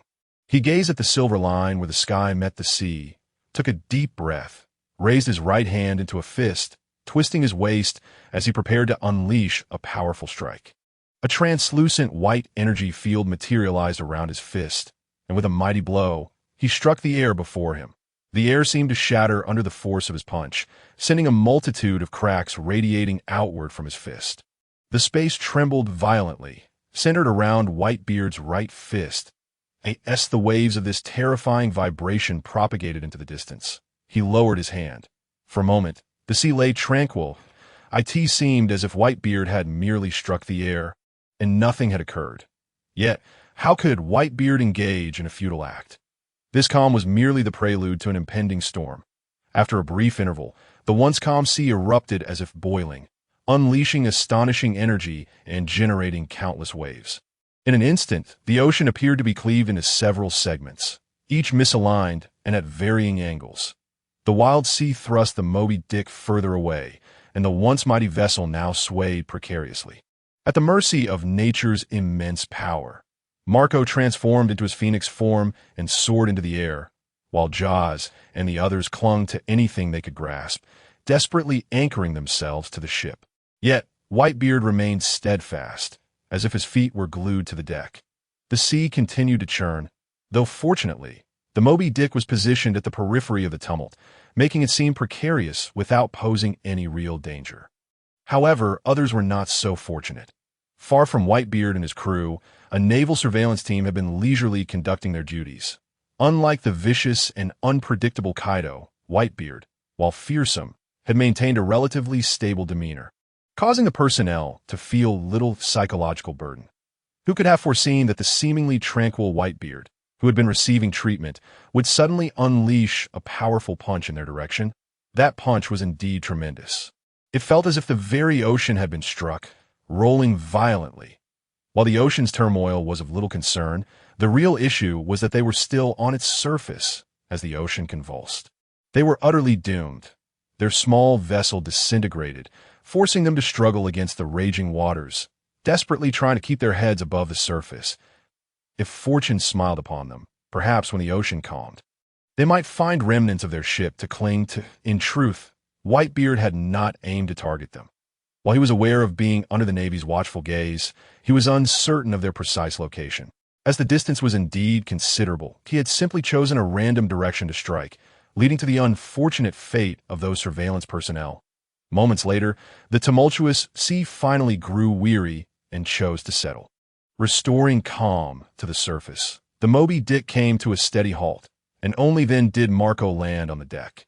Apart from him, everyone else on the deck was drenched in a state of utter disarray. Yet, the naval surveillance team fared even worse. Their vessel had been torn apart by the furious waters, leaving only scattered fragments of wood on the ocean's surface, exhausted from their struggle against the relentless waves. The personnel clung to the debris, managing to stay afloat and catch their breath. Fortunately, none had perished, and, as a stroke of luck, one individual still possessed a Din Mashai. Whitebeard inhaled a deep breath of the humid air. He exhaled forcefully. Delightful. Indeed, it was a sensation of sheer ecstasy. For years, Whitebeard had refrained from engaging in battle, and even when he had been unable to unleash his full strength due to his deteriorating body. However, that punch just now was a release of unrestrained power, a long-lost experience that had eluded him for far too long. Those who had never endured the frailty of their own limitations could never comprehend the exhilaration and profound emotions Whitebeard experienced at this moment. It felt as if he had unlocked the shackles of life, standing upon the clouds, as if he had vanquished everything beneath him, rendering him invincible. What a rush! Chapter 49. A bewildered Sengoku observing Whitebeard, who was laughing heartily and appeared immensely pleased. Jaws and the others were utterly baffled, their faces a mask of confusion. Meanwhile, Marco, who understood the situation, was filled with excitement. It seemed the effect had indeed taken hold. Father had truly regained his peak. After a moment, having just returned to his prime and still riding the high, Whitebeard finally regained his usual composure. He turned to face his sons and locked eyes with Marco, who was among those eagerly watching him. Once the initial thrill subsided, Whitebeard pondered why his body had suddenly reverted to its peak condition, realizing it was due to the apple Marco had given him earlier. That apple appeared to be quite ordinary. Yet the results were anything but. What could possibly explain this? Marco must have the answers. Just as he prepared to inquire, Whitebeard suddenly felt a tickling sensation on his head. Instinctively, he raised his hand to scratch it. But upon doing so, he realized that the sensation was rather peculiar. After a moment of hesitation, he removed the turban enveloping his head. Instead of the expected chill, he felt a sense of liberation, followed by the sensation of something cascading down from atop his head. To his astonishment, a silky texture brushed against his face. Turning his gaze, he finally discerned what it was, a strand of golden hair. Whitebeard was momentarily stunned. He quickly reached up to touch his head, and instead of the smooth scalp he had expected, he felt the long-lost sensation of hair. He had grown hair once more. The brilliant golden locks shimmered in the sunlight, nearly blinding Marco and the rest of his sons. What were they witnessing? Their father had grown hair. They soon noticed that the scars on Whitebeard's chest had vanished, as if he had never been wounded at all. Furthermore, the wrinkles at the corners of his eyes seemed to have diminished, and his entire presence felt different. Previously, Whitebeard had resembled a once mighty lion, now aged and confined to his territory. Yet at this moment, he resembled a newly matured lion, brimming with vitality, radiating an astonishing aura that dared anyone to meet his gaze. Such a remarkable transformation left them all in shock. Even Whitebeard himself was taken aback. Regaining his composure, he turned his attention back to Marco that moment. Jaws and the others also came to realize that all these changes were the result of the apple Marco had given their father. And thus, all eyes turned to him, making Marco the center of attention. "Speak up, Marco. What on earth is happening?" The old man with the white beard spoke with a calm demeanor. Shortly thereafter, Marco recounted the matter concerning Suyu to him. Upon finishing the tale, the old man fell into a brief silence. Reflecting on Suyu, the previous mindset of invincibility that had enveloped him began to dissipate entirely. Indeed, even if he were to reclaim his peak strength, he would merely surpass the likes of Kaido by a notch. Though he had yet to encounter Suyu in person, he was acutely aware that he would stand no chance against Suyu. Just the fact that the latter had managed to restore him to his former glory with an apple imbued with some unknown power made it clear to Whitebeard that he would be utterly defenseless in Suyu's presence. Moreover, facing Suyu might prove even more disastrous for him than against Kaido. After all, Kaido's physical prowess was formidable, and his regenerative abilities had reached the zenith of awakened Zoan-type users. That it was precisely due to this exceptional recovery capability that Kaido had managed to endure until the very end against Suyu. While Whitebeard possessed considerable offensive strength and respectable defensive capabilities, his recovery was merely on par with ordinary monsters. Should he endure the brunt of Suyu's onslaught, he might very well succumb before he could withstand the blows. Although this transaction merely involved him trading 10 devil fruits for that one miraculous apple, he recognized that, without Suyu, even 100 devil fruits would not have achieved such a miraculous outcome. Thus, in theory, he owed Suyu a debt of gratitude and had no intention of striking against him. Had he known in advance that Marco sought out Suyu for his own affairs, Whitebeard would have vehemently opposed the endeavor. It was not that he lacked the desire to return to his peak, but rather it was a matter of pride befitting a strong man. Even when gritting his teeth and enduring, he would not deign to request assistance from another.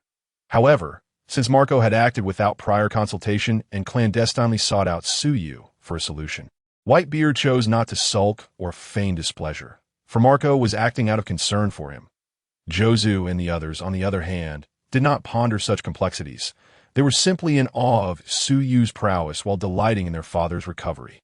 After a moment of contemplation, Whitebeard declared, "In that case, let us hasten to procure 2 natural-type devil fruits. Gather around, everyone. We have a new task at hand." The last remark was directed at all present. While their stockpile did contain several devil fruits, none of them were of a natural type, which remained exceedingly rare. Moreover, once consumed, they could elevate one to a position of noteworthiness across the seas, rendering one nearly invincible as long as they did not encounter an opponent wielding haki. Thus, if anyone were to discover such fruits, they would likely consume them directly rather than sell them. Consequently, acquiring such items largely hinged on luck. Upon hearing Whitebeard's words, the crew of pirates responded with fervor. For their father, they would willingly undertake any endeavor. Suddenly, Whitebeard went mad. This matter was of considerable significance, as he was one of the 4 emperors and a crucial component of the world's dynamics. Even the slightest disturbance could trigger monumental repercussions. Therefore, although the surveillance personnel remained submerged in the water, once they regained a modicum of strength, they promptly contacted a snail phone to report the incident to Fleet Admiral Sengoku. The call was swiftly connected, and the surveillance personnel relayed the information to Sengoku. After hanging up the phone, Sengoku donned a serious expression as he pondered the situation. He found it perplexing, by all accounts. Whitebeard was not an irrational individual, and it was unlike him to act without reason. Furthermore, Sengoku had his suspicions regarding Whitebeard's condition, especially considering he had not engaged in combat for several years, which naturally led one to question the state of his well-being. However, if that were the case, Whitebeard should have remained more composed. What could have provoked him to strike the sea with such force? Could it be that he had detected the presence of the surveillance team and felt angered? Yet, to avoid detection, the surveillance personnel had distanced themselves several kilometers from the Moby Dick. Was it truly a mere whim? Confounded and unable to comprehend, even Sengoku, known for his strategic acumen, could not decipher the reasoning behind Whitebeard's actions. Chapter 50. Turning point in the Wishful Bar, Milander set down the book he had just finished reading and stretched. Gazing at the towering stack of tomes before him, he felt a wave of nostalgia. He had never imagined he would consume such a wealth of literature, from the initial obscurity of the first book to the exhilaration of rapid reading. His thoughts had become increasingly sharp, an experience he had never dared to envision. The books before him, meticulously organized by Suyu, encompassed a vast array of knowledge, various fields of medicine, nautical knowledge, astronomy, cartography, meteorology, history, haki, and more. That it could be said that Milander's understanding now ranked among the finest in the world, earning him the title of scholar.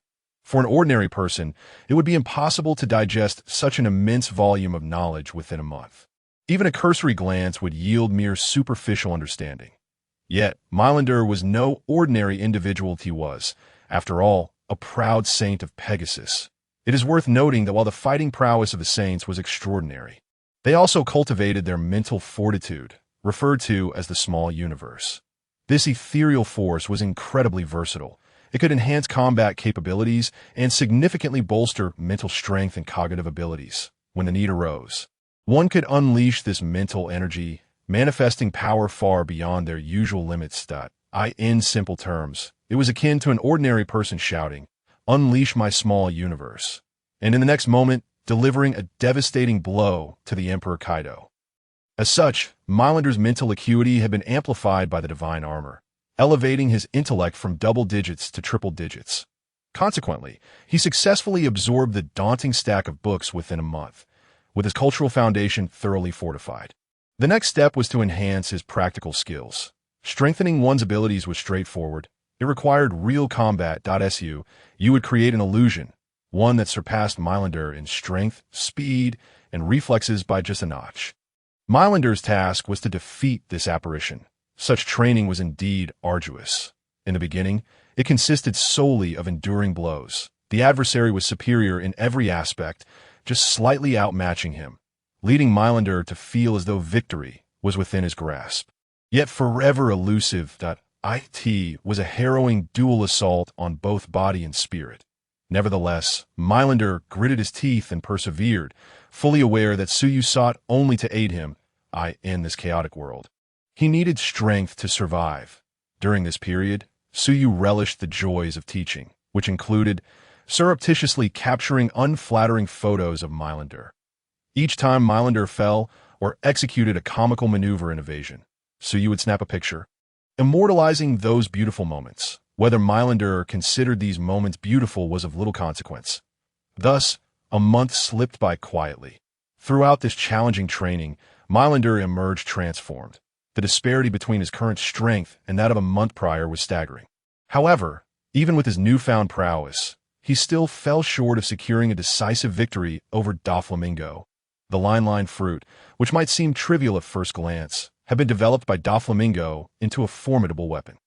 Not only did it boast extraordinary offensive capabilities, but it also possessed a myriad of ingenious applications, such as binding clouds for flight or manipulating others as puppets. Moreover, it could be employed for suturing internal or external wounds, and even create line clones.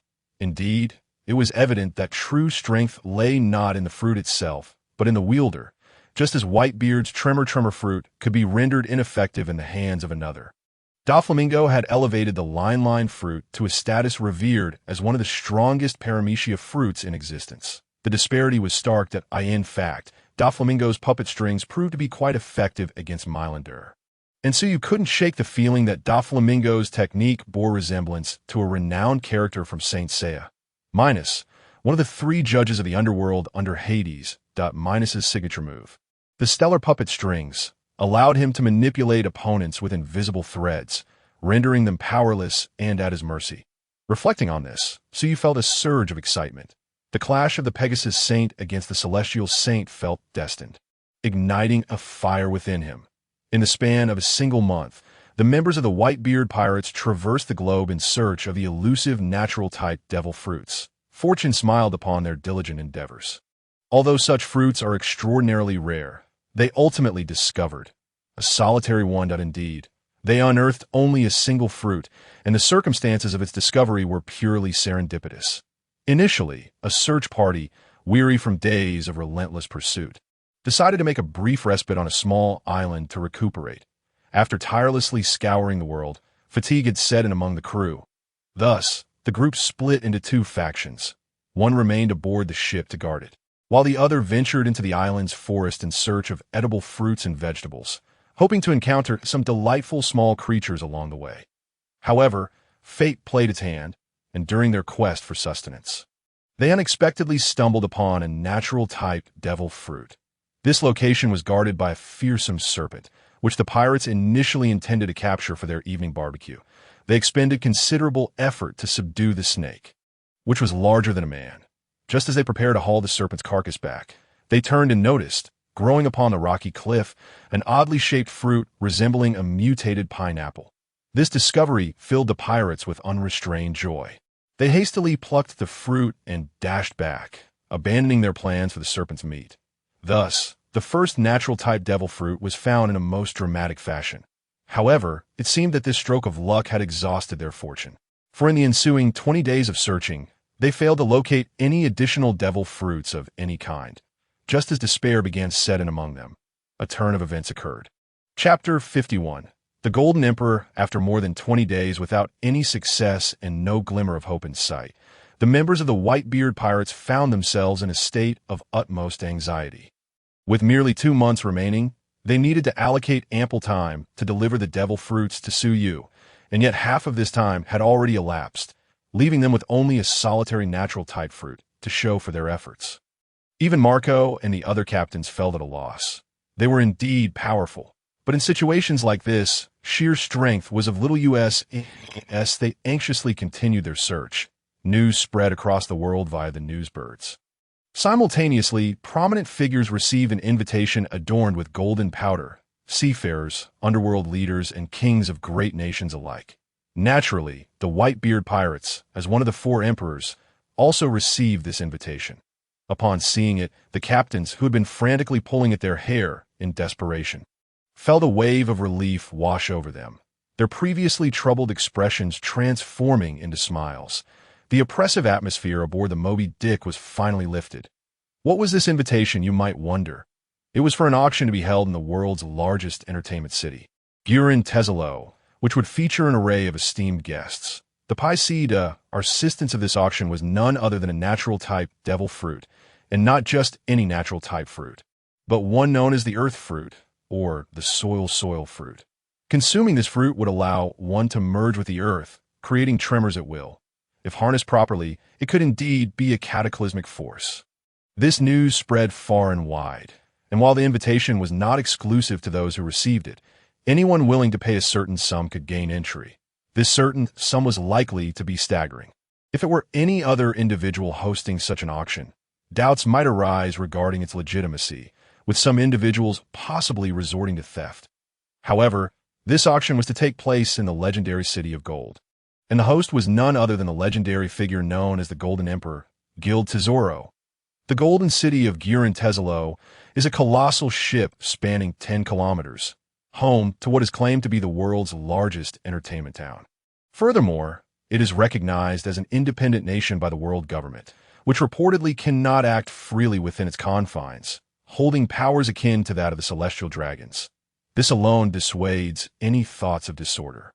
The owner of this entertainment city, the Golden Emperor Tazoro, is said to possess 20% of the world's wealth, making him exceedingly affluent.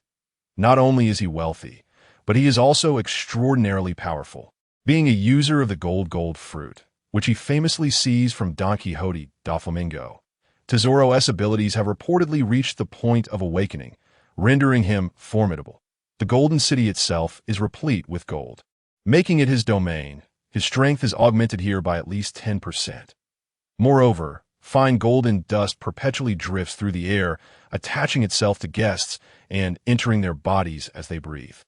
It is worth noting that Tazoro, being a user of the gold fruit, can manipulate this dust. Thus, once one enters the Golden City, they are essentially fish at the mercy of a predator. With such wealth, power, and prowess, it is no wonder Tazoro felt emboldened to host such an auction and extend invitations to the 4 emperors. Regardless of what others may think, Marco and his companions were resolute in their determination to secure this natural type fruit. Missing this opportunity could mean an indefinite wait for another. Thus, in the days leading up to the auction, they feverishly amassed wealth, driven by an insatiable desire for riches, despite their efforts to accumulate a fortune. This money would ultimately be spent, which caused Whitebeard considerable distress, as one of his hobbies was saving money.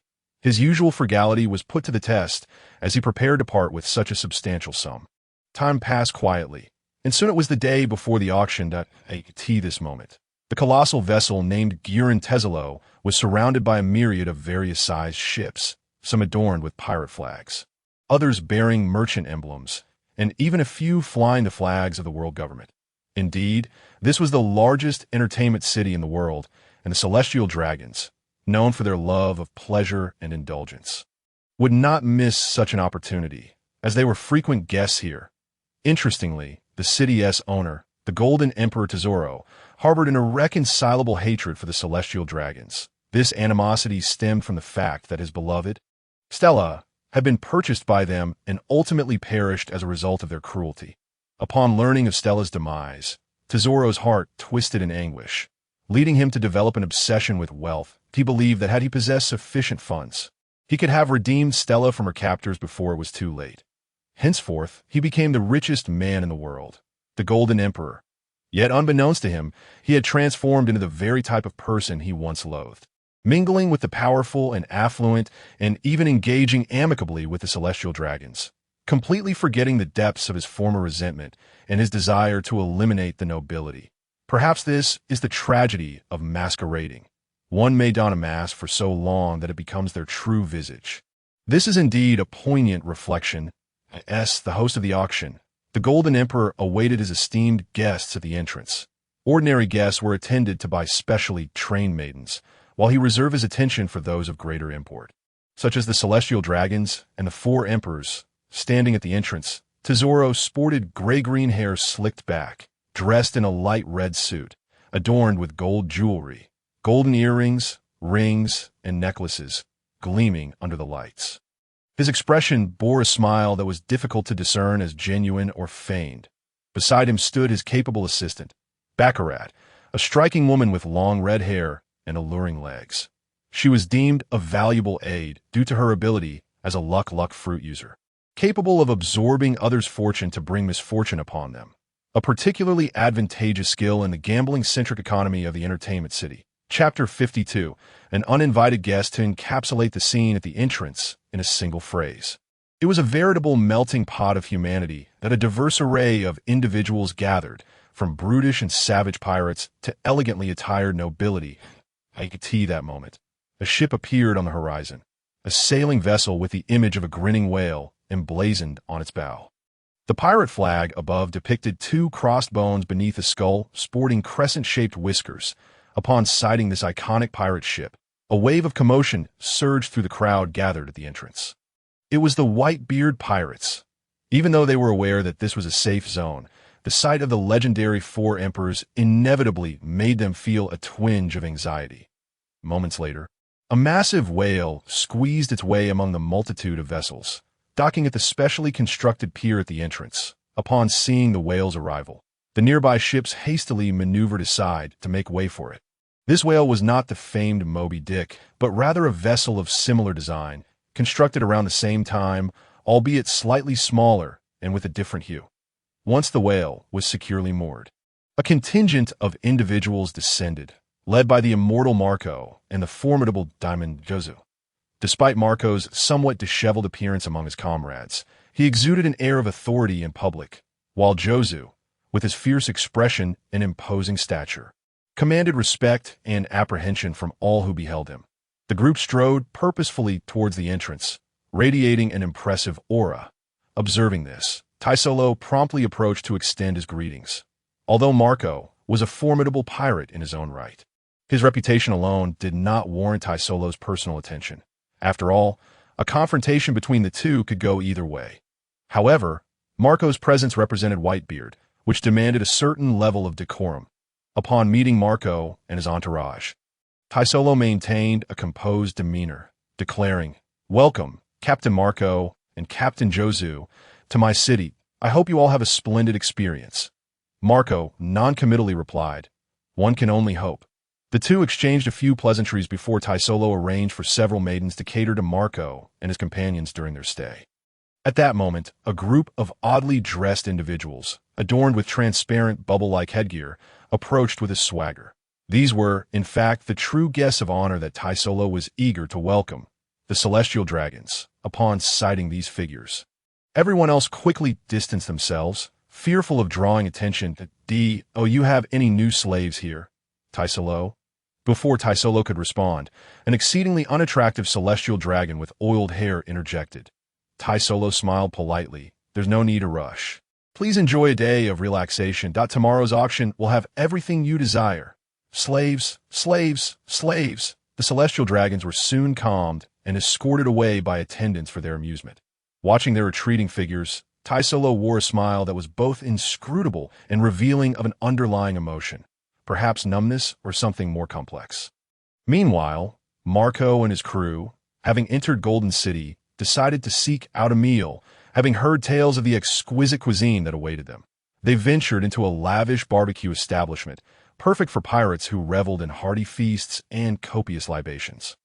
The meats served were from sea kings, succulent and rich in nutrients, accompanied by renowned wines from across the globe, a veritable paradise for gastronomes and enophiles alike. Upon entering, Marco instinctively surveyed the surroundings and soon locked eyes with another pair of brooding orbs. The owner of those eyes was a towering figure, even while seated, exuding a heavy metal biker vibe, with purplish-brown hair obscured by a thick scarf covering the lower half of his face. This was Charlotte Kakuri, the foremost of the suite commanders under the big Amon pirate crew. Seated with him were two remarkable individuals. One, a woman bearing a striking resemblance to an old crone with a scarred visage, named Charlotte Bruley, a formidable mirror fruit user. The other, a long-legged woman with white hair concealing one eye, wrapped in a broad scarf and wearing gloves, identified as Charlotte Smoothie. The trio was no ordinary assembly. They represented the apex of power within Big Mom's crew, capable of competing with the mightiest of the four emperors. While Katakuri was enjoying his meal, he inadvertently caught Marco's gaze, prompting an instinctive pause in his actions as they engaged in a silent contest of will. Noticing her brother's unusual behavior, Smoothie and Bruley inquired, "What is it, brother? Is something amiss?" "Ah, it seems I have encountered an acquaintance," Katakuri mumbled from beneath his scarf. Following his line of sight, the two women recognized Marco and his companions, their bodies tensing momentarily before relaxing. Although the dynamics between the two parties were delicate, they had not yet escalated to outright enmity. Their caution stemmed from the formidable strength possessed by Marco and his crew. A confrontation was out of the question. Such a clash could occur elsewhere, perhaps as a friendly sparring match, but not here in Golden City, where they were guests. Katakuri nodded at Marco as a gesture of acknowledgement, which Marco reciprocated, allowing their eyes to part. Subsequently, Marco and his crew took their seats and began to indulge in the feast. That very moment, a few unexpected visitors infiltrated Golden City, a fisherman accompanied by a golden-haired man and an orange-haired woman, stealthily emerging from the depths of the sea. This was a natural-type devil fruit, one of strategic significance for warfare, which the Revolutionary Army had set its sights upon. Consequently, Dragon dispatched Sabo to seize this fruit. Indeed, this was the modus operandi of the Revolutionary Army: direct appropriation. After all, they were akin to pariahs wherever they roamed, and even if they wished to procure something, it required a willing seller.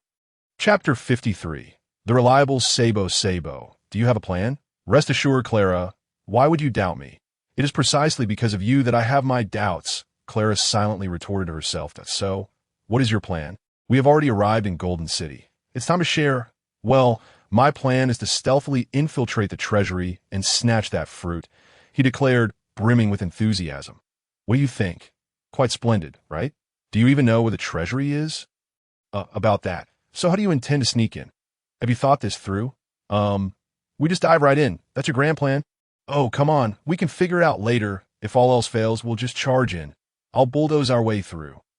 Clara, you must have faith in my strength. With that, Sabo flexed his muscles, urging her to trust his capabilities. Clara shut her eyes tightly, clenching her fists in exasperation.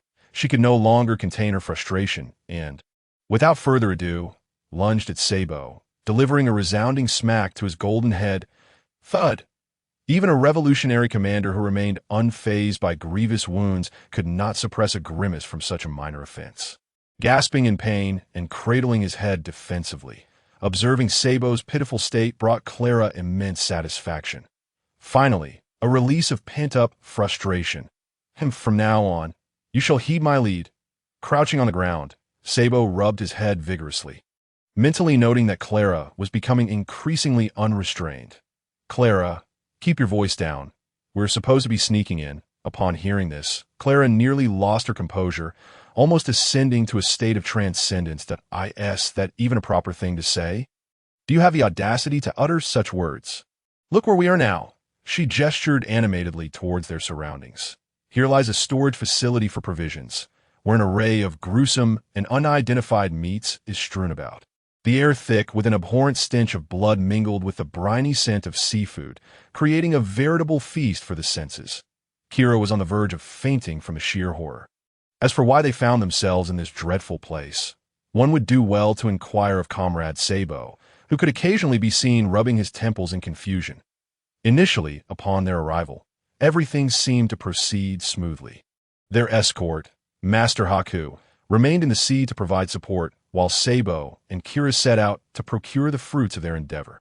However, soon after, just as they stealthily made their way onto the street, Kira turned to find Sabo had inexplicably vanished.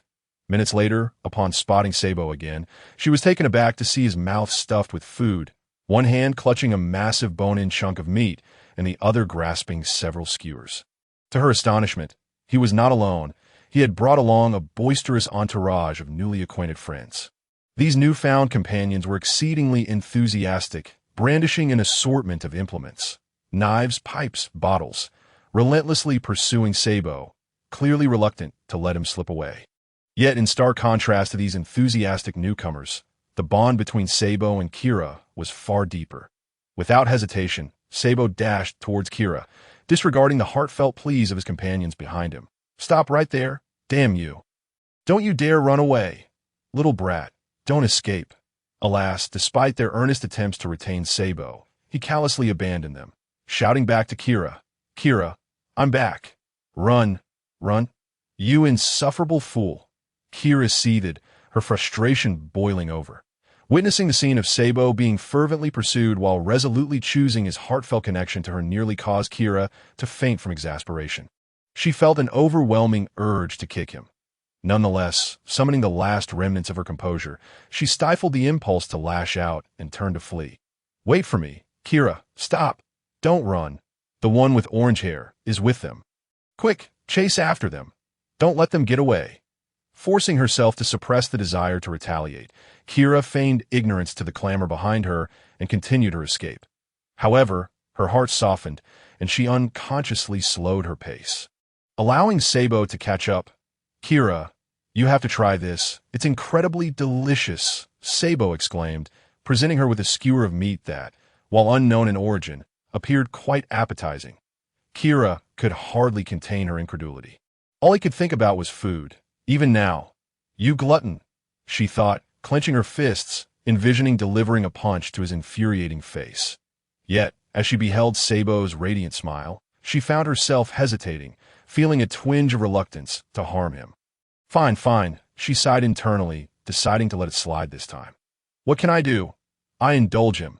After taking a few deep breaths to quell her rising ire, Kira seized the skewer, disregarding her image, and took a hearty bite as though she were biting into someone. The moment the tender meat filled her mouth, her eyes lit up in surprise. It was unexpectedly delectable.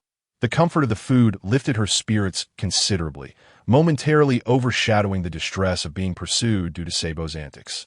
Even making his face seem somewhat more agreeable to his high-ranking officials of the Revolutionary Army, Sabo and Kira, utilizing their agility, deftly evaded their enthusiastic pursuers and sought refuge in a storage facility for provisions. Thus, they found themselves in their current predicament, entirely due to Sabo's lack of awareness, and it was he who brazenly reminded her that they were currently in the midst of an infiltration. Kira was momentarily at a loss for how to react. Regardless, she firmly believed that one of them had a significant issue, and she was confident that she was the rational one from now on. "Everything will go according to my directives." Taking another deep breath, Kira suppressed her anger and endeavored to speak calmly to Sabo. He initially intended to counter her assertion with a few comments, convinced that his plan was quite sound and feasible. However, upon meeting Kira's intense gaze, which seemed to convey, "If you utter another word, I will end you," Sabo wisely chose to concede. Chapter 54. The Treasure Vault. Seeing Sabo nod submissively, Kira let out a huff, finally allowing him some reprieve. She then settled cross-legged, resting her elbows on her knees to support her chin, plunged into contemplation, meticulously considering their next course of action. Kira promptly dismissed one erroneous option, the straightforward approach Sabo had proposed. Relying on brute strength to storm the place, such a notion was utterly impractical. The Golden Emperor's own might was formidable, and at present, she and Sabo were on his home turf, akin to fish in a barrel. Moreover, Taisolo's subordinates included several troublesome individuals, such as the annoying user of the luck fruit, Bakara, whose presence was akin to an abomination. Battling her felt as if the very world conspired against you. It was as though you were forsaken, unable to land a blow, while constantly slipping or stepping on banana peels. Sometimes, the breakdown of adulthood can occur in the blink of an eye. Even disregarding the local powers of Golden City, the strict prohibition against violence was blatantly ignored, especially considering the formidable guests attending the upcoming auction. Just look at the caliber of individuals present. Already, 2 members of the Yonko pirate crew were among them. Marco the Phoenix and Katakuri, both exceedingly powerful adversaries, along with leaders from various factions and notorious pirates. Not to mention the Navy and world government representatives. It was a veritable nightmare scenario. Should she and Sabo dare to incite any chaos, they would instantly become the focal point of ire, while the pirates might not assist the Golden Emperor in thwarting their attempts. They would undoubtedly seize the opportunity to claim the spoils for themselves. That natural-type fruit would be the primary target of everyone's frenzy, while the Navy and world government might be even more interested in Sabo and Kira themselves. It seemed she was determined to walk the path of perilous folly. In this chaotic scene where everyone displayed their unique abilities, even if the Revolutionary Army's leader, Dragon, were present, he would find himself in a precarious situation. Kira couldn't fathom how Sabo arrived at such a perfect idea. Thus, there were no other options left for Kira. They would have to resort to a stealthy approach, according to the intelligence they had gathered. The Golden Emperor's treasure was housed in a vault devoid of a door, located somewhere within a tall building at the center of Golden City, though the exact floor remained unknown as for how one could store treasures in a doorless vault. It brought to mind another of the Golden Emperor's trusted aides, Mr. Tanaka, who was deeply trusted by Taisolo and served as the city's guard. This individual possessed the ability of the pass fruit, allowing him to pass through any non-living object, which was quite advantageous. While this ability might not significantly enhance combat prowess, it could create a vault without a door, although it seemed rather pointless. This arrangement was, in fact, quite useful for securing treasures. While it was easy for some powerful individuals to cut through steel or punch through metal, one still needed to know the location of the vault. With no door, it presented merely a solid wall indistinguishable from any other, making it nearly impossible to discern where the vault was hidden. Thus, the seemingly simple first step of locating the vault would prove to be the most challenging. Fortunately, there was an auction scheduled for the following day, meaning the Golden Emperor would likely inspect the vault tonight. Therefore, all they needed to do was quietly follow Mr. Tanaka to discover its whereabouts. Upon reflecting on the situation, Kira subtly nodded to herself, having roughly formulated an action plan. However, the appearance of the 2 of them seemed rather conspicuous, especially after recently indulging in a meal without payment. The thought of this ignited a flare of frustration within Kira, prompting her to cast a fierce glare at Sabo, who appeared lost in thought beside her. Sabo, bewildered by the unexpected scowl directed at him, felt a sense of injustice. After all, he had done nothing wrong.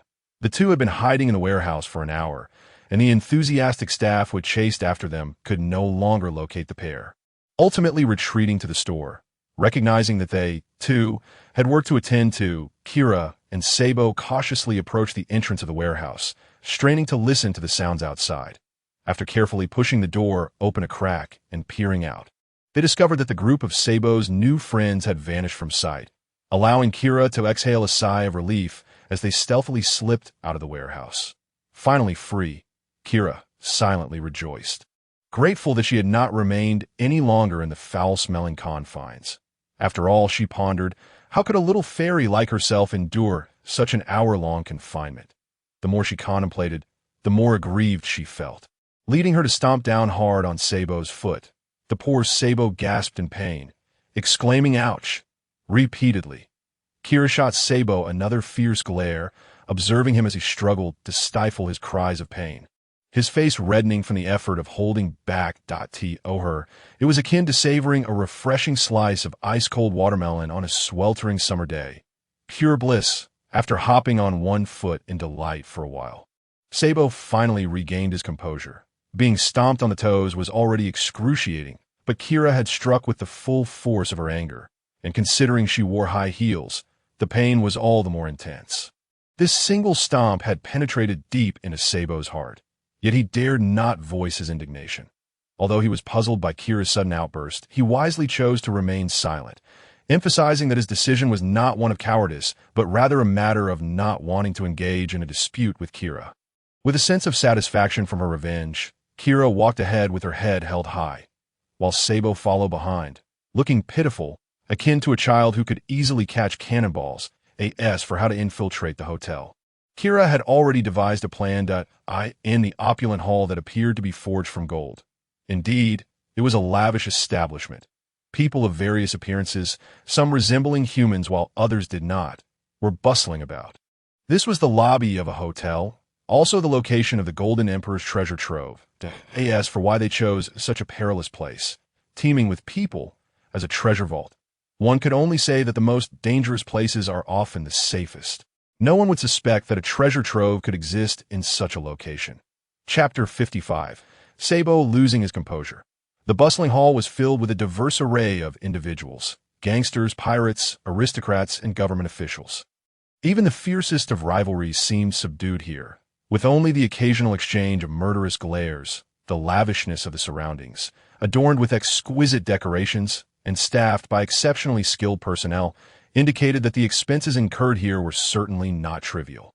However, those who frequented the Golden City were not typically lacking in wealth.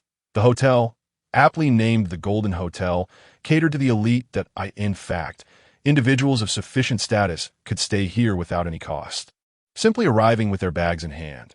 For instance, Marco and his companions were given a magnetic card by Tazoro, valued at 5 million berries, allowing them to gamble at any casino in the Golden City.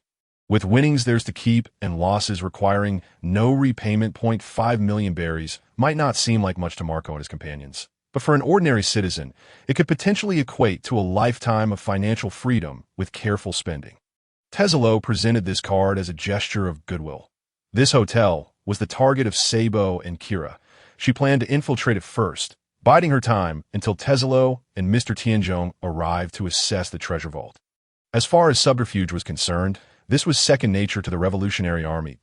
In a staff changing room on one of the hotel's floors, a man and a woman were conspiring. Initially, Kira intended to kick Seibo out first before changing clothes, but she was surprised to find that the changing room was equipped with partitions and luxurious decor. After they donned their new attire, Seibo and Kira transitioned from members of the Revolutionary Army to new hotel staff. The sudden appearance of two new faces among the employees would hardly raise suspicion, as the hotel hosted numerous guests and required a corresponding number of staff, with employees unlikely to recognize one another, let alone outsiders. Every 5 floors featured a self-service restaurant, offering a plethora of delectable dishes and desserts, along with an endless supply of fine wine, complimentary for the guests, with nothing pressing to do. Kira and Seibo began to wander. When Seibo caught sight of a table overflowing with various meats and seafood, the succulent barbecue glistening with juices and rich sauces, he was utterly captivated. The translucent shrimp sparkled under the opulent lighting, and an array of exquisite pastries wafted enticing aromas. Overwhelmed by the sight, Seibo's brain momentarily short-circuited, and he began to drool uncontrollably, unable to resist the allure of the food before him. Just as Seibo was about to dash towards the enticing spread, Kira, quick-witted and agile, delivered a sharp rap to his head before he could vocalize his excitement, promptly covering his mouth with one hand and using all her strength to drag the now irrational Seibo away from the dangerous vicinity. Although Kira too was tempted by the seemingly delectable food, she maintained her composure, recalling that their mission was of utmost importance. Those delicacies were meant for the guests, and, as current staff, they had no right to indulge. Allowing Seibo to feast would not only jeopardize their cover, but also attract unwanted attention due to his exaggerated appetite, potentially inciting chaos. Thus, even as Seibo continued to struggle, desperate to reach the holy land of culinary delights, Kira resolutely pulled him away from the scene. In the changing room, Kira, now panting heavily, took a moment to rest while Seibo lay on the floor in a defeated manner, his face pressed against the ground. A large bump was visible on his forehead, resembling a fresh bruise from a recent blow and still smoldering. After catching her breath, Kira glanced at him and kicked him lightly with irritation. "Are you back to your senses now?" she inquired, to which Sabo lamented. "But the meat is gone." With his physical prowess, the bump on his head would soon subside, and he had not remained still due to unconsciousness but rather from a state of depression, regret, and disappointment. Upon hearing Kira's words, he finally rose, his eyes clear once more, yet his expression lingered with a profound sense of loss and minor sorrow. As Kira listened to Sabo's lament, her anger flared momentarily, but ultimately dissipated. She let out a weary sigh, pondering what more there was to say. She was weary and had no desire to speak further. Noticing that Kira was ignoring her, Sabo felt even more aggrieved. To prevent a recurrence of the earlier situation, the two decided it would be best not to venture out aimlessly, opting instead to wait patiently here. They had previously conducted reconnaissance on Mr. Tanaka, the guard of Golden City. Though he appeared quite short, his actual height was at least 2 meters. His diminutive appearance stemmed from an oddly proportioned physique, characterized by an oversized head that matched the size of his body in an unusual shape.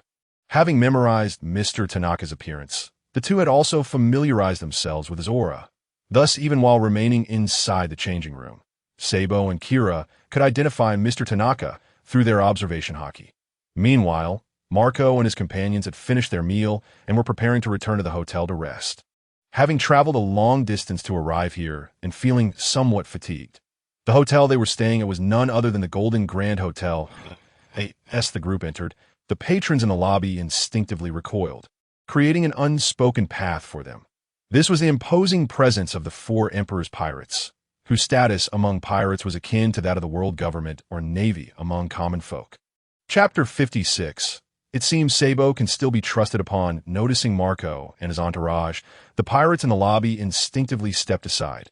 After all, the 4 Emperor's pirates represented colossal mountains that could not be surmounted in the eyes of other pirates. Those who were not pirates, wishing to avoid trouble, also dutifully parted ways. Marco and his crew remained unfazed by this display. Such scenes were not new to them. They had seen comrades faint or lose control upon encountering the Whitebeard pirates. The members of the Whitebeard pirates had long since grown accustomed to the sensation of being the center of attention. For instance, Whitebeard had previously declared Fishman Island to be his territory. Under his protection, with his flag flying proudly there, he had merely made a verbal proclamation and allowed the island to use his name, without leaving any men behind. Yet even so, the mere presence of that flag had reduced the number of fishmen being trafficked by 90%. While complete eradication was impossible due to the presence of those reckless enough to challenge him, the king of Fishman Island was nonetheless exceedingly pleased with the current state of affairs. This illustrates the formidable power of the name Whitebeard. Thus, Marco and Jozu, accompanied by the remaining crew members, strode through the lobby with unwavering gazes, entering the elevator. Only when the elevator doors fully closed, concealing their figures, did the peculiar atmosphere in the lobby gradually return to normal.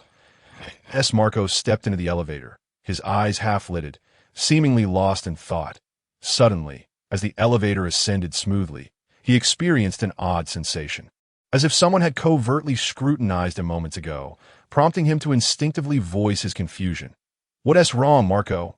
Jozu inquired, noticing Marco's unusual expression, his gaze revealing a sense of caution. After all, they were in unfamiliar territory. Although Jozu was confident in his strength, he maintained a fundamental wariness. Seeing Marco appear to have noticed something, Jozu's tension heightened. The remaining crew members, sensing the unease, instinctively gripped their weapons, ready to draw at a moment's notice. I'm not sure why, but I felt a strange sensation just now. Perhaps I'm just being overly sensitive. The feeling had been fleeting, disappearing without a trace. Marco had released his observation haki to scan the surroundings but found nothing particularly amiss, leading him to believe that the sensation was likely a mere figment of his imagination. Or perhaps it was someone from the Golden Empire? After all, these individuals were all dangerous, and it wasn't beyond reason for Tazoro to send someone to keep an eye on them. As for the notion that someone might wish them harm, Marco dismissed the thought entirely. Who would be foolish enough to target a member of the 4 Emperor's pirates? One would have to be utterly reckless to consider such an act. Marco utilized his observation haki once more, discovering nothing untoward, and decided to let it go, trusting in his own strength. He spoke reassuringly to Jozu and the others. Really, there's nothing to worry about. Are you sure? Jozu asked for confirmation. Yes, rest easy, Jozu. Even if something were to arise, our strength would suffice to handle it without concern. Jozu pondered for a moment, realizing that Marco was indeed correct, and the tense atmosphere in the elevator dissipated. Allowing everyone to return to their previously relaxed demeanor, I could see that moment. Hidden in the changing room, Sabo let out a sigh of relief. The sensation of being watched that Marco had sensed earlier was no illusion. Someone had indeed been stealthily observing him, and that person was Sabo himself. However, Sabo was not deliberately watching Marco. He was merely trying to ascertain who had arrived, upon recognizing that it was a member of the Whitebeard Pirates. Sabo's heart skipped a beat, prompting him to retract his observation haki and envelop both himself and Kira in its protective embrace. This was yet another application of observation haki. It could serve not only as a means of perception, but also to obscure one's presence from enemies. Proving crucial in combat or stealth situations, thus Sabo's caution had proven wise. Marco, being a top-tier expert, had sensed the scrutiny even without externally projecting his observation haki. Fortunately, Sabo had acted swiftly, preventing any exposure. After a considerable time had passed, estimating that Marco had likely departed, Sabo finally retracted his observation haki and exhaled deeply, allowing his tense muscles to relax. Just moments ago, Kira had been on edge, her senses heightened and her eyes fixed on the door, fearing that some dreadful creature might burst in at any moment. After all, they were in what could be considered the enemy's lair, so her anxiety was understandable. Now, witnessing Sabo's return to a state of ease, Kira too felt her tension dissipate, her muscles unwinding. She then turned her gaze to Sabo, who appeared equally relieved, and inquired, "What happened? Was there something that transpired just now?" "Ah," one of Whitebeard's top subordinates passed by. "If I hadn't reacted quickly, we might have been discovered," Sabo replied with a sigh of relief. "Is it all clear now, Sabo?" Kira asked, her heart racing at the thought of having encountered such a dangerous individual. "Rest assured, he has already left. Fortunately, I reacted swiftly and shielded us with my observation haki. Otherwise, we could have been in grave danger today." With that, Sabo flashed a proud smile at Kira. She shot him a knowing glance, neither affirming nor disputing his words, while internally musing that perhaps this fool was more reliable in critical moments than she had previously thought. Following this incident, Sabo's image in Kira's mind underwent a complete transformation. Though, truth be told, it hadn't changed much at all. They had known each other for far too long for her not to understand his nature. Despite his various small flaws, he could, at times, shine with an extraordinary brilliance that captivated those around him. Having experienced this close call, Sabo was now more cautious about carelessly projecting his observation haki. If they were to encounter an exceptionally skilled practitioner, such as Katakuri, who had developed his observation haki to the point of briefly glimpsing the future, they would undoubtedly be in peril. Chapter 57. Preparing to slaughter the pig. As time progresses, the clouds on the horizon appear as if intoxicated, transforming into a resplendent evening glow. Gradually, the sun descends entirely, ushering in the onset of night. Although the sky has succumbed to darkness, the Golden City remains ablaze with lights, shimmering brilliantly. Yet, even in the brightest of realms, shadows linger where light fails to reach. Mr. Tanaka has completed his patrol and, as customary, proceeds to inspect the hidden treasury within the Golden Hotel. Despite his considerable abilities, his personal strength is rather mediocre. Perhaps even that assessment is overly generous. Thus, he remains blissfully unaware of the several stealthy figures trailing behind him. It may be an understatement to describe them as stealthy. These individuals move with the grace of swallows atop the rooftops lining the streets, their forms ghostly and elusive. Their mode of movement resembles not mere running, but rather a flickering presence which at first glance appears sophisticated and challenging to achieve, yet in reality, it is merely a more elegant form of evasion. Clad in cloaks that envelop their bodies and adorned with hoods, their capes billow gracefully as they traverse the air, revealing beneath them pristine white suits and masks. The standardized white suits and masks, coupled with their adeptness in the 6 styles, distinctly mark their identities. Clearly, they are agents of CP0, the covert organization under the auspices of the world government. The CP organization operates as a secret espionage agency under the jurisdiction of Judicial Island, and CP0 serves as its elite faction. Directly overseen by the Celestial Dragons, who wield numerous privileges, including the authority to execute those who impede their missions, regardless of whether those individuals are nobility or naval officers. Their mandate is deceptively simple, ostensibly to protect the Celestial Dragons. They are, in truth, high-ranking slaves indoctrinated from childhood to regard the Celestial Dragons as infallible, their beliefs serving as the foundation of their existence. Furthermore, they engage in tasks that the world government finds inconvenient to undertake, embodying the malevolent side of the organization, albeit the world government itself is hardly virtuous. In essence, the presence of CP agents invariably heralds nefarious events. Unbeknownst to Mr. Tanaka, he is being shadowed by these fearsome individuals. Why, then, has CP0 suddenly ventured into the territory of the Golden Emperor? The Golden City is indeed a unique locale, possessing a status nearly equivalent to that of the Celestial Dragons. Even the world government treads carefully here, unable to act with impunity. So, what has prompted the appearance of CP0 in this place? How dare they? This, naturally, aligns with the directives of the world government. Although the Golden Emperor holds a prestigious position, often spoken of in grandiose terms, such status is but an ephemeral construct. It exists solely at the behest of the world government.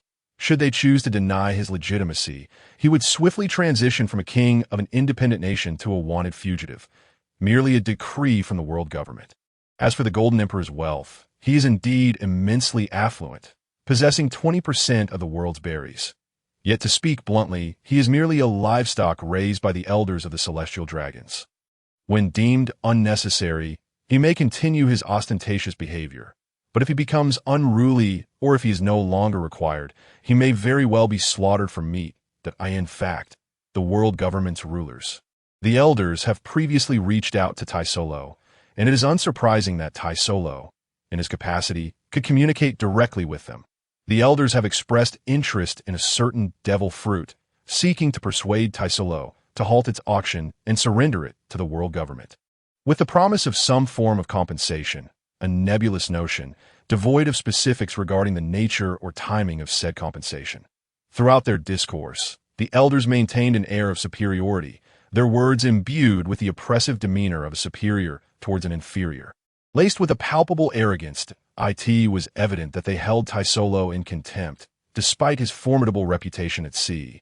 They never regarded him as an equal.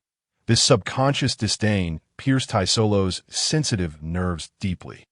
Having occupied a position of power for an extended period, Tazoro harbored his own pride, teetering on the brink of arrogance, an affliction common among those in high positions, who perceive themselves as unparalleled. Viewing others as mere pawns, his belief was that his commands were irrefutable truths. Dissent would be deemed treasonous, inciting his wrath.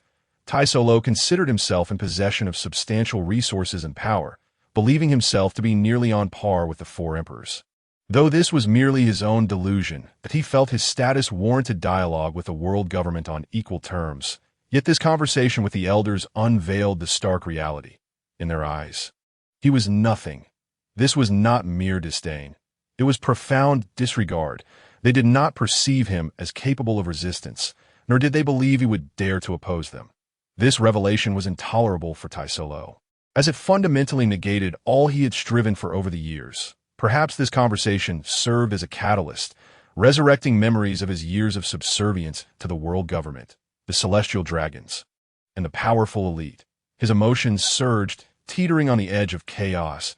He outright rejected the world government's request, or rather, their order, which was more fitting that, in his refusal, he retained a modicum of rationality, maintaining a semblance of decorum in his words, avoiding a complete rupture in relations. However, while Tazoro believed he had spared the world government from humiliation, they perceived it differently. The elders viewed Tazoro, this pig, as increasingly disobedient, possessing thoughts of his own. They were intolerant of such insubordination, believing that Tazoro had been sufficiently fattened and that it was time to slaughter him for meat. The world government coveted that 20% of the world's berries. Eliminating this pig would pose no problem. They could easily procure another, as many would vie for the chance to take his place, likely leading to fierce competition. However, executing this plan was not within the world government's purview, given that the Golden City remains an independent nation. Thus, CP0 was dispatched. Chapter 58. Mr. Tanaka is in danger at this moment. Tazoro remains oblivious to the fact that he has been forsaken by the world government. He is also unaware that within his Golden City, myriad powerful entities have already assembled, all drawn to his treasury, while he indulges in fine wine in his chamber, seemingly savoring these final moments that belong solely to him. Mr. Tanaka strides confidently down the street, and those around him, upon noticing his approach, instinctively retreat to the sides, creating an invisible corridor for him to pass through. After all, Mr. Tanaka is a guard, a favored subordinate of the Golden Emperor, an individual of considerable influence. Not to be trifled with an air of nonchalance, Mr. Tanaka traverses the path cleared for him. Scarcely glancing at those nearby, he walks with an effortless swagger, his gaze fixed ahead, devoid of concern for the slightest rustle of grass or any suspicious figures. Treating his patrol as a mere routine task, one cannot fault Mr. Tanaka. After all, what manner of place is this?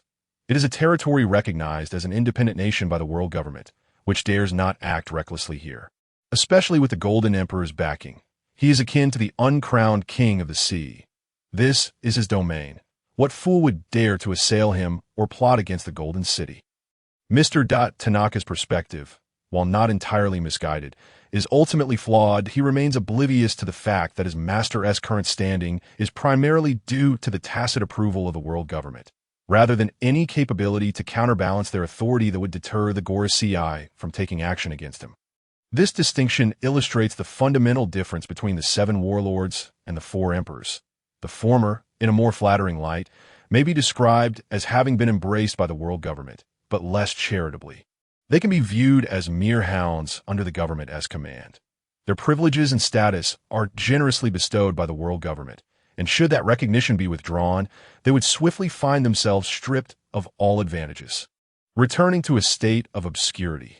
Conversely, the 4 emperors have forged their own dominion through sheer strength, possessing the requisite power to instill caution in the world government, although the government has the means to eradicate these pirate crews. The exorbitant costs associated with such an endeavor render them hesitant to proceed. Regrettably, the Golden Emperor falls into the former category, lacking the strength to uphold his own reputation and status. His entire existence hinges upon the world government's acknowledgement, rendering him and his privileges as insubstantial as bubbles filled with air, fragile and ready to burst at a mere touch. Should the world government choose to withdraw their support, all that belongs to Tazoro would become utterly meaningless.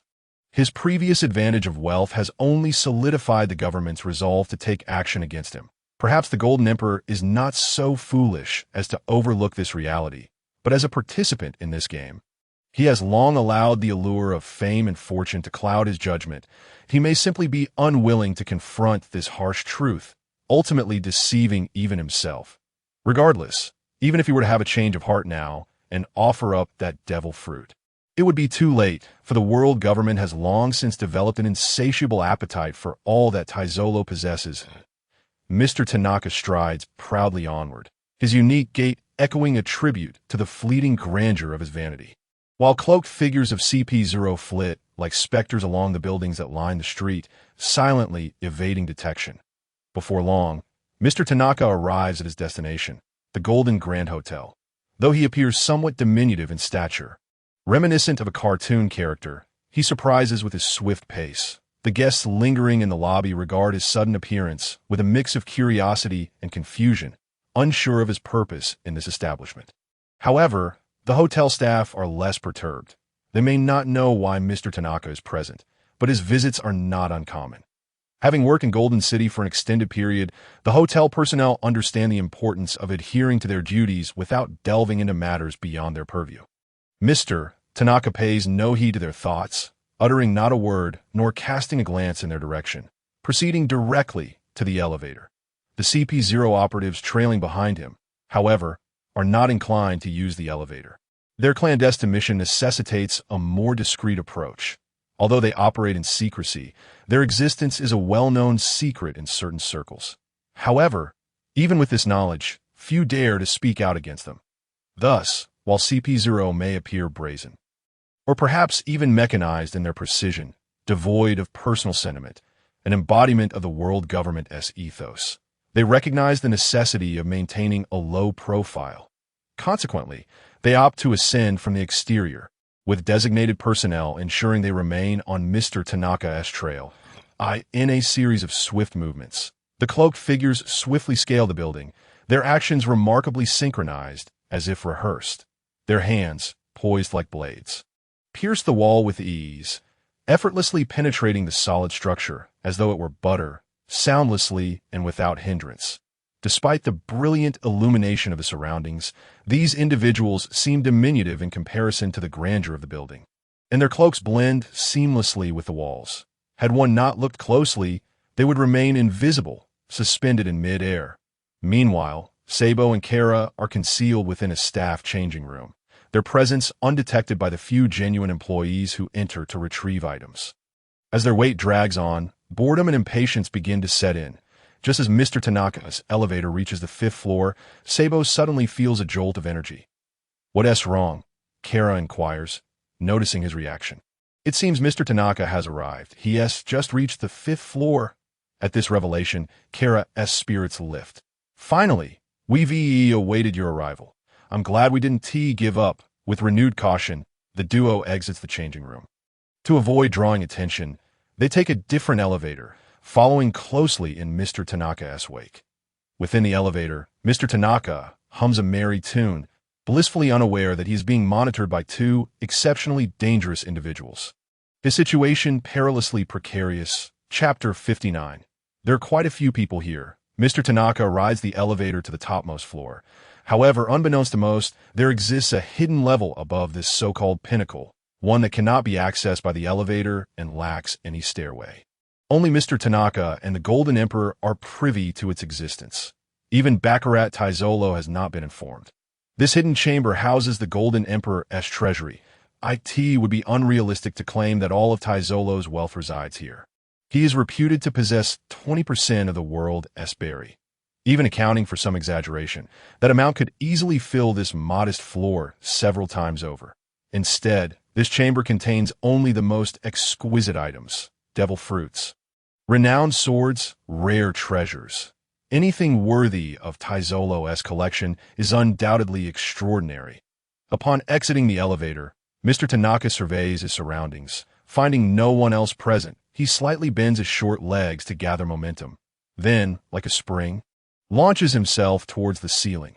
Astonishingly, rather than colliding with the seemingly impenetrable surface, he passes through it as if diving into water. This is the marvel of the puncture fruit. Mr. Tanaka can effortlessly traverse any inanimate object, regardless of its solidity, with remarkable smoothness, save for sea prism stone, of course. As Mr. Tanaka disappears into the ceiling, Sabo and Kara's elevator arrives. They step out and scan the area, but Mr. Tanaka is nowhere to be seen. Sabo extends his observation haki, but there are no traces of Mr. Tanaka, leaving him perplexed. They had followed him up. How could he have vanished? Unable to locate Mr. Tanaka, they cannot simply dismantle the building. In unison, they glance upward at the ceiling, deep in thought. This is indeed the highest floor accessible by elevator. Conventional logic dictates it to be the rooftop. Yet perhaps the Golden Emperor has cleverly concealed his treasury in a non-existent upper level. Playing on the assumptions of ordinary minds, Sabo and Keela exchanged a knowing glance, convinced that they had stumbled upon the truth. Regardless of whether the treasure vault was situated above them, they had come this far and felt compelled to give it a try. Sabo extended his right hand, forming a peculiar gesture, his index and middle fingers bent and pressed together, while his ring and little fingers also curved inward, yet his middle and ring fingers remained separated. Additionally, his thumb was slightly bent. With the prelude of his technique complete, Sabo prepared to leap and shatter the ceiling.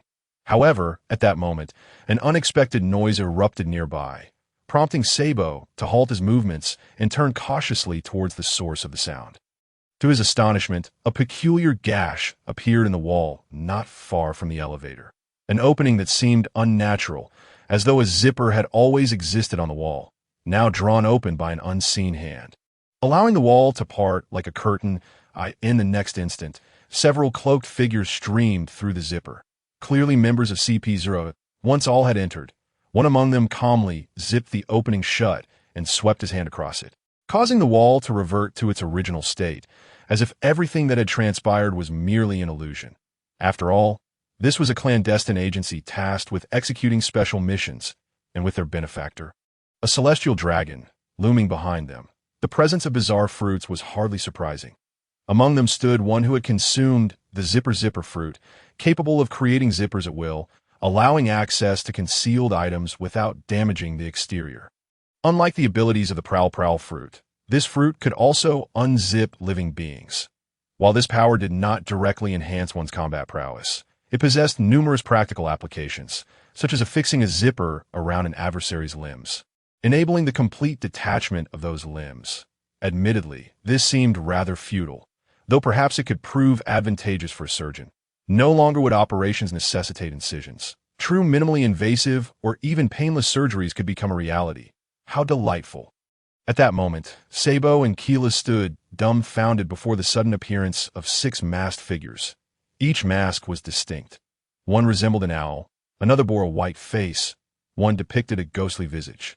Another featured stripes, a fifth was half-masked, and the last bore a crescent moon on its forehead. Clad in cloaks, they entered like phantoms, making no sound. The 6 masked figures soon caught sight of Sabo and Keela standing nearby. Identify the intruders, eliminate them. The 6 swiftly decided the fate of Sabo and Keela with just a few words. The one who spoke last, adorned with a half-mask, appeared to be the leader of this squad. His gaze, cold and emotionless through the mask, delivered his words with an unsettling calmness, as if discussing the weather rather than a matter of life and death, clearly accustomed to such grim tasks. Upon hearing their commander, the remaining 5 showed no hesitation. 3 of them lunged towards Sabo and Keela. As they moved, the cloaks billowed, revealing the white suits beneath. Oh no, it's CP0. The 2 realized the gravity of the situation. But the trio charged at incredible speed, reaching them in the blink of an eye. With no choice but to defend themselves, Sabo and Keela braced for impact. Meanwhile, the half-masked leader, having dispatched his subordinates, no longer paid attention to their skirmish. Is this the location? He inquired. The last trace of his presence was here. It must be above. Upon hearing this, the half-masked leader glanced at the striped mask, who, without needing further instruction, leaped upward. His palm glimmered with a pink hue as he touched the ceiling, and suddenly a zipper manifested on the formerly smooth surface. As he prepared to pull it open, a massive 2-headed figure unexpectedly plummeted from above, crashing down upon him with a resounding thud. The zipper fortuitously opened right beneath Mr. Tianzhong, who was inspecting the treasure vault. He found himself abruptly falling through the opening, lost and bewildered. The striped masked figure struggled to rise. Then, in a fit of frustration, kicked Mr. Tianzhong aside, slamming him against the wall. Dazed from the sudden drop and the kick, Mr. Tianzhong staggered to his feet. Unable to comprehend the situation, he scanned his surroundings and realized there were far too many individuals present. Chapter 60. The death of Mr. Tianzhong. Mr. Tianzhong, already flustered from his unexpected fall, became even more disoriented after being struck. Once he regained his footing and saw the crowd before him, his confusion deepened. He hesitated, recalling that someone had indeed kicked him, but his mind was in disarray, and he could not process the identities of those surrounding him. Instinctively, he assumed they were residents of the area, pondering whether he, Mr. Tianzhong, had lost his edge or if these ruffians were simply too bold to challenge him. Which scoundrel was it that dared to kick me? Step forward. Unaware of the danger he faced, Mr. Tianzhong boisterously addressed the 3 nearest masked figures. Oblivious to their deadly nature, the half-masked leader and his companions were momentarily taken aback by Mr. Tianzhong's audacity, standing frozen in surprise, refraining from attacking him. However, this momentary pause was misconstrued by Mr. Tianzhong as an effect of his imposing presence, which filled him with pride. Indeed, the feeling of wielding such authority was exhilarating. How formidable was Lord Tazoro? Yet, just as Mr. Tianzhong reveled in his self-importance, the half-mast leader and his associates quickly regained their composure. They concluded that this peculiar two-headed creature must be somewhat dim-witted, and thought it unwise for Lord Tazolo to assign such a being to guard the treasure vault. A swift decision was made. They would eliminate him.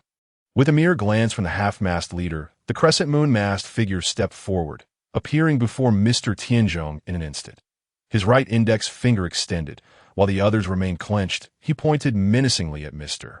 Tianzhong. Finger gun! In a blur, the crescent moon-mast figure unleashed a flurry of strikes, moving at such speed that they were nearly imperceptible to the naked eye. Mr. Tianzhong had no time to react, and he suffered the full brunt of the assault. Several wounds appearing on his body simultaneously, crimson blood spraying from the openings, staining the scarlet carpet beneath him. In that moment, Mr. Tianzhong found himself bereft of the ability to resist. His eyes rolled back. Mouth agape, his face contorted in sudden agony, and his legs buckled beneath him, sending him crashing to the ground. Yet he had not yet lost consciousness. Struggling to lift his head, he gazed up at the crescent moon-masked figure. Who are you? I am a servant of Lord Tazolo. How dare you? How dare you lay hands on me? The crescent moon-masked figure remained silent, as if ignoring him entirely, exhibiting an attitude that suggested Mr. Tianzhong was beneath their consideration. As their exchange unfolded, Mr. Tianzhong's gaze fell downward, finally catching sight of the white suit peeking from beneath the cloaks. In that instant, clarity dawned upon him. He comprehended the true nature of these individuals before him. Why you? You are. Yet despite his efforts, the words remained unspoken, as if they were shrouded in taboo, leaving him paralyzed with fear. Mr. Tianzhong could not fathom why these allies of his master, Lord Tazolo, had suddenly turned hostile. Their relationship had always been amicable, and today his master had even personally welcomed these esteemed guests. Why had they now come to this place with intent to attack him? Confusion clouded Mr. Tianzhong's thoughts.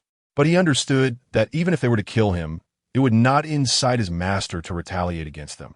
These individuals were truly willing to take his life. Their emotionless eyes, hidden behind masks, radiated a chilling intent to kill. Overwhelmed by terror, Mr. Tianzhong's thoughts coalesced into a singular desire. Escape. He did not wish to die. He could not afford to ponder their motives any longer. His only thought was to flee. If he could reach his master, perhaps he could avoid death. The notion of standing and fighting never crossed his mind. These were trained assassins. He could not possibly be their match. Struggling to rise, he sprinted in the opposite direction. Faster! I must succeed. With a sudden leap, he executed a diving motion, aiming directly for the floor beneath him. His head neared the ground, and urgency filled Mr. Tianzhong's eyes. Almost there. I'm almost there. As long as he can pass through, it will be fine. But would the crescent mask truly allow Mr. Tanaka to escape successfully? It is evident that it would not. Just as Mr. Tanaka's large head was about to make contact, and the joy of successful escape was nearly visible in his eyes, he suddenly felt his body ensnared by something akin to ropes. He struggled with all his might, yet this rope was remarkably resilient, rendering his efforts utterly futile. How could this be? He was a user of the puncture fruit. After all, such restraints should not be able to bind him. How was this even possible?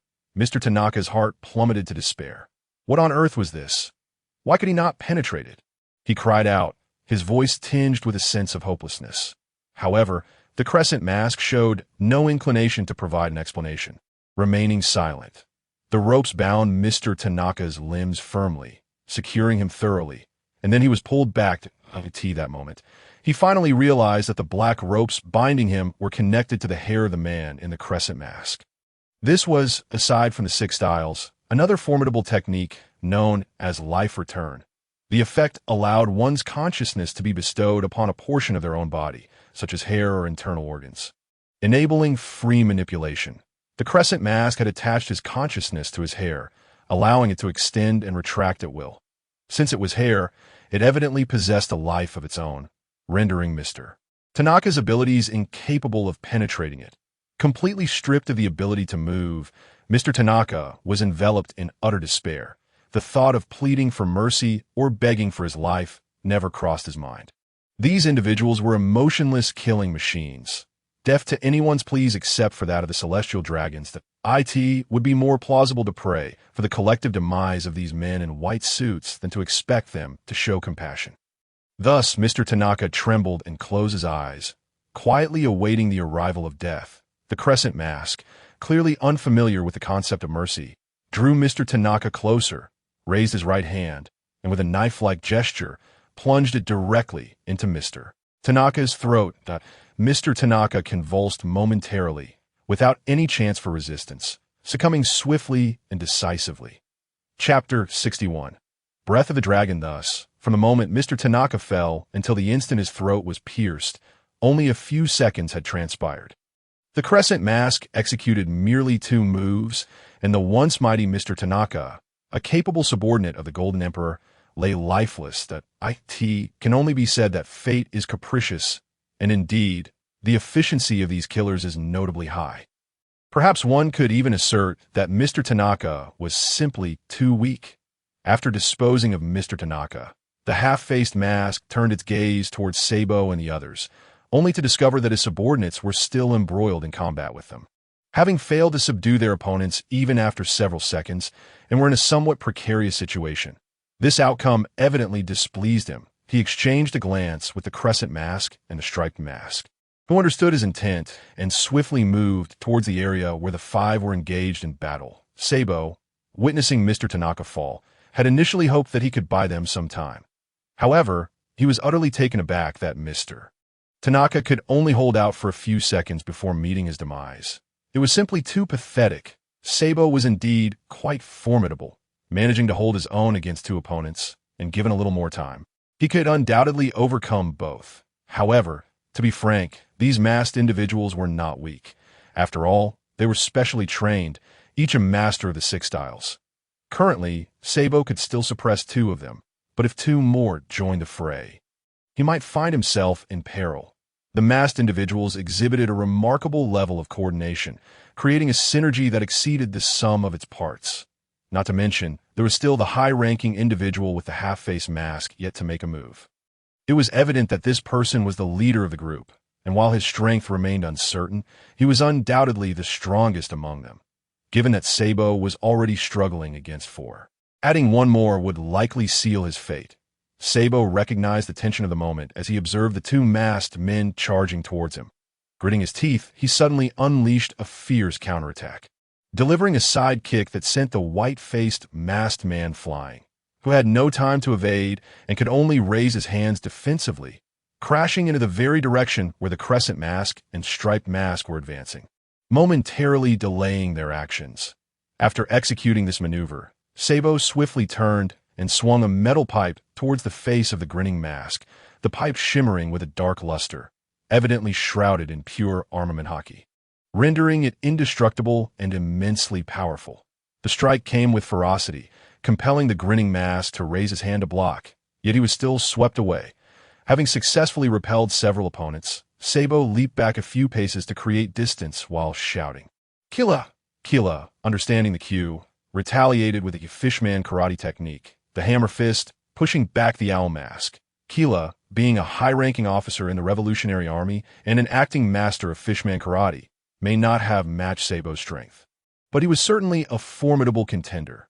Thus, after unleashing his power, he easily repelled a member of CP0 after forcing the opponent back. Killa seized the opportunity to retreat, deftly leaping to Sabo's side. Seeing this, Sabo coated his right hand with armament hockey once more and performed a peculiar gesture. His index and middle fingers, along with his ring and little fingers, were bent together, while his middle and ring fingers remained apart, and his thumb bent, resembling a black dragon claw with 3 fingers. Completing the preparatory motion, Sabo crouched down, pressing the dragon claw of his right hand against the ground, and then a surge of energy erupted forth. A chilling aura sweeping across the ground, enveloping everything in its path. The masked figures, intending to rush in and halt Sabo's actions, found themselves unable to intervene, as the skill's preparatory motion was merely a simple gesture. They could only watch helplessly as the scene unfolded, but a series of cracks appeared on the ground. radiating outward from Sabo's dragon claw, spreading rapidly until the entire surface was riddled with fissures, instantaneously shattering and sending up a cloud of dust. Dragon claw fist, breath of a dragon. After executing this technique, Sabo stood upright and jumped alongside Keela, and at that very moment, the fractured floor could no longer withstand the strain, crumbling beneath them and plunging to the next level. The masked individuals hastily followed the debris down to the lower tier, with only the half-faced masked squad leader managing to employ moonwalk to stabilize his position in the air, avoiding a more chaotic descent. The dragon's breath technique had an extensive range, impacting not only the area of combat, but causing significant structural damage to the entire hotel floor, with much of it collapsing. The scene descended into chaos, dust swirling through the air as innocent guests caught in the turmoil screamed in panic, bewildered by the sudden upheaval. The half-faced masked figure, having evaded the collapse with the aid of moonwalk, surveyed the chaotic scene, and a flicker of anger crossed his otherwise emotionless visage, darkening further as it melded with the ominous nature of his mask, rendering him profoundly unsettling. Damnable commoners, indeed, in his eyes. Or rather in the eyes of all CP0 members. Everyone outside of the Celestial Dragons was considered a commoner, even including kings and nobles. As for the Navy, their relationship with CP0 was notoriously strained, a well-known fact within their ranks. He perceived Sabo and Keela as utterly insensible. They should have obediently awaited their demise at the hands of himself and his cohort. Yet, these two not only refused to cease their movements, but audaciously retaliated. A notion he found utterly preposterous. It was one thing to resist, but to unleash such a large-scale attack, exposing themselves before so many witnesses, incensed the half-faced mask that it seemed that this mission had just grown considerably more complicated. Should he eliminate all these witnesses? He hesitated for a moment. However, before addressing the situation, it would be prudent to deal with those two individuals first. Given their apparent capabilities, they were likely not mere ordinary characters. Particularly the man among them that he himself could not confidently assert a percentage chance of overcoming such strength. It seemed he had indeed encountered formidable prey this time. That moment, the smoke and dust in the air gradually dissipated, prompting the half-masked figure to cease his moonlit steps, allowing his body to fall freely onto the ground. The remaining 5 masked figures had also emerged from the debris, gathering behind the half-masked one. Yet in stark contrast to their initial pristine appearance in white suits, they now appeared disheveled and grimy, exhibiting an unmistakable sense of distress. Meanwhile, Sabo and Keela were no longer in their original position. They had seized the opportunity to retreat to the periphery, intending to breach the walls and escape the scene. It was a dire circumstance, and it appeared that this mission held little hope of success. Chapter 62. The arrival of reinforcements. As the dust settled, the unfortunate collateral victims remained shaken, their gazes fixed upon the 6 enigmatic figures in cloaks, who stood like cranes among chickens. They contemplated confronting these individuals to inquire about the unfolding events and whether they were the architects of such chaos. However, the surrounding crowd sensed the palpable low pressure emanating from the masked figures, coupled with their unmasked malice, akin to the whispers of a bloodthirsty demon, compelling them to silence their queries. Sabo had deliberately unleashed the dragon's breath to create turmoil, fully aware that there were some formidable characters within the hotel. Luring them in would indeed be advantageous. He understood that with only himself and Keela, they stood no chance against the 6 masked adversaries. Thus, he aimed to muddle the waters, creating an opportunity for either escape or a desperate bid for survival amidst the chaos. However, the half-masked figure was evidently unwilling to let the two escape so easily. Their interference had jeopardized his mission, leaving an indelible stain on his professional reputation. An affront he could not abide. He yearned to eliminate these 2 wretches in an unspeakable manner, to subject them to torment, forcing them to repent amid unending agony. His piercing gaze swept the area, traversing the wreckage, and he spotted Sabo and Keela at the edge, attempting to breach the wall. Upon meeting his fierce eyes, those in front quickly averted their gaze, unwilling to confront him directly. Having identified the culprits, the half-masked figure unleashed a pair of swift, aerial whip kicks, sending two immense white, slashing waves hurtling towards Sabo and Kila. The speed of these strikes was astonishing, leaving transparent trails in their wake. Six style, gale foot, the sharp slashes tore through the air, prompting panic among those in their path, who scattered in every direction. Yet, some were not quick enough to evade, suffering grievous wounds, limbs severed, and some even succumbing to death. Despite the bodies obstructing their path, the might of the slashes remained undiminished. In the next moment, they reached the front of Sabo and Kila. And sensing the force of the impending strikes, Sabo felt his hair stand on end. He could not withstand them. The two hastily withdrew, narrowly dodging the strikes, which sliced through the wall as if it were mere parchment, leaving an X-shaped gash in its wake. Even after penetrating the wall, the slashing waves did not dissipate, continuing on their trajectory into the distance. Back in the center, following the recent onslaught, the crowd, which had nearly calmed, erupted into a cacophony of despair once more, this time even more harrowing than before. While the previous disturbance had not resulted in fatalities, the scene now was starkly different. Blood pooled on the ground. Severed limbs lay strewn about, and most alarmingly, lives had been lost, plunging the onlookers into despair. D.O.U. Do you know who we are? You, demon, a murderous demon. Oh God, this must be a dream. All of this is a dream. I am dreaming.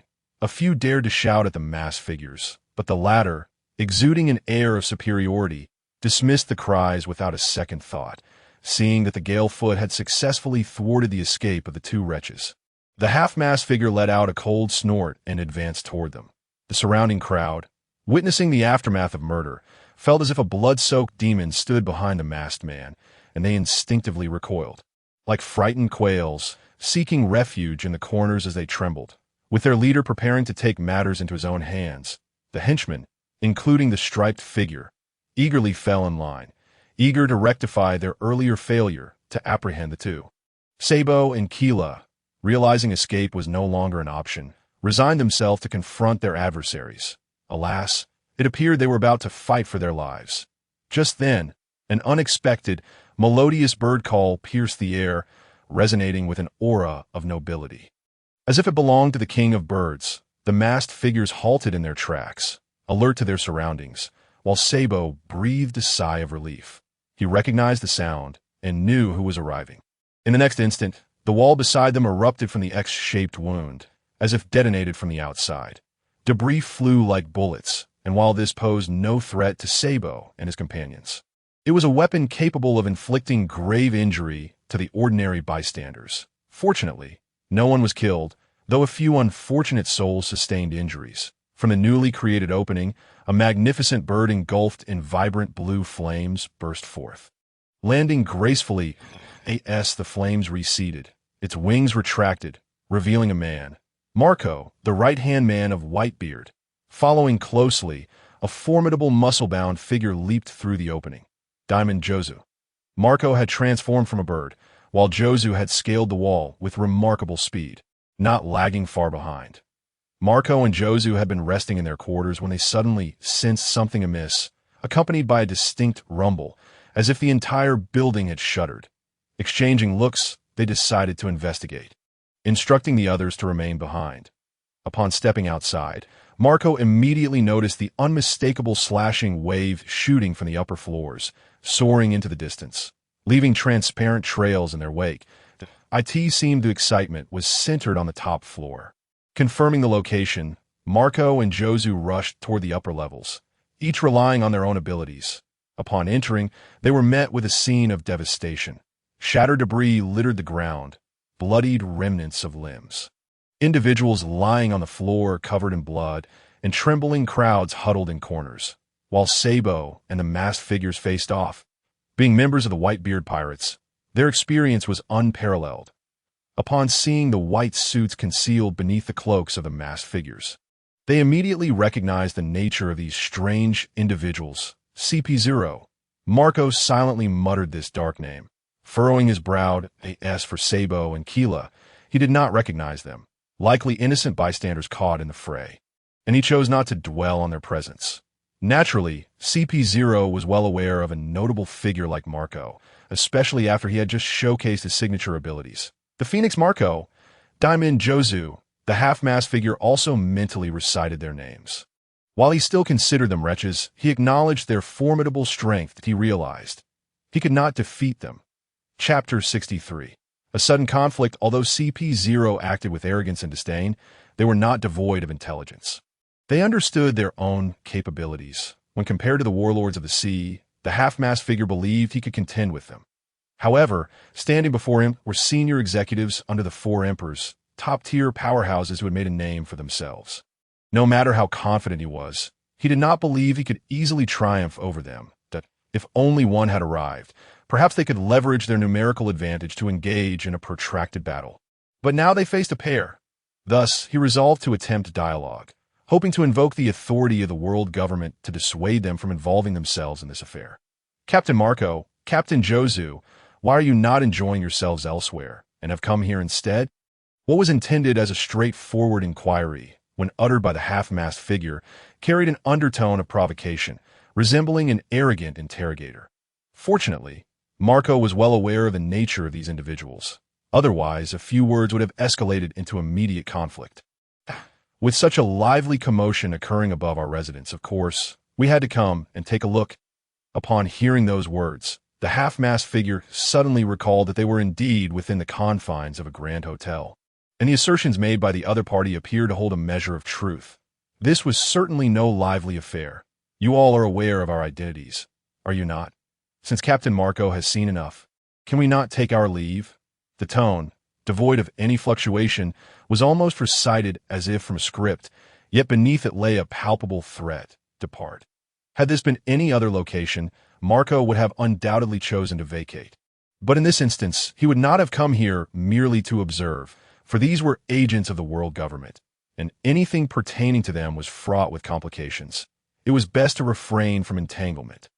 However, the situation was further complicated by the fact that this incident was unfolding in Golden City, which was poised to host an auction the following day, featuring an item they were determined to secure. This rendered it impossible for him to remain indifferent in such a sensitive locale and at such a critical juncture. The involvement of the world government's intelligence agency signaled that something significant was afoot. As for what that something might be, Marco was unconcerned. What mattered to him was whether this affair could disrupt the auction. After all, they had searched long and hard for this item and had finally obtained precise information. If their plans were to be thwarted, the likelihood of encountering such fortuitous circumstances again was uncertain. Therefore, even if it meant confronting this group head-on, Marco needed to ascertain the nature of their mission here. In the past, he might have hesitated, but now, with his father restored to his former might, undeniably the strongest man in the world, save for the bar owner, Suyu, who had seemingly transcended the realm of mere mortals, he felt undaunted. Thus, even if the world government sought to hold his crew accountable later, they would not be intimidated. Without further ado, simply inform me of your mission, and I shall turn and walk away with Jozu. The half-mast figure squinted, the countenance hidden beneath the mask darkening. They were accustomed to the tyranny of CP0 and had never endured such indignity. Did he think himself of such consequence that Marco should be grateful merely for the opportunity to converse? How dare he question him? What therapeutic discourse could there be? Regardless of their comparative strength, they should all simply vacate the premises. The half-mast figure's frustration was understandable. They had always operated on behalf of the world government. And upon seeing them, the other party had already faltered, their words stumbling in his desperation. Marco had misspoken, and his words carried an implicit threat, igniting a spark of conflict between the two factions. Government secrets. No comment. You would do well to refrain from involving yourselves in this matter, lest the latter part of the statement was left unspoken, but it was clear that it was no idle threat. However, were Marco and his crew the sort to be cowed by threats? Clearly not. Oh, it seems negotiations have fallen through. As Marco spoke, brilliant flames erupted from his form. Behind him, Jozu, witnessing the imminent confrontation, transformed his massive fists into shimmering diamonds, readying himself for battle. This was indeed a quintessential pirate's demeanor, prepared for bloodshed at the slightest provocation. Observing the two brutes readying for conflict, the half-mast figure inwardly cursed. Truly, they were a rabble, though aware of their inferiority in combat. He maintained an outward facade of confidence. After all, they were representatives of an official authority, and how could they bow to mere pirates? Fear not, just engage. Yet, CP0 was not without its wits. The Navy had also dispatched personnel, led by the distinguished Rear Admiral Peach Rabbit Shawn, whose codename hinted at her unique prowess, aligning her with the admirals in style, adorned with colors and animal motifs. Indeed, Peach Rabbit was not only a Rear Admiral, but also a candidate for admiralty, underscoring her formidable strength. Moreover, she was accompanied by another formidable figure, the fierce T-Pig Kaji. The shared thematic codename indicated that he too was a candidate for admiralty. Thus his power was indisputable. Initially, the Navy had only intended to send Peach Rabbit to deal with the relatively insignificant Golden Emperor, believing one admiral candidate sufficient. Such was their confidence. However, upon learning that Peach Rabbit was to lead alone, T-Pig insisted on joining under the pretext of concern for her safety. Despite having been rejected 100 times after professing his feelings for her, it seemed he was far from ready to concede defeat. As the situation escalated, the half-mast figure had discreetly contacted the Navy. Although the relationship between the Navy and CP0 was not particularly harmonious, they were ultimately part of the same organization, and in a conflict, they would surely assist one another. After all, no one wished to face dire consequences. Thus, the half-mast figure's actions were not unexpected. In truth, his intervention was unnecessary, as the two earlier strikes of the gale foot had been conspicuously apparent in the night. And the only users of such techniques, aside from the Navy, were CP0 agents. Peach Rabbit and T-Pig had easily discerned the unfolding events. CP0's missions were typically shrouded in secrecy, yet the uproar had drawn attention to some uncontrollable factors, indicating it was time for them to clean up CP0's mess. Chapter 64. The sudden flash of a sword upon realizing something was amiss. Peach Rabbit and T-Pig hastily made their way to the Golden Grand Hotel. Such a tumult on their own turf could not escape the notice of Tazoro, especially given that the disturbance occurred precisely at the Golden Grand Hotel, considering that Mr. Tanaka had recently inspected the vault. Tazoro surmised that this was no mere coincidence. The intruders were likely after his treasure. With this thought, Tazoro could no longer remain idle, casting aside his wine glass and rushing towards the scene of the incident. Meanwhile, atop the Golden Grand Hotel, a fierce battle was on the verge of erupting. Marco faced off against the half-mast figure, while the remaining 5-mast individuals engaged in a fierce struggle with Diamond Jozu. As for Sabo and Keela, they had quietly slipped away during the standoff, recognizing that the situation was too chaotic. Remaining any longer could hinder their escape, and their mission appeared doomed. However, they did not withdraw entirely, opting instead to conceal themselves nearby, hoping to witness the outcome and perhaps seize an opportunity, thus not leaving empty-handed. The scene was indeed a spectacle, a portion of Jozu's body transformed into diamond, his combat style characterized by brute force, charging forward with straightforward punches. Though his attacks were unembellished, their potency was not to be underestimated. A direct hit could very well incapacitate an opponent. Yet the 5-mast individuals were aware of his strength and refrained from direct confrontation, opting instead to rely on their fruit abilities and agility to evade him. Meanwhile, Marco's flames surged, intertwining with the half-mast figure in a dance of combat. The vibrant flames spilled forth with abandon, a spectacle of color as their bodies collided. Fortunately, this blue flame lacked the properties of traditional fire, preventing it from spreading or igniting nearby individuals. The half-mast figure, true to his role as team leader, held his ground against Marco, demonstrating exceptional prowess in physical combat, his ebony fists exuding an overwhelming aura of intimidation. Marco remarked, "I must say, you possess considerable strength." The half-mast figure remained aloof, dismissing Marco's provocations with silence as he charged forward, fists raised.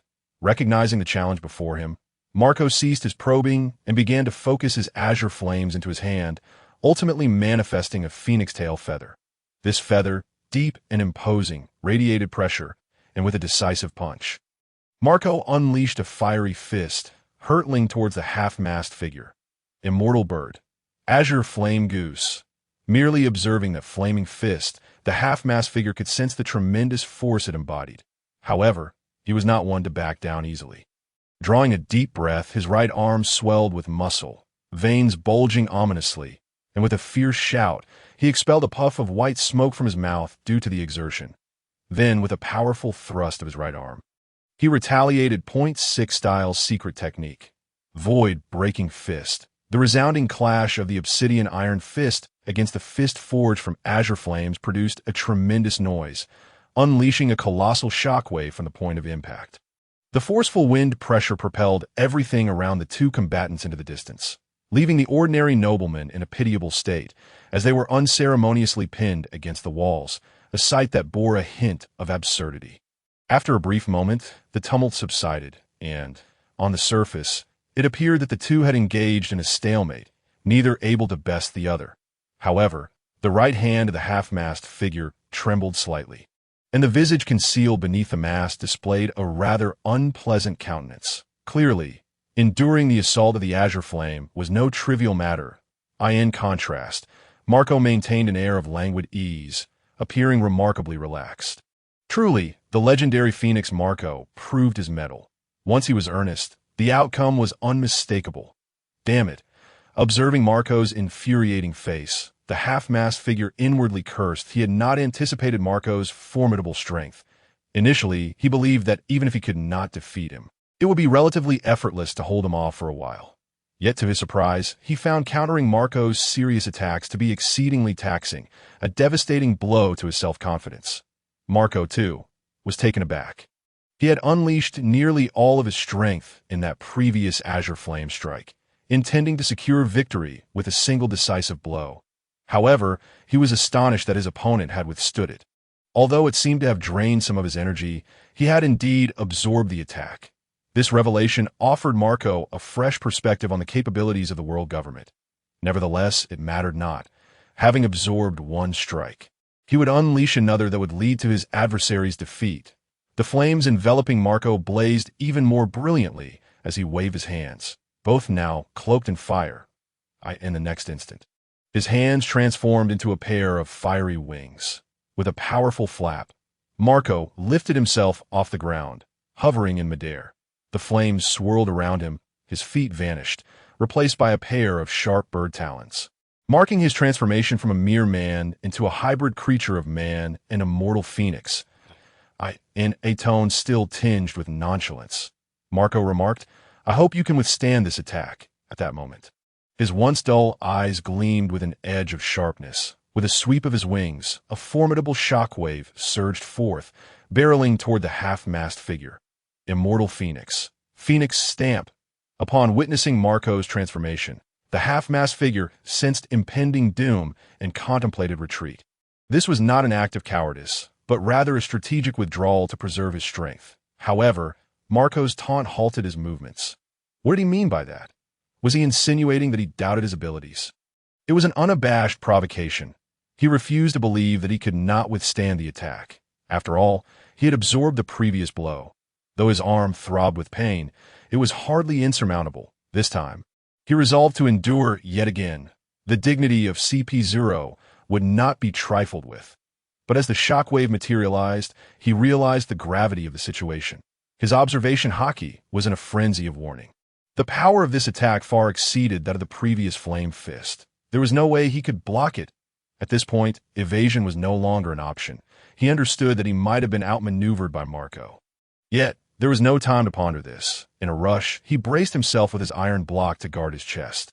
However, sensing that mere defense would not suffice, he forced his muscles to swell, preparing to unleash the 6 powers, sky-scything fist. Just then, a sound akin to a sword's song echoed through the void, followed by a flash of pink light slicing through the wall in space, directly cleaving toward Marco's Phoenix stamp, shattering a significant portion of a shockwave.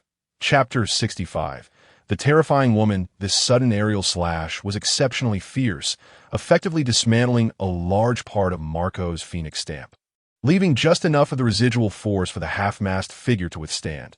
Upon witnessing this unexpected power, Marco took a cautious step back, while Jozu and the others momentarily ceased their skirmishes, positioning themselves behind their respective leaders, their gazes sharp and vigilant. In the next instant, from the gaping hole created by Marco's attack, a tall woman cloaked in the Navy's justice cape leaped into the fray. Her beauty was striking, with a mole at the right corner of her mouth and a spider-like mark adorning her exposed left thigh. She was none other than the Marine Headquarters Vice Admiral candidate. Peach Rabbit, at this moment, her sword was unsheathed, evidently the source of the previous fierce strike. Following closely behind her was a weathered man in wooden clogs, who stood beside Peach Rabbit, forming a stark contrast between them. Upon seeing these two, the half-mast figure exhaled a sigh of relief, feeling a wave of ease wash over him. In stark contrast, Marco and Josu's expressions grew significantly graver. The Vice Admiral candidate Peach Rabbit and the Vice Admiral candidate Shinjo were both known to Marco. Even if he were unaware of them, the recent aerial slash was sufficient to reveal the strength of the individuals before him. It was evident that only a master swordsman could wield such power. Their eyes met, confirming the presence of two formidable adversaries. Peach Rabbit surveyed the battlefield, noting the six masked figures clad in white suits on one side, and on the other, a flaming bird and a robust man radiating an aura of intimidation. Though her exterior remained composed, her heart raced with excitement. For a swordsman, battle was an instinctual phenomenon, and challenging strong opponents was a source of joy. Peach Rabbit, a quintessential swordsman, recognized the two before her, the immortal phoenix Marco and the diamond Josu, both renowned figures of undeniable strength. Although they were not swordsmen, their worth in battle was indisputable at this juncture. The half-mast figure barked at Peach Rabbit and Shinjo, Navy, apprehend these two immediately. His words dripped with the authoritative tone of a superior commanding subordinates. In truth, CP0 held a rank equivalent to that of the Fleet Admiral, indeed surpassing the Vice Admirals like Peach Rabbit in hierarchy. However, they were not officers of the Navy, and to speak in such a tone was to invite retaliation. As expected, upon hearing these words, both Peach Rabbit and Shinjo's expressions darkened. Who did this fool think he was? Nonetheless, they understood the urgency of the situation and refrained from further comment, stepping forward in silence. Peach Rabbit initiated the assault. Her renowned blade, Kinbaira, held at an angle that appeared casual yet bore the weight of seriousness as she unleashed a strike. The pink slashing wave sparkled brilliantly, concealing within it a lethal threat. The wave shot forth at tremendous speed toward Marco, reaching him in the blink of an eye. Yet in the next moment, a massive figure interposed itself between Marco and the attack, none other than Josu. Josu's arm transformed into diamond, blocking the strike with his forearm. The resulting clash emitted a sound reminiscent of metal striking metal, sending shards of silvery light scattering. However, the formidable slashing wave left merely a faint white mark on Josu's arm. "Your opponent is me," Josu declared, flashing a sinister smile at Peach Rabbit, the kind of grin that could send a child into tears. Then, Josu crossed his arms and charged at Peach Rabbit with reckless abandon. As an attacker with high offense but low defense, a collision with Josu could spell the end of the battle for her, forcing her to evade to the side. Though Josu missed his mark, he effectively divided the battlefield, pushing Peach Rabbit away. "Looks like my opponent is you, the immortal Phoenix Marco. What a formidable title you bear," Shinjo remarked playfully to Marco, though his eyes betrayed a seriousness beneath the facade. "You're not too shabby yourself, old man. Not everyone can become a vice admiral." "Huh? Not at all." Before Shinjo could finish a sentence, Marco flapped his wings and lunged at him, his sharp claws aimed at Shinjo's head. "Haha, you really live up to your pirate reputation, attacking when least expected." Though he feigned nonchalance, Shinjo had been closely monitoring Marco's every move, thus he easily avoided the surprise attack. "Old man, you truly talk too much. At your age, you should be resting properly." Marco, unwilling to be outdone, vocally challenged his opponent while relentlessly launching a series of fierce attacks against Shado, who, as a formidable vice admiral, effortlessly withstood blows that would have incapacitated ordinary pirates. The clash between the two sides was intense and evenly matched, but the situation was markedly different for Peach Rabbit. Josu's diamond defense was exceptionally robust. Even the most skilled swordsman found it challenging to breach. The standoff became increasingly tense. Peach Rabbit occasionally unleashed sharp slashes, yet they merely left shallow white marks on Josu's surface, failing to draw blood. Meanwhile, Jozu protected his vital areas with his arms. Charging at Peach Rabbit, who, with a weaker defense, found herself dodging and leaping defensively. Perhaps overwhelmed by her frustration, Peach Rabbit's anger ignited. It is well known that fury can enhance one's combat prowess, fueled by this rage. Her speed surged, and she unleashed a storm of sword techniques, encircling Jozu with a cacophony of clashing steel. The rapidity of her strikes blurred her form, leaving only flashes of blade light and scattered diamond shards in her wake. Should someone dare to collect those precious fragments, they could likely become a wealthy individual. Now, it was Jozu who felt the pressure. He had no choice but to increase the proportion of his diamond transformation, striving to shield himself. Yet, under such relentless assault, his defenses began to falter, and for the first time, blood was drawn from the diamond Jozu. Though the injury was minor and would heal in mere seconds due to his remarkable recovery abilities, it nonetheless drained his stamina. The frequency of Peach Rabbit strikes was overwhelming, and even Jozu began to feel the strain. If this continued, he risked being worn down to nothing. Indeed, an angry woman can be quite terrifying. Chapter 66. I Demand an Explanation. As Marco faced Kaido and Peach Rabbit contended with Jozu, the intensity of their battles left the masked figures on the sidelines momentarily idle, watching the clash unfold. Boss, which one should we engage? A striped mask turned to a half-faced mask, feeling somewhat awkward about merely spectating. The half-faced mask, observing the flickering sword lights from Peach Rabbit's direction, felt a twitch at the corner of his mouth. Internally, he mused about the ruthless nature of this woman. The density of her sword strikes was truly reminiscent of execution. Perhaps his tone had been a touch too dismissive when speaking to her earlier. He wondered if she might hold a grudge and unleash a storm of strikes upon him in the future. In truth, he was overthinking it that Jozu's formidable defense had merely provoked Peach Rabbit's ire after she struggled to penetrate it. As for him, a mere half-faced mask hardly warranted such treatment. With the sword lights flashing, there was no room left for intervention, prompting the half-faced mask to abandon his intentions of joining the fray.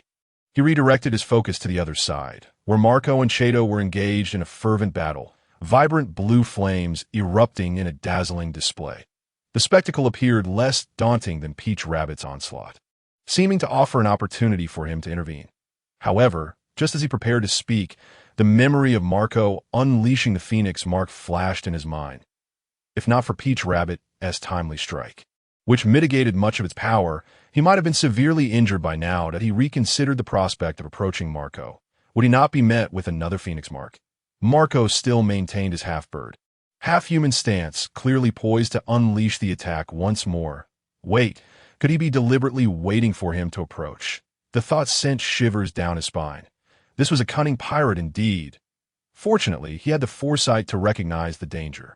Thus, he resolved to remain a spectator, not out of cowardice or laziness, but rather to offer strategic support to Peach Rabbit and her allies, a vital endeavor in its own right. However, their leisurely observation was short-lived. As a heavyweight figure entered the scene, the king of Golden City and one of CP0's primary targets, Golden Emperor Tazoro, upon surveying the chaotic battleground and the two factions engaged in combat.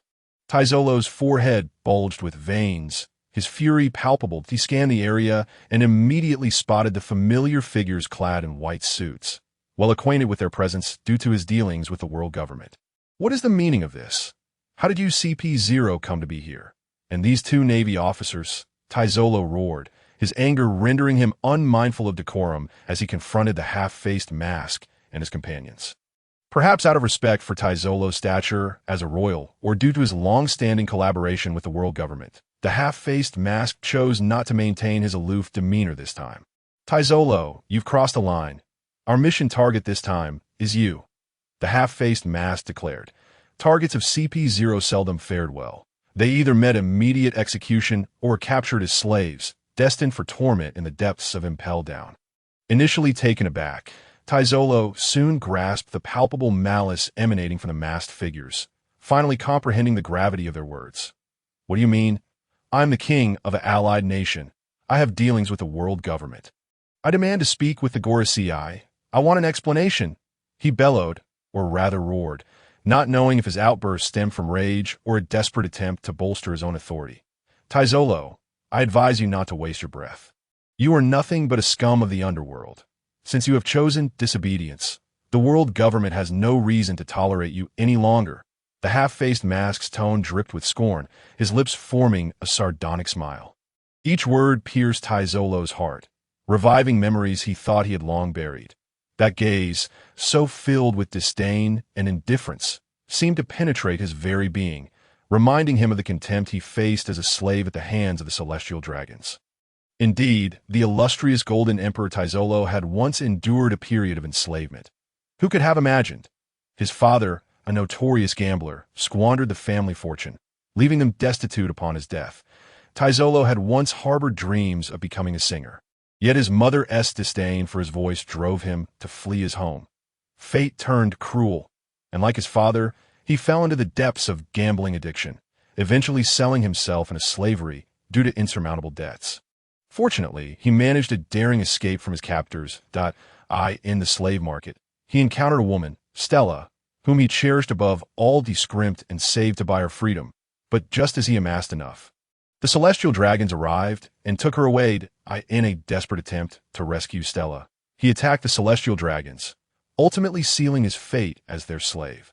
During his time in bondage, he often encountered gazes of disdain and indifference, deep scars hidden within his soul. Back then, even a smile required the approval of the celestial dragons. Fortunately, the legendary Fisher Tiger sparked a slave liberation movement, allowing Tazolo to escape. That he believed that had he been wealthy, such tragedies would have been averted. Thus, he relentlessly pursued wealth, his character gradually morphing into one of brutality, malice, and distortion. Mirroring those he once despised, he loathed that mocking smile. It evoked memories of his sordid past and the image of Stella, cruelly slain by the celestial dragons. That it was as if a mirror reflected the self he wished to forget. Chapter 67. Unleashed fury. Tazolo understood the world government's inherent ruthlessness, yet he never anticipated being so easily discarded. As if he were mere refuse, without a single word from the Gorosei. Did they truly see no value in the Golden Emperor? This realization rendered Tazolo's self-esteem akin to a dull, serrated saw, scraping back and forth against his heart. After fleeing from Merigios, he dedicated himself to the development of his enterprise, amassing a formidable cadre of subordinates and constructing the colossal ship, the Gura Tezolo. The power of gold, once despised, had now become his own strength. In the presence of the wealthy, he sought to outdo them, compelling their submission beneath his feet.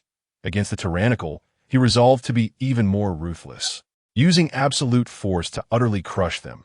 Much like the noble celestial dragons of he surveyed those kneeling before him, begging for mercy. A deep satisfaction welled within him, regardless of their cries. He had stripped them of everything, utterly oblivious to the striking similarity between them and his former self. He believed that with his current power and influence, coupled with the terrifying resources at his disposal, he had transcended his former identity, the one who had once been a slave, who had struggled between life and death, and who had been powerless to save Stella. Yet, the bloody reality now struck him like a thunderbolt. The impassive tone of the half-masked figure clearly indicating that, in the eyes of the true powers that be, he had never changed. He remained the same weak and powerless Tazolo, a mere commoner. Tazolo had fought vehemently against his fate, yet all of it had become a subject of mockery in their eyes, as if they were spectators seated in lofty seats, observing the self-righteous performance unfolding in the center of the stage. This was a reality Tazolo found utterly unacceptable. Do you truly believe I am easily bullied? Then let us see. Tazolo understood that it was all over, regardless of why the world government had cast him aside. Even dispatching CP0 to eliminate him, none of that mattered now.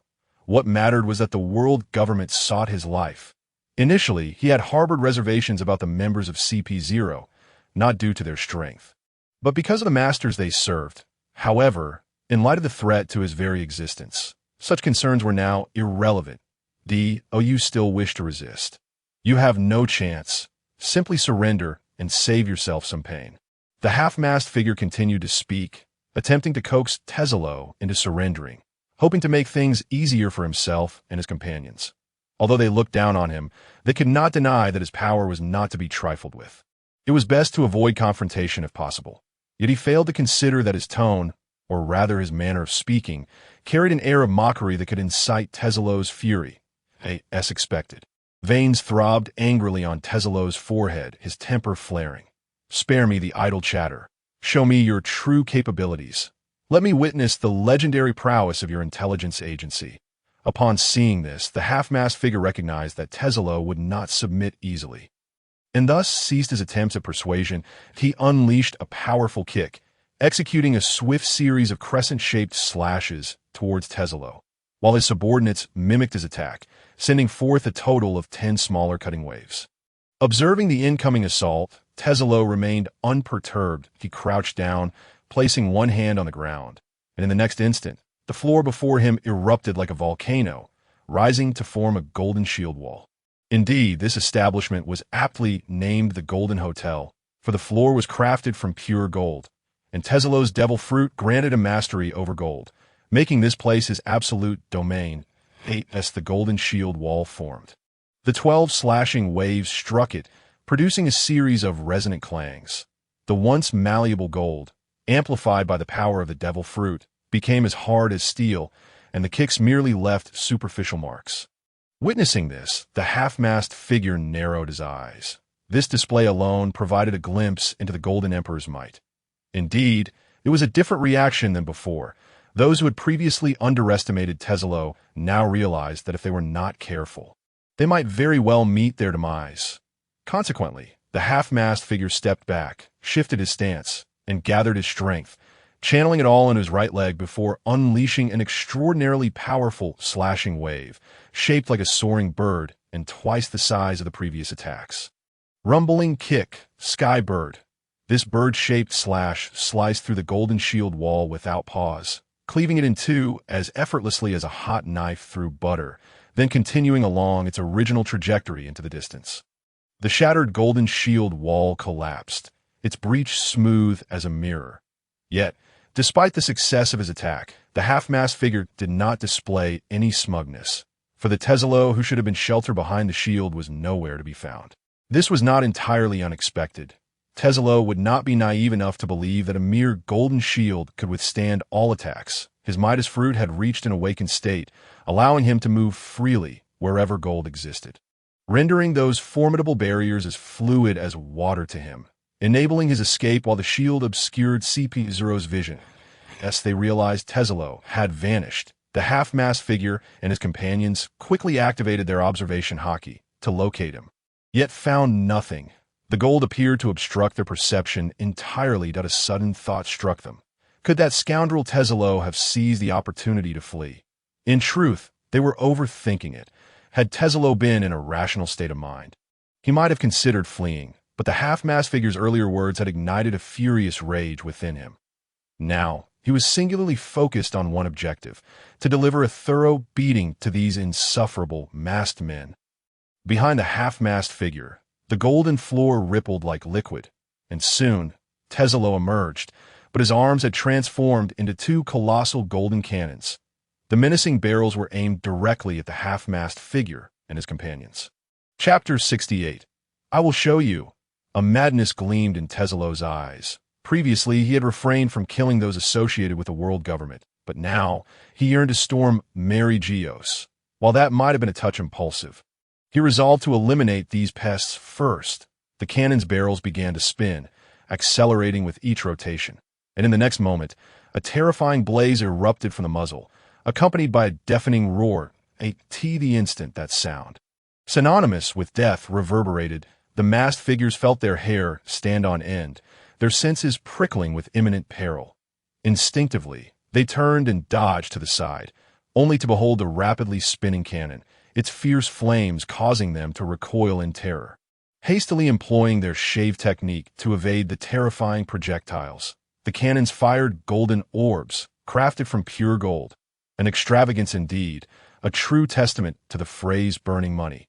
However, within the vast expanse of the Golden Hotel, gold was abundant, allowing the Golden Emperor to unleash firepower for an entire day without concern. Moreover, These projectiles were not only lavish, but also extraordinarily potent, for the golden cannon drew its energy from Haki, utilizing mechanical transport within the barrel to generate high-temperature, high-density energy that rapidly expanded, propelling the golden projectiles forward. Even as the orbs were enhanced by the powers of the devil fruit, they were already partially molten upon being fired. A single hit could evaporate a person through sheer thermal radiation. Thus, the masked figures were forced to evade in a panic, perhaps a testament to the prowess of technology. As they dodged, they sought to close the distance between themselves and the Golden Emperor. But while Tazoro was consumed by rage, he remained shrewd. He was acutely aware of their intentions.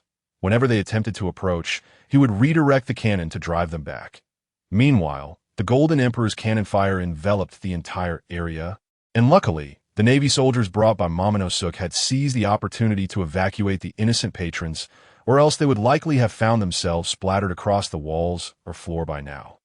The chaotic flight of golden projectiles also impacted two other battlefields, forcing Momonosuke, who was fiercely battling Jozu with her tempestuous swordsmanship, to halt her movements in order to evade the stray shots. Breathless and fatigued, maintaining such rapidity for an extended period was no simple feat, and she had exhausted considerable stamina in the process. Yet her efforts were not in vain. At the very least, Jozu had transformed into a veritable target, his body adorned with countless fresh scars, though none were particularly deep. Nevertheless, experiencing thousands upon thousands of cuts was an ordeal beyond comprehension. Jozu now found himself in a state of excruciating pain and relentless itching, so unbearable that he felt like rolling on the ground in agony. However, out of respect for the formidable authority of the Whitebeard's 3rd Division captain, he forcibly restrained himself. One could only imagine the extent of his suffering. Given that even such a hard man was reduced to this state, at this moment, he even felt a tinge of gratitude towards the Golden Emperor.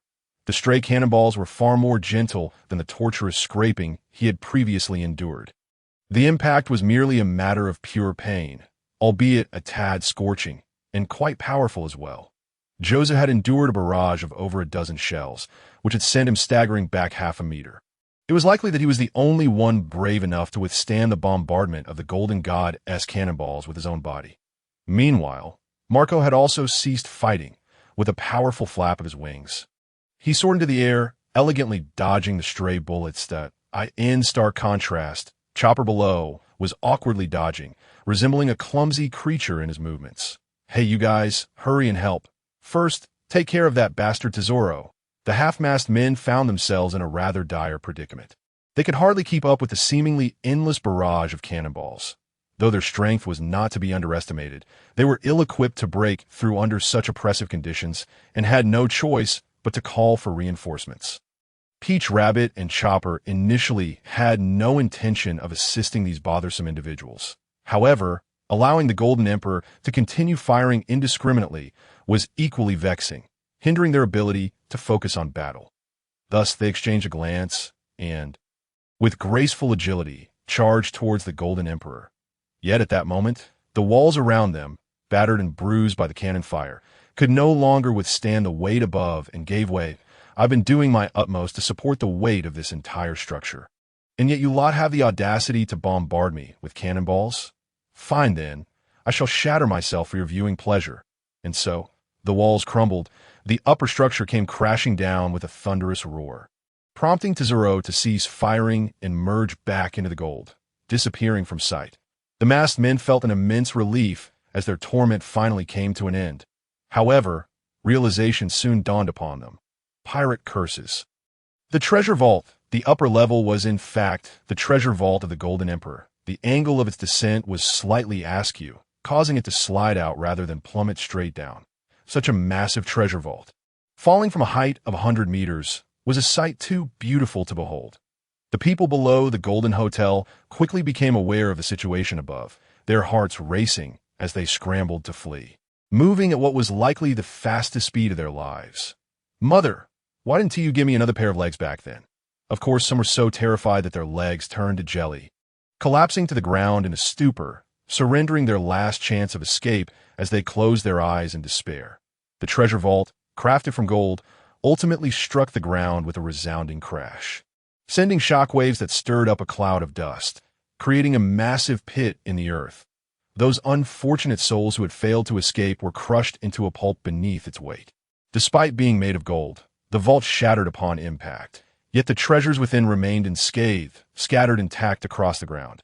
After a while, as the smoke cleared and the dust settled, the bewildered onlookers observed the aftermath. Utterly confounded by what had transpired, it was indeed a calamity from the heavens. At that moment, a piercing cry resonated from above, as a magnificent bird, ablaze with brilliant blue flames, descended from the sky. Marco, having just overheard the masked man's startled exclamation, suddenly realized the reason for their presence. Unsurprisingly, the fallen treasure vault belonged to Tazoro. He speculated that the natural-type fruit to be auctioned tomorrow was likely hidden within that vault. With this thought in mind, he transformed into his full phoenix form and dove towards the vault with deadly intent. Chapter 69. A true man should pilot a Gundam. Marco believed that with CP0 having arrived, the auction scheduled for tomorrow was unlikely to proceed. The Golden Emperor might not even survive, let alone hold an auction. He surmised that by the end of tomorrow, the entire Golden City might cease to exist. Therefore, since the auction would not take place, he would directly seize the natural-type fruit for himself, as for compensation. He had just helped the Golden Emperor fend off a Marine vice-admiral, so a devil fruit seemed a fair reward. Wait, that's the captain of the Whitebeard 1st Division, the immortal Phoenix Marco. Among the spectators, someone recognized the blue flame bird and shouted his name in terror. Following closely behind Marco was Jozu, who, despite not knowing Marco's intentions, felt assured by his presence. Members of the Whitebeard pirates had an unwavering trust in one another. Indeed, only a select few pirate crews, like the Whitebeard pirates, could embody such loyalty. The vast majority of pirates were ruthless, gluttonous individuals devoid of principles or morals, willing to utilize any means necessary for their greed. As for comrades, they were merely temporary companions, disposable when danger arose to buy time for oneself. Thus, figures like Whitebeard and Shanks stood out as anomalies among pirates. Even within the Navy, how many could genuinely trust their comrades unconditionally? Jozu couldn't fly, but that was inconsequential. He approached the edge and simply let himself fall freely. With his formidable defenses, jumping from 100 meters felt like childish play. From a distance, it appeared as a sparkling mass plummeting down. Look, that's Diamond Jozu. Another onlooker recognized the character, making his entrance. Providing real-time commentary to those around. One could not help but admire the keen perception of the spectators in the pirate world, as they were remarkably well-informed. With a resounding crash, Jozu landed, sending up a cloud of dust. This is bad. As Marco dove down, Jozu had already touched ground, prompting the half-mast men to react. They leapt down, but with neither the ability to fly nor the defensive capabilities of Jozu, they could only descend awkwardly using moonwalk. Much to their frustration, Peach Rabbit and Chopper exchanged glances before following suit. As several figures descended, the crowd erupted in astonished gasps. The earlier arrivals were unrecognizable, likely mere minions, but the later ones, Peach Rabbit and Chopper, were well known, especially Peach Rabbit, being a beauty. Wait, that's the Marine Headquarters Vice Admiral, Peach Rabbit, and Chopper. Oh my goodness, what is happening? Was that commotion a battle? Are the Marines and the Whitebeard pirates fighting? Is this the end of the world? How terrifying. I want to go home. At that moment, the golden ground of the street began to ripple, resembling rolling waves. In the next instant, it erupted like a volcano, unleashing a torrent of gold that flowed as if it were liquid, continuously reshaping itself in the air while the golden ground replenished it.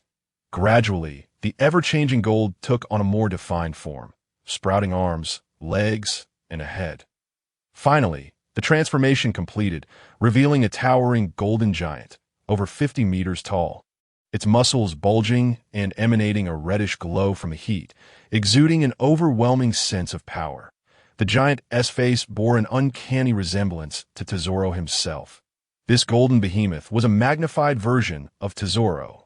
Each part of the giant's body radiated strength, as though capable of obliterating the heavens and earth. A true calamity. The ruler of Golden City was certainly well known, but the emergence of this 50-meter giant sent shockwaves of fear through the crowd, prompting them to retreat to a safer distance. At that moment, the masked men and Peach Rabbit were still descending on their moonwalk, and by sheer coincidence, their gazes met with that of the Golden Giant. Upon recognizing their foes, Tazoro's eyes flared with rage. With one eye narrowed and the other wide open, an array of golden light points converged towards his glaring eye, which gradually turned as his power accumulated. A terrifying laser beam shot forth from his eye, aimed directly at the airborne masked men. Golden divine fire. Holy crap. The masked men gasped in shock. This attack seems utterly unfair. They hurriedly sought refuge. And fortunately, with their agility in midair, they narrowly evaded the terrifying laser cannon. Even from a considerable distance, the searing heat was palpable against their skin. Had they been struck, the outcome would undoubtedly have been dire. After missing its intended targets, the laser struck the ocean surface several dozen kilometers away, causing an explosion that sent water plumes soaring over 100 meters high, with tons of seawater instantly vaporized by the laser's formidable temperature. Though the distance was vast, the thunderous roar of the detonation resonated vividly in their minds. Witnessing such a horrific spectacle, the masked men collectively swallowed hard, gripped by a wave of trepidation. Yet, while they were momentarily stunned, the colossal hand of the Golden Giant silently descended upon them. By the time they regained their senses, it was too late to evade. They were forcefully slammed to the ground. Die, scum! The impact was merciless. The masked men spat blood in midair before plummeting rapidly to the earth, while Tao Tu and Cha Tan remained vigilant, successfully dodging the massive hand at the last moment. Tao Tu tentatively unleashed a sword wave. Though it was merely a test, it extended over 10 meters. However, the result was far from satisfactory, as it only left a barely visible mark on the giant's flesh, which promptly healed in the next instant. Frustrated, Tao Tu glared at the giant, sheathed her sword, placed the scabbard against her waist with her left hand, and gripped it tightly with her right, adopting a classic stance. After gathering her strength for a few seconds, she drew her sword with blinding speed. Divine slash. Ether flash. A dazzling pink wave of energy surged forth, targeting the Golden Giant. Although the wave measured only a few meters, its power far surpassed that of the earlier sword wave. The Golden Emperor, initially intent on enduring the attack, suddenly felt an instinctual sense of danger as his hair stood on end. He quickly raised his arm to shield his chest from the incoming wave. In an instant, without a sound, the wave sliced cleanly through what appeared to be the indestructible arm of the Golden Giant, severing it entirely. But that was not the end of it. The wave continued its assault, carving a nearly 10-meter gash into the giant's chest. Chapter 70. The Wrath of the Golden Emperor. The Golden Giant's arm was severed at the elbow, the cut smooth and mirror-like, as the massive forearm fell with a thunderous crash, stirring up clouds of dust. The giant's chest bore a gaping wound, revealing the Golden Emperor hidden within. Truth be told, Tao Tu's strike sent chills down the Golden Emperor's spine, snapping him out of his heated daze. Had her attack been even slightly deeper, it would have struck him directly. Under the force of that blow, even the Golden Giant's defenses crumbled like paper, effortlessly severing its arm. Had it landed upon him, it would have spelled his demise. Fortunately, he was still within the Golden City, surrounded by ample gold, his own power source. From the site of the severed arm, a new forearm began to sprout, while the gash in his chest gradually healed until he returned to his original state. This exemplified the advantages of fighting in one's home territory. Thanks to the abundant gold of the Golden City, Tazoro could effortlessly create a 50-meter-tall Golden Giant. Simply put, Tazoro's combat prowess while in the Golden City was on par with the level of the four emperors. However, one significant drawback remained. His own defenses had not been enhanced, which was a critical weakness. Initially excited by the efficacy of her strike, Tao Tu was soon disheartened to see the giant restore itself as if nothing had occurred, leaving her feeling frustrated by the increasingly formidable opponents she faced. Meanwhile, at the site where the treasure vault had collapsed, Marco and Jaws had already begun to rummage through the area, discovering an array of precious jewels, each truly worth a fortune.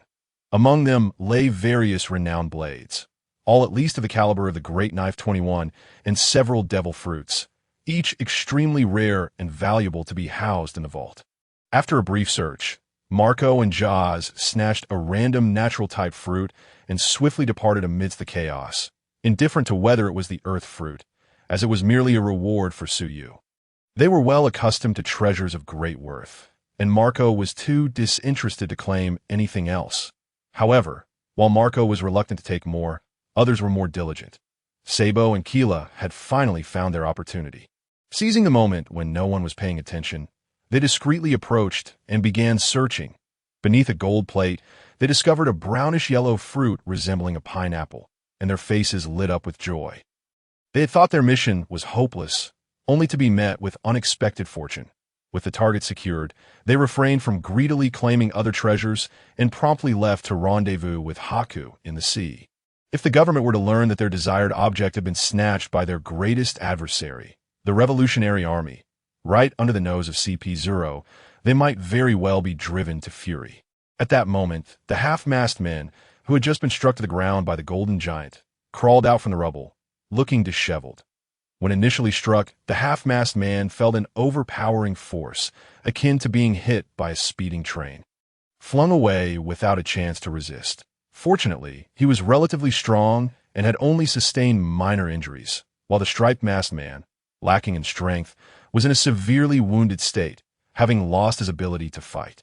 The half-mast man looked up at the still imposing golden giant, his expression darkening. He never anticipated Tazoro's strength to be so formidable. The world government's assessment had placed him at the level of a warlord. Yet this man had concealed his true power so well. However, unbeknownst to them, the seemingly dominant Golden Emperor was already contemplating retreat. He was alone, and his subordinates, Bakara and Mr. Tianzhong, were not formidable fighters.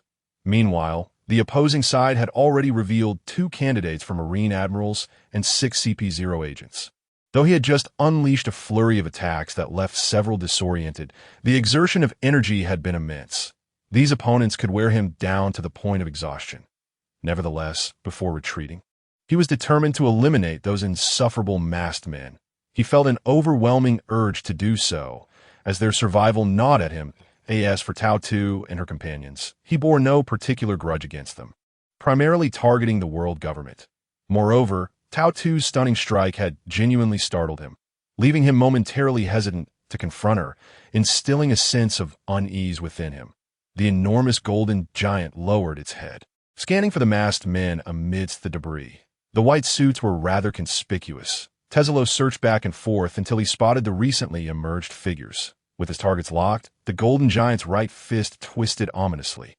As if encased in armor, he then unleashed a powerful blow towards the masked men, generating a molten gold-like effect, with heat waves illuminating the entire city, exuding an aura of annihilation.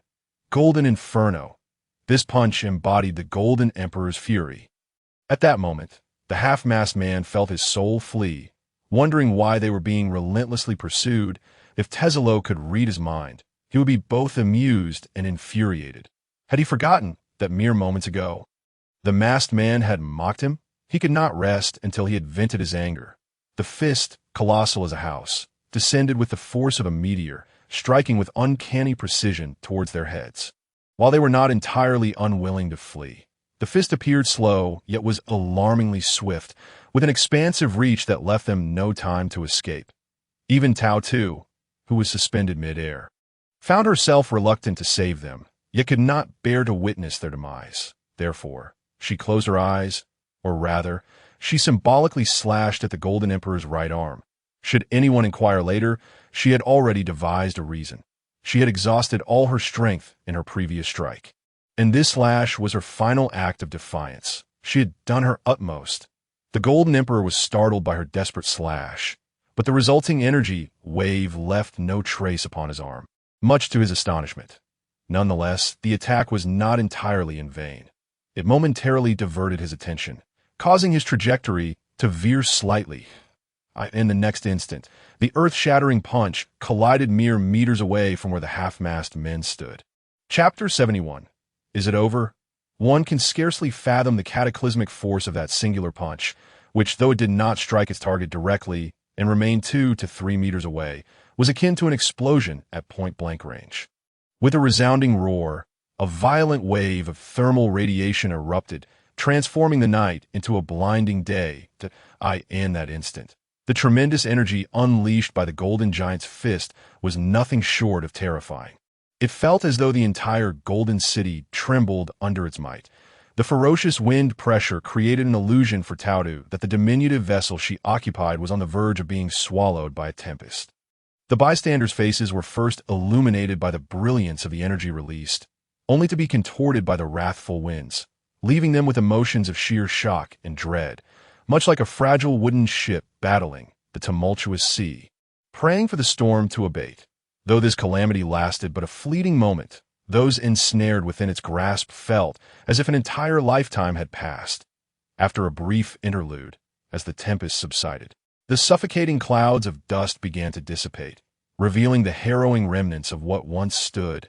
Buildings had been obliterated. That punch had nearly breached the very fabric of the Golden City. The devastation wrought was considerable. The striped mask, already gravely wounded by a prior blow, succumbed to the force of that punch without a moment's respite, reduced to mere ashes, scattered to the winds. The remaining figures, the ghost-face mask and the crescent moon mask, both among the strongest after the half-face mask, retained their humanoid forms, yet their tattered garments failed to conceal the severe burns that marred their exposed skin. They lay prostrate on the ground, teetering on the brink of life and death. As for the half-face mask, true to his formidable prowess, although bereft of hair, his attire remained somewhat intact, a testament to his formidable haki. Remarkably, he still retained consciousness, kneeling with labored breaths, a stark contrast to his previous haughty demeanor. As for the Night Owl and the White-Faced brothers, it is best not to dwell on their plight. At least they retained fragments of their corporeal forms, a semblance of fortune compared to the fate of the striped mask. Meanwhile, a mere 10 meters away, the golden giant maintained his pose, as if striking a heroic stance, exuding an air of grandeur. Tautu and Chachuan emerged from the rubble, their appearances soiled and disheveled, bearing the weight of their harrowing experience. They regarded the still pretentious golden giant with grim expressions, feeling quite disheartened, despite having escaped injury. Their current state was one of utter disarray, leading to their palpable ire towards the instigator of this chaos, the Golden Emperor.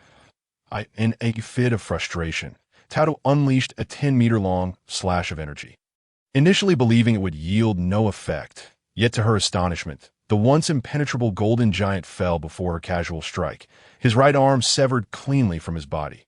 Taken aback, Tautu quickly regained her composure and, with renewed ferocity, unleashed a flurry of slashes that dismembered the golden figure into several smaller fragments. All the while the golden giant remained unresponsive, as if he had succumbed to death, his once lustrous gold now dulled. Observing this, Tautu sprang into action, positioning herself above the remnants of the golden giant, scanning the debris for any sign of the Golden Emperor. But as anticipated, he had already vacated the vicinity. The colossal punch had drained the Golden Emperor of considerable stamina. He understood that remaining would mean facing two fully capable adversaries alone, a fate he could not afford. Thus, he had deliberately channeled the majority of his strength into that punch, creating a spectacle to divert their attention. Seizing the opportunity to escape amidst the chaos in the Golden City, gold was plentiful, allowing him to maneuver freely. Frustrated by the turn of events, Tautu kicked a fragment of gold at her feet and surveyed her surroundings. Soon spotting the half-face mask struggling to breathe nearby, she approached him cautiously, glancing at the grotesque remnants beside him and then at his disheveled state, barely suppressing a chuckle. "Are you all right?" she inquired, her tone betraying an undercurrent of schadenfreude despite her efforts to remain composed. I'm not dead yet," he replied, coughing up a mixture of dark, powdery blood, the result of intense heat evaporating his bodily fluids, followed by a spurt of crimson that, in his current state, he was gravely injured, having been caught off guard by the Golden Emperor's fiery assault. He had only managed to envelop himself in a thin layer of haki before enduring the brunt of the attack, which explained his dire condition. "I have some unfortunate news. Would you like to hear it?" Tautu hesitated, feeling a twinge of pity for him. "Spill it," he urged, his face darkened with frustration, whether from soot or indignation. One could not tell. Tazoro is missing. What? The revelation nearly propelled him to his feet. Their mission had included the assassination of Tazoro, a figure who posed a grave threat due to his affiliations with the world government. The gravity of his situation dawned on him, realizing that he had drastically underestimated the Golden Emperor's power, which now represented a significant threat. But now you tell me that our target has vanished? A figure as large as Tazoro just disappeared. What are the Marines doing? Can you not even keep an eye on one person? He bellowed, his voice thick with emotion, momentarily forgetting his fear of Taudu. Yet, she was unyielding. Oh, come now. You witnessed that punch yourself. Chachuan and I barely escaped with our lives. We had no strength left to monitor Tazolo's whereabouts. Her gaze emphasized the severity of the situation, both regarding his state and the fate of his fallen comrades. Half-face Mask, glancing at Taudu, noted her relatively intact appearance, aside from her disheveled hair, and thought to himself how dark her expression seemed. Chapter 72. A sudden turn of events. Half-face Mask contemplated erupting in anger, but upon reflecting on his predicament, he restrained himself that he stood isolated, reliant on these Marines. Otherwise, he might not survive this ordeal. After all, those familiar with CP0 were not particularly fond of them, and even their master, the Celestial Dragons, held only a mild disdain. With great effort, he rose, swaying slightly before regaining his balance. Taudu, noticing, rushed to inquire. How are you? Do you need support? Ha! If you truly wish to assist, you wouldn't need to ask, he thought bitterly, perceiving her indifference as she stood there, offering no assistance. Thank you for your kind offer, but I can manage on my own. His words dripped with a barely concealed animosity, barely audible yet unmistakable. That's good to hear. Taudu beamed, seemingly unfazed by his tone, only serving to further infuriate him. However, being trained to maintain composure, Half-face Mask swiftly reinvigorated his emotions. He turned his gaze to the lifeless forms of his erstwhile companions, his expression devoid of sorrow, as if he were merely observing dead animals by the roadside. Such was the nature of their brutal training, which precluded the development of any bonds between them. Having endured such inhumane trials, they had become something akin to monsters themselves. His glance was merely a cursory assessment of life and death. Having confirmed the demise of those he had fought alongside, he felt no grief, not even the slightest ripple of emotion.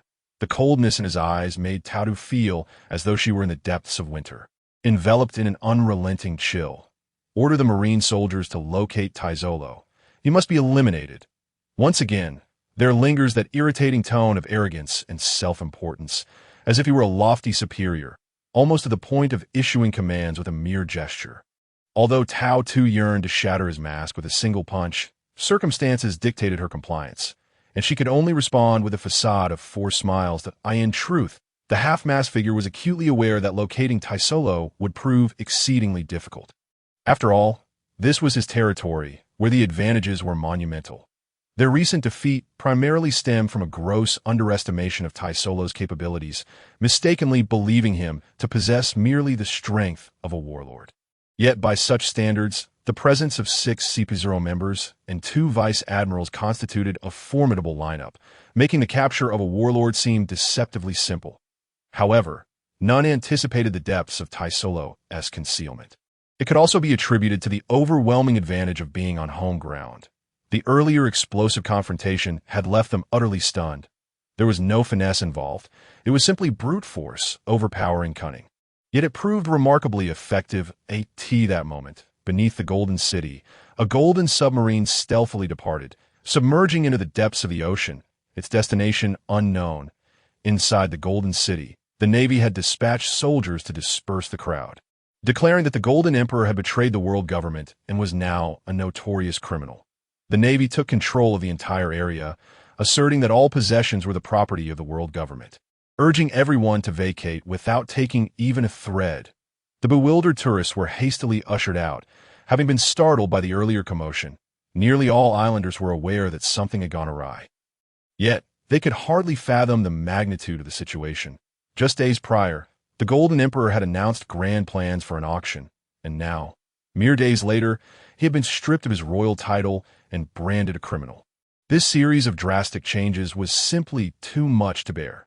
The Navy's resolute demeanor left even the most influential figures hesitant to provoke trouble, as they understood that this locale was fraught with complications. Thus, they departed quietly, including Katakuri and his companions.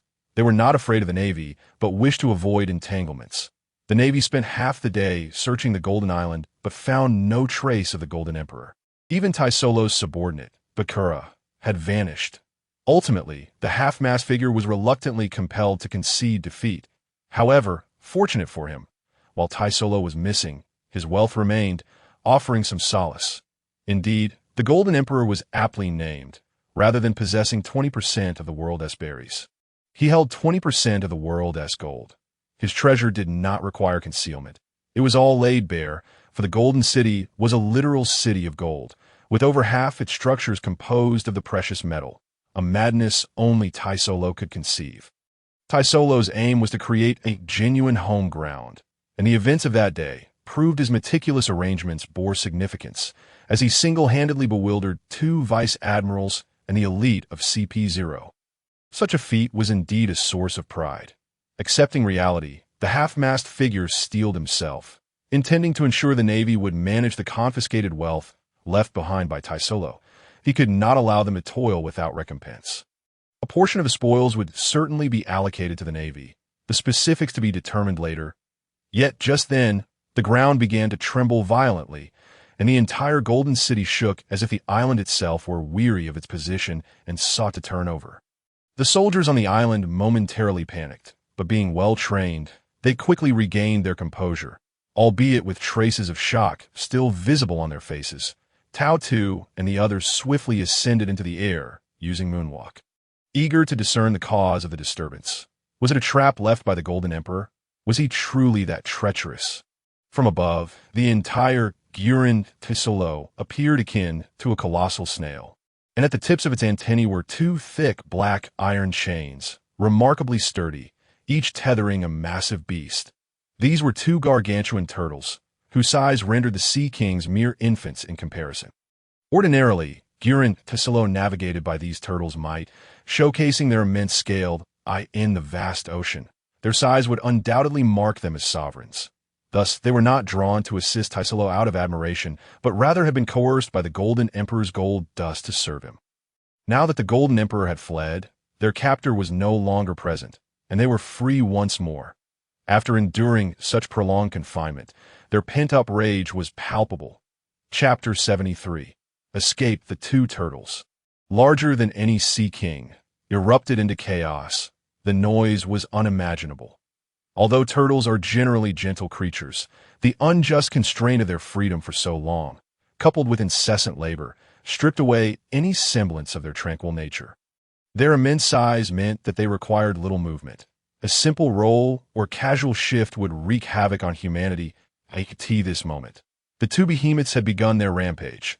They were astute enough to gnaw through each other's chains, using their formidable bite strength to snap the restraints with terrifying force. Now, they were utterly unshackled. They were indeed clever, realizing that the glimmering object behind them was the very instrument of their subjugation by the vile bipeds. Thus, they sought revenge, determined to obliterate this contraption. The Golden City, though seemingly robust, was inherently fragile. A mere collision from these titans could spell its ruin, resulting in everything being submerged beneath the waves. Tao Tu and Chachuan could not afford to let such a calamity transpire, especially with numerous Navy soldiers still present on the island. Should they allow the turtles to rampage, their survival would hinge purely on fate.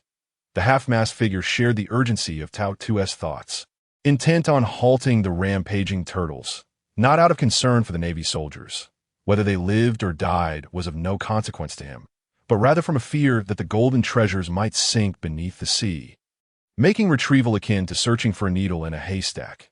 Tao Tu swung her Kinbaku, unleashing a pink slashing wave that stretched over 10 meters. However, this gigantic strike might not even register as a pinprick to the turtles. The colossal turtles' defenses were not as formidable as their size suggested. Tao Tu's slash easily marked its surface. Though it was negligible to the creature, the pain successfully drew its attention. It scrutinized the source of the disturbance and discovered several beings resembling the wicked bipeds that had once enslaved them, standing above. These creatures must be allies of the malevolent biped. Roar, destruction, chaos. With a casual swipe, the giant turtle sent colossal waves surging. The water, while not harming Tao 2 and the others, thoroughly drenched them. The other giant turtle, noticing its companion's agitation, turned to see the same bipeds, and its eyes ignited with fury. It sank beneath the waves, not retreating strategically, but launching a counteroffensive. Moments later, the sea churned violently, then erupted as a massive turtle breached the surface, launching into the air with a terrifying maw agape. Intent on swallowing the biped's whole, the IT had evidently not learned its lesson. When confronting the Golden Emperor, it had attempted to consume him, only to be vanquished from within. Now, it dared to repeat its folly. One could hardly discern if it was oblivious to the malice of humanity or simply unwilling to accept its treachery. However, with such speed, it could not hope to capture Tao 2 and her companions. A few moonwalk sprints were enough for them to evade its grasp. As the giant turtle exhausted its momentum, it momentarily hovered in the air before crashing back into the sea, the resounding roar of the tsunami echoing across the skies. Accompanied by a towering splash, the ocean churned restlessly, thrashing violently, and the Gurin Tazoro swayed with the tumultuous waves. Though the ship was enormous, in the face of such natural calamity, it was rendered no more significant than a small vessel. Indeed, regardless of size, all ships are diminutive against the forces of nature. The Navy soldiers aboard witnessed the colossal turtle and erupted into panic, scrambling chaotically within the quaking Golden City, had it not been for the presence of Tao 2 and Chachuan. Their steadfast pillars of hope, they might have succumbed to despair, for ordinary soldiers stood little chance against sea kings, and facing such a giant turtle would be tantamount to awaiting death. Tao 2 recognized the urgency of the situation. If this rampage continued, the Golden City would soon collapse. She raised her hand and unleashed 2 slashing waves, capturing the attention of 2 turtles, while she herself fled towards the distance, aiming to lure them away from the Golden City, intending to deal with them slowly once they were far enough. Observing this, Chaffed and Half-Face Mask coordinated with her movements, occasionally releasing a few gusts of wind, maintaining their animosity. The terrifying sea beast departed. The soldiers in the city collectively sighed in relief, some even collapsing to the ground, panting heavily. This was not due to cowardice. Rather, fear is an intrinsic trait of humanity when faced with such formidable creatures. Meanwhile, Tao 2 and her companions led the 2 colossal turtles several kilometers away before finally halting. The giant turtle roared, baring its teeth and claws as it howled toward the heavens, its voice resonating like the tolling of bells. Invigorating and awakening. For an ordinary person, the sheer volume of its roar might well rupture eardrums. Tao 2 exchanged glances with her companions and unleashed their ultimate techniques simultaneously. Swift slash. Void flash. This strike did not focus on penetration, but significantly enhanced the range of the attack, creating a pink slashing wave over 100 meters long, awe-inspiring and imbued with a unique beauty, though lurking behind this beauty was a lethal threat. Following suit, Half-Face Mask gathered his strength and delivered a powerful kick, sending forth a massive, bird-shaped, white slash, gale foot, bird of prey. As for Chavd, his short legs kicked vigorously, unleashing several slashing waves that merged into a colossal white wave, its power evident at first glance. Gale foot. 100 strikes. The 3 attacks simultaneously struck one of the turtle's heads, instantly inflicting 3 gaping wounds, from which torrents of blood gushed forth, resembling a downpour of crimson rain. The turtle let out a pained howl, a sound that could bring tears to the eyes of those who heard it. Although these injuries were not fatal to the giant turtle, they certainly inflicted significant suffering, making it acutely aware that these 3 bipedal creatures were not to be trifled with, and that it and its companion might genuinely be outmatched. Thus, it promptly retreated, howling again as if communicating with its partner, which responded with a similar cry, after which both turtles dove into the water. Tao 2 and her companions initially suspected they were executing a combined skill, such as shell link, and remained on high alert for a while, only to later speculate. Could it be that they were just fleeing? Chapter 74. Bounty. After waiting a while longer and finding no further signs of movement, the group confirmed that the 2 creatures had indeed fled. The situation was both laughable and exasperating. How could such large turtles be so cowardly? They had merely inflicted a few cuts, which for such massive beings were hardly more than a scratch, yet they chose to run away. However, upon reflection, it was not entirely surprising. After all, if they weren't afraid, how could they have been so easily driven away by the Golden Emperor for such an extended period, with the threat eliminated? Tautu and her companions felt a sense of relief and promptly returned to Tazoro. The soldiers, witnessing their commander drive away the two monstrous beasts, erupted into enthusiastic cheers. Tautu was quite popular among the soldiers. Being a stunning beauty with a full charm quotient, .as for Chav, he was also somewhat respected, being a candidate for general, and skilled individuals tend to garner respect wherever they go. However, when standing beside Tautu, he unfortunately became little more than background scenery, as for the half-face mask next to the commander. Who was he? It was only now that the crowd truly settled down, devoid of any immediate threats, that they suddenly recalled their initial skirmish with the immortal bird Marco and others. Why they fought in the first place. Now, in a moment of calm, it all seemed rather perplexing if it hadn't been for Tautu's storm-style swordsmanship, which had drained her considerable stamina. The Golden Emperor would surely have had a much harder time escaping today. In hindsight, the Emperor's explosive power had obliterated 5 mask-wearing individuals, leaving the rest in disarray. Yet he appeared to have suffered no injuries himself, or perhaps their attacks hadn't even grazed him, a source of immense frustration. Thus, Tautu and Chav turned their attention to Half-Face Mask, recalling that the chaos had initially been instigated by CP0, and they were the ones who had started the conflict. They were eager to hear his perspective. Half-Face Mask had also calmed down by now. After contemplating, he too couldn't quite understand how the fight had broken out. But he concluded it must have been those pirates who provoked the situation. Yes, that must be it. These trivial matters could wait. They needed to focus on recovering the Golden Emperor's assets first.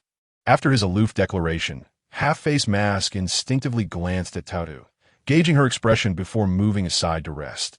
Today had indeed opened his eyes. He had anticipated Tautu to be a werewolf, exhibiting a fierceness that surpassed even the most ruthless individuals. The memory of her storm-style swordsmanship now sent shivers down his spine. He suddenly recalled having shouted at her during a moment of emotional instability. Was he out of his mind? Given his demeanor, what could Tautu and Chav say? They could only comply obediently. Upon investigation, the results were staggering. The Golden Emperor was indeed immensely wealthy. 20% of the world gold was no exaggeration. The naval fleet that had arrived was clearly insufficient to transport all this gold, necessitating the urgent dispatch of additional transport ships. Once all the remnants had been accounted for, Half-Face Mask suddenly realized that the earth fruit was missing. Reflecting on it, the entire incident had been sparked by this natural-type fruit. Yet in the end, it had inexplicably vanished. The Half-Face Mask recalled that when the treasury had fallen, the first to dive down had been the immortal bird and diamond. Could it be that this fruit had fallen into the hands of the Whitebeard pirates? The more he thought about it, the more convinced he became that this was indeed the case. It seemed that Marco and his crew had initially come here for that fruit, but puzzled him as to why the Whitebeard pirates would suddenly start collecting fruits. Was there some significant action afoot?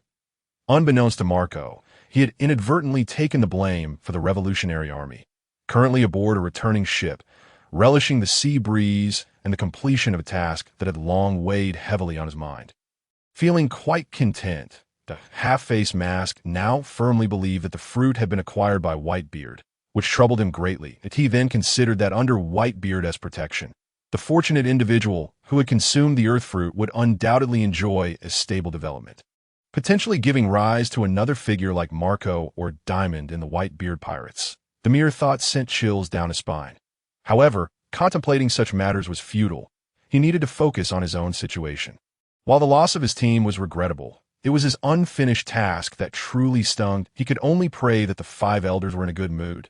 Thus, tons of gold were dismantled from Tazoro and loaded onto the naval transport ships. Each transport vessel had a remarkable capacity, able to carry thousands of tons of gold, and this time the Navy had dispatched more than 20 transport ships, all filled to the brim upon departure. The remaining items were left behind, destined to sink to the ocean floor. This gold would surely drive anyone in the world to madness. Countless desperate individuals would risk their lives for wealth, their minds solely fixated on acquiring riches. If they were to discover the existence of this ship laden with gold, they would not hesitate to gather a crew to hijack it, disregarding the naval ranks of the accompanying generals. They would think, what if? What if luck favored them? What if the escorting personnel were careless? What if divine intervention allowed them to succeed? A gamble that could turn a ship into a battleship. Fortunately, no one would leak this information. And fortunately, the escort consisted of several werewolves who were slightly more formidable than the average ruthless individual. Once this batch of gold was returned, a startling news report emerged. Golden Emperor Tazoro, having committed extremely heinous crimes, had now gone into hiding to evade justice. The Golden Kingdom had also lost its status as an autonomous nation and was directly obliterated, as for the specifics of his crimes. The news implied that those in the know would understand, without explicitly stating anything. Moreover, Tazoro had transformed overnight from king to wanted criminal, a figure loathed by all, with a bounty that was indeed enticing. 2 billion berries. The key point was that Tazoro had previously revealed little of his power, leading many to believe he was merely wealthy, a king with mediocre strength. Even the world government had underestimated Tazoro's capabilities, which was a perspective shared by the civilian populace. Thus, in the eyes of some, Tazoro had become a walking 2 billion berries, a treasure trove of wealth. The Golden Emperor has suddenly become the darling of bounty hunters and others. Yet, one can easily imagine a group of overconfident bounty hunters encountering the Golden Emperor, initially overjoyed at what they believed to be a windfall, only to be utterly despondent after being effortlessly knocked down by a single punch from him. Perhaps this is the epitome of a swift descent from heaven to hell. Chapter 75. Fleeting moments, it must be said that the sea is indeed a realm of ever-changing fortunes. In the span of just one night, the once resplendent Golden City has fallen, the colossal Golden Kingdom has crumbled, and the previously invincible Golden Emperor has been reduced to a mere fugitive. The grandeur of the Golden Emperor during his ascendancy seems but a memory from yesterday, while such a massive power has vanished without a trace, as if it never existed at all. One can only reflect on how they witnessed his rise, enjoyed his feasts, and then watched as his empire collapse. This moment, all that remains at the site of the Golden City are remnants yet to be washed away by the waves. The extravagant revelries and opulence of the past will never again grace this place. However, such grandeur will undoubtedly not fade away entirely. It will merely shift locations and find new patrons, as the adage goes. When one falls, countless others will rise to take their place. The common folk are merely spectators, convinced that the truth aligns with what has been reported in the news. The Golden Emperor must have committed some unforgivable sin, prompting the Navy to mobilize against him. After all, despite his royal status, the Navy has shown a willingness to tarnish its own reputation in the pursuit of justice. Truly, he is deemed our protector. It is a pity for the Golden Emperor who, despite his exalted position, chose to engage in wrongful deeds. Alas, those privy to some insider knowledge understand that the situation is far from straightforward. The Golden Emperor was never a paragon of virtue. Beneath the glimmering facade of the Golden City lies a depth of sin, and the government not only knew of the Emperor's transgressions, but was complicit in them. The Golden Emperor's downfall surely stems from some untold reason, for it cannot be as simple as the news suggests. Moreover, the speed of these events is astonishing. Only days prior, the Golden Emperor was distributing flyers across the ocean, grandly announcing an upcoming auction. And yet, in the blink of an eye, his vast power has dissipated into thin air. This has undoubtedly instilled a sense of trepidation in many, causing them to reconsider their own positions, fearing they might be the next to meet a similar fate. A month after the Golden Emperor incident, it remained a topic of lively discussion among the populace. But as days passed, the novelty wore off, and gradually, no one spoke of it anymore, shifting their focus to the latest news. The legend of the Golden Emperor has slowly faded into the background chatter of the sea that on this day, Marco arrived once more at the Sabidi archipelago, a magnificent avian figure adorned in vibrant flames, clutching a large chest in its talons as it soared from the distance. This was his first visit to the Sabidi archipelago, and uncertainty filled his heart. Initially, he had come here on a whim. A desperate gamble, with no real expectations, merely intending to inquire and go through the motions. Yet who could have anticipated that this seemingly futile endeavor would yield such a tremendous surprise? This transformed Marco's outlook significantly. The esteem he held for his father was immeasurable, and thus, even someone as carefree as he could no longer approach Suyu with the same nonchalance he previously possessed. This time, Marco chose not to land directly at the bar's entrance, but instead descended at the island's edge. Transforming into his human form, for reasons unknown, he suddenly felt compelled to walk toward the bar. Earlier, while resting on another island, he had overheard conversations about the Golden Emperor on the streets, some lamenting his fall, others speaking boastfully, and many treating it as mere jest. The latter group made up the majority, for figures like the Golden Emperor seemed worlds apart from their reality. However, today, as Marco strolled through the streets of the Sabeti archipelago, he could no longer hear any mention of the Golden Emperor or related matters. The populace had found new news to discuss. Humans are, after all, creatures of forgetfulness, often enamored with the new while discarding the old. Recalling the route he had seen from the air, Marco stumbled his way to Suyu's bar and pushed the door open. Milander was still behind the counter, polishing glasses. Upon seeing Marco enter, he nodded in recognition and returned to his task. As if the glass he was cleaning were of utmost significance. Though it was merely a common drinking vessel, it was midday, and the bar was nearly empty, with only one patron present, a frail old man. It seemed business had been good lately, allowing him to indulge in a few drinks, or perhaps he was simply succumbing to his cravings. Seeing this individual, Marco felt a flicker of surprise. Rayleigh, Sr. Upon hearing someone call out to him, Rayleigh casually turned, and a pineapple-shaped head entered his line of sight. "Oh, it's you, Marco. It's been quite a while that you become quite the celebrity." Rayleigh's demeanor brightened upon encountering an acquaintance, although he was curious as to why Marco had suddenly appeared. He couldn't be bothered to inquire. As long as there was alcohol, everything else was inconsequential. Not at all. I'm still overshadowed by you, Rayleigh." Marco observed the now gray-haired Rayleigh, reminiscing about the days when Roger was still alive. And their crews often clashed. He had once exchanged blows with Rayleigh. Then a young and reckless Marco had sought to challenge him.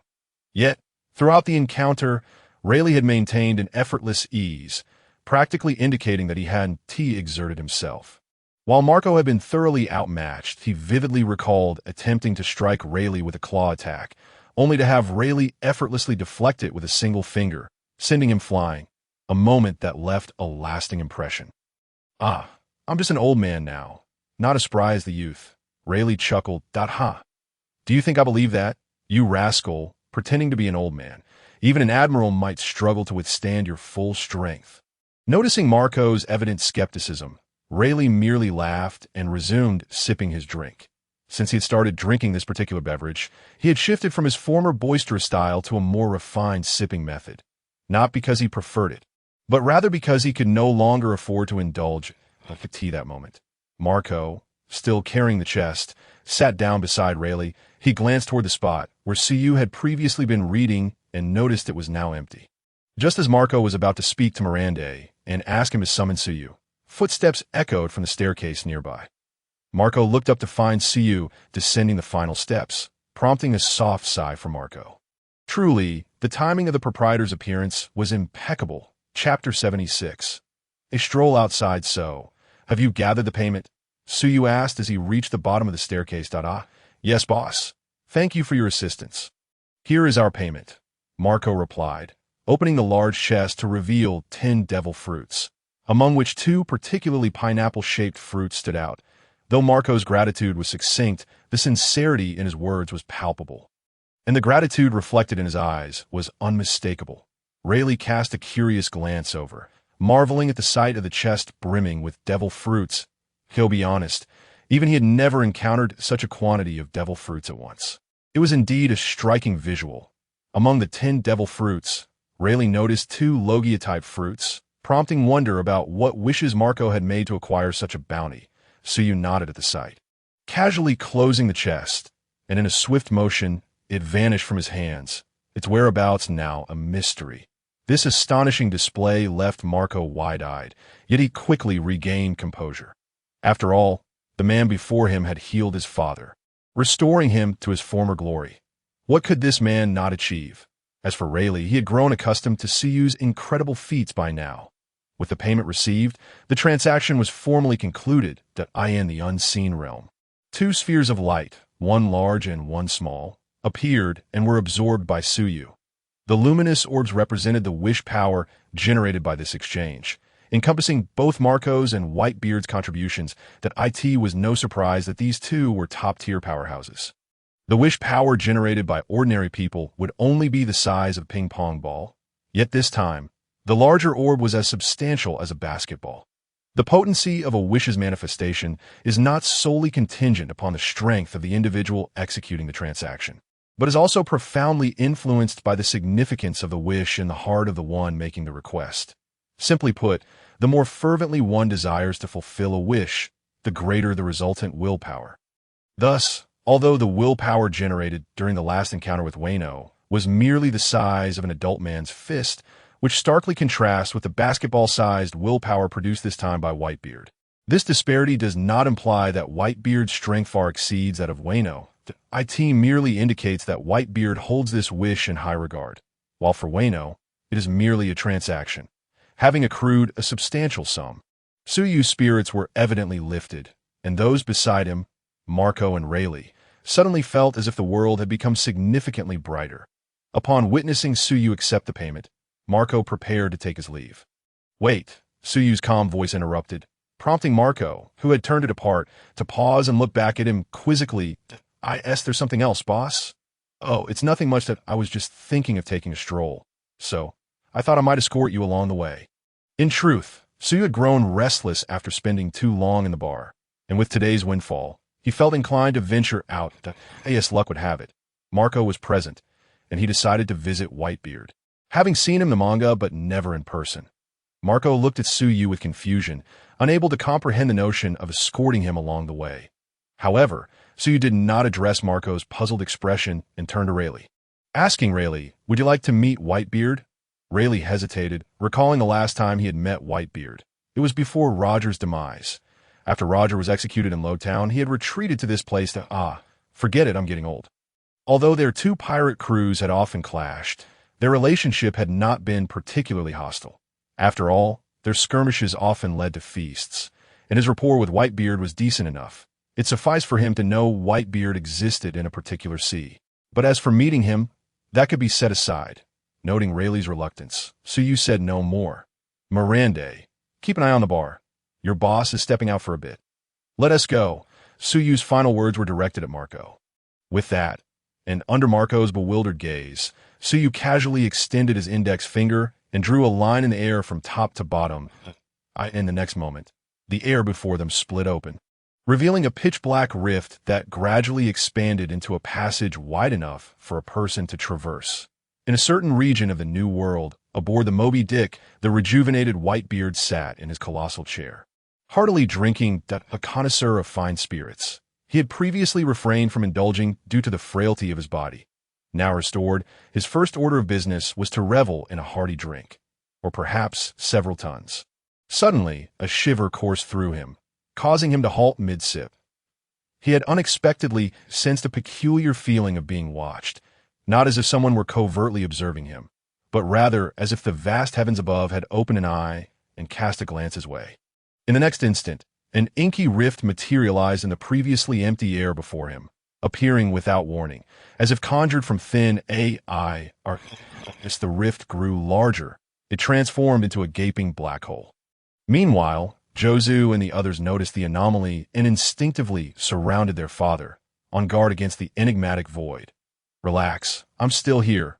Whitebeard's gruff voice resonated, instantly soothing their tense nerves. Truth be told, he too was uncertain about the nature of this phenomenon. But having regained his former strength, he felt sufficiently confident to face any unexpected situation. In the next moment, the black hole began to ripple violently, and a human foot emerged, followed by a leg and torso. To the astonishment of Whitebeard and his crew, a rather dashing young man stepped forth from the rift. Yet, the spectacle was far from over. As the young man stepped out, the rift rippled once more, and another figure emerged. This time, it was Marco. As Marco exited, the black hole vanished as abruptly as it had appeared. "Father!" Everyone, upon seeing Marco, the crew relaxed, for if he was the one who brought this newcomer, then they were likely a friend, not a foe. Marco surveyed the surroundings, confirming they were indeed on Whitebeard's Moby Dick, his face still reflecting profound shock. Just moments ago, he had been at the Sabeti archipelago, and now he found himself back on his father's ship, leaving him utterly astounded. He glanced at the composed Suyu, who seemed to emanate a divine aura. "Marco! Captain Marco!" The surrounding clamor jolted Marco back to reality as he looked around, noticing the expressions of curiosity and intrigue directed at the young man beside him, including from Whitebeard himself. "Marco, who is this?" Whitebeard inquired, prompting everyone to lean in attentively, given the extraordinary manner of their arrival. They were certain Marco did not possess such abilities, thus attributing the phenomenon to the calm young man standing beside him. "Tada! Father, everyone, allow me to introduce you. This is Suyu, the proprietor of the Wish Bar." Whitebeard had already begun to form an inkling, as he had felt a peculiar gaze from above prior to their arrival. A sensation too potent to be mere illusion, he suspected a connection between that divine observation and the subsequent appearance of the rift. Perhaps akin to the observation abilities of Kin Bunshika Hakai, the former strongest man in the world, he could only surmise that the source of such an imposing presence could only be Suyu, who had recently bested Kaido. However, upon Marco's confirmation, Whitebeard could not help but feel slightly dazed, mainly due to Suyu's youthful appearance, which lacked any intimidating aura, instead resembling an ordinary passerby. For a fleeting moment, he questioned if Marco were jesting with him. The others shared similar sentiments, astonished by Suyu's youth and harboring doubts. Could this truly be the one who had replaced their father as the world's strongest man? It is human nature to struggle to accept what one has not witnessed firsthand. Yet, once one has seen it, they often deem it as truth, oblivious to the fact that appearances can be deceiving. Ultimately, it was Whitebeard who first regained his composure, letting out a distinctive hearty laugh. "Gururara, it is a pleasure to meet you, Mr. Suyu. Thank you for the apple before." Although Whitebeard's gratitude was succinct, his tone conveyed a depth of feeling. While he may not have expressed thanks to anyone previously, the emotion in his voice was unmistakable, acknowledging the favor bestowed upon him despite it being Marco who had sought out Suyu.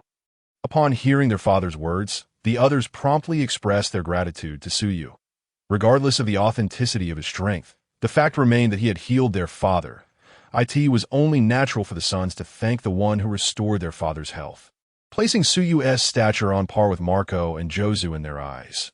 Nevertheless, it was merely a transaction. "Marco has compensated me adequately, so there is no need for concern," Suyu stated with calm assurance. While it was indeed a transaction, one could not simply return to their peak even with 100 devil fruits. Thus, "I genuinely owe you a debt of gratitude that I, Whitebeard, am not a man to forget his benefactor." Upon witnessing the steadfast resolve of the white-bearded man, Suyu refrained from further words, merely nodding in acceptance. In response, the white-bearded man emitted his signature hearty laughter, "Gulalala," after finishing his jovial outburst. His gaze fell upon Suyu once more. Even while seated, the white-bearded man's stature approached 3 meters, and the oppressive aura was palpable. However, how could Suyu feel uncomfortable in such presence? He had encountered far grander entities before, having seen monstrous beasts stretching hundreds of kilometers in length countless times. "May I inquire what brings Suyu aboard my vessel?"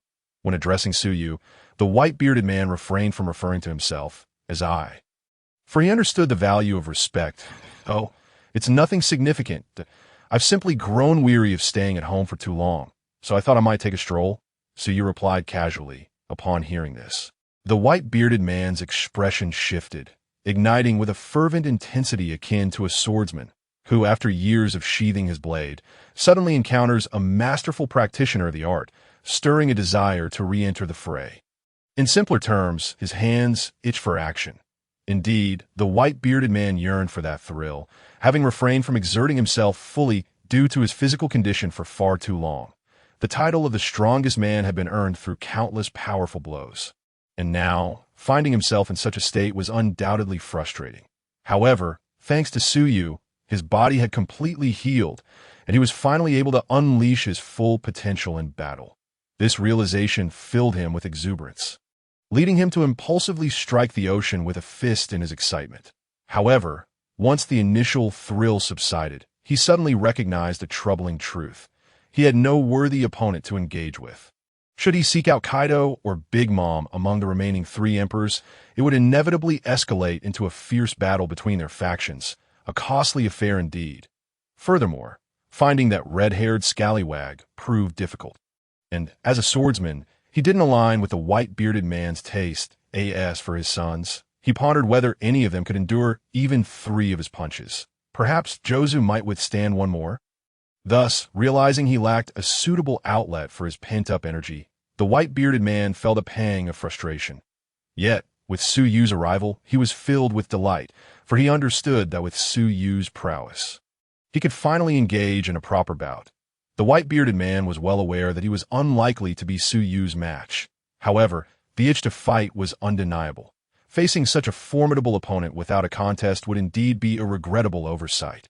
In fact, the white-bearded man had previously entertained the notion that, when his body could no longer withstand the strain, he would seek out Suyu for a duel, believing that dying in battle would be far more meaningful than succumbing on a sickbed. Especially at the hands of a powerful figure like Suyu, such an end would not tarnish his name. Yet, in a twist of fate, Suyu had bestowed upon him a second chance at life. Now finding himself aboard the white-bearded man's ship, leading him to believe that everything was predestined, and this battle was inevitable. The white-bearded man's intentions were all too clear, and Suyu discerned his thoughts immediately, prompting him to quip with interest, "Oh, from the looks of it, do you wish to engage me in combat?" Chapter 78. I accept your challenge. Upon hearing Suyu's words, the flames of excitement in the white-bearded man's eyes blazed even brighter. Indeed. "Let us have a match, old man." Marco, concerned, attempted to dissuade the white-bearded man's impulsiveness. After all, he possessed the most insight into Suyu's formidable abilities, having nearly been provoked to violence in a tavern. He recalled the moment when Suyu's mere cough had stripped him of his devil fruit powers, a sensation of helplessness he would never forget. Thus, he had never doubted Suyu's strength. Should the white-bearded man engage him, the outcome would undoubtedly be disastrous. "Fear not, Marco, trust in your old man. This is not a matter of trust, old man." Marco lamented, tears welling in his eyes. Yet he understood that once his father had set his mind on something, no external force could sway him. He then turned his gaze back to Suyu, his expression filled with worry and earnestness. "I won't hold back too much," Suyu smiled faintly, as he too desired to stretch his limbs.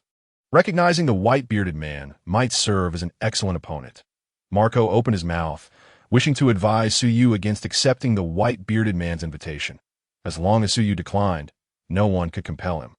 Yet, it seemed that Suyu had developed an interest in engaging after all. "Well, do as you wish. I'll leave you two to it." "I accept your challenge." The white-bearded man was momentarily taken aback by this statement. But upon reflection, he recognized that, given their respective strengths, he was indeed the one issuing the challenge. "Gulalala, Mr. Suyu, you truly are forthright." With that, the white-bearded man stood, stretching his neck and muscles. As the two prepared to clash. The onlookers erupted in enthusiastic cheers, for it had been ages since they had witnessed their father in action, and they were eager to see Suyu's reputed power in practice. Jozu, noting Marco's anxious countenance, curiously inquired, "What's wrong, Marco? Why do you look so pale?" "Oh, it's nothing. I'm merely concerned for our father. Come now, they haven't even begun yet. Surely father won't be at a disadvantage." Jozu expressed unwavering faith in his father's strength. "Sai, you wouldn't understand. You've never experienced that overwhelming force firsthand. But never mind. You'll see for yourself soon enough." Jozu regarded Marco in silence, intrigued to witness if Suyu's power was truly as extraordinary as the news suggested. As the white-bearded man prepared to unleash his assault, Suyu interjected, "Wait a moment, white-bearded man. Are you planning to engage in battle right here on your ship?" With Suyu's reminder, the white-bearded man realized his oversight. In his excitement, he had not considered the implications of such a fight aboard his vessel. Given his strength, it would likely result in significant damage. "Marco, which island is closest?" Just as Marco was about to respond, Suyu interjected again. No need for such trouble. With that, Suyu approached the edge of the ship, and with a powerful leap, he soared into the air. The crew rushed to the ship's edge to witness this spectacle, only to find Suyu standing effortlessly atop the ocean, his footing supported by solid ice. The sound of cracking ice resonated as the sea rapidly froze around him, transforming the waters into a vast expanse of ice in mere moments. Meanwhile, in the distance, the naval squad tasked with monitoring the white-bearded man had silently succumbed to slumber. Having crafted the battlefield, Suyu looked up at the white-bearded man and declared, "Let us commence here." The miraculous scene left the onlookers speechless, jaws agape in astonishment. Be why the seas? Is that not the ability of Admiral Akiji? Jozu exclaimed, unable to contain his surprise. Marco, however, exhibited no shock. He had long been aware of Suyu's extraordinary talents, and thus, nothing about Suyu's ability surprised him. Rumors had circulated regarding Suyu's possession of various powers, and witnessing it firsthand confirmed their veracity. The white-bearded man, undeterred, brandished his sword, the tremor blade, and leaped from the Moby Dick. Landing upon the icy surface, instinctively he stomped on the ice, producing a satisfying crunch, and discovered it to be remarkably solid. "Then let us begin, white-bearded man." Seeing that the white-bearded man was prepared, Suyu gestured for him to initiate the bout. The white-bearded man did not hesitate. Launching a classic opening move, his right fist enveloped in a radiant white aura, striking at Suyu from a distance. Under the force of the white-bearded man's terrifying punch, the air shattered like glass, with jagged fissures spreading toward Suyu, accompanied by a destructive shockwave that obliterated everything in its path. The fragile ice could not withstand the white-bearded man's assault, the cracks extending in the wake of his blow. Yet, Suyu appeared oblivious to the cataclysmic onslaught, remaining rooted in place. Momentarily taken aback, the white-bearded man continued his assault, while the onlooking sons murmured discontent, recognizing Suyu's strength, but feeling he ought not to disregard their father so brazenly. However, the next moment left them utterly astounded. As the tumultuous shockwave reached Suyu, it dissipated as if swallowed by the sea, leaving not even a ripple in its wake. The cracks in the ice halted a mere meter before Suyu, as though an insurmountable chasm protected him from harm. The white-bearded man gasped, having anticipated that he might not be Suyu's equal, yet the scene before him surpassed all expectations. He had held nothing back in that punch. So what had Suyu done to withstand it? He stood there, his eyes not even blinking, yet he effortlessly blocked a full-force strike without leaving a trace. The ease of it all was astonishing. He was shocked, and the sons watching from the ship were even more astounded. No one understood their father's power better than they did. It was a force rumored to have the capability to annihilate the world. And yet, this was the result? Their expressions resembled those of individuals who had seen a ghost, with only Marco maintaining his usual deadpan demeanor. Gula la la la la. Delightful. Whitebeard quickly adjusted his mindset. If he couldn't win, so be it. After all, he had never anticipated defeating Suyu. He merely desired an exhilarating fight. Treading upon the shattered ice, Whitebeard charged towards Suyu at full speed. Simultaneously, an overwhelming aura of conqueror's haki surged from within him, bearing down on Suyu. Whether Suyu was affected remained unknown, but some of the less capable spectators aboard the ship had already succumbed to unconsciousness. Though Whitebeard appeared cumbersome, his speed was anything but slow. In the blink of an eye, he stood before Suyu, raising his blade to strike. Chapter 79. You truly are reckless. Whitebeard lifted his massive sword, aiming a powerful downward strike at Suyu's head. The sharp blade surrounded by a brilliant white halo. This time, Suyu did not choose to block with his head, in truth, even if he stood there motionless, allowing Whitebeard to strike for 7 days and nights. He would remain unscathed. However, to receive a blow on the head seemed rather odd and somewhat undignified. Thus, Suyu raised his hand. Although it appeared slow, in reality, it was extraordinarily swift, creating a paradoxical sensation as if time and space were warped. Silently, the colossal blade, brimming with vibrational force, struck Suyu's seemingly fragile palm, yet could not move his hand downwards by even a millimeter. The terrifying vibrational energy seemed to be absorbed by his palm, making not a sound. Then, with a powerful motion of his arm, Suyu sent the hefty white beard flying away. As white beard flipped in the air, he landed steadily on the ice. The onlookers aboard the ship were left in shock. Their faces frozen in disbelief. They felt numb. Frankly, had Whitebeard's previous strike connected, it could have easily obliterated a small island. Yet even so, Suyu had merely used one hand to catch it. Furthermore, in Whitebeard's perception, Suyu had merely extended his hand without exerting any force at all, which left Whitebeard with a profound sense of unfamiliar defeat. Regardless, he was determined to leave some mark on Suyu. Unbeknownst to him, Whitebeard's mentality had shifted. Initially, he merely sought a hearty fight and to gauge Suyu's strength.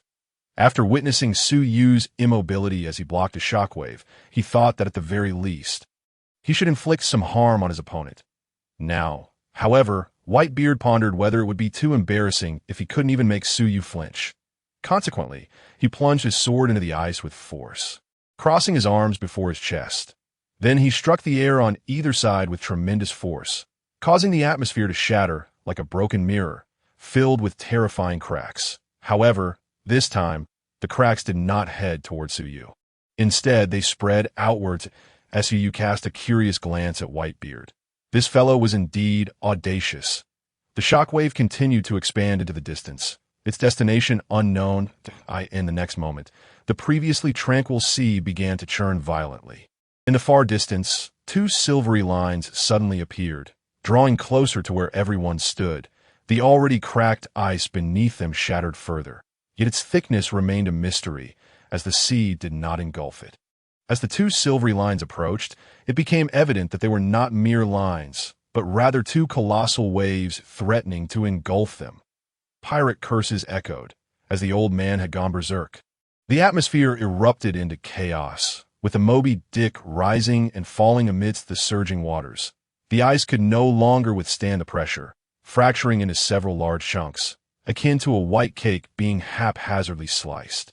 Precariously afloat on the tumultuous sea, Whitebeard struggled to maintain his footing atop the debris. Whitebeard had taken a considerable risk. After all, his previous full-force strike had failed to even scratch Suyu. His once proud tremor fruit ability felt as though it were merely massaging Suyu. How could this not drive him to despair? Thus, Whitebeard decided to give one final effort, hoping that perhaps this tidal wave could rattle Suyu. As for his ship, the Moby Dick, and his sons, Whitebeard pushed gently in the direction of the vessel, a softer shockwave enveloping the Moby Dick, guiding it away from the chaos. Marco, quick to react, rushed to lower the sails, allowing the ship to drift further away from this perilous place. That moment, the cataclysmic waves roared towards them, their deafening sound accompanied by violent winds as tons of seawater cascaded from above. The scene resembled an apocalyptic event with nowhere to hide, as every direction was fraught with lethal threats.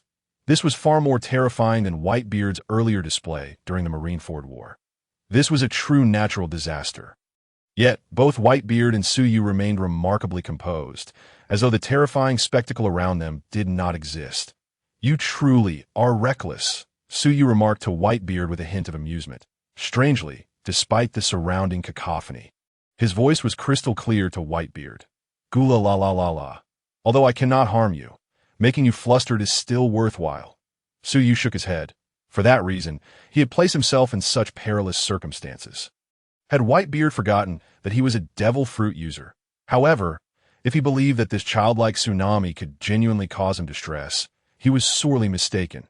With a gentle push off the ice, Suyu floated gracefully into the air, his hands pressed together before his chest. Then, he parted them, and in an instant, a dazzling flame materialized between his palms. Gazing at the fire, it resembled the profound darkness of night or the endlessness of the cosmos. With countless stars flickering within, merely observing it evoked a sense of deadly nobility. Beautiful, yet equally perilous, as the flame appeared, the temperature around Suyu surged by several degrees. Whitebeard even felt a slight burning sensation on his skin. This was still with Suyu having reigned in most of his power. Otherwise, this single flame could have incinerated the entire pirate world. In the next moment, Suyu raised his hands, and the flames split into two, each racing towards the monstrous waves. In contrast, the flames appeared as mere ants attempting to shake a tree. However, in the following instant, the flames surged with the wind, transforming into two terrifying fire waves that met the water. As the two forces collided, the waves that should have extinguished the flames instead evaporated into nothingness, the dreadful heat seeming to burn through space itself. In an instant, the catastrophic waves that could have obliterated anything vanished without a trace, as if everything that had transpired was merely an illusion. Yet the brilliant flames that remained served as a testament to the reality of the event. The flames coalesced, returning to their initial small form in Suyu's hand before finally dissipating. Having completed this feat, Suyu descended back onto the ice as if he had merely boiled a pot of water, nonchalantly landing upon the surface, which remained intact, as it was crafted by Suyu himself, its quality assured.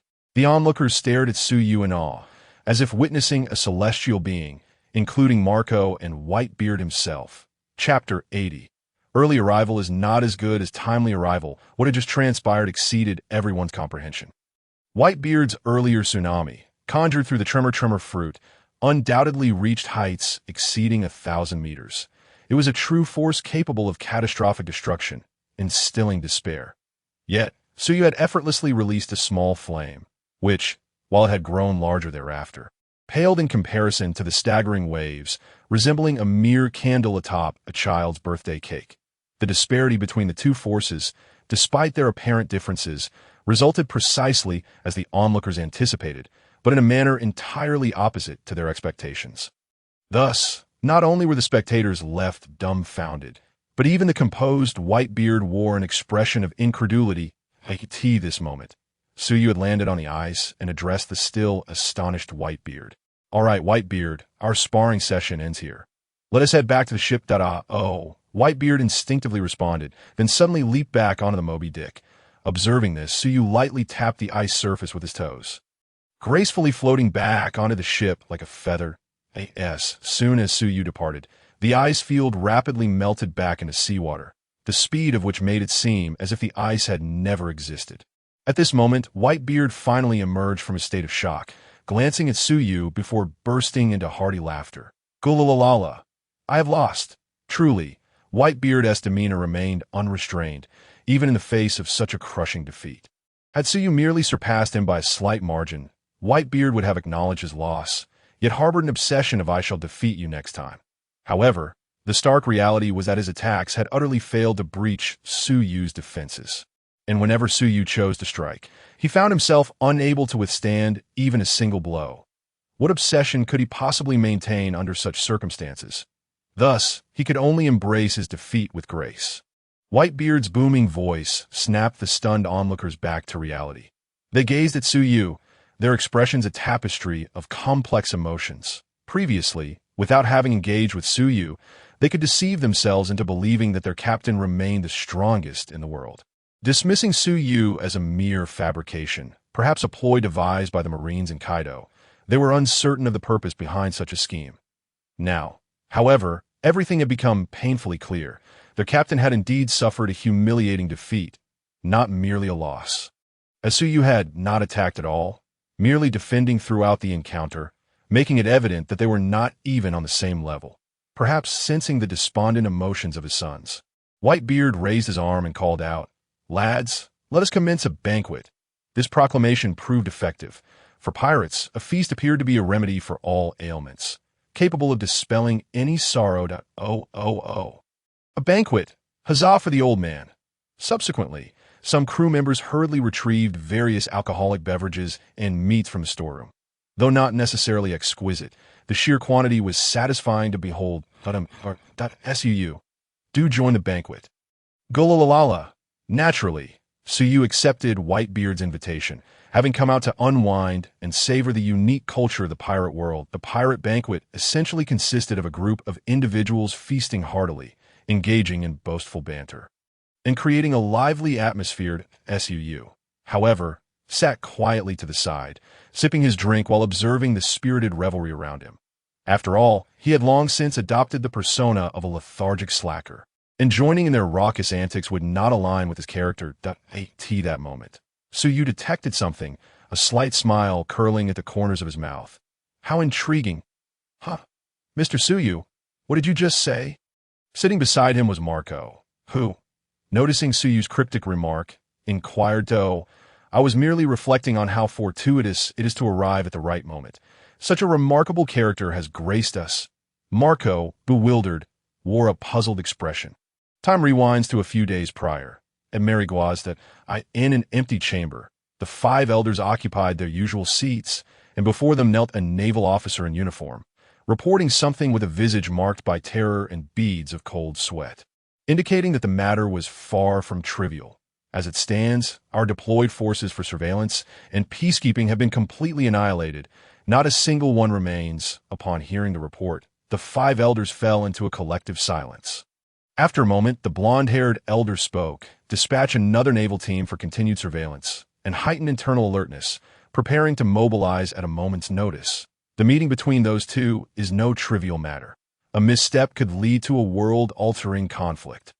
Understood. The naval officer received his orders and quickly exited the room to relay the 5 elders' commands to Admiral Sengoku. Inside the chamber, the 5 elders collectively sighed. Alas, what a tumultuous season this is. The emergence of the immensely powerful Suyu had already been a source of great concern for them, as it represented an uncontrollable variable, an intolerable predicament for any ruler. They were acutely aware that the forces they currently commanded were utterly incapable of dealing with Suyu. Having previously sought the opinion of that esteemed individual, they realized that even he lacked absolute certainty in subduing Suyu. Consequently, they remained silent regarding Doflamingo's inquiries about the Pluto battleship, essentially granting tacit approval. They speculated that by gathering 2 world-ending weapons, coupled with that esteemed individual's power, they might be able to subdue Suyu.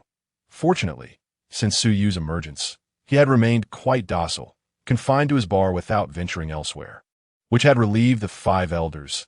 Little did they know that while this new figure was docile, the previously calm one had become restless. The red-haired Shanks, as one of the 4 emperors, brazenly set sail towards Whitebeard, another of the 4 emperors. These 2 were undeniably dangerous individuals, and of an exceedingly perilous nature. The purpose of Shanks's visit remained uncertain. Should he approach with friendly intentions, all would be well, but if he harbored antagonistic motives, chaos would ensue. The banquet could not continue. The lower-ranking pirates hurriedly tidied up, positioning themselves beside Whitebeard in a state of heightened alertness, ready for battle at a moment's notice, regardless of whether the visitors came with hostile intentions. As time passed, the ship known as the Red-Haired Shanks gradually emerged into the sight of the crowd, gliding towards them with an unhurried grace. The red-haired pirate ship, also referred to as the Red Force, epitomized the classic design of sailing vessels, boasting 2 masts, with an abstract dragon's head adorning the bow and cannon ports flanking its side. As the ship drew nearer, the underlings could not help but swallow nervously, their tension palpable, while the captains among them began to adopt a wary demeanor. Even Whitebeard's expression turned slightly serious. Recognizing Shanks as a formidable adversary, in stark contrast, Suyu maintained his previously languid disposition. For in his eyes, this world held no worthy opponents. After nearly 10 minutes, the Red Force gently docked alongside the Moby Dick. Despite its considerable size, the Red Force appeared diminutive next to the Great Whale, as if it were a younger sibling, dwarfed in comparison. This moment, the individuals aboard both vessels could distinctly perceive each other. Shanks presented himself as an unkempt yet affable figure, with scruffy facial hair and casual attire, his feet clad in sandals. The only remarkable features were his striking red hair and 3 parallel scars adorning his left eye. Shanks then seized an enormous jug, seemingly oversized for him, and descended onto Whitebeard's ship, gracefully navigating the steps with an air of undeniable prestige. Jozu somberly announced, "Red-haired Shanks is approaching." At that instant, Marco rose to his feet, calling out to the crew, "Young ones, retreat. Take cover in the cabin. You won't be able to withstand it."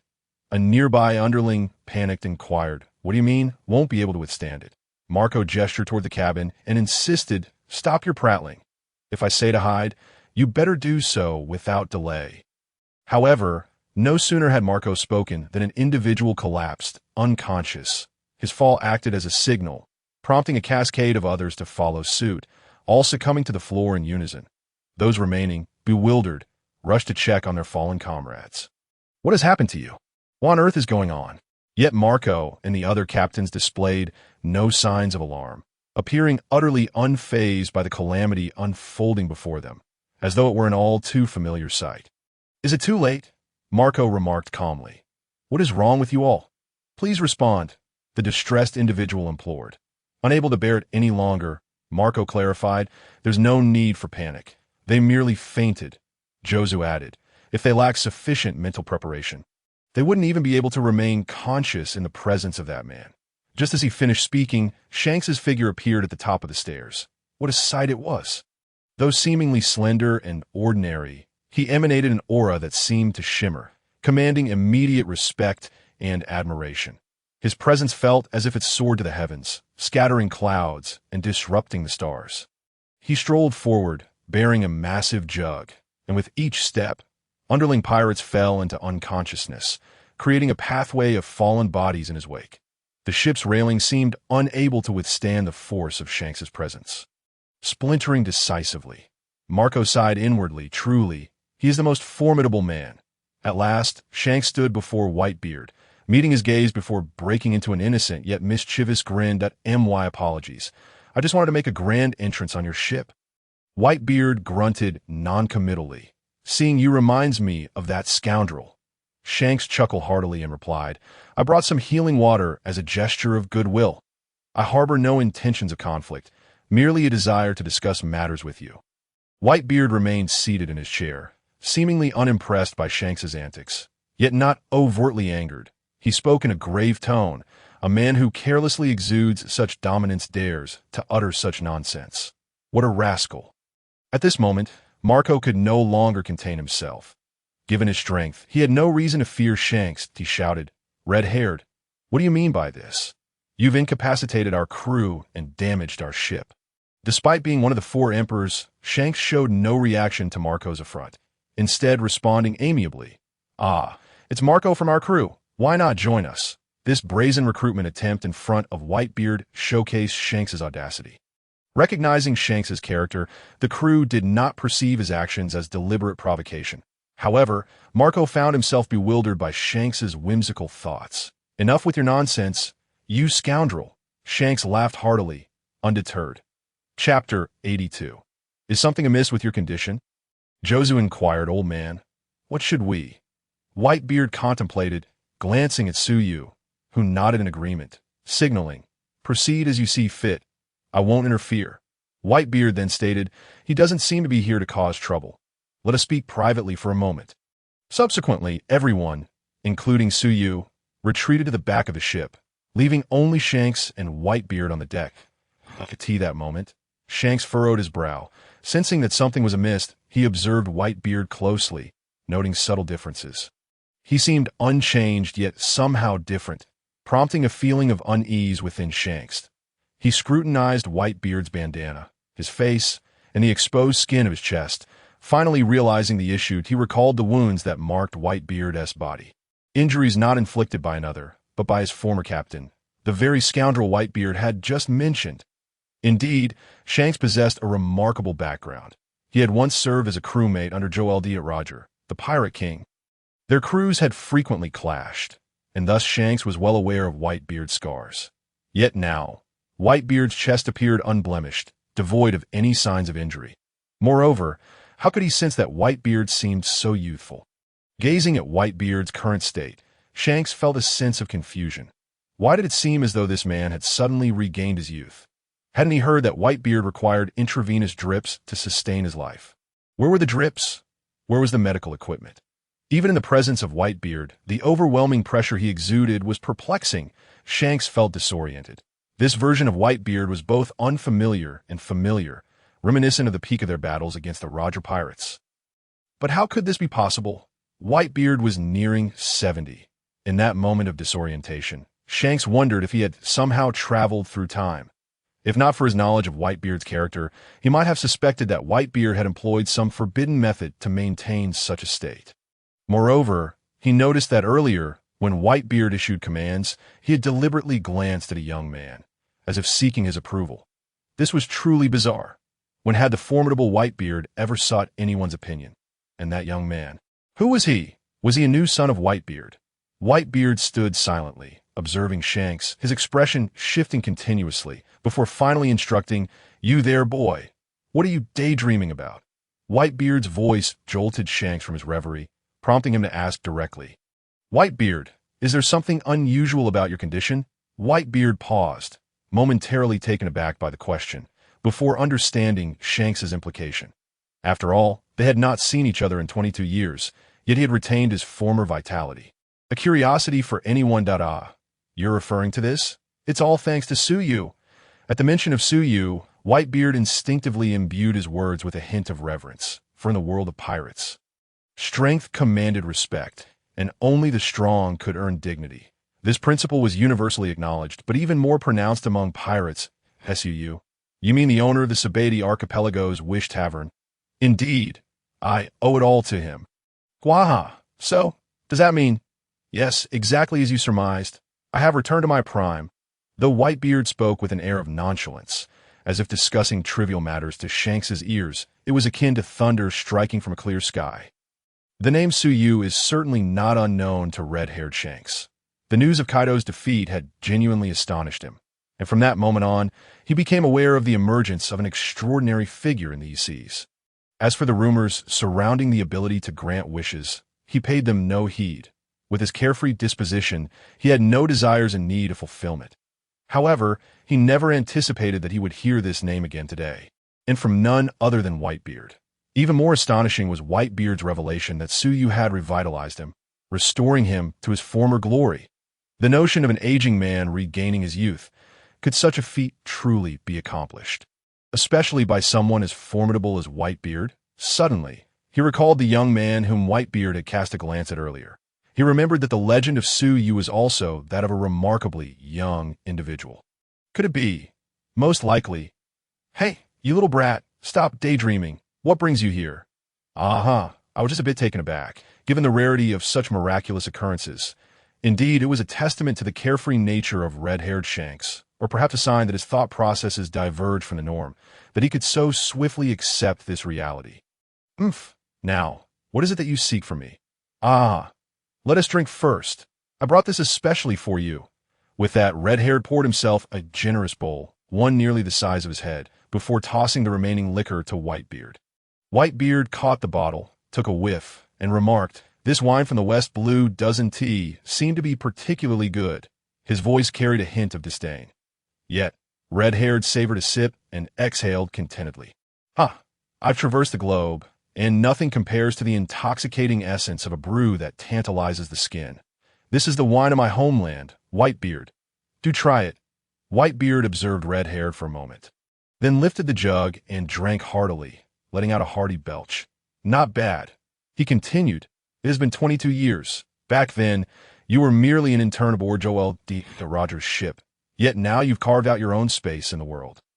At that time, red-haired had been remarkably brave, daring to provoke Whitebeard despite being nothing more than a novice sailor.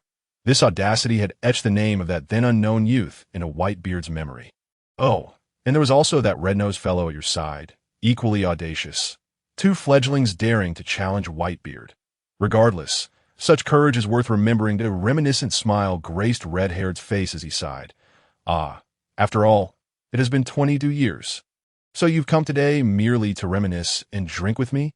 Whitebeard inquired, taking another hearty swig. As the conversation turned to serious matters, red-haired's expression shifted to one of gravity. Today, I have come to ask a favor from you. Chapter 83. As long as you're happy, I've come here, primarily to request your assistance. At the mention of this request, the playful demeanor vanished from red-haired's face, revealing a glimpse of the world's most formidable man. Oh, what is it? Speak. Instead of answering directly, red-haired pointed to the 3 scars upon his face, his tone turning serious. I have endured countless battles and sustained various injuries, but this scar continues to ache even to this day. The individual responsible for this mark is someone you surely recognize. Marshal D. Teach, the infamous Blackbeard. Upon hearing that name, Whitebeard momentarily lost control of his composure. His conqueror's haki pulsed outward, and his expression darkened significantly. Blackbeard represented Whitebeard's deepest anguish. One could only imagine the feelings of a man who treasured his family, witnessing his children turn against one another, an emotion that starkly contrasted with familial bliss. Red-haired, undeterred by Whitebeard's turmoil, continued, "During our confrontation, I was far from careless. Do you grasp what I'm implying, Whitebeard? That man lurks like a venomous snake, biding his time in the shadows of your illustrious name, quietly amassing power. Such patience hints at grand ambitions. Whitebeard, he will undoubtedly seek to usurp your throne." In truth, Red-haired's words were somewhat inappropriate, given his stature. However, Whitebeard paid it no mind, as he too harbored complex feelings towards Teach. He recalled the man Teach once was a quintessential nice guy, but now it seemed all of that had been a fade, one that had endured for 20 long years, evoking a sense of horror and revealing his ambition and determination. "So, what is it you wish for me to do? That is the crux of the matter, is it not?" Red-haired raised his gaze slightly, resolutely stating, "Stop, Ace." Whitebeard's eyes widened in disbelief, clearly unsettled by this proclamation. Red-haired elaborated, "Ace is powerful and has been appointed captain at a young age, but the time is not ripe. His notoriety will only exacerbate the situation. He must refrain from confronting Blackbeard Teach. I implore you to heed my request." After Red-haired finished speaking, Whitebeard scrutinized him for a moment before erupting into laughter, his distinctive voice echoing across the Moby Dick. "Gwaha! Red-haired, your words sound akin to those of a naive child." That man, when it comes to Blackbeard Teach, Whitebeard's emotions became somewhat volatile. He refused to even utter the name, opting instead for a euphemism. "That man has slain comrades. Such a transgression is utterly unforgivable aboard a pirate ship. Once they step aboard my vessel, even the most foolish among them are my children. Where do the souls of slain children find solace? When one incurs a debt of kindness, survival in this world becomes impossible. Is it not my duty to teach that scoundrel this lesson?" By the end of his statement, Whitebeard's countenance was ominously dark. In truth, he understood that Red-haired spoke the truth, yet he could not issue the order to bring Ace back. For he was a father. Some matters cannot simply be ignored, and regrettably, such situations occur frequently in this world. "Do you understand, you little brat? Rather than dictating to me, you might as well wait another 100 years. With that, Whitebeard tilted his head back, gulping down the remaining contents of the jug, before hurling the empty vessel at Red-haired. Such an attack could never hope to reach Red-haired. He merely tilted his head aside to evade the flying jug. Yet he understood that this was likely a signal that their negotiation had faltered, marking his visit as a failure. Following this, a disagreement erupted, and he stood, gripping the hilt of his sword tightly, drawing the renowned Griffin with a somber voice. "If this continues, this era shall descend into chaos." Whitebeard, undeterred, unsheathed his own sword that cuts the clouds. "And so what? I am Whitebeard." In the next instant, their weapons clashed, the explosive sound of their conqueror's haki resonating through the air, causing the clouds above to churn violently, splitting into two distinct halves along the line of their confrontation, as if the sky itself had been torn asunder.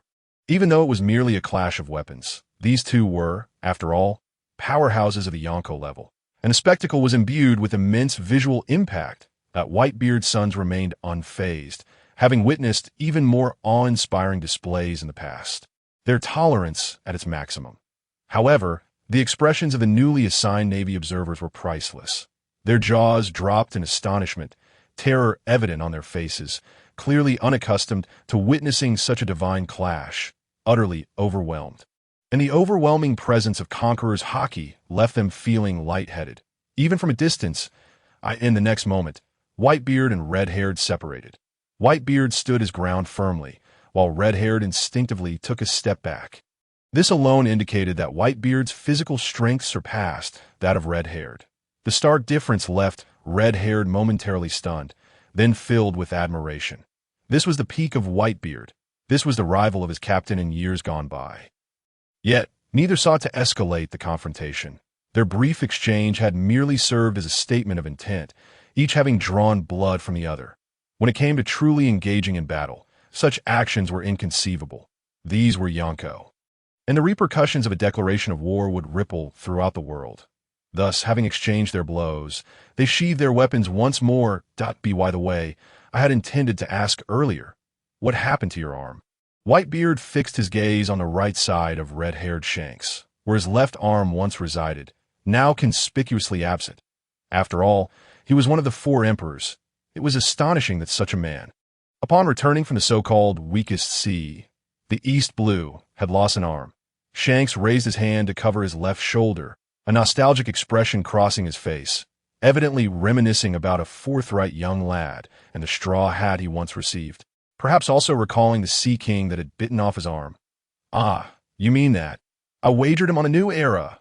Whitebeard scrutinized Shanks once more before remarking, as long as you are happy. Having concluded their discussions, Shanks took his leave, recognizing that it was someone else's territory, and overstaying would be rather audacious. Although he did not achieve his objective, the essence of Shanks remained, his face adorned with a playful grin as he waved farewell to Whitebeard and the crew before commanding his navigator to set sail. Chapter 84.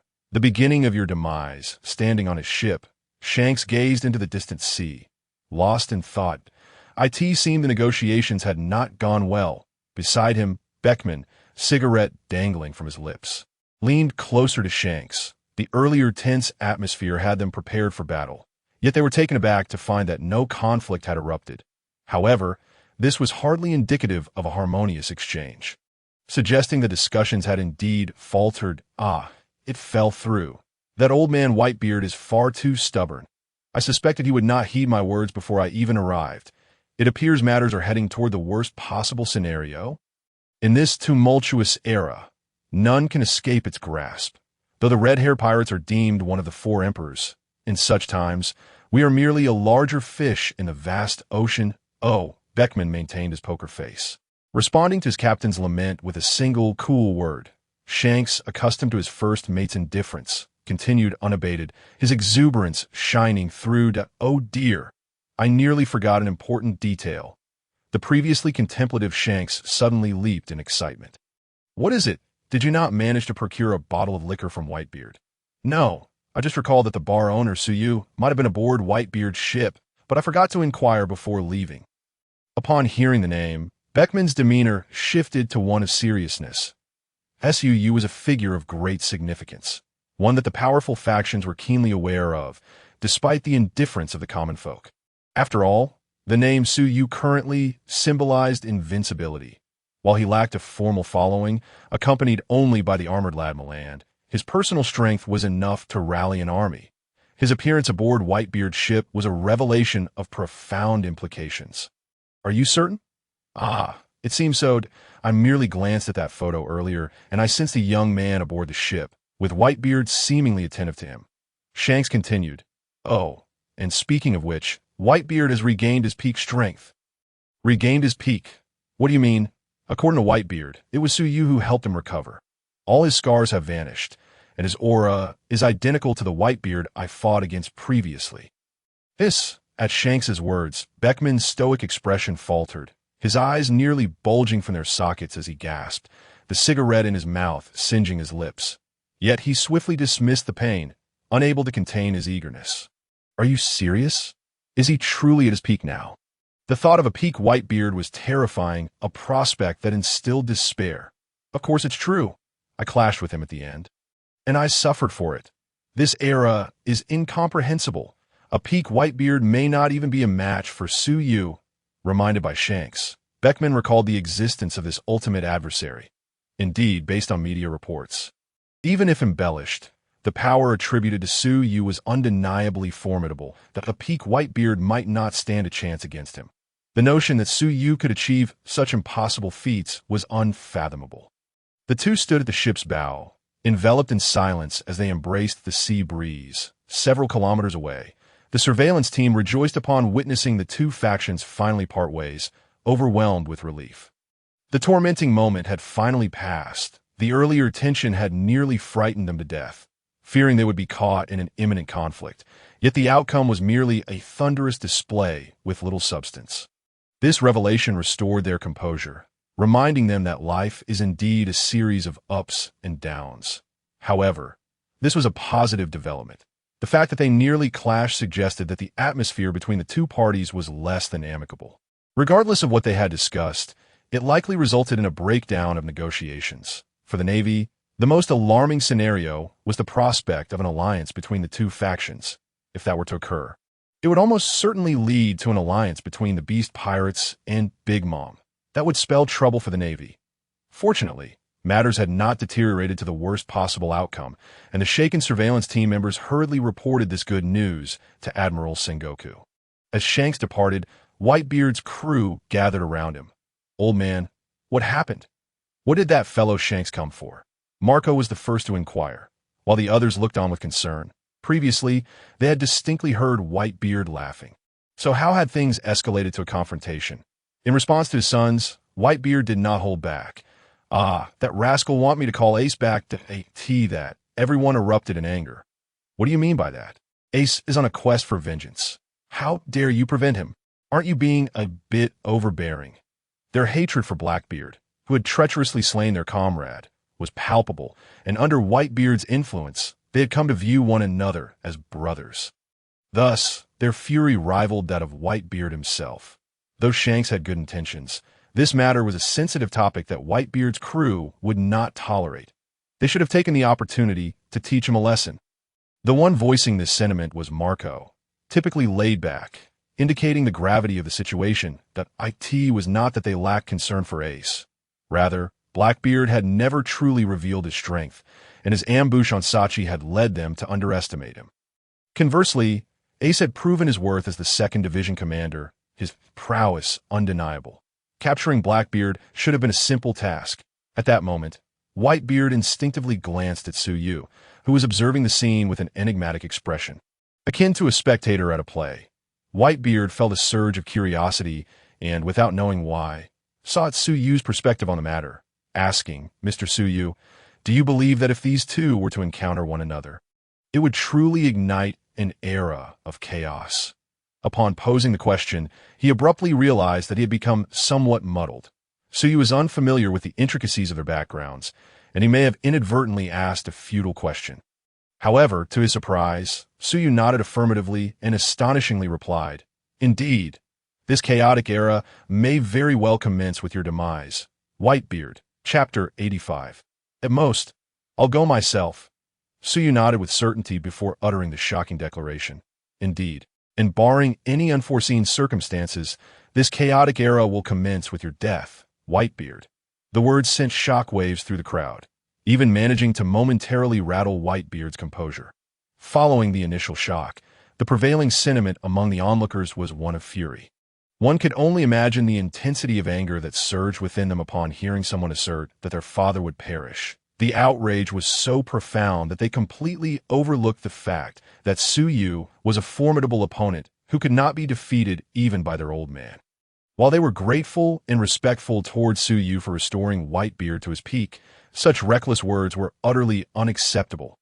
It was excessively outrageous. Fortunately, the volatile individuals among them refrained from taking immediate action, thanks to the gravity of the situation. However, Whitebeard himself remained remarkably composed, for he understood that someone of Suyu's caliber would not speak lightly. Observing the anger on his sons' faces, he solemnly urged, "Calm down, you rascals." Upon hearing their father's voice, they reluctantly subdued their anger and retreated. Once he had pacified his unruly sons, Whitebeard turned his serious gaze towards Suyu and asked, "Mr. Suyu, do you know these two individuals I speak of?" Of course I know. It's Portgas D.Ace and Blackbeard, Marshal D. Teach. Both are renowned figures. While it is understandable to speak of Ace's fame, are you truly asserting that Teach is famous? Are you certain?" The surrounding individuals wore expressions of bewilderment, yet refrained from voicing their thoughts. "Oh, why do you say that? Am I truly destined to perish over this matter?" "Old man." Someone nearby seemed poised to speak, but under Whitebeard's scrutinizing gaze, they obediently fell silent. Ace set out to confront Blackbeard, and when these two meet, a battle is surely inevitable. That I trust that the red-haired has already conveyed to you the terrifying nature of Blackbeard, hasn't he? Oh, by the way, Blackbeard once frequented my tavern, so we have met. I dare say his strength surpasses that of Marco by a smidgen, Thus Ace is bound to be defeated. Upon hearing this, the crowd turned their gaze to the old man, only to find him offering no rebuttal, which indeed astonished them. After all, Teach had previously exhibited prowess akin to that of an elite soldier, and yet now he was being likened to Marco. Such a stark contrast was utterly perplexing. At this moment, Marco's heart was also tumultuous. He harbored no doubts regarding Suyu's assertion that Blackbeard was stronger than he recalled his encounter with Blackbeard at the Wish Tavern, where he had initially intended to capture him, only to abandon the pursuit when Blackbeard fled too swiftly. In retrospect, it seemed he had narrowly escaped a calamity. Then Suyu continued, "As for Ace's identity, I trust you are already aware. Should Blackbeard deliver him to the Marines, one can only imagine the significance they would attach to it. Moreover, do you suppose the Marines would imprison Ace and impel down, or would they opt for an open execution?" At this juncture, Whitebeard had grasped Suyu's intended message. Indeed, Ace's lineage is not so simple. His biological father is none other than the infamous pirate king, Joel D. Roger. Thus, in the eyes of the Marines, or rather, in the eyes of all, Ace represents the continuation of a malevolent bloodline. The very blood coursing through his veins is tainted by sin. He ought not to exist. While the notion of a cursed bloodline is laughable and devoid of logic, it is a belief that everyone holds firmly. And if the Marines were to discover Ace's true identity, an open execution would be inevitable, serving as a symbol that signifies the end of evil. Ironically, should Ace meet his demise in such a manner, it would hold considerable value. Setting aside the Marines and the world government, the common populace would certainly find solace in it. However, should Ace be subjected to public execution, I would never stand idly by. Perhaps this is the Marines' grand strategy, as they are convinced they will capture Ace. Thus, they will undoubtedly lie in wait with a heavy ambush, anticipating my arrival. Whitebeard, possessing a sense of self-awareness, understood that although he had returned to his peak form, the notion that he, along with Marco and others, could successfully extract Ace from the Marines' tight grip was rather unrealistic, to say nothing of the combined might of the three admirals. Even that would pose a considerable challenge for him, let alone the formidable figures of Garp and Sengoku stationed to the rear. One must not underestimate Sengoku, for he was once a powerhouse on par with Garp. Yet, to abandon a rescue of Ace for such reasons would be beneath Whitebeard. Hence, Mr. Suyu spoke thusly: if events were to unfold in such a manner, then my demise might already be predetermined. Old man, let us retrieve Ace. The captains were well aware of Ace's identity and the potential uproar that could ensue. Thus they grew increasingly anxious. Whitebeard fell silent momentarily before stating, "However, given Ace's temperament, unless we physically carry him back, he will never listen." In his earlier conversation with the red-haired, he had not been entirely composed. But now, prompted by Suyu, he recognized the gravity of the situation. Yet with Ace's stubbornness, despite the matter being unrelated to him, he stubbornly blamed himself for Sachi's death simply because Blackbeard was a member of his second division. Perhaps this was his pride. When Ace set out to confront Blackbeard, Whitebeard had implored him numerous times to reconsider, but alas, his words fell on deaf ears. Now, relying solely on a transponder snail, it would likely prove futile. Then, shall we go in search of Ace? Indeed, old man. Let us depart. However, do you even know where Ace is at present? At this moment, Suyu interjected, reminding the fervent crowd of the most crucial question. The excited crowd, akin to being doused with cold water, fell into a stupor. Indeed, where was Ace? He had not left behind any life paper when he departed. Even if they inquired, he would not divulge his location. How on earth could they locate a person amidst the vast ocean? Calm yourselves. Observing his sons in a state of disarray, Whitebeard once more assumed his role of stabilizing their spirits, determined to retrieve Ace. Whitebeard was no longer the frail old man he once was. He was resolved to confront the traitor himself. He then turned to Suyu, solemnly asking, "Since you have claimed the ability to fulfill any wish, might you reveal Ace's whereabouts to us?" Upon hearing this, the crowd was struck by realization.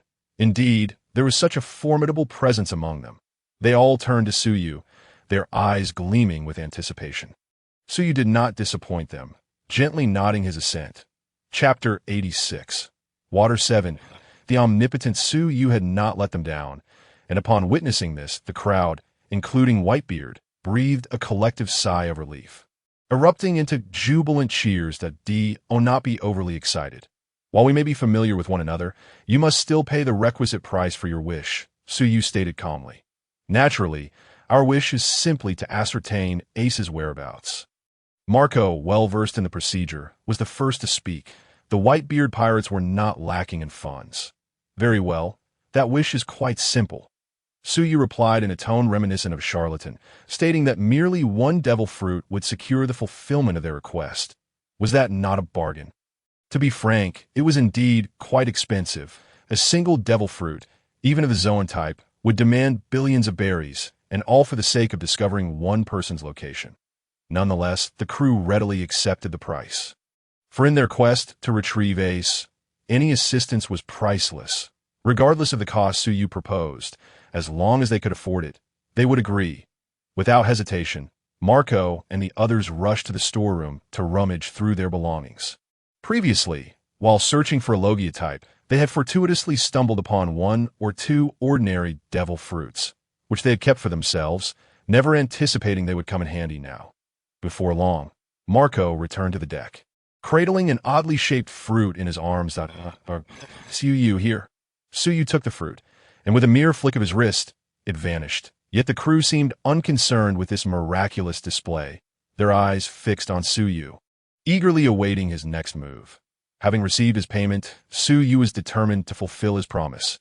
He expanded his vast mental prowess, instantly enveloping the entire sea, sweeping across one area after another, that moment. The hairs on the necks of several top-tier warriors bristled.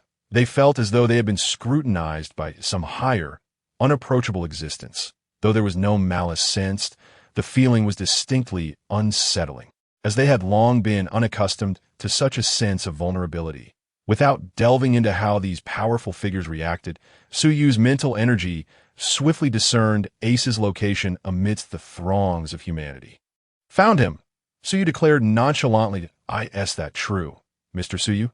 Where is Ace now? Despite having witnessed Suyu standing still just moments before, the crowd's trust in him left no room for doubt.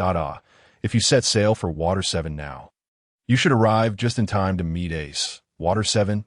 That lies in the first half of the Grand Line. To return, we would have to pass through Fishman Island, not to mention the need for ship coding. The crowd began to chatter excitedly. But why would Ace venture to Water 7? Upon hearing Suyu's words, the others expressed no skepticism, engaging in animated discussion. However, Whitebeard furrowed his brow at the mention of Water 7. He had heard rumors that the ancient weapon, Pluton, was constructed on that very island. Yet, ruminating on such matters was futile. They must set sail without delay. He was Whitebeard, after all. Moreover, nothing could impede a father's quest to find his son. Thus, the members of the surveillance team were once again struck with fear.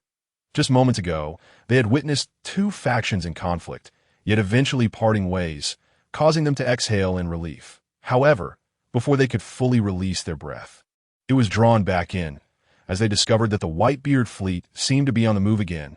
Judging by the direction of their advance, it appeared they were preparing to leave the New World and head towards the Grand Line. The officer quickly dialed Sengoku. This is Sengoku. Marshal, trouble is brewing. The Whitebeard fleet is making new maneuvers, and it seems they are heading towards the entrance of the New World, Fishman Island. What? Sengoku was taken aback, pondering what scheme Whitebeard might be concocting. While it was not unusual for Whitebeard's men to visit Fishman Island, as it was essentially one of his territories, the timing was suspicious, occurring right after the meeting between red-haired Shanks and Whitebeard, thus raising concerns. Maintain close surveillance on all of Whitebeard's movements. Report any anomalies immediately. Yes, on the surface, it appeared as though they were merely shifting positions. Even the mightiest of navies could not possibly prevent them from moving. However, the mover in question was a Yonko, a figure capable of stirring tempestuous seas with his mere presence. This contradiction left Sengoku yearning for peace, wishing these four powerful individuals would remain stationary and coexist harmoniously. Alas, fate is rarely so accommodating, and he could not restrain the actions of Yonko. Hence, all that remained was vigilant observation. In the Grand Line, a tranquil expanse of ocean was suddenly disrupted by a spray of white water. Upon closer inspection, one could discern that this splash marked the trajectory of a small boat. As one focused further, it became evident that a man, clad only in the upper half of his attire and wearing an orange hat, stood aboard the swiftly moving vessel that a meticulous gaze might even reveal the freckles adorning his face. This man was Portgas D.Ace, the captain of the 2nd Division of the Whitebeard Pirates, a formidable individual endowed with the powers of the Mera Mera no Mi. The Flame Fruit, the small boat he operated, was likely suited solely for him, as it required the flames of his fruit to navigate. Otherwise, maintaining balance would prove challenging. Ace was here, of course, in pursuit of Blackbeard's trail.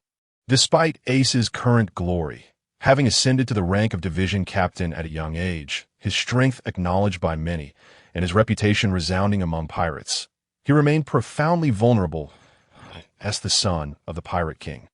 Often regarded as the source of malevolence, he was perpetually subjected to derogatory remarks about his father. The incessant insults and slanders inflicted upon him must have caused him considerable inner torment.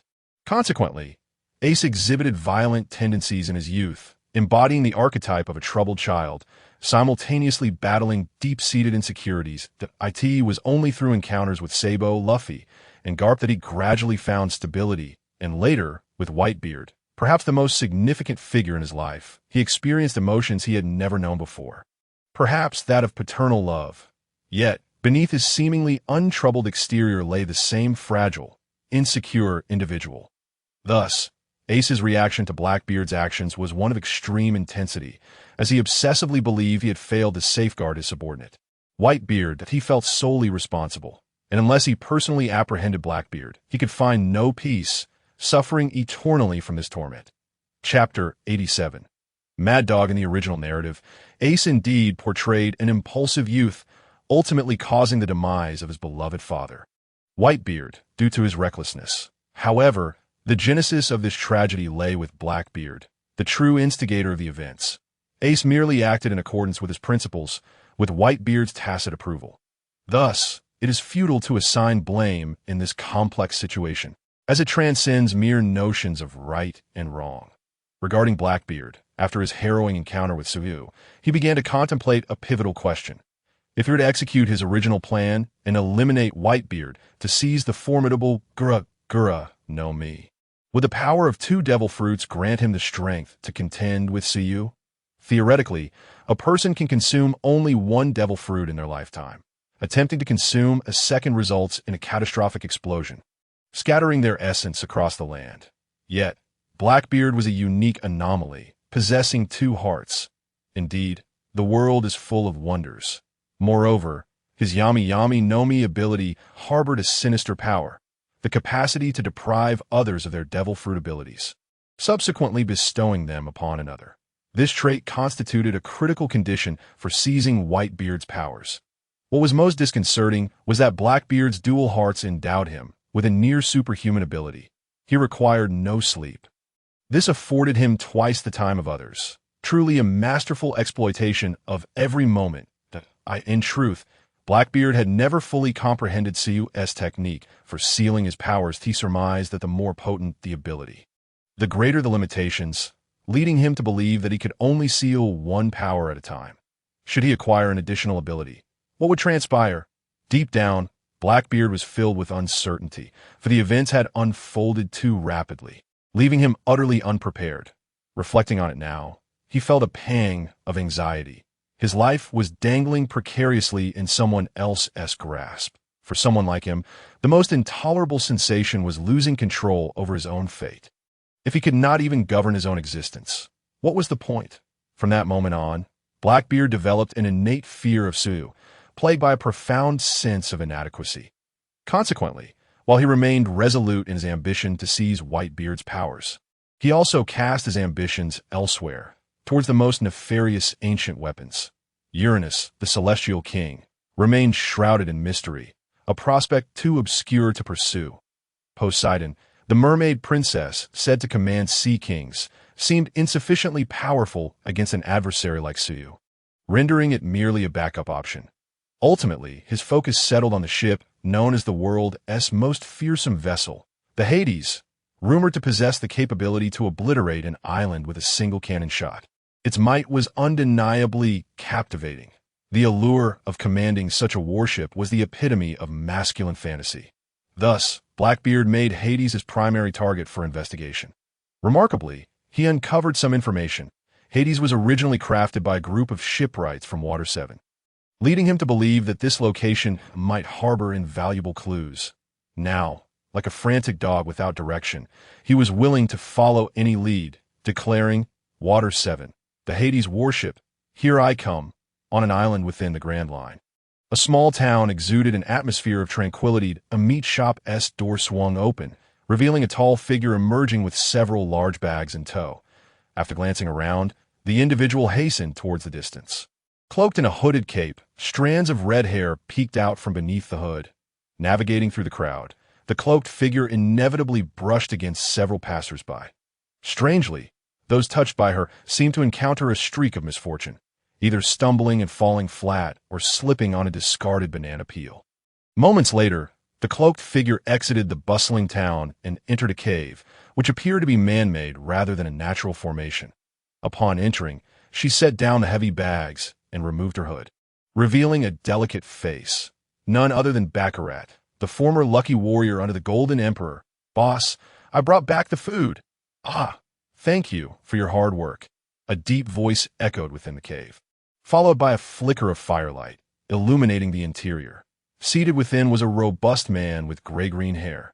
The notorious criminal, once known as the Golden Emperor, now the Golden Demon, Tazoro, in a moment of crisis. Tazoro had exerted all his strength to unleash a golden inferno, drawing attention to himself.